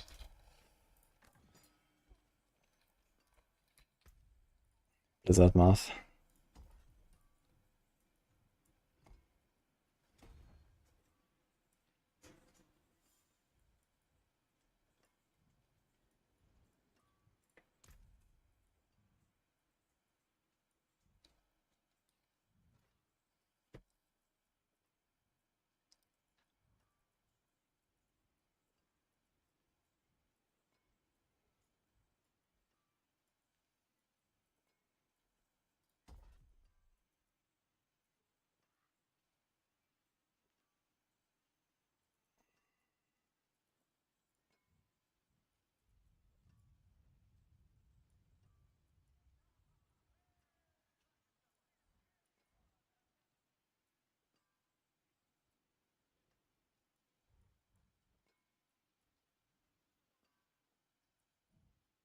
Yeah, so it's basically just this life cluster there. A little bit of armor. And then in the arc for distant. So I don't get sniped by crossbows. And everything else we got.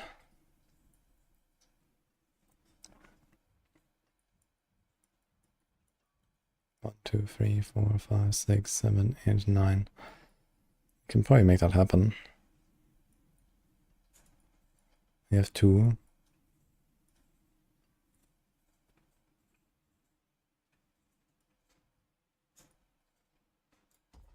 3.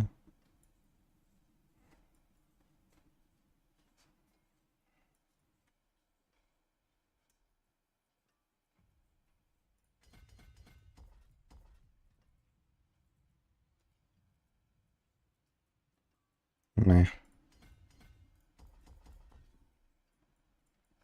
Few levels, I guess.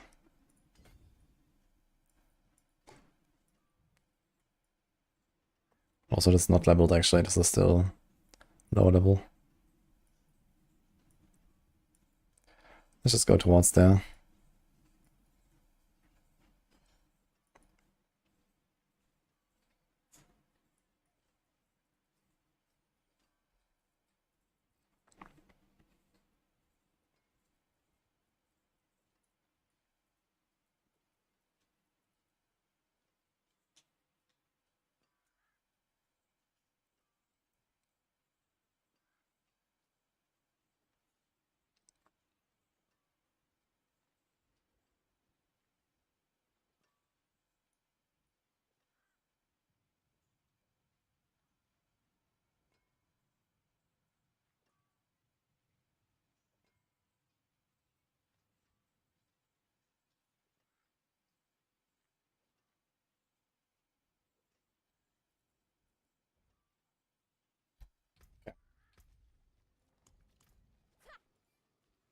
Magic in a bottle.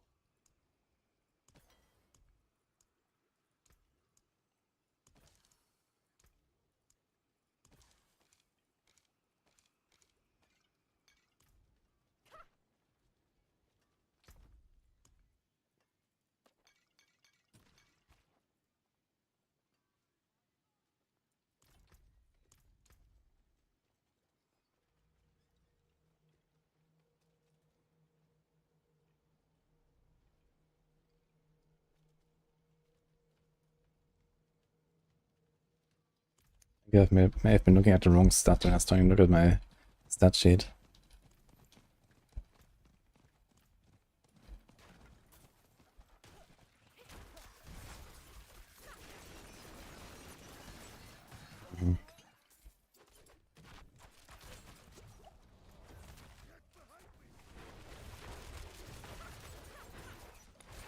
Maybe it's fine.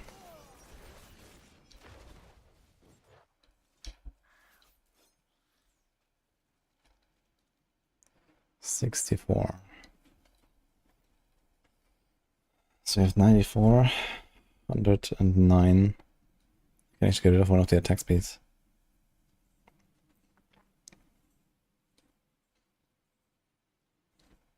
Huh.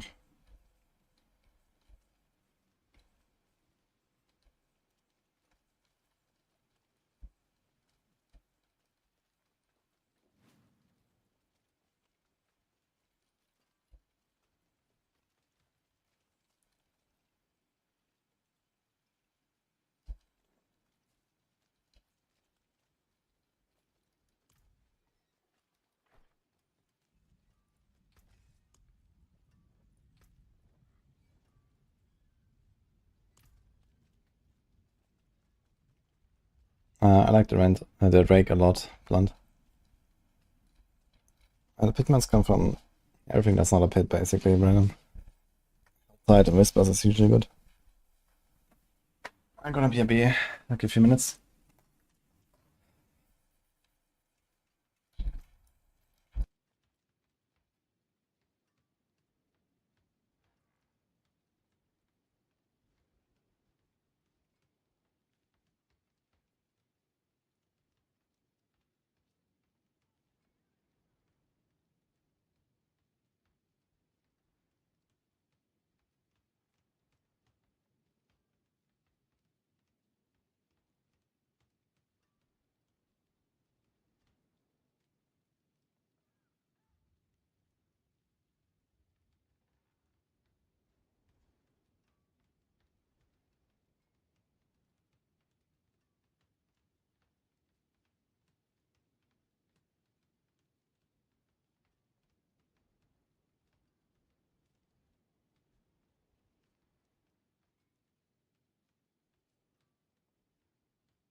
to my home away from home.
we go, guys.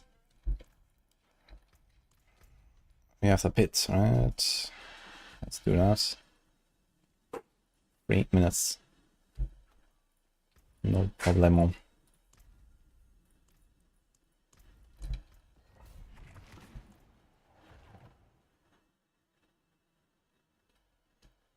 Hi, Pendo.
There's no top build that runs Andariel, but I have a Spiritborn build that does it. It's in the Quillvoting guide on Maxwell. There's a variant for it. If you really want to play with it. It's an acceptable build, it just has relatively weak boss damage. That's really the only downside.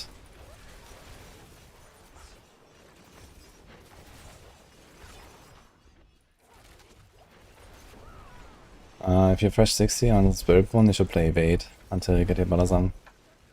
Or Quill.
Okay, we soon got a Glyssa at 46. And then it should be pretty comfy in T4 and a Tier 3 boss. I think I'm just gonna go for a Shan and hope for an Eaglehorn. I'm not going to run Death Trap on this.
Good question. Open world lover.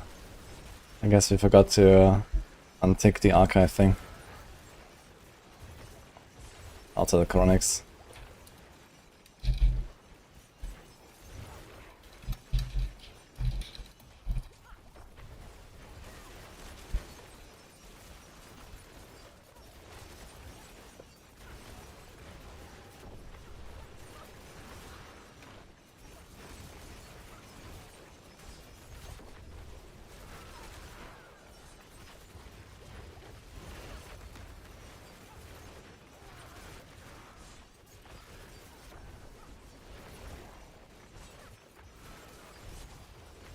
Okay, Chronix is fixing it. Yeah, we had it archived, but then we brought it back for the season, and I guess we forgot to change that archive thing.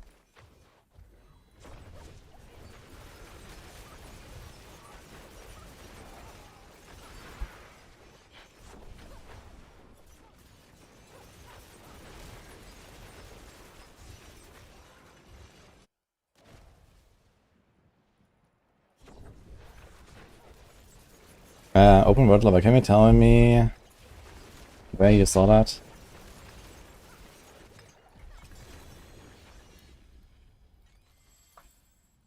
Or what exactly?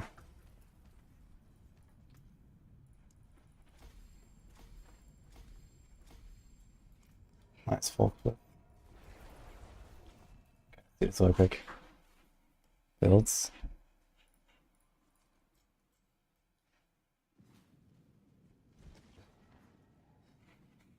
Toxic skin is here. So it shows here.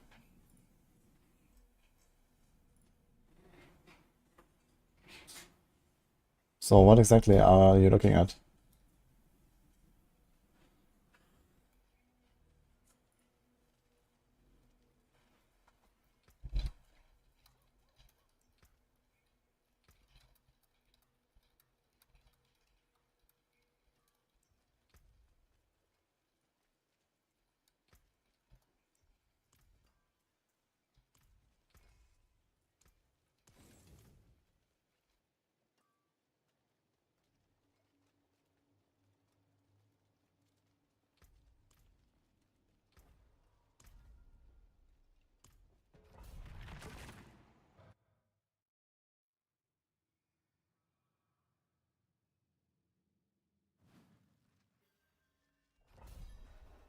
Check the tier list.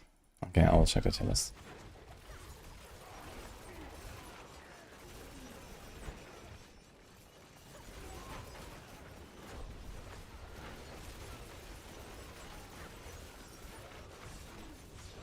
It could be that we forgot to place one of the links on the tier list.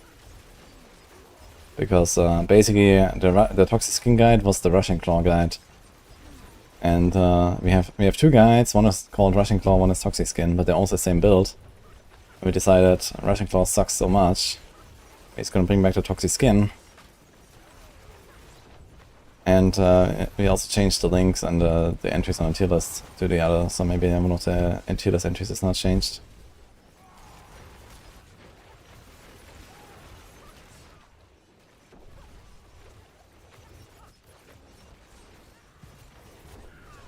Hello, Danny.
Yo.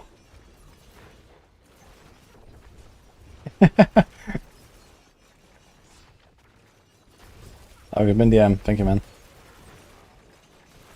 What are you up to? I guess PoE1. Last thing.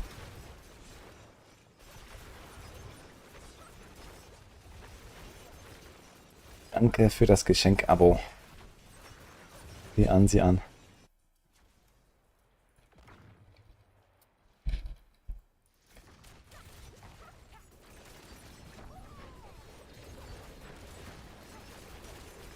I like how like some of the subs are called out properly, and then it's like this weird buggy voice at some point.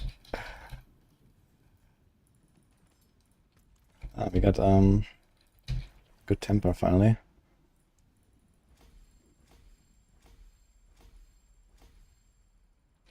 Gonna do some variety. Sounds fun. Do you have any specific plans for variety, or what are you gonna do?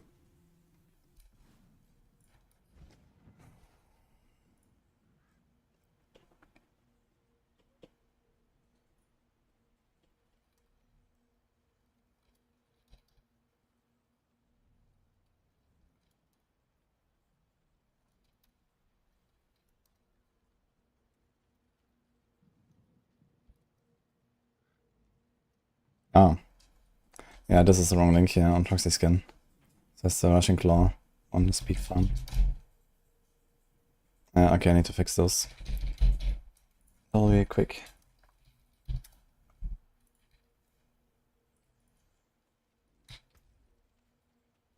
Dark Souls 1, 2, 3. Okay. I played a bit of Warcraft, Dark Souls 3 a long time ago. Actually, I played through it, but not the others. But it sounds good. Gonna be fun for sure. And free of the raging, I imagine. No keyboards will be harmed in the making of this stream.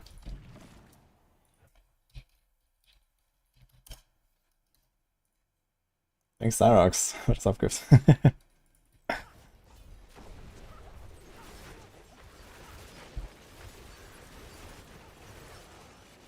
Bloodborne.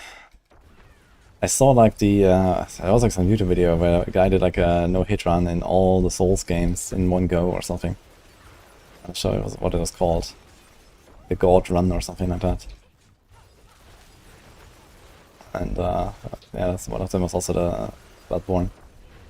I never realized like the setting was actually so different from the typical like fantasy stuff. Kind of funny.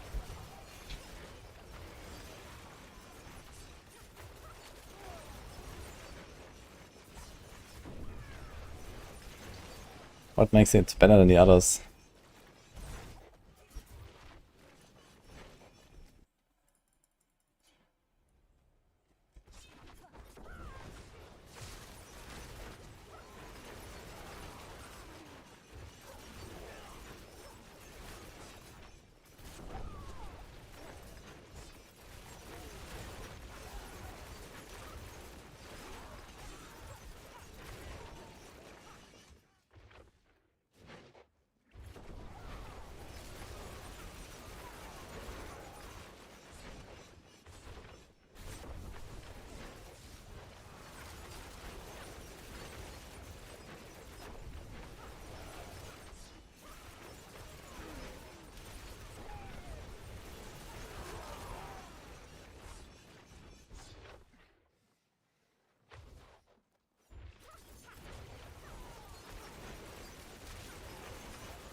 I mean, Left was overshadowing the rest, but TB wasn't bad, you know, since the expansion. It was still there and playable.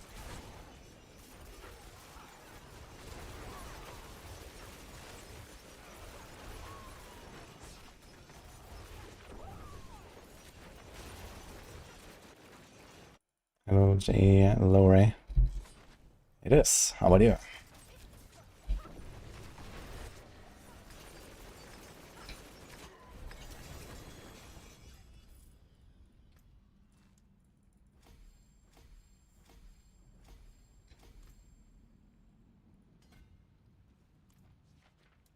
I'm gonna fix that link real quick on the Spiritborn tier list.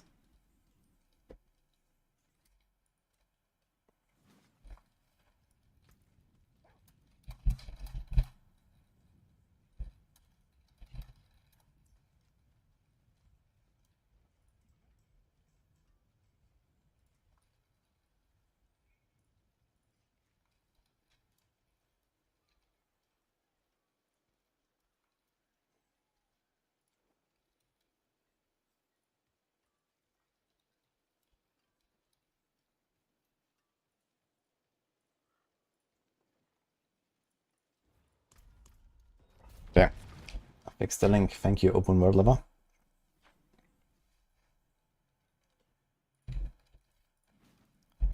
hope whatever's here puts up a good fight. I don't know these things, yeah. Okay. Let's go. How would I rate the season if I could? I can. And I rated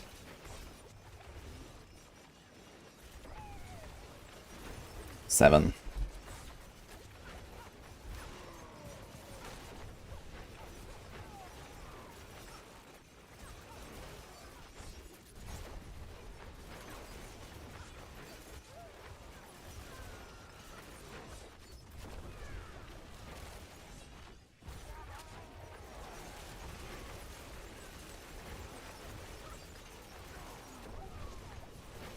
Sad out of 10 or 100. Oof.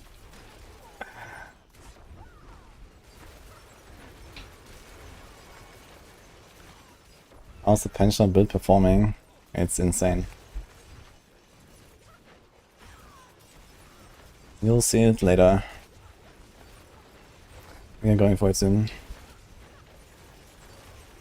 Just trying to get my last glyph to a legendary.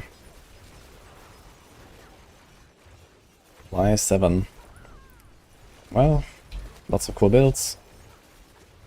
Decent balance. Nice Nightmare Dungeon update. Yeah, it's just like solid right now. That's about it.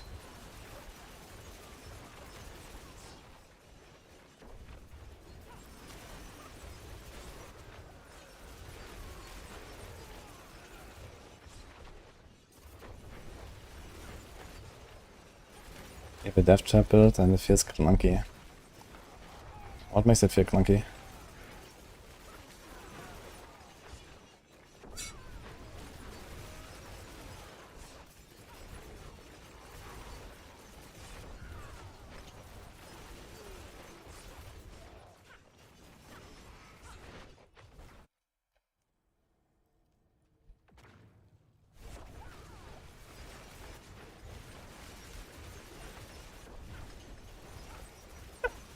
Okay, detective, cute guys only underscore is on the case. Caught.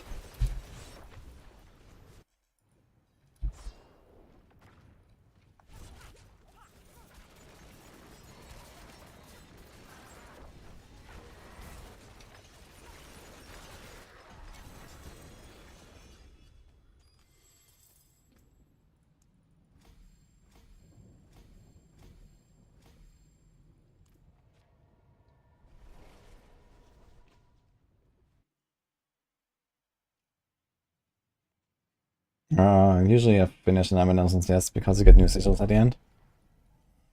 Well, that was not the case yesterday when I finished them anyway. But you also get the pit stones at the end.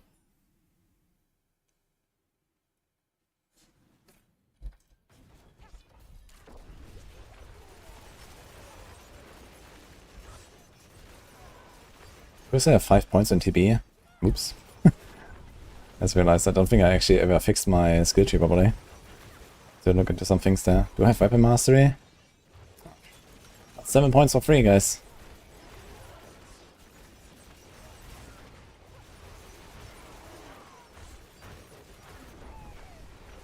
Oopsie.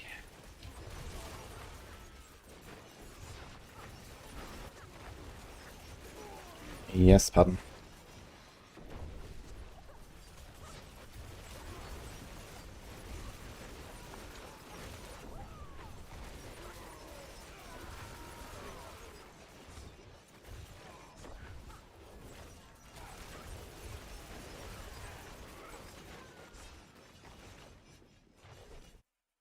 What's my favorite RPG, eh? The two favorite for me right now are D4 and PoE2. A lot. Can you put it there? Did you yoink some? Yeah. Good, but when I need to, I No, I mean like, you know, just like on the fly.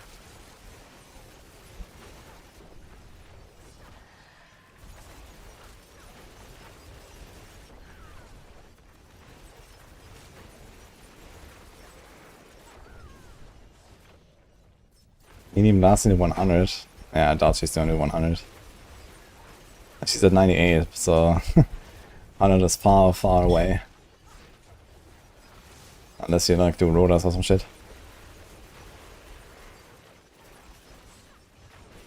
Actually, what is it? What is the speedrun strat for League Start? I know like the first guy hit 100 like, I don't know, 25 hours in or something. So what did they do? About rotas and stuff. Because those were clearly not existing at that point. Is it just like, I don't know, Giga juice up, I don't know what, Abyss and Beyond and just go or what?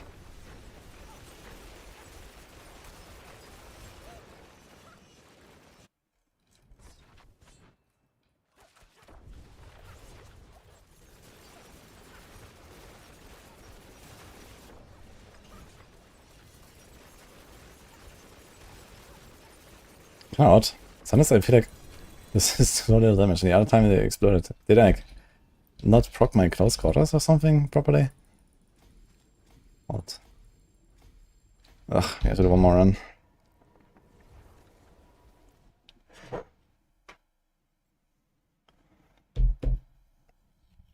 We spoke to another streamer, very cute and lovely, that bosses are content. Yeah, of course they are. I mean, in basically all RPGs, you know, bosses are like one of the main, I don't know, let's call it attractions. And, you know, usually like kind of like the ultimate challenge or something. Of some sort, with an uber bosses and whatever. That's how these games work.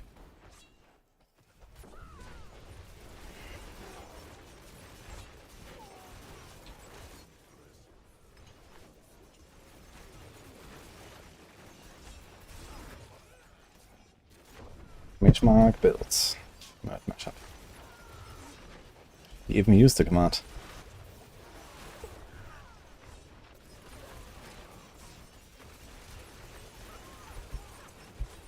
Thank you.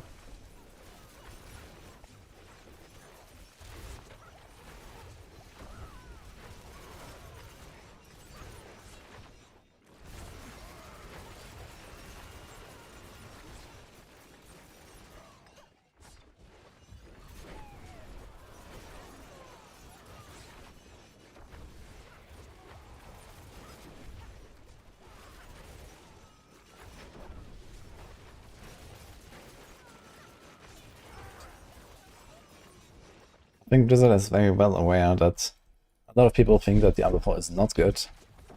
And it seems like they're trying pretty hard to change that. So I'm not too worried.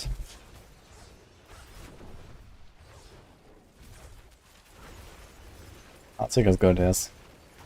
Darkseid is blasting with it. You can watch him.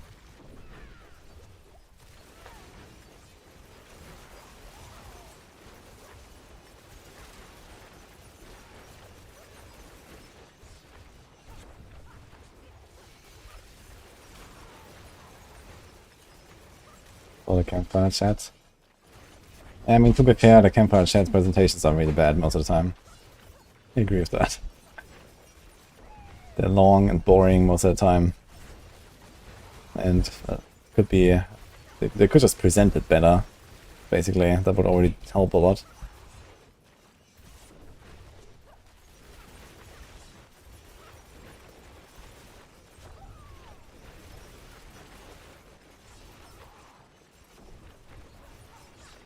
Any patch today? Well, it's the 3rd of July, so likely, if there's something to patch.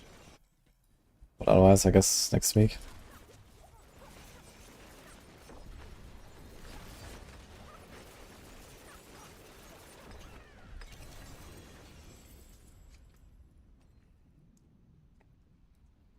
Ugh.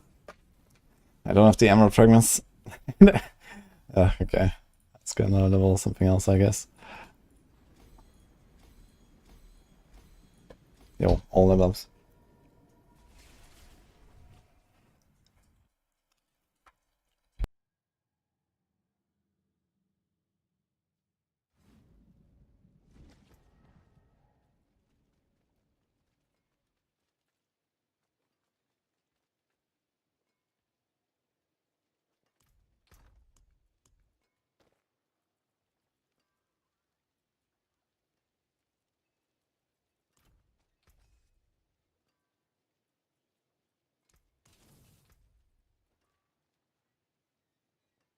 And my resource is restore resource here and reactive ooze. And like 1 innovation tempo or something? Oh, 1 resource generation. Big. Okay, we wanted to fix this here. And this. Dude, do I have umbers? Can I finally put umbers?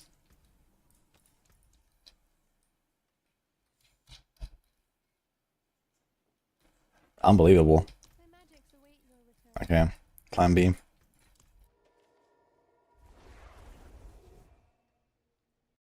I found all my glyphs to 46. And I don't have umbers aspect.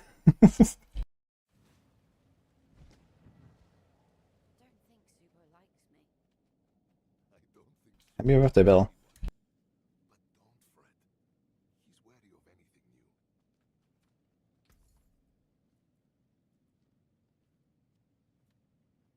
That carried the one.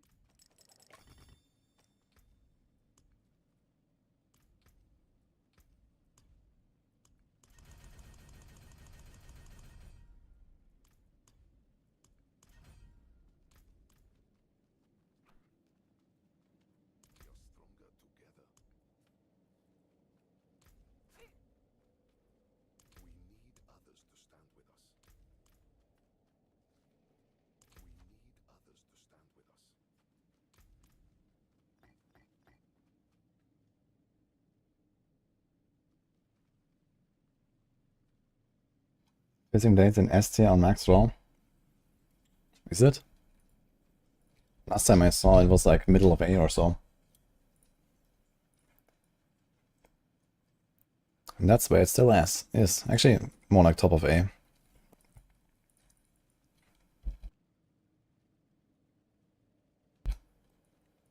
I'll try to make this quick. Salvage mats. Is that good? Doesn't seem bad, at least. Masterworking, I don't think we care, but okay, what are the materials here?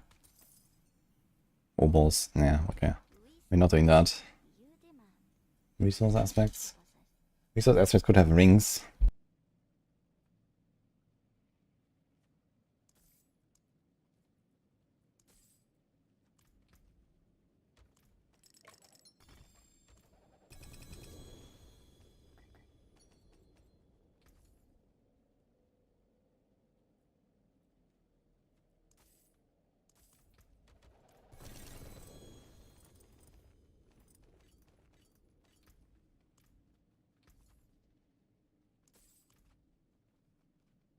I've been practicing.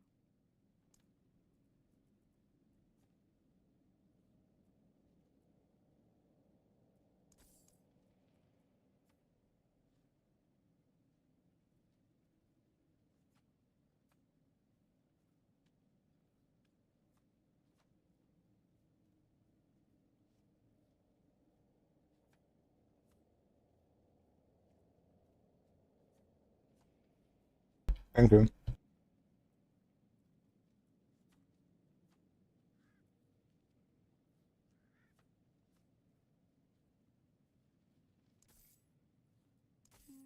Did I count it out right?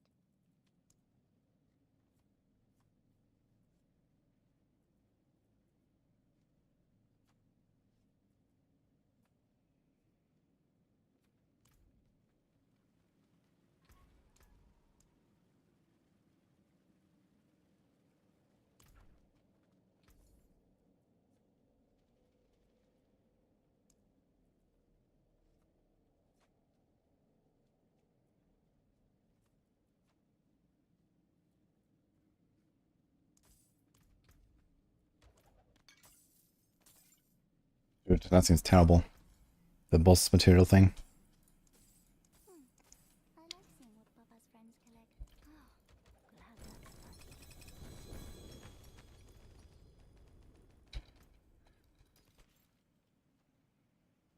Way to Shadow Step, huh? Or do you need the unique boots for Shadow Step? Ahu rune from that thing. Okay. I've been practicing.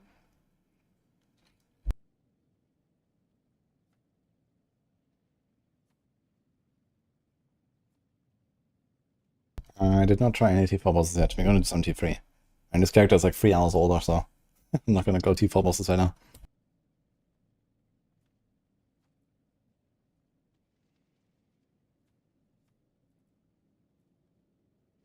Dad carried the one.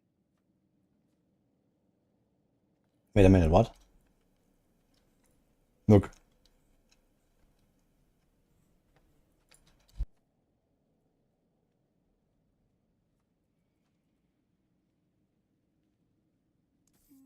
Did I count it out right?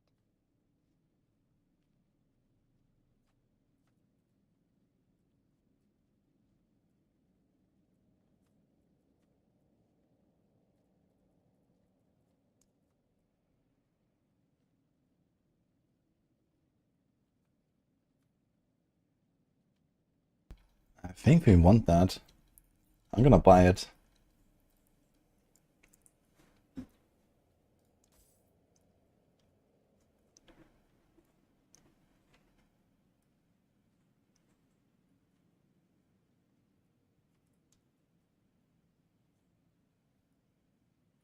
Here's Enshrouding. Did we get that? I'm getting the hang of this. Okay, we have that.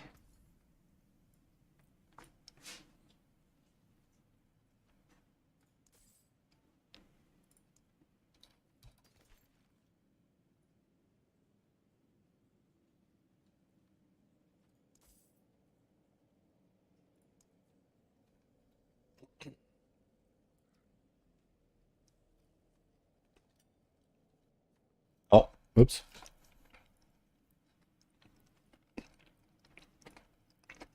I vaguely remember seeing an ambush amulet. I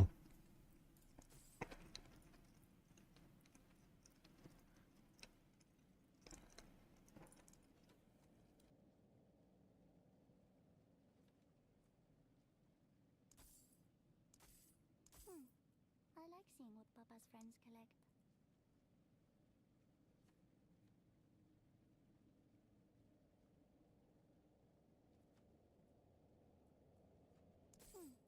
I like seeing what Papa's friends collect.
You have like everything here but a jeweler for some reason.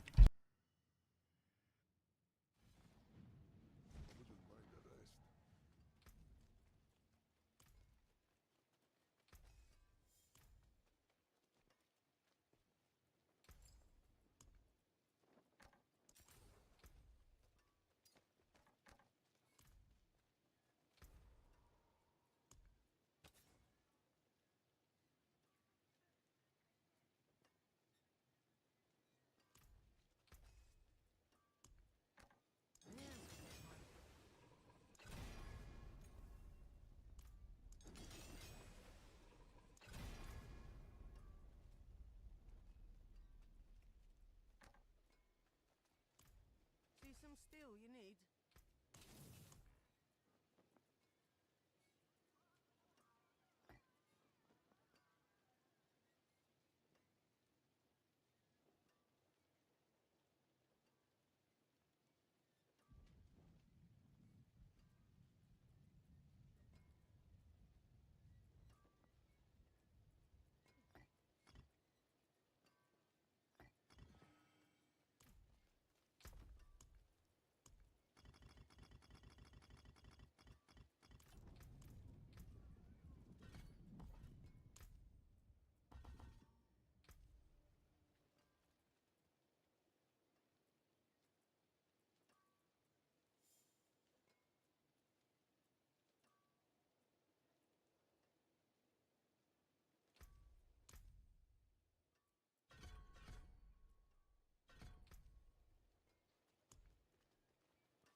Now, Arrow Storms. I played it in Season 6. And this was also when I played Azure Wrath for the first time again. And now, we have Azarath again. And back then, the gap was very small between Azarath and Rain of Arrows. Now that being said, that was with Barrage. And these days we actually play Penshot, and we have Eaglehorn, and we have TB.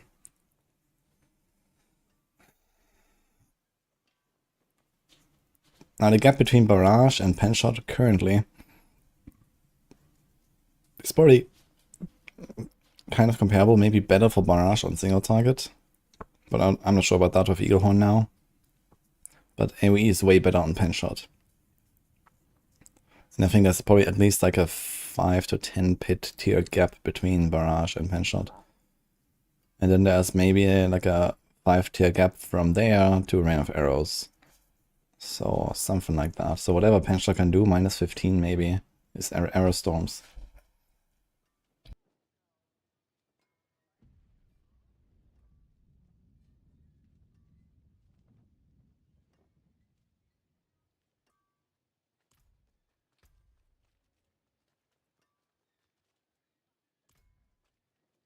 There is magic in all things. Let me show you.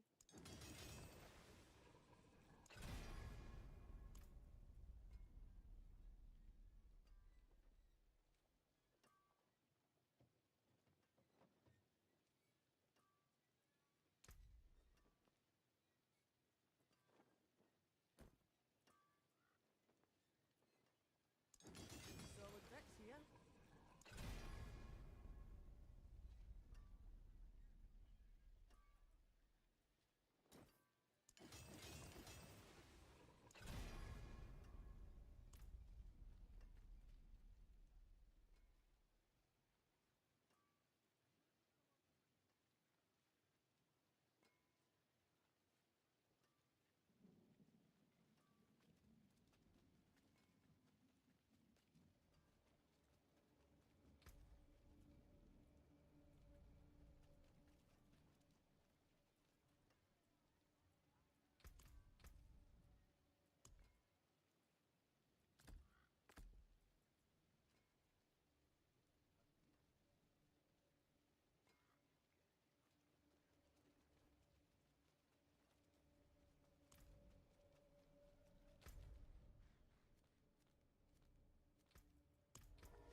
Right, now we're gonna blast, I think.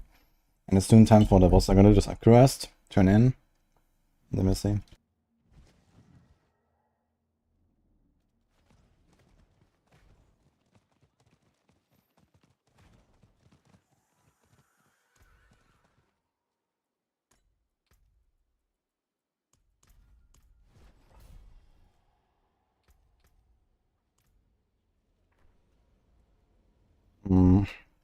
Penshot is... Nah, Heartseeker and Penshot both need like certain pieces to really get going, I guess. Penshot needs Eaglehorn and Azarath, and a good one. Then Heartseeker, I guess you need a good shot of Marathiel. And Paingorger.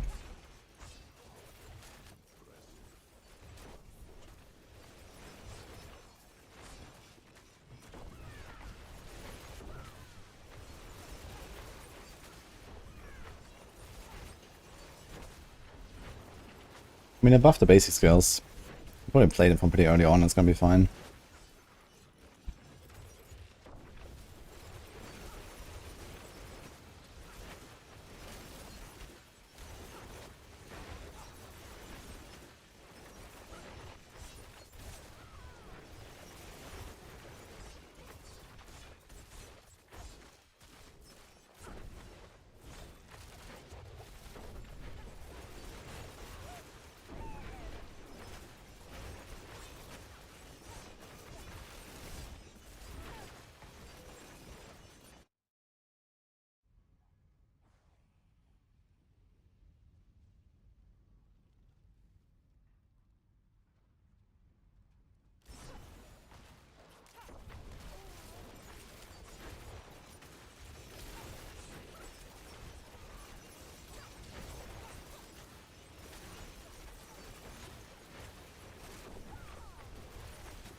How does Nexus Resonance work without critical strike chance?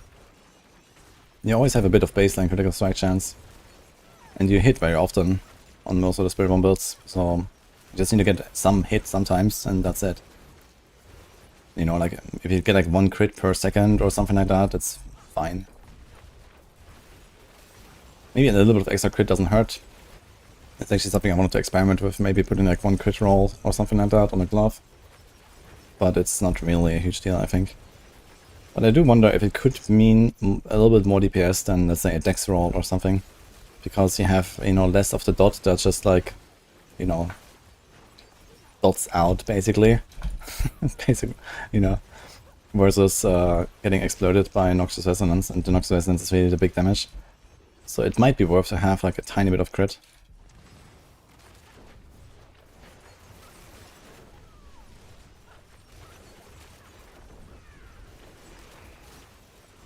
Executoric power goes into pretty much every build, I think, besides builds that already execute, like Spiritborn stuff.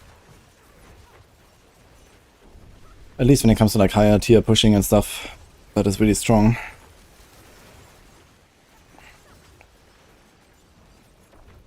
Although there might be exceptions. For example, there's a good reason not to put an execute into a power if you very strongly rely on the adds that you get on a boss fight, right? You don't want to like kill the adds earlier than you have to if they boost your damage against the boss. So I guess there's examples where it will probably make sense not to run it.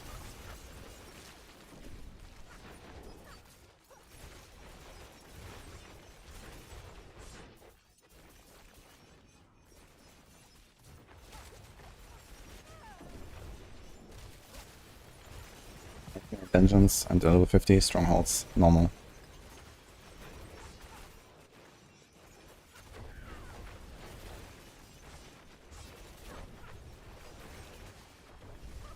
Not on normal dynamic dungeons. You do those whatever you can.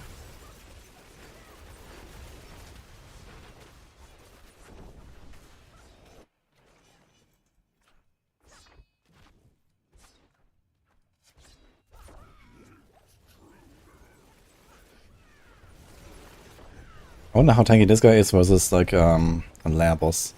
Lair bosses are probably way tankier.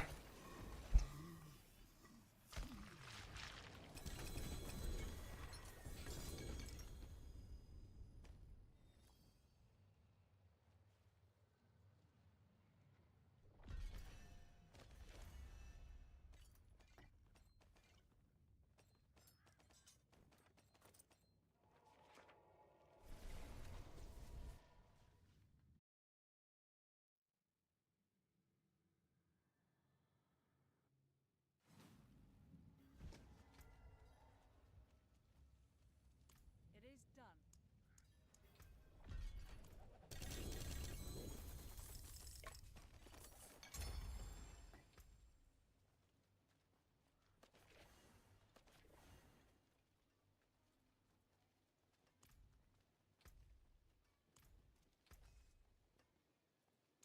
What's still got some good in it?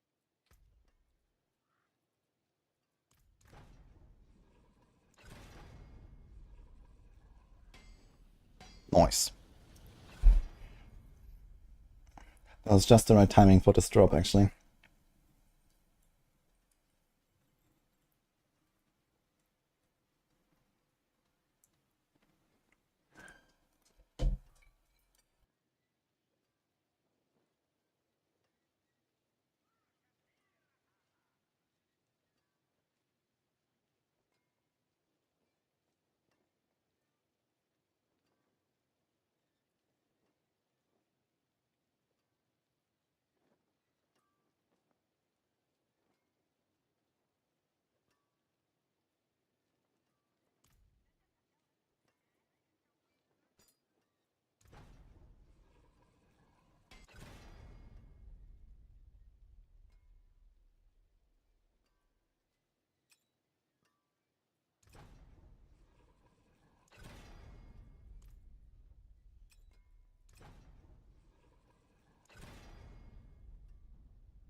I'll keep my forge hot.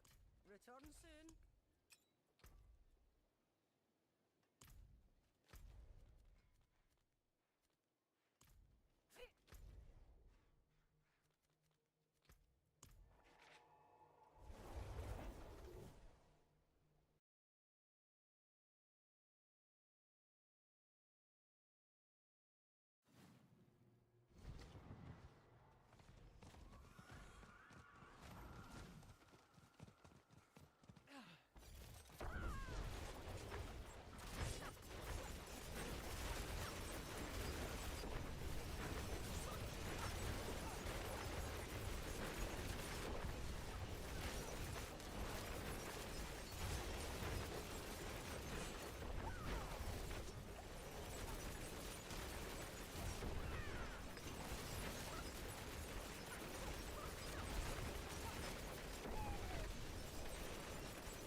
That was much longer than I thought it would be.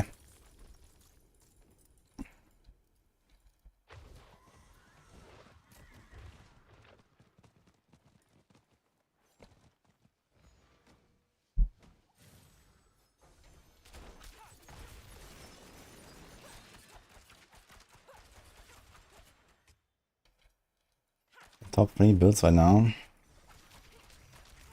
Well, it's hard to say, actually. One of them is Spiritborn, and the other one of the 3 is 2 Necromancers. But I wouldn't really like to call Necromancer like top, because it's just like, you know, Pit Push, for example. If you look at that.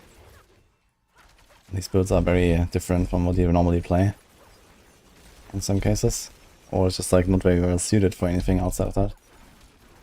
Whereas something like Pincher would just be way better generally in T4.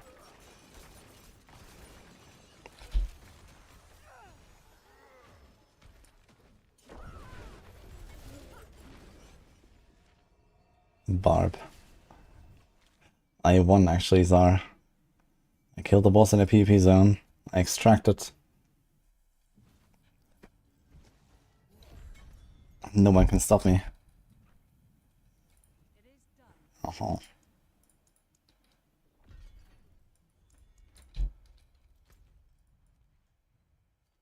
What? Oh.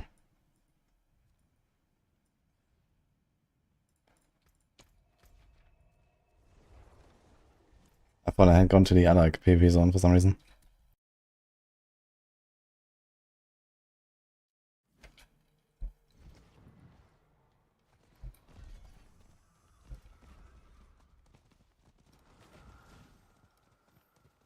Spiritborn, Fawn Spirit, Quill, or Crushing.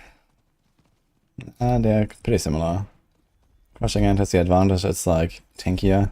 Might be good to get started. And you also don't rely on the rune for the Bulwark. It also helps. But I guess Quill has like better single target and better resources.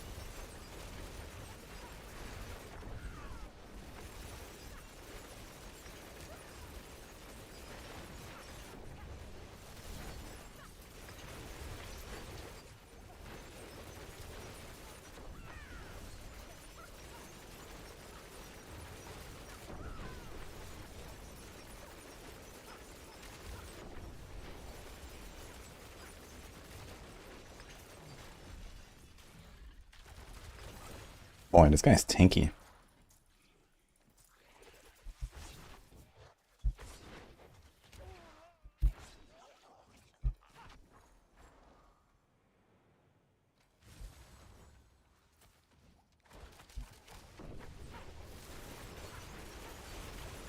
Okay, gonna try T3 Vasha and see how it goes.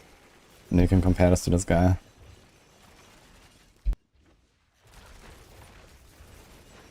Oh, Savelia, that's sick. Is Death Trap better or TB? TB might push higher, but I think overall Death Trap is a stronger build.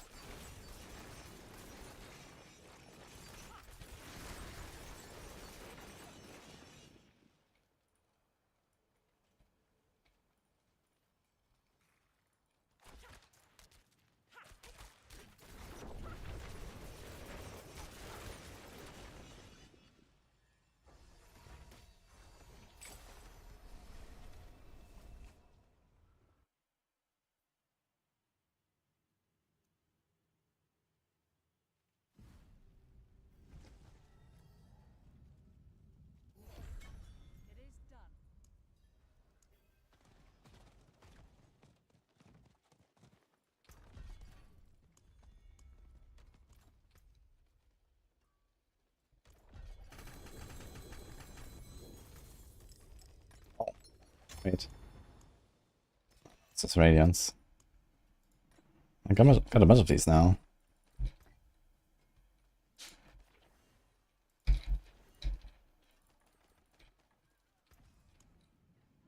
Do you have a dagger?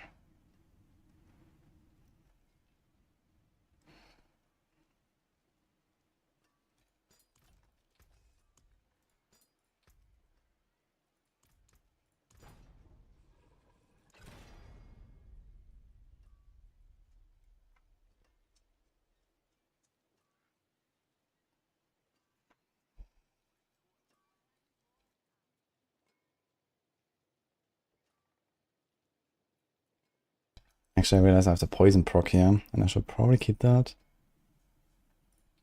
Let's see. Subterfuge. Because how else am I gonna proc poison? I know how. But how am I gonna proc chill? I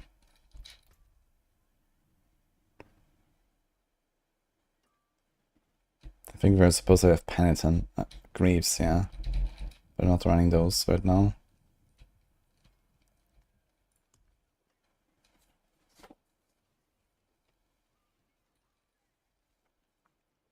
It's fine, let's do this.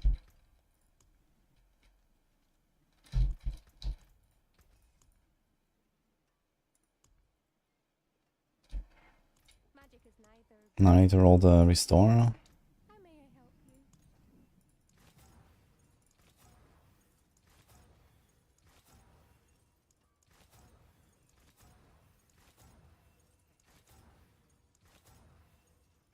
Okay. Greetings. How shall I guide my hammer? More there than I thought.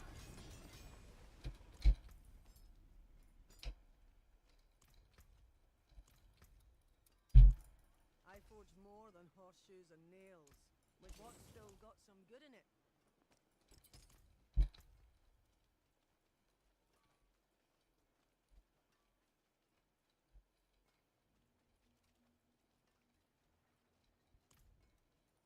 There is magic in all things. Let me show you.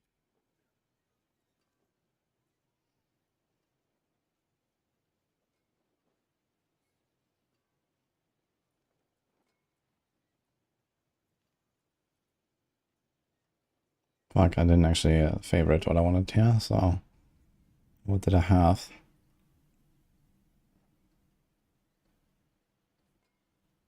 Ah, Blade Dance, that's kinda important, I feel.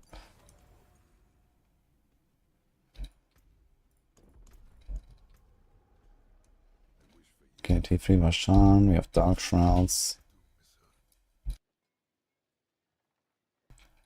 Dark Shroud and 30.5k in life. And another like 20 HDR. It should be okay, I think.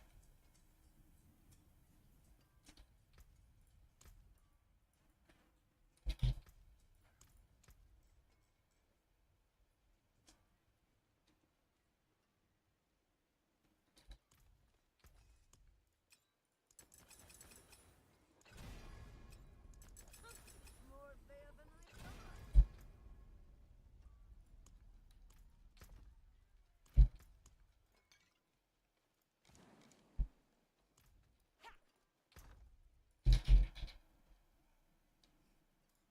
That's all the Vashan mats I have.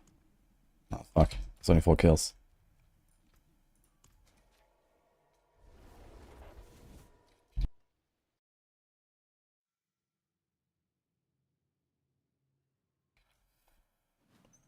Hi Mario. What about it?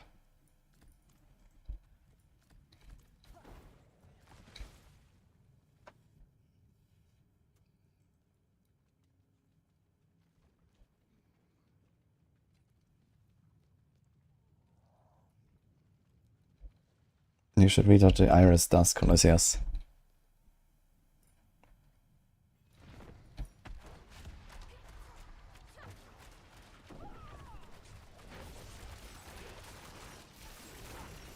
Okay, that's super fast.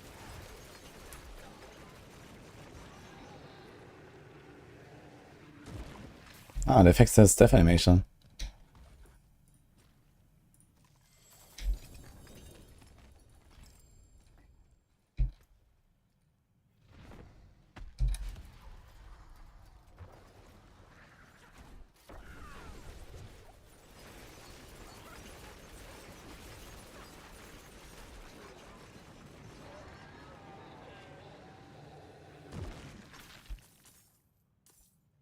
I have never played Terraria, but it seems like a very fun game. At some point I should do it. Wait, are all the bows dropping here, or am I at the wrong boss? I think I'm at the wrong boss. No, fuck it.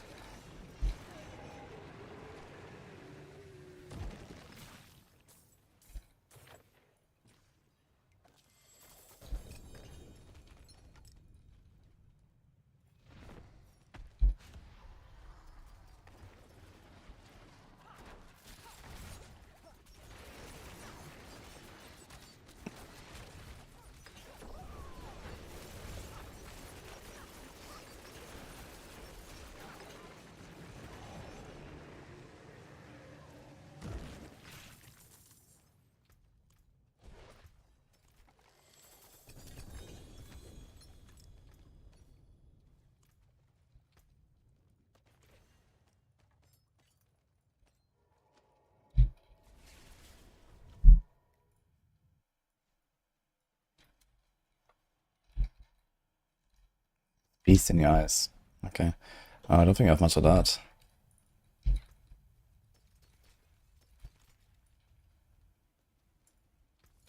Fine indeed.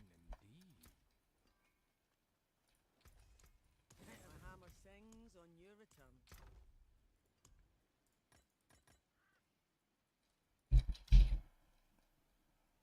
Okay, 10 summons. World boss in half an hour.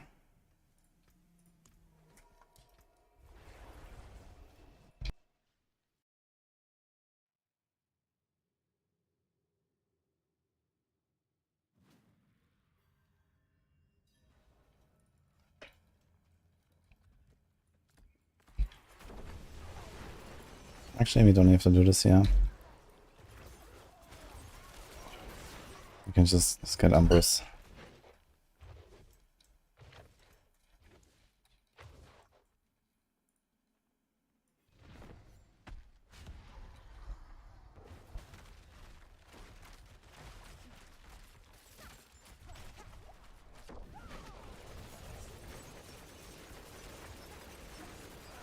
No. Close.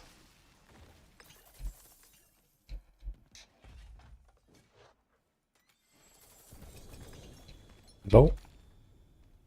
Fuck.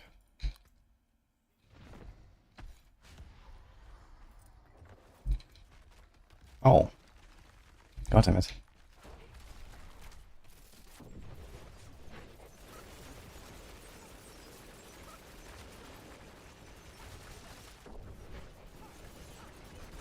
Oh, I didn't realize that he was coming down. I thought he was out of phase. Oops.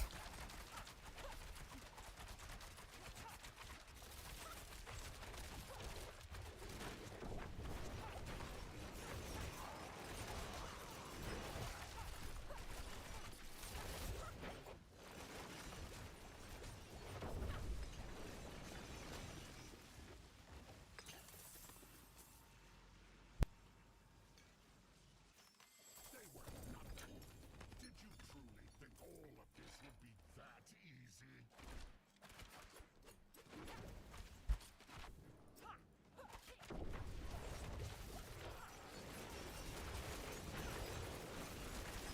You think you won? This is just the beginning. Two husks.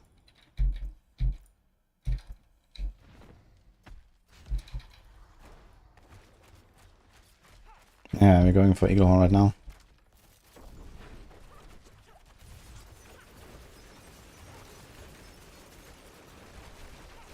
Ugh. Too inconsistent to kill him. I need a bit more damage. Then we'll be fine.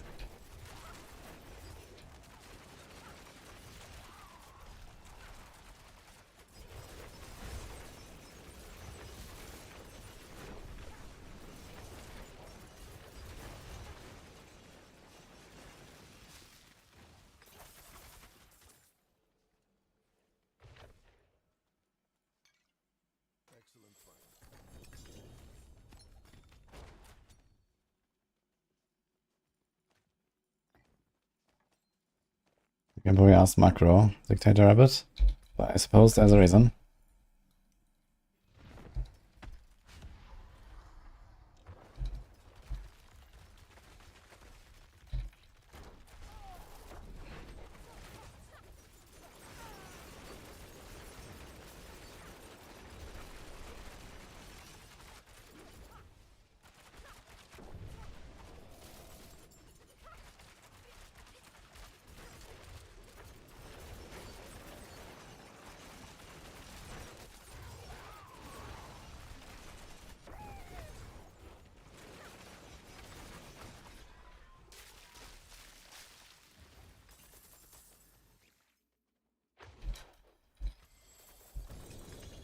I have the Death Mask. Dude, this item is actually so cracked.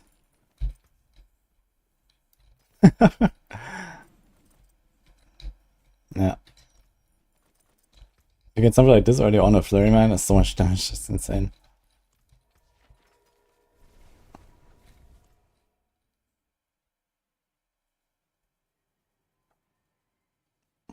Yeah, there seems to be some bug with Lilith.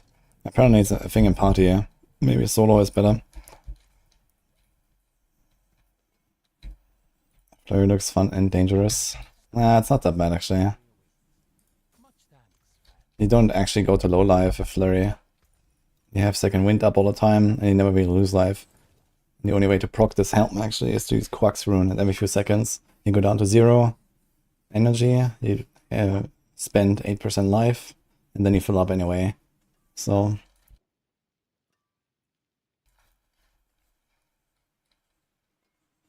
I think I have that already, right? Not sure if I want to save this Flurry helm, but okay. My hammer sings on your return.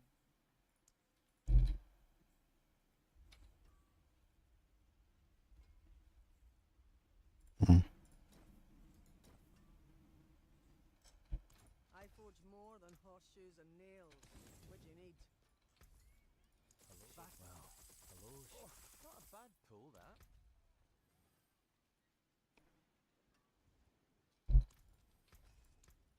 Use it well.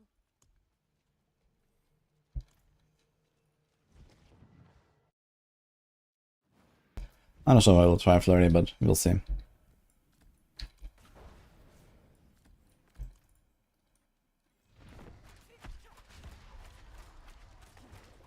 Is it worth to buy the new update? You don't have to buy it, you just log in.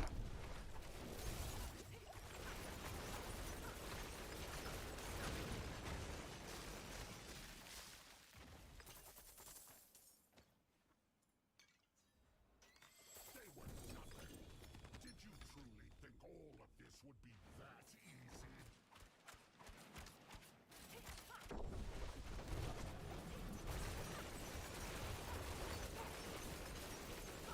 You think you won? This is just the beginning. Milano does show up pretty often, so nice. Actually, feels a Fate upgrade, funny enough.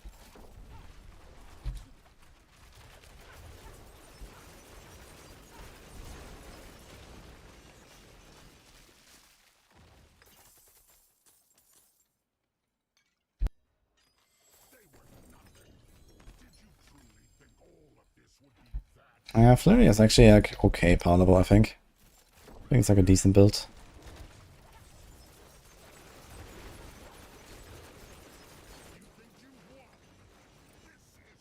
Has very good leveling as well, very good progression, you get that helm. So Flurry has like a pretty smooth curve as well. Yo. That's the wrong fucking bow. Dude, there's so many wind forces.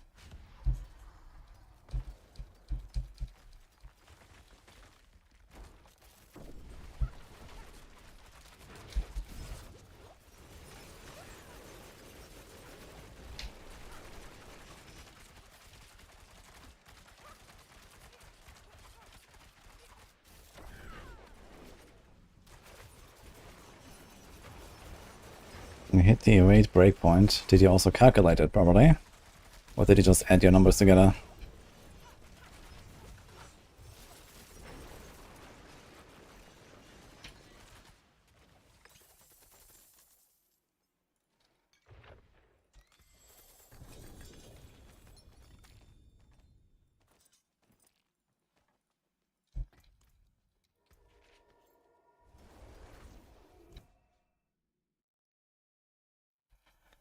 You love Barbarian, but why can't you see S tier Barbarian?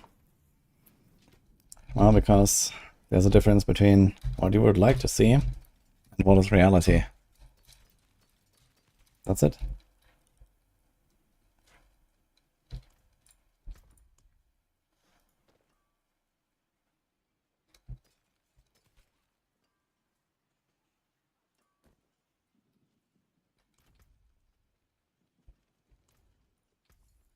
Fine indeed. Is the Curly going to be better at pushing than Rake? Maybe. But we don't really know for sure. But I do expect Quill to probably go a little bit higher. Because of the more hits you have from the Quills, basically.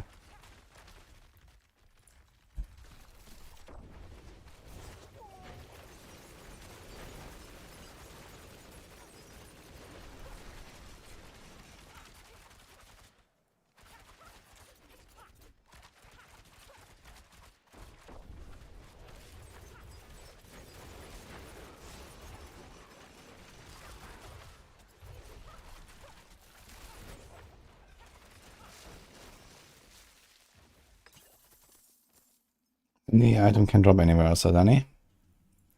But it's not a good idea to try to farm a unique outside of their bosses. You do like 2 free kills and you get what you want. So at least, you know, for the basic version you should do that real quick. And then you can get the Ancestral later.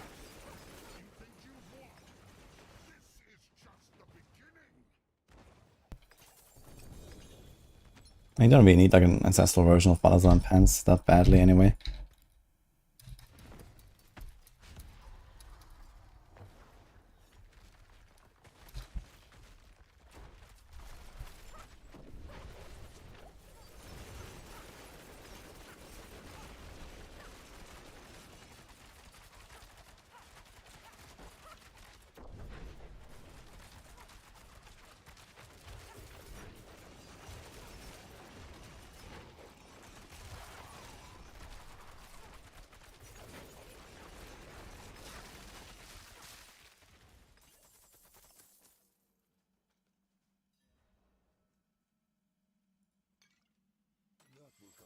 The reason your Sorc feels slow and sluggish to play?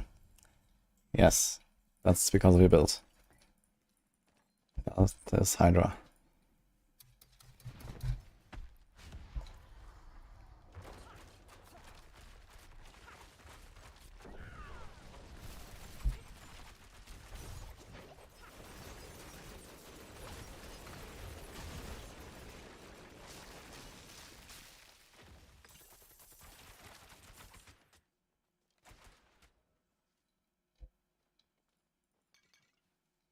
Yeah, Barbarian is just not really it this season.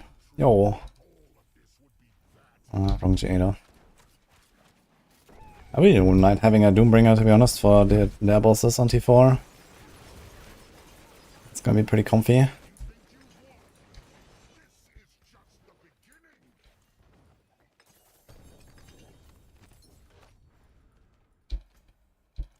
First mythic of the season, guys. A Doombringer with a lot of heal.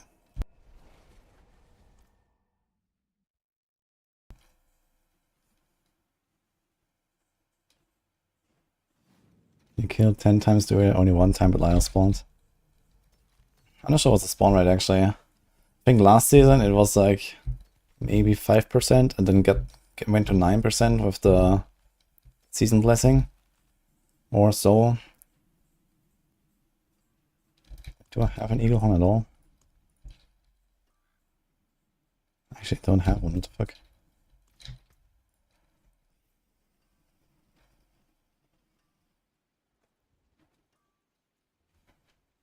Okay, but they're all worse there.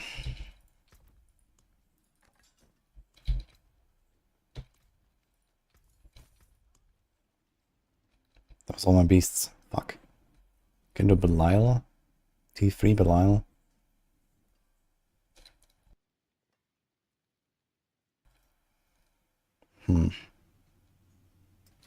So that's the only boss, right?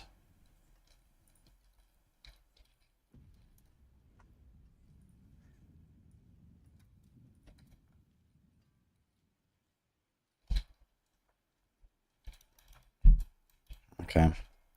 You also need a Fist of Fate, to be honest, so I should definitely go for more Beast.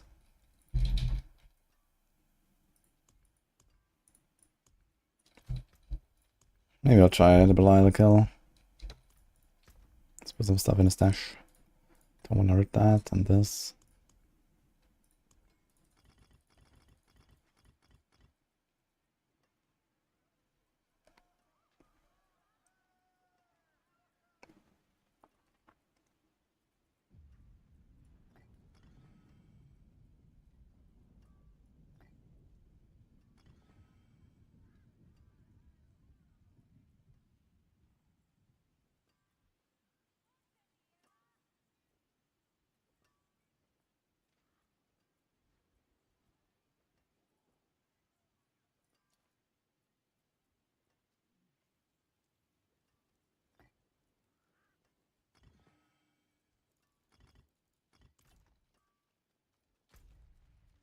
Okay, should be fine.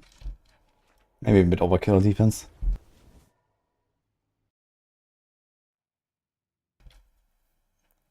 Go for the escalation sigils, and then whatever you're farming the most after that, I guess. For the blessing.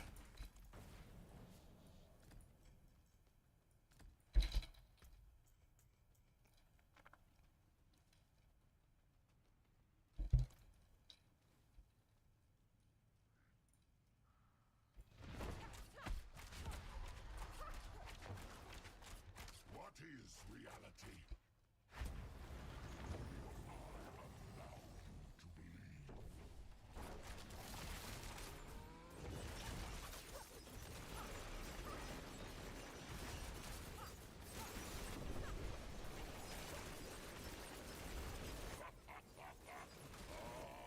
Careful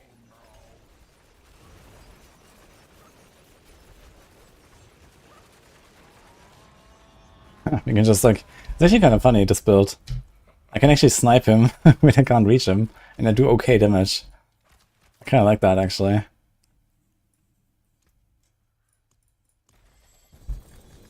Oh. God damn it.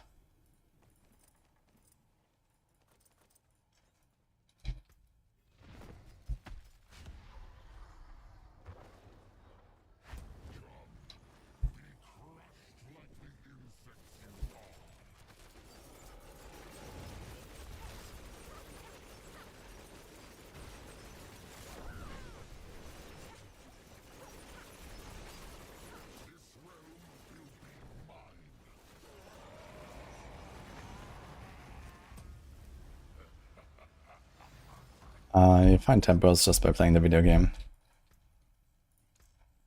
But if you wanna turbo farm them, I guess lair bosses or something like that.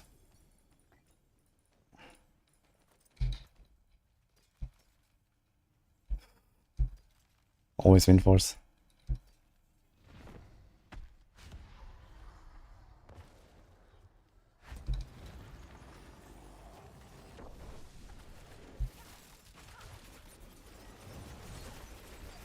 Even the ground beneath your feet can't be trusted.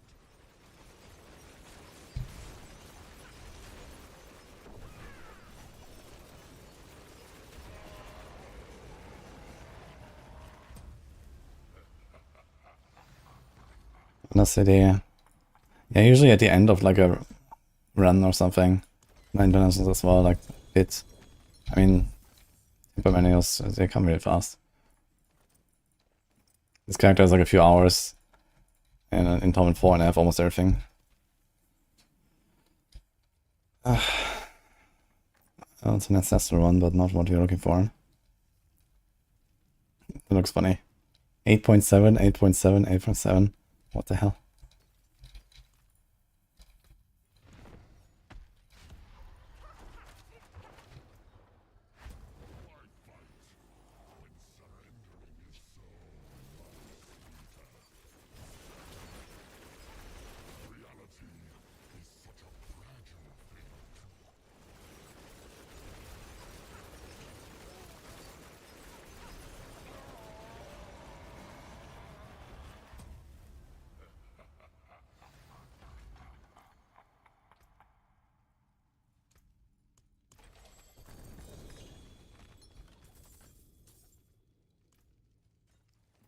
Oh, wait, is that all my mats?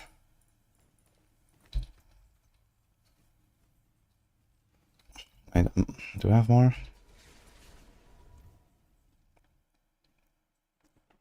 Undercity is by far the best to get boss mats.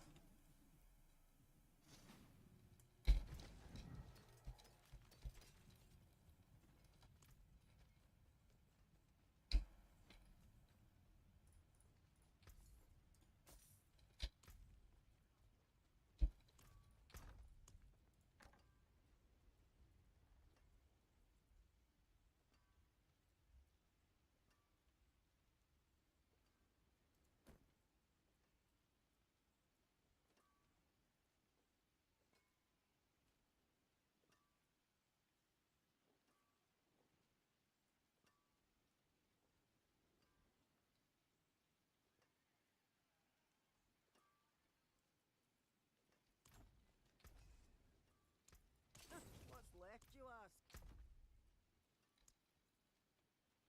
Oh, I have 2 more.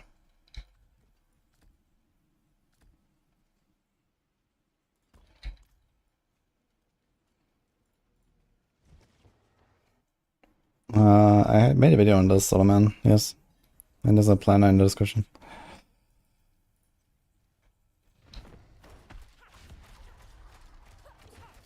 Best rogue leveling builder stance.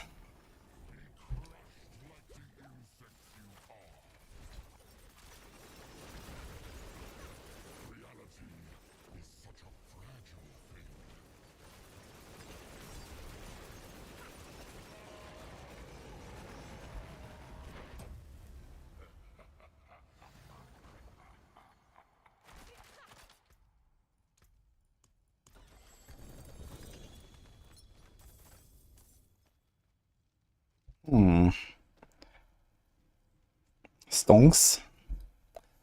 That's something for later.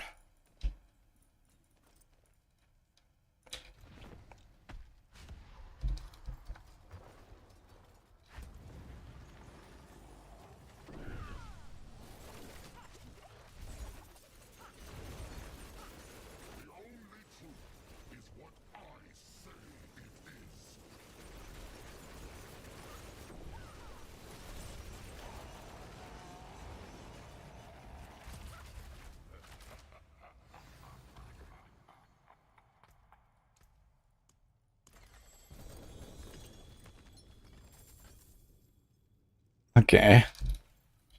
What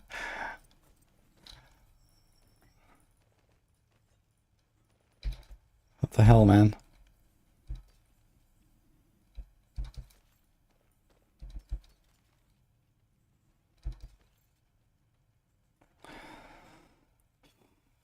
Ah, well.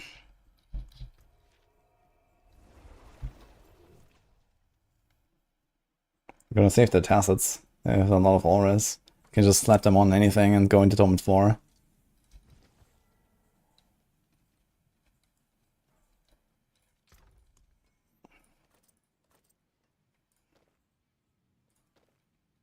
Do I want to run with the others?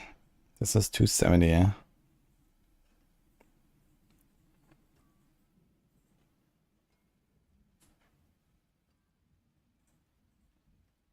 It's probably better. This has like no attack speed.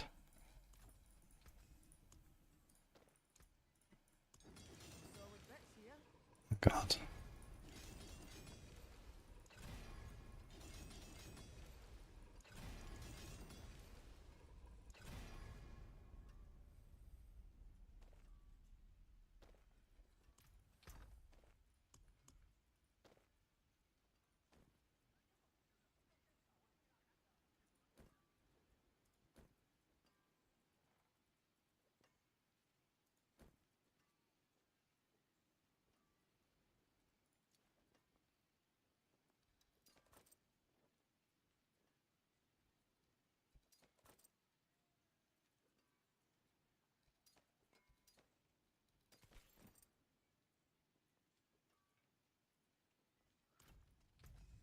My hammer sings on your return.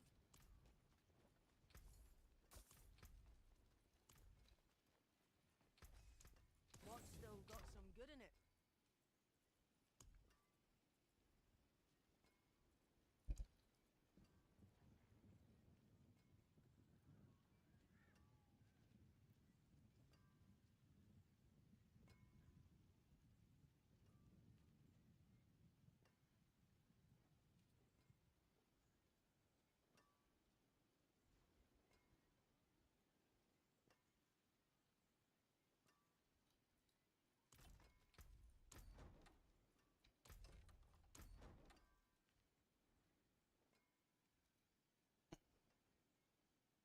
All of them, turtle.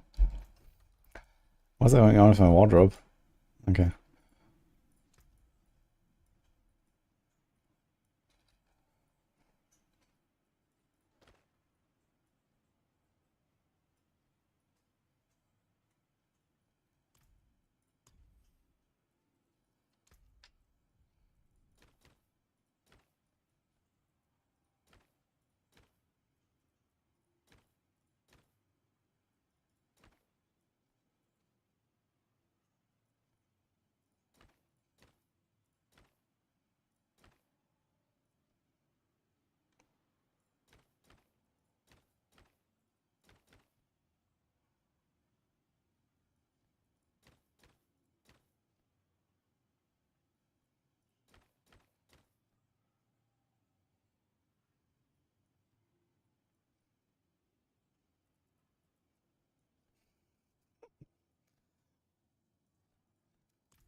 Yeah, better. World boss. Let's go. 13 seconds. And Paragon without circus is fine, like Tome 4 and stuff.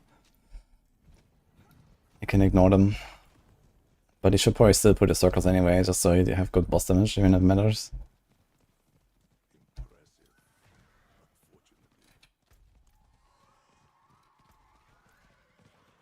Run.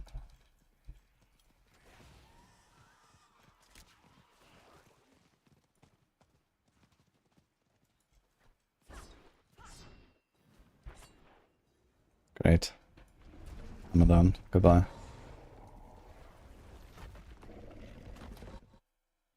I'm going to turn on crossplay. Can someone invite me?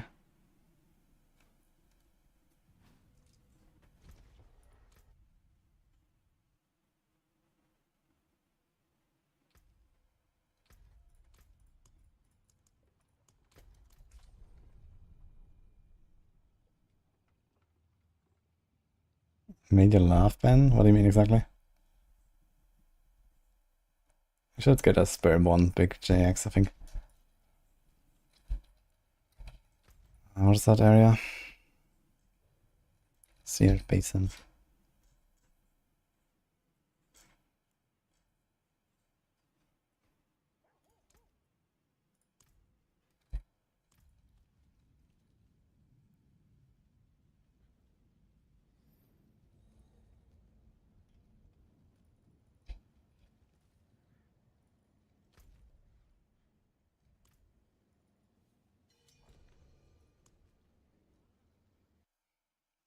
Thanks, Faktam.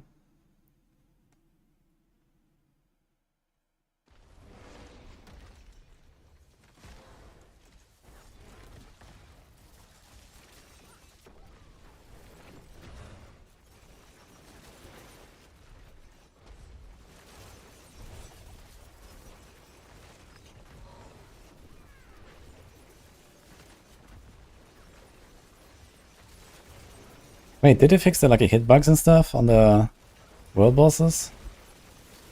Seems like my lucky hit stuff is working. Hawk.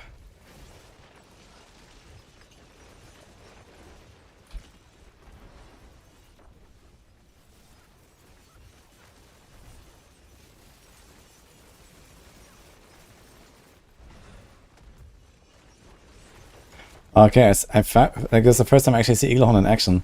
It actually works exactly the way that I hoped it would work.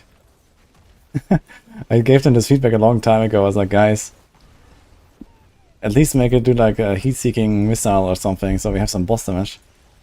And it's actually exactly what it's doing. It just turns around and hits the boss. That's nice.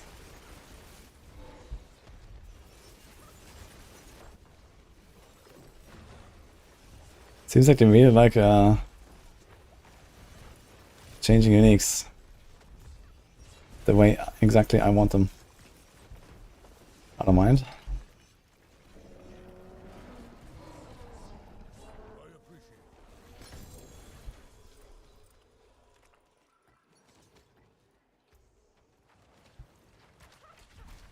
And the pull guys here too.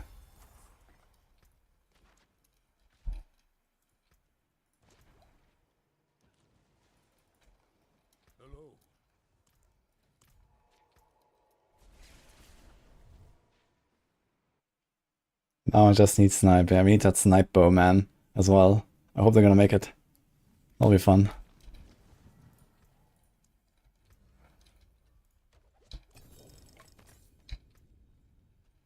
Yo.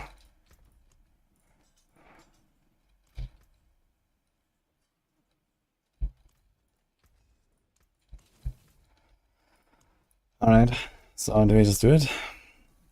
Eagle.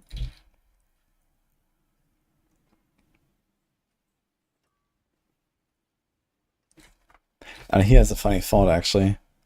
This has only 2% less on the cast twice, but it has the same menace ranks. The pen shot doesn't matter, the damage of the weapon doesn't matter, and it has 1% more attack speed than this. So I can actually just take the 750, which is way cheaper to masterwork. Actually, let me see that. I think it's mostly just Forgotten Souls, that's the difference, right? I forge more than horseshoes and nails. What you need? Yeah, it's actually just the Forgotten Souls. More there than I thought. Okay, here's the one on the cast twice. So would Vexian. Actually, plan B, we can just try one free reset here. Easy. Okay, I guess we're doing this one anyway. Okay.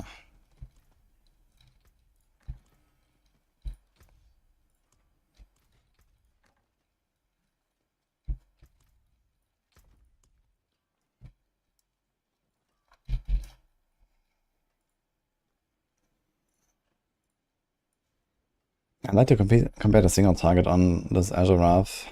TP, pen shot was a TB as well. This has a dagger. I guess it's for the faster attack speed for a dash and shadow step, but yeah. Whatever, we have this sword here.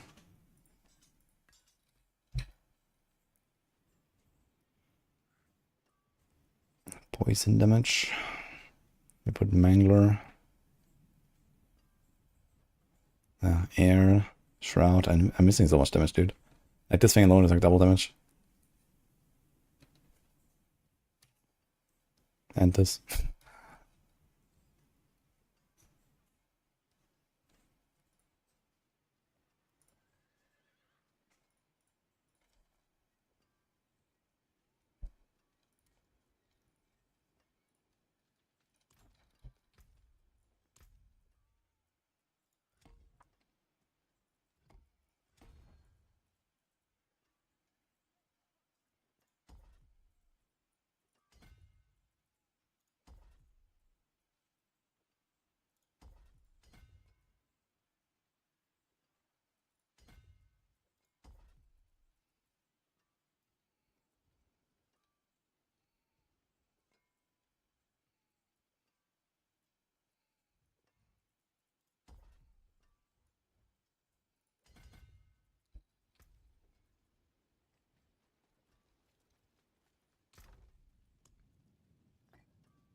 Oh. Sometimes lucky. I guess I'm never gonna go for a dagger after all.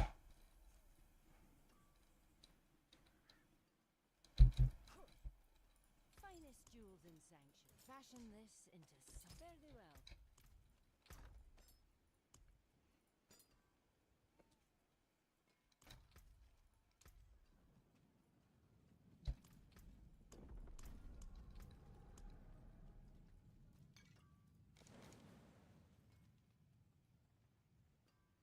Mm-hmm.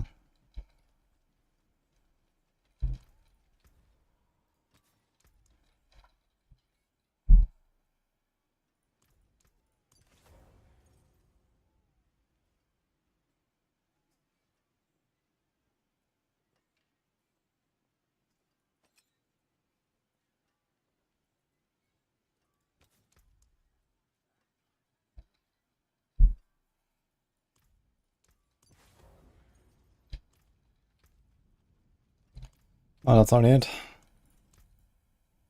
Ding, ding, ding. Ding, ding, ding. Ding. Okay.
May your road be filled with wonders.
There is magic in all things. Let me show you.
Oops. Completely forgot about that.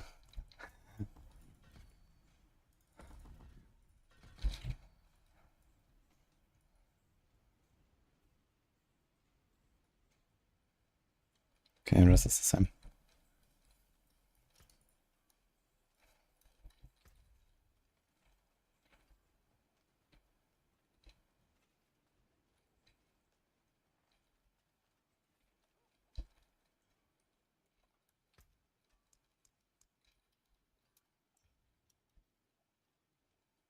Fucking Ava links me this now.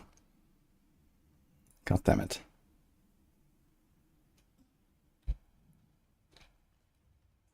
I have a lot of attack speed. Is that enough? 9, 2, 5. We also need accelerating. Actually, I'm gonna put accelerating on the neck.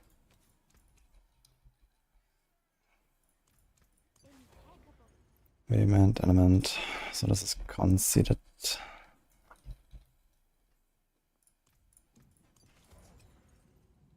Bright aura. Brighter soul.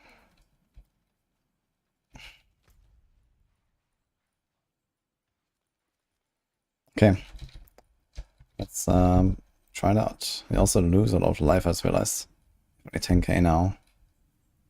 But this is non-ancestral, non-ancestral, non-ancestral. But there's life. Also missing 7.5 auras, just some jewelry. Okay.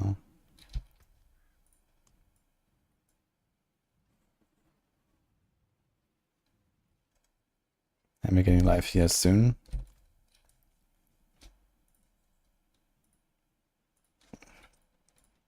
Okay. We just set up pen shot. No idea what to expect.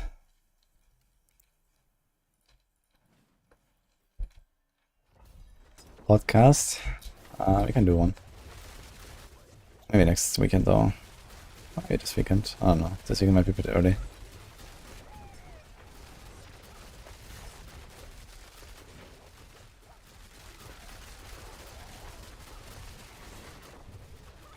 Bouncy bounce. Let's go.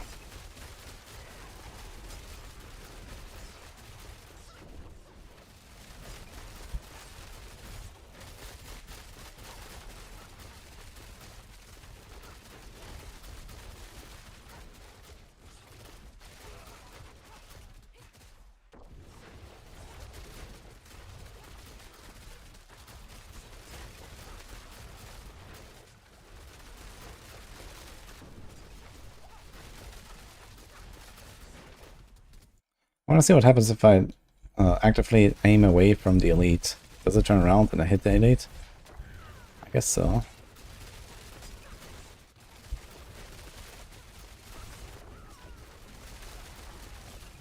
Let's try to clean this up a little bit here.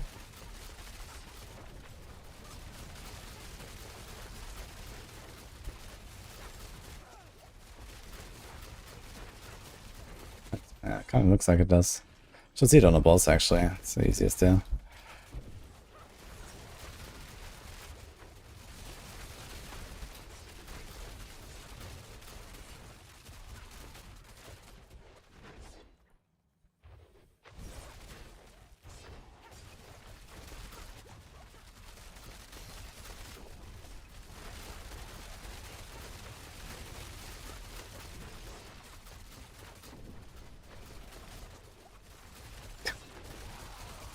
They kind of Matthias.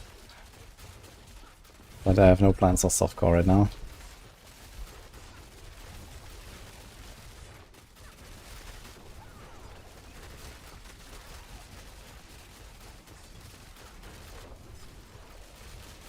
The sound effect is very funny, man. On this build. I am slowed in TB though, which is interesting.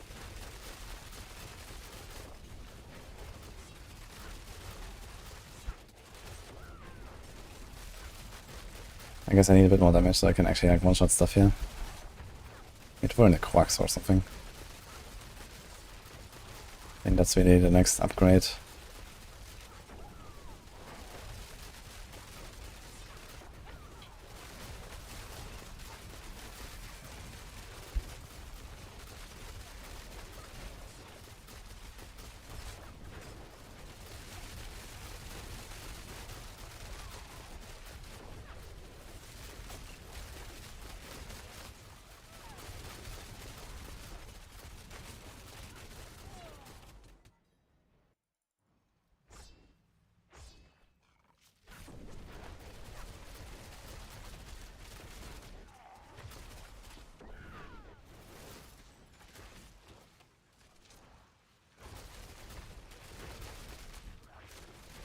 It does seem to heat seek, but it seems to like sometimes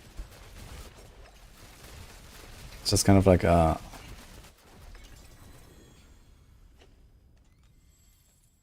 it flies off, like it doesn't fly far enough maybe. We can't upgrade this thing actually. I wonder if like the lack of damage is because, yeah, I have the wrong fucking key passive.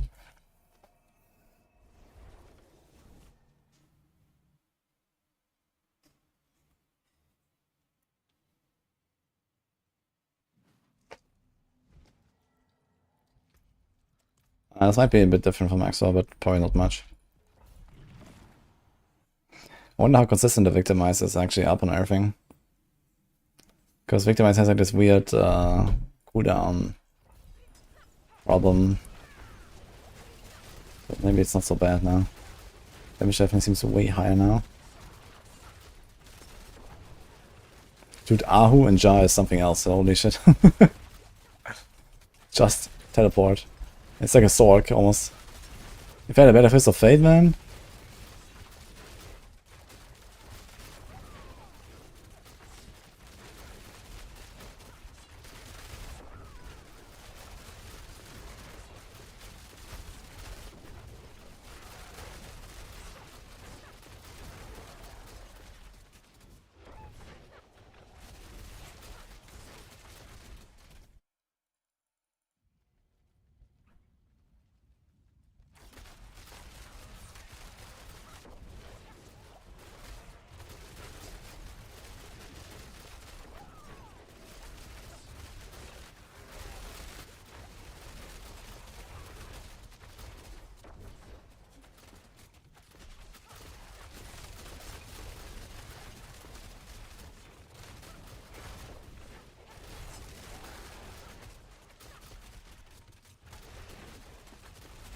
Need more attack speed.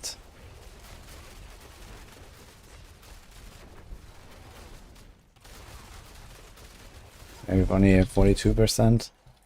15. Can I get more? And close quarters is another 15. We don't have the Heartseeker.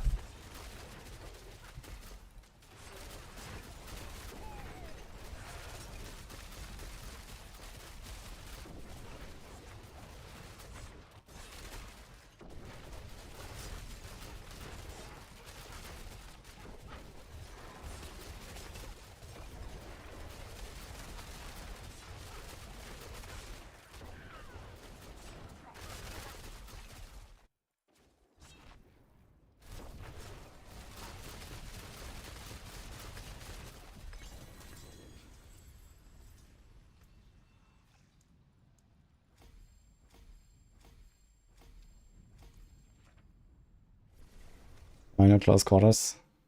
Yeah, maybe we should just do that, honestly. Also, I realized you have to do, you have to swap this here. This is close. Ugh.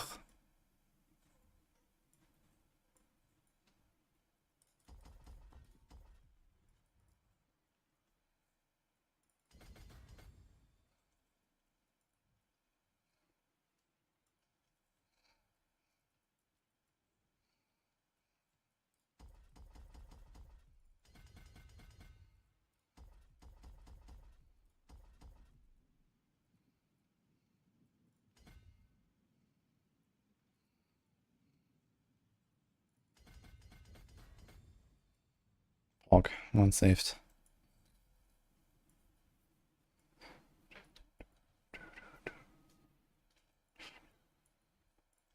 Yeah, this is Victimize.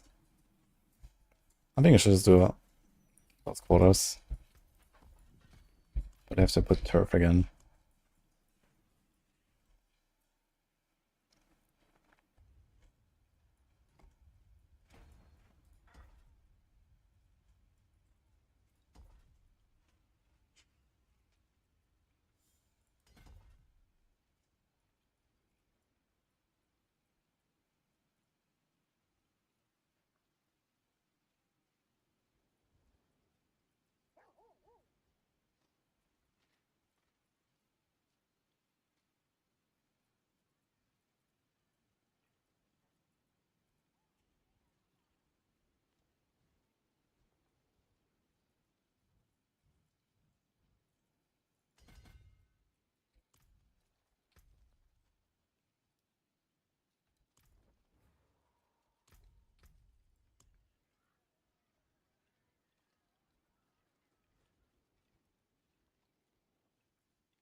I mean, I shadow step around a lot anyway. Let's try it.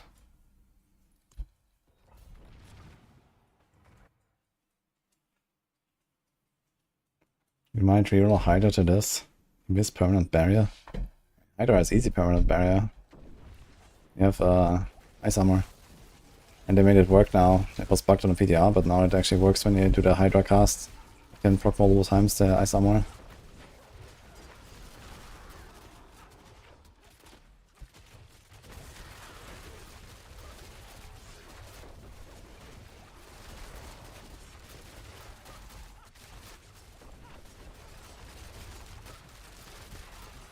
It feels more fluid and more powerful, and honestly it's not that hard to keep up because I'm shadow stepping around anyway. Might just do close quarters, honestly. You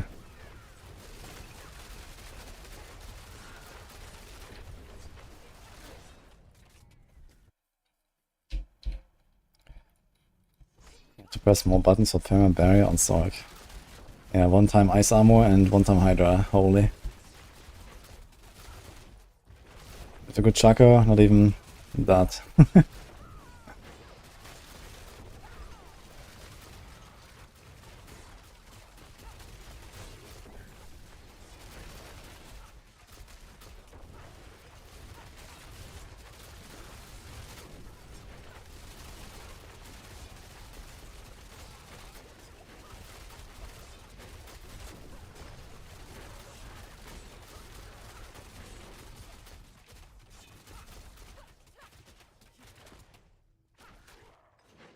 Rogue says shoot.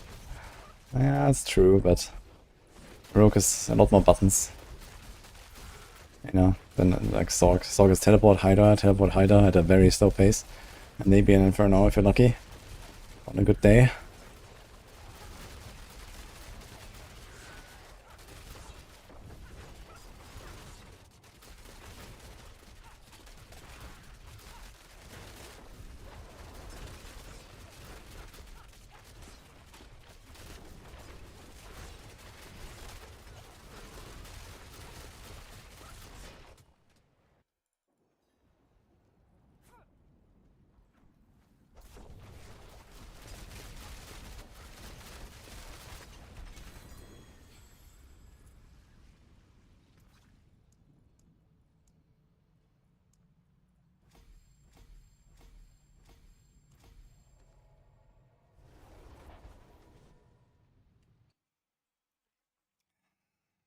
I'm not 100% sure about that Anata.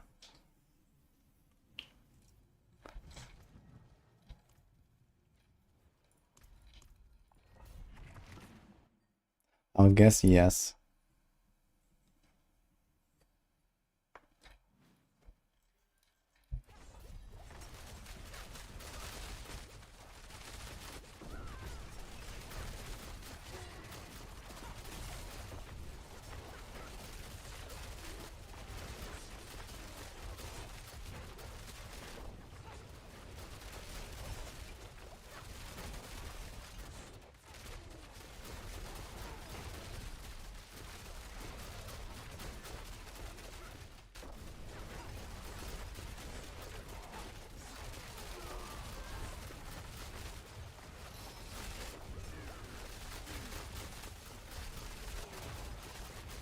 Remember when you rapid fire with single target?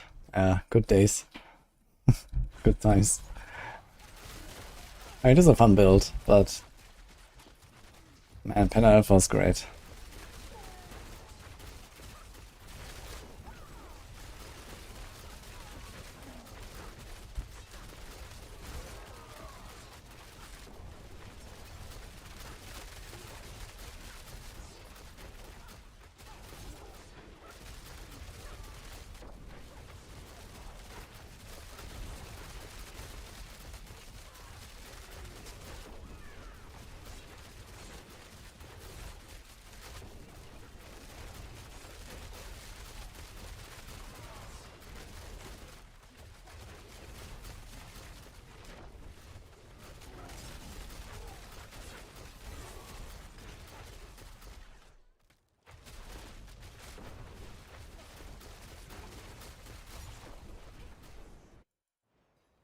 Yes, I do it, Mel.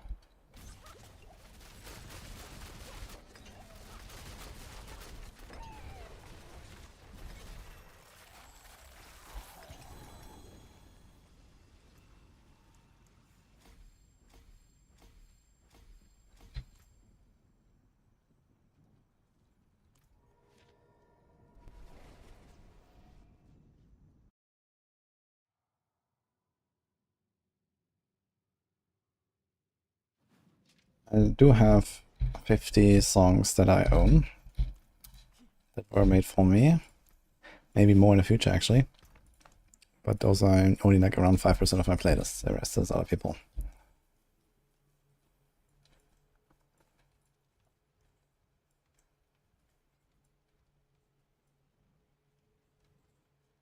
Is yeah, okay.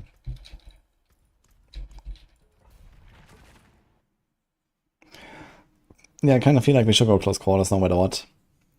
I thought Victimize would be fine for like the comfy feel. But you also have to proc the Victimize, and then I kind of doubt that it is consistent enough to be up on all targets at all times. So sometimes you don't even have the Victimize multiplier, and it's weaker than close quarters, and doesn't give you the attack speed, which is like giga double dipping. So I guess close quarters it is, basically. And the build just feels better, because it's faster as well.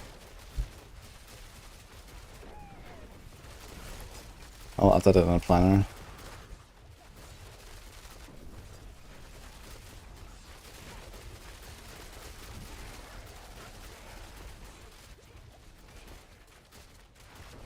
The Prime Thanatos. Yes, I have a lot of... Isn't it just... Is that like an artist, or is it just a YouTube channel? But I remember the channel at least.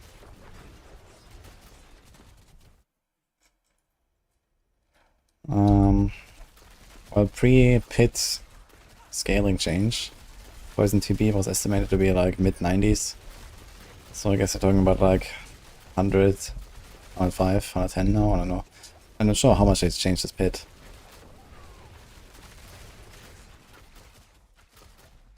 But yeah, it's probably like plus 10 from there at least or so.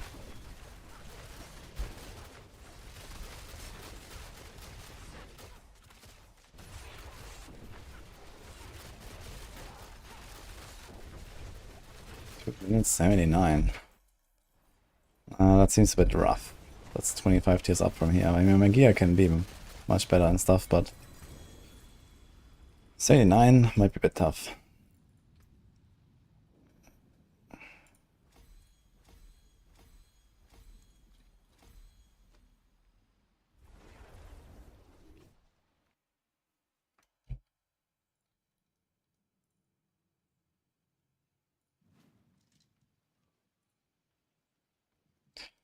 Here's a funny thing, I can actually just import the Paragon from TB. Let me do that. It's actually exactly the same as the turf.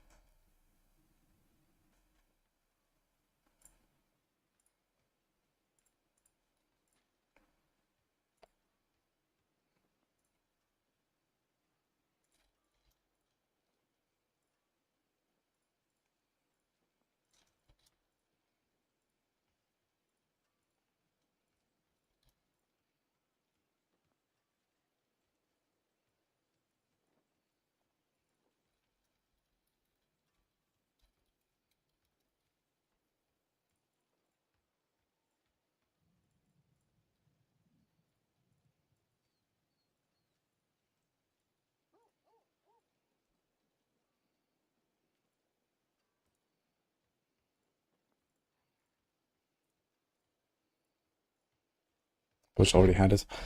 Okay. I could have just copied it from there, I suppose. Anyway.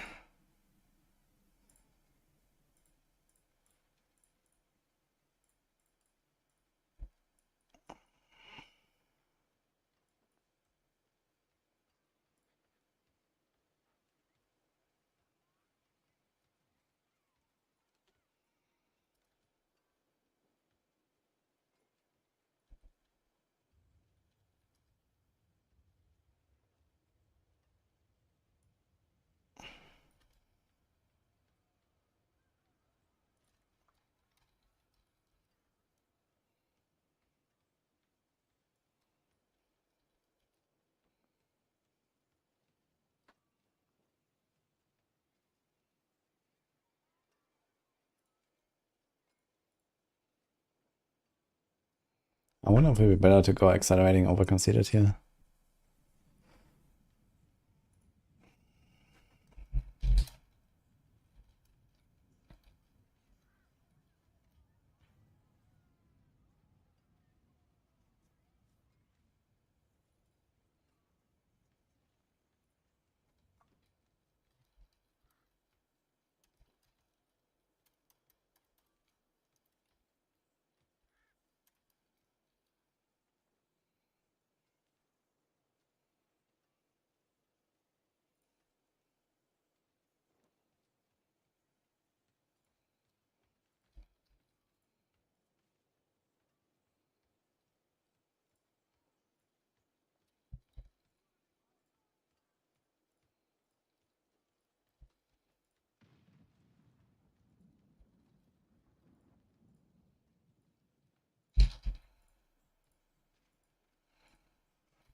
Push Nebular's Bruise is actually a good idea as well, so I get the potions constantly in the boss fight.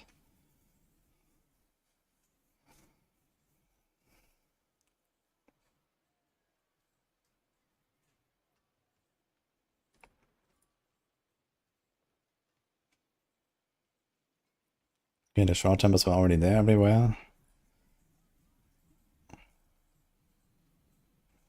Okay.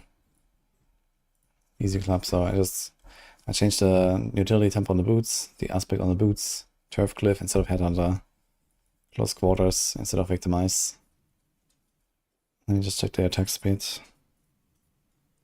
Fang gloves. We have too much attack speed, and there's not really anything we can do. This thing has 29, this thing has 24. It's already 54, 60, 75. Then some there. You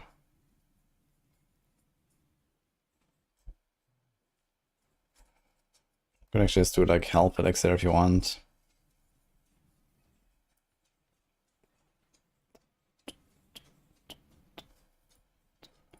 Not the worst.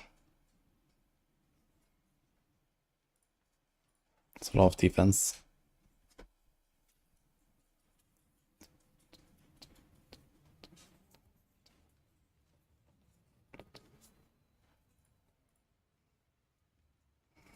Unless they don't cap.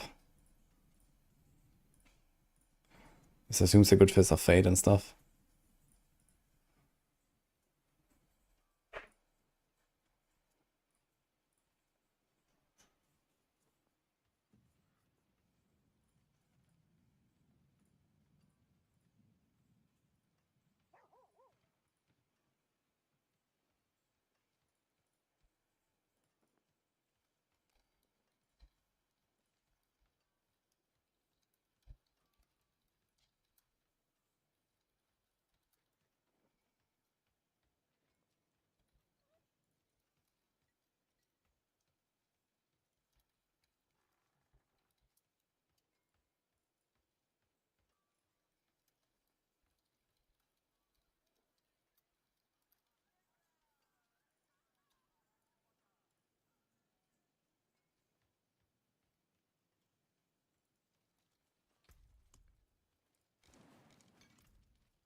What's the endgame objective since 150 is not viable anymore? The objective is having fun. I think.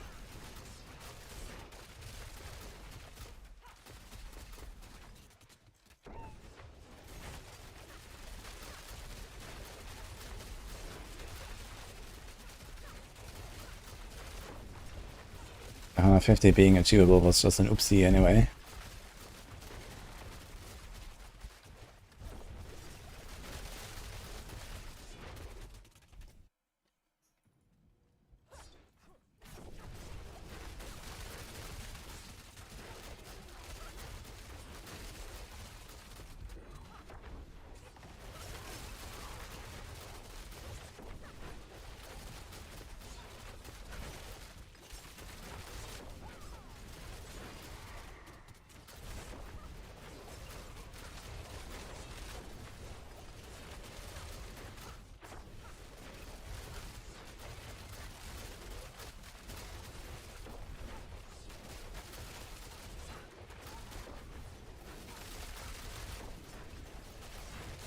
Oh, that's good. I just need to do the same thing like 15 tiers higher or so, and we'll get there. Then we're chilling.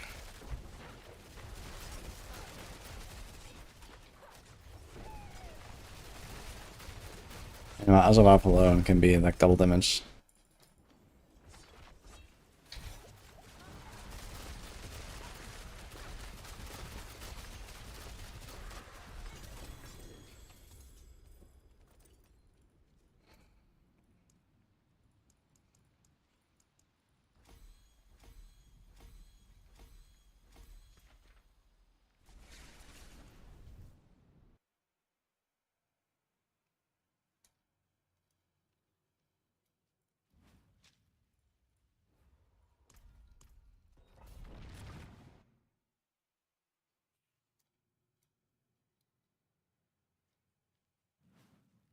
How bad did it hurt Baza and Quill Volley? I mean, what nerfs are you talking about?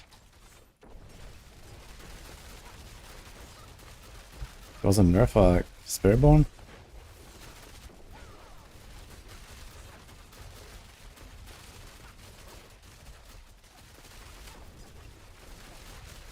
I haven't seen anything.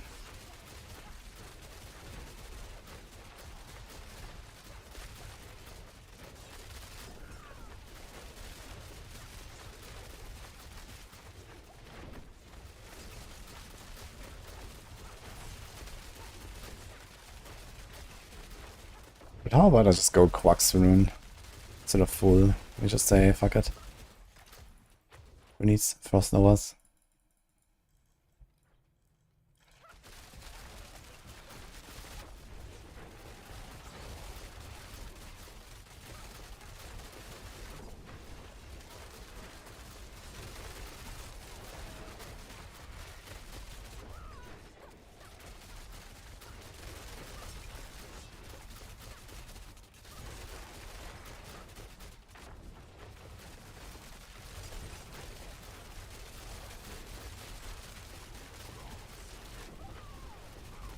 Guys, am I getting one guide or are there actual nerfs to Spiritborn?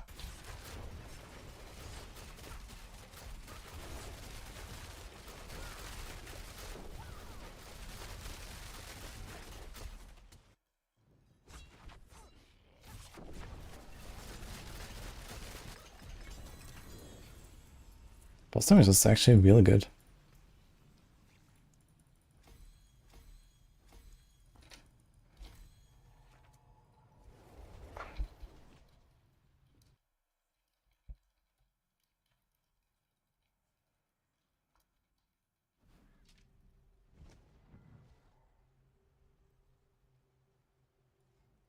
He still says hotfix 1, hotfix 2.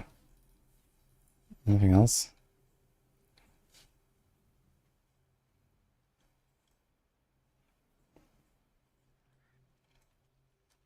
No.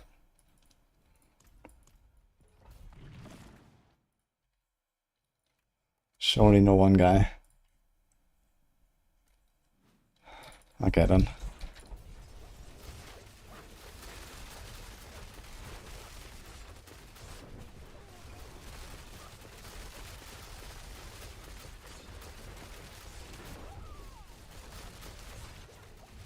In chat, agora.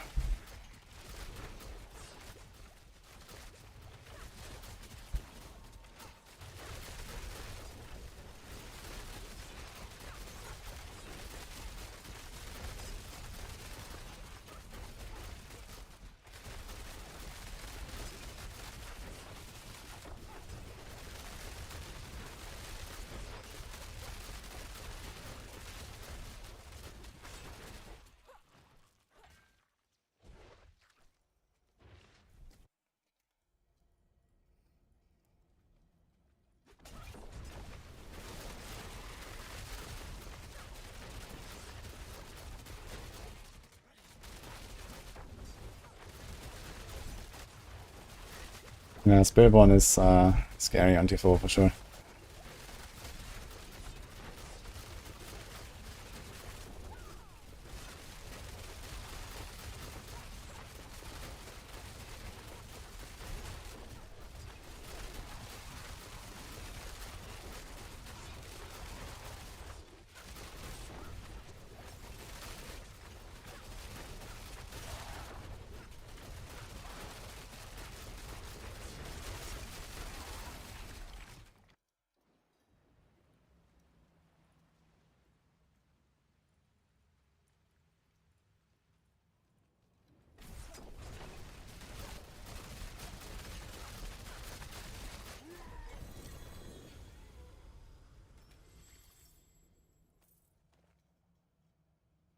I think you're kinda high.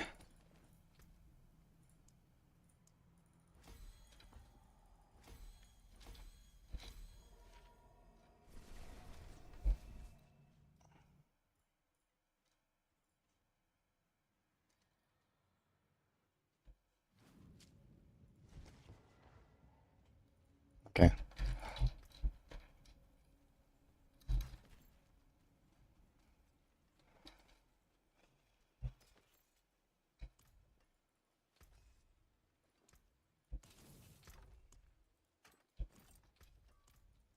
spirit. Hello? Well, hello, shining, shame that. No, it's a nice ring.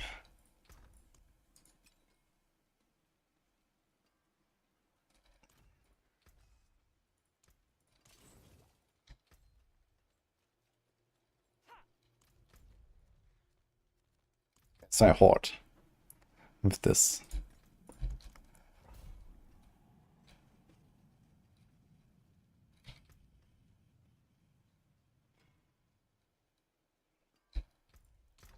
Can I do quacks? It might be a bit yikes, but okay, let's see.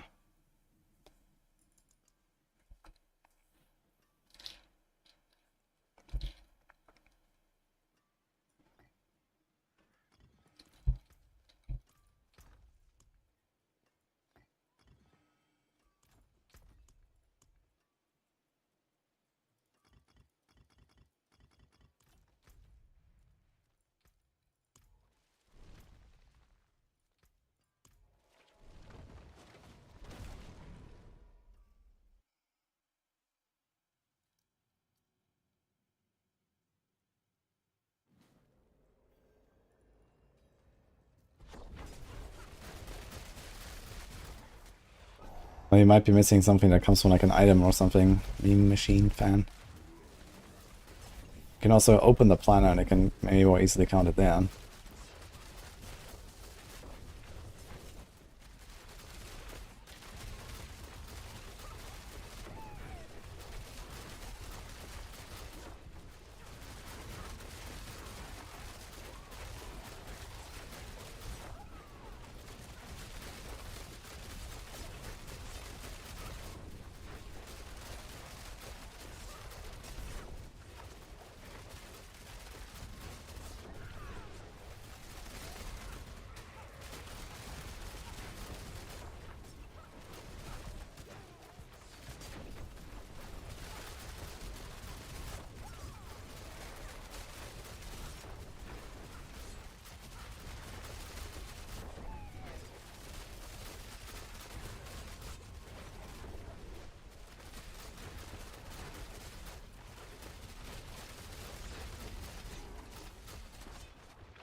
I still need a bit more power for this. Feel really good. Good job.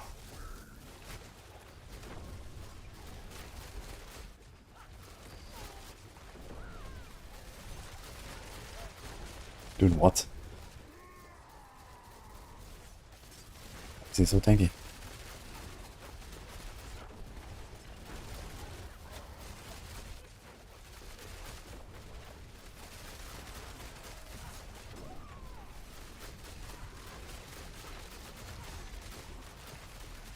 Is that because the clone is not hitting? Hmm.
Drops are the same from last launch. It's only one drop.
And you're gonna start his guys really badly, man.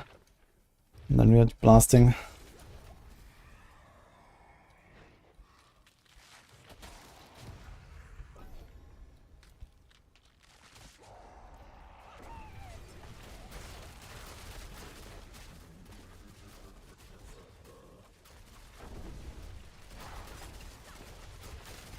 As well as we're missing 7% attack speed as well for a really good breakpoint. I think that somehow.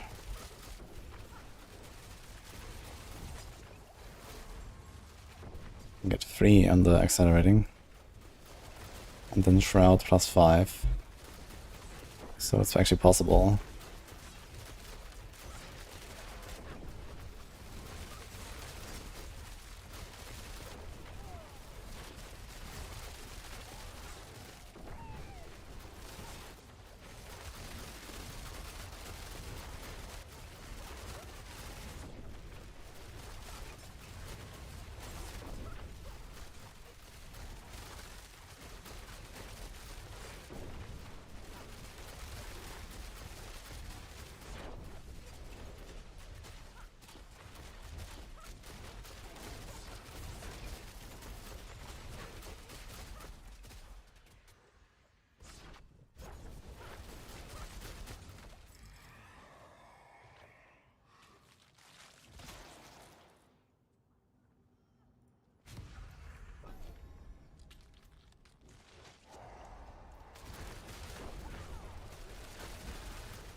Kind of bad luck yet.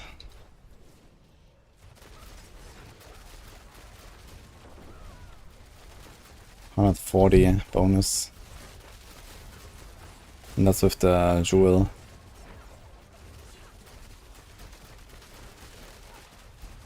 I'm not even sure if I really want to run that. Maybe I should run Scornful.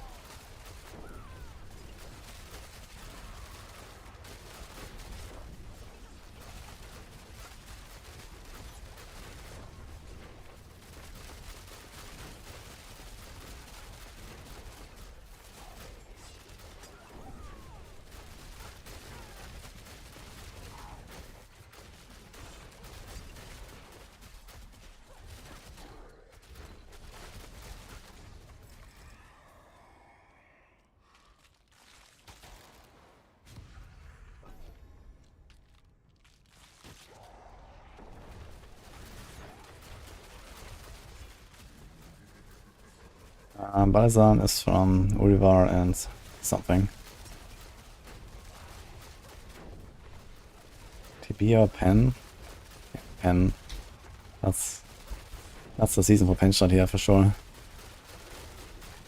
It's very nice.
Oof, what? That's interesting. I thought my boss damage should be higher.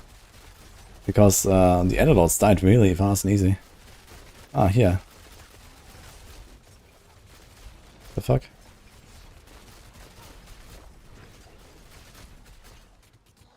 I think it's just a clone. It's like probably a clone just carrying me and stuff. And I just don't do enough damage. And sometimes here when everything's so spread out, clone is shooting wherever he wants.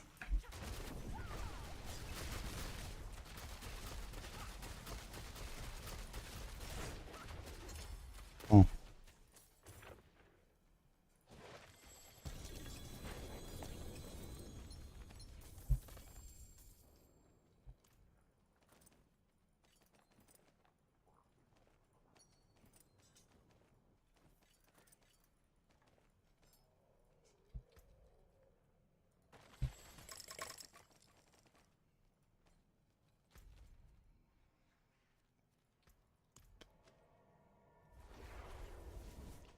Playing the same build, full incessant, but can't go higher than T2.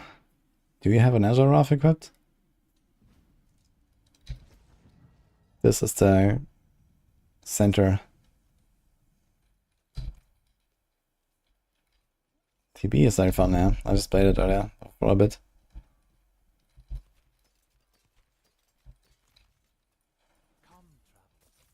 If you can't go higher than T2, then something is really wrong. Like my gear is not great, yeah.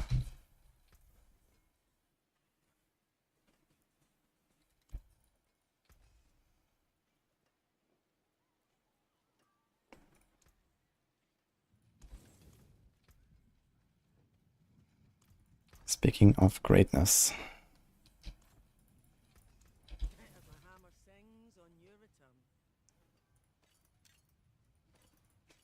You probably get like an armor roll if you do this. What do you have in the planner?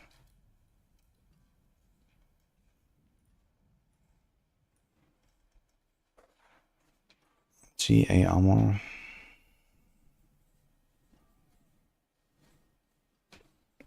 My wrist is like super fine though. Because it is. And I guess some here. There's no res and no res.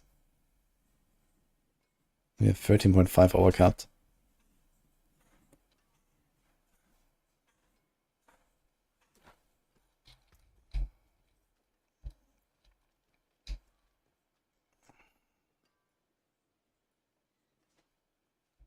I need to change that gem here.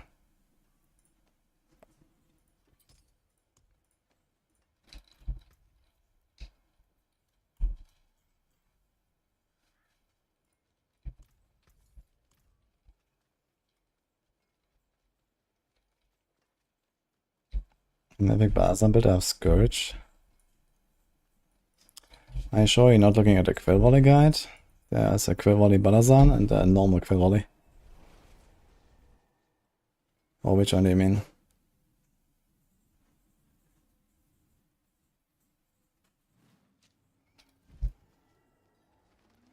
I mean, you don't really passively really generate energy here, Rushdie.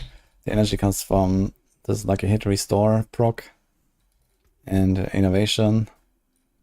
And then as a backup, you can also do reactive ooze. Gem fragments. Yo, that's actually a lot. 3, 4, 7k. And the gem. Okay.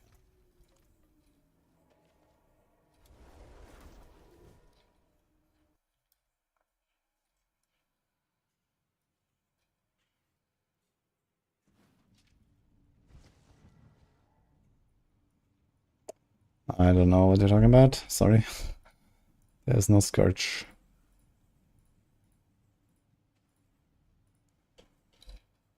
Why am I getting one guide so much today?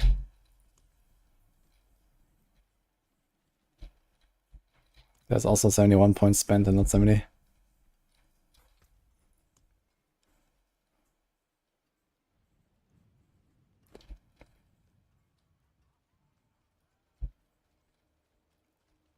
Is this additive? or Motivative like it. 25. 95. Okay, it's just added to 30. Alright. Oh, that's pretty good.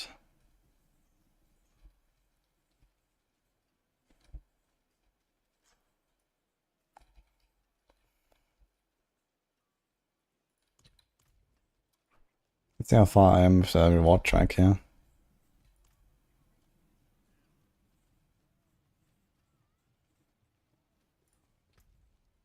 What? Wait, how many quests do I have to do to get it? I thought I had it unlocked. Bamboozled, man. Wait, when do we get it? Oh, god damn it. So this thing.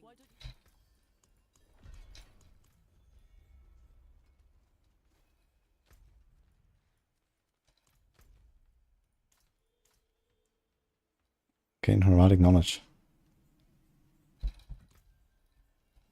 Okay, before I do all that stuff, I'm gonna do the pit real quick.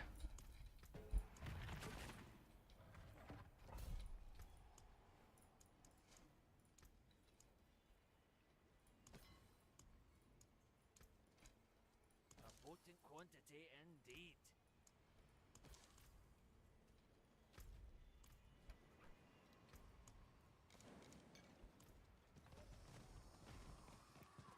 Ah, rogue, pretty good.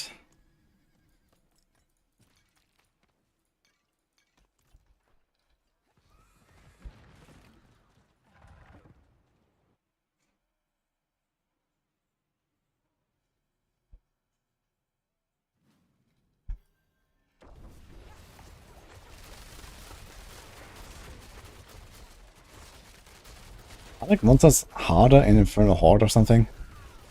Like, I feel like everything just dies instantly here compared to the Hordes. I don't really know why.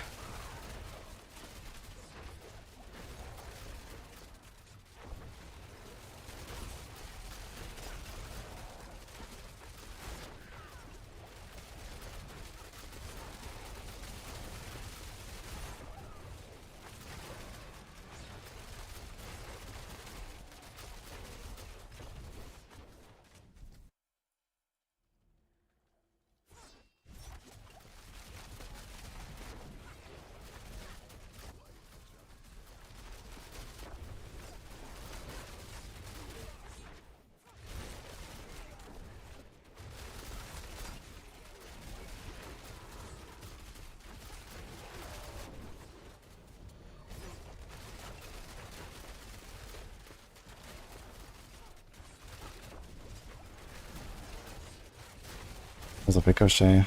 Ah, maybe. Maybe don't. No, it's supposed to always ricochet once. It's a thing. Like the thing comes back and hits something else. Maybe it's a bit better now in a map like this, but it feels like it's so immediately much stronger compared to the Hordes. Unless there's like some weird like HP breakpoint going from from tier 54 to 55. But it shouldn't be.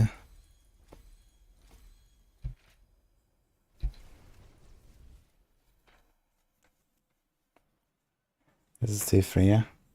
Yeah, it's only one tier lower. I'm gonna try one more. Yeah. I think it's gonna be a difference.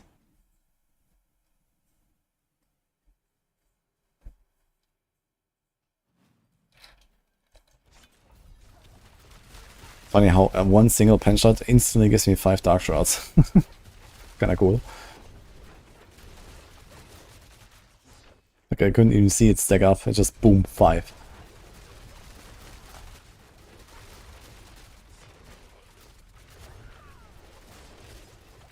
Yeah, this feels exactly the same as the previous one, so... I mean, there's a lot of Hellborn in the Infernal Hordes, and I know they're a bit tankier than normal elites. And also like the big guys like the Status Crater and stuff, but I don't know.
It's using the Savannah's gear. And using the Rouge gear. Okay, nice. I keep my dark shots from teleporting from dungeon to dungeon. Instead of always back to town. You lose them when you go to town.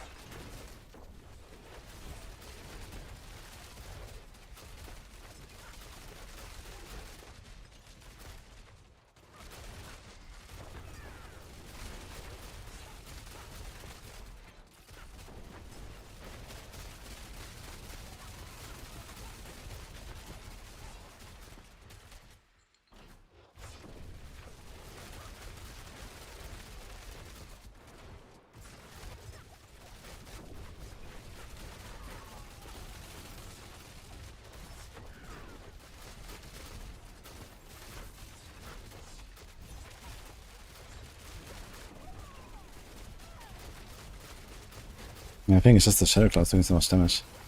Which is interesting. Because I don't have even any of the aspects for it.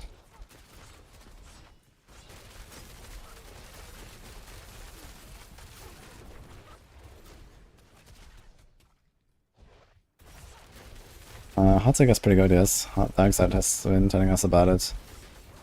He's farming like 75 or something.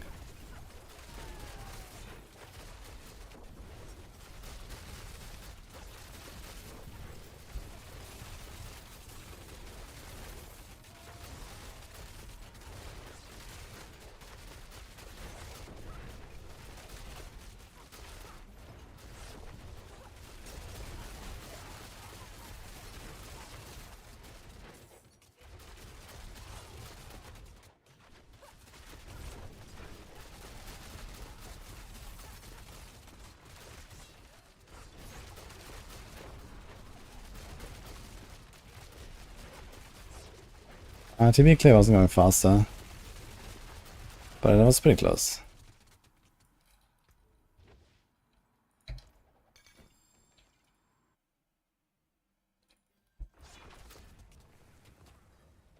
Yeah, that's fun. Feels really cool.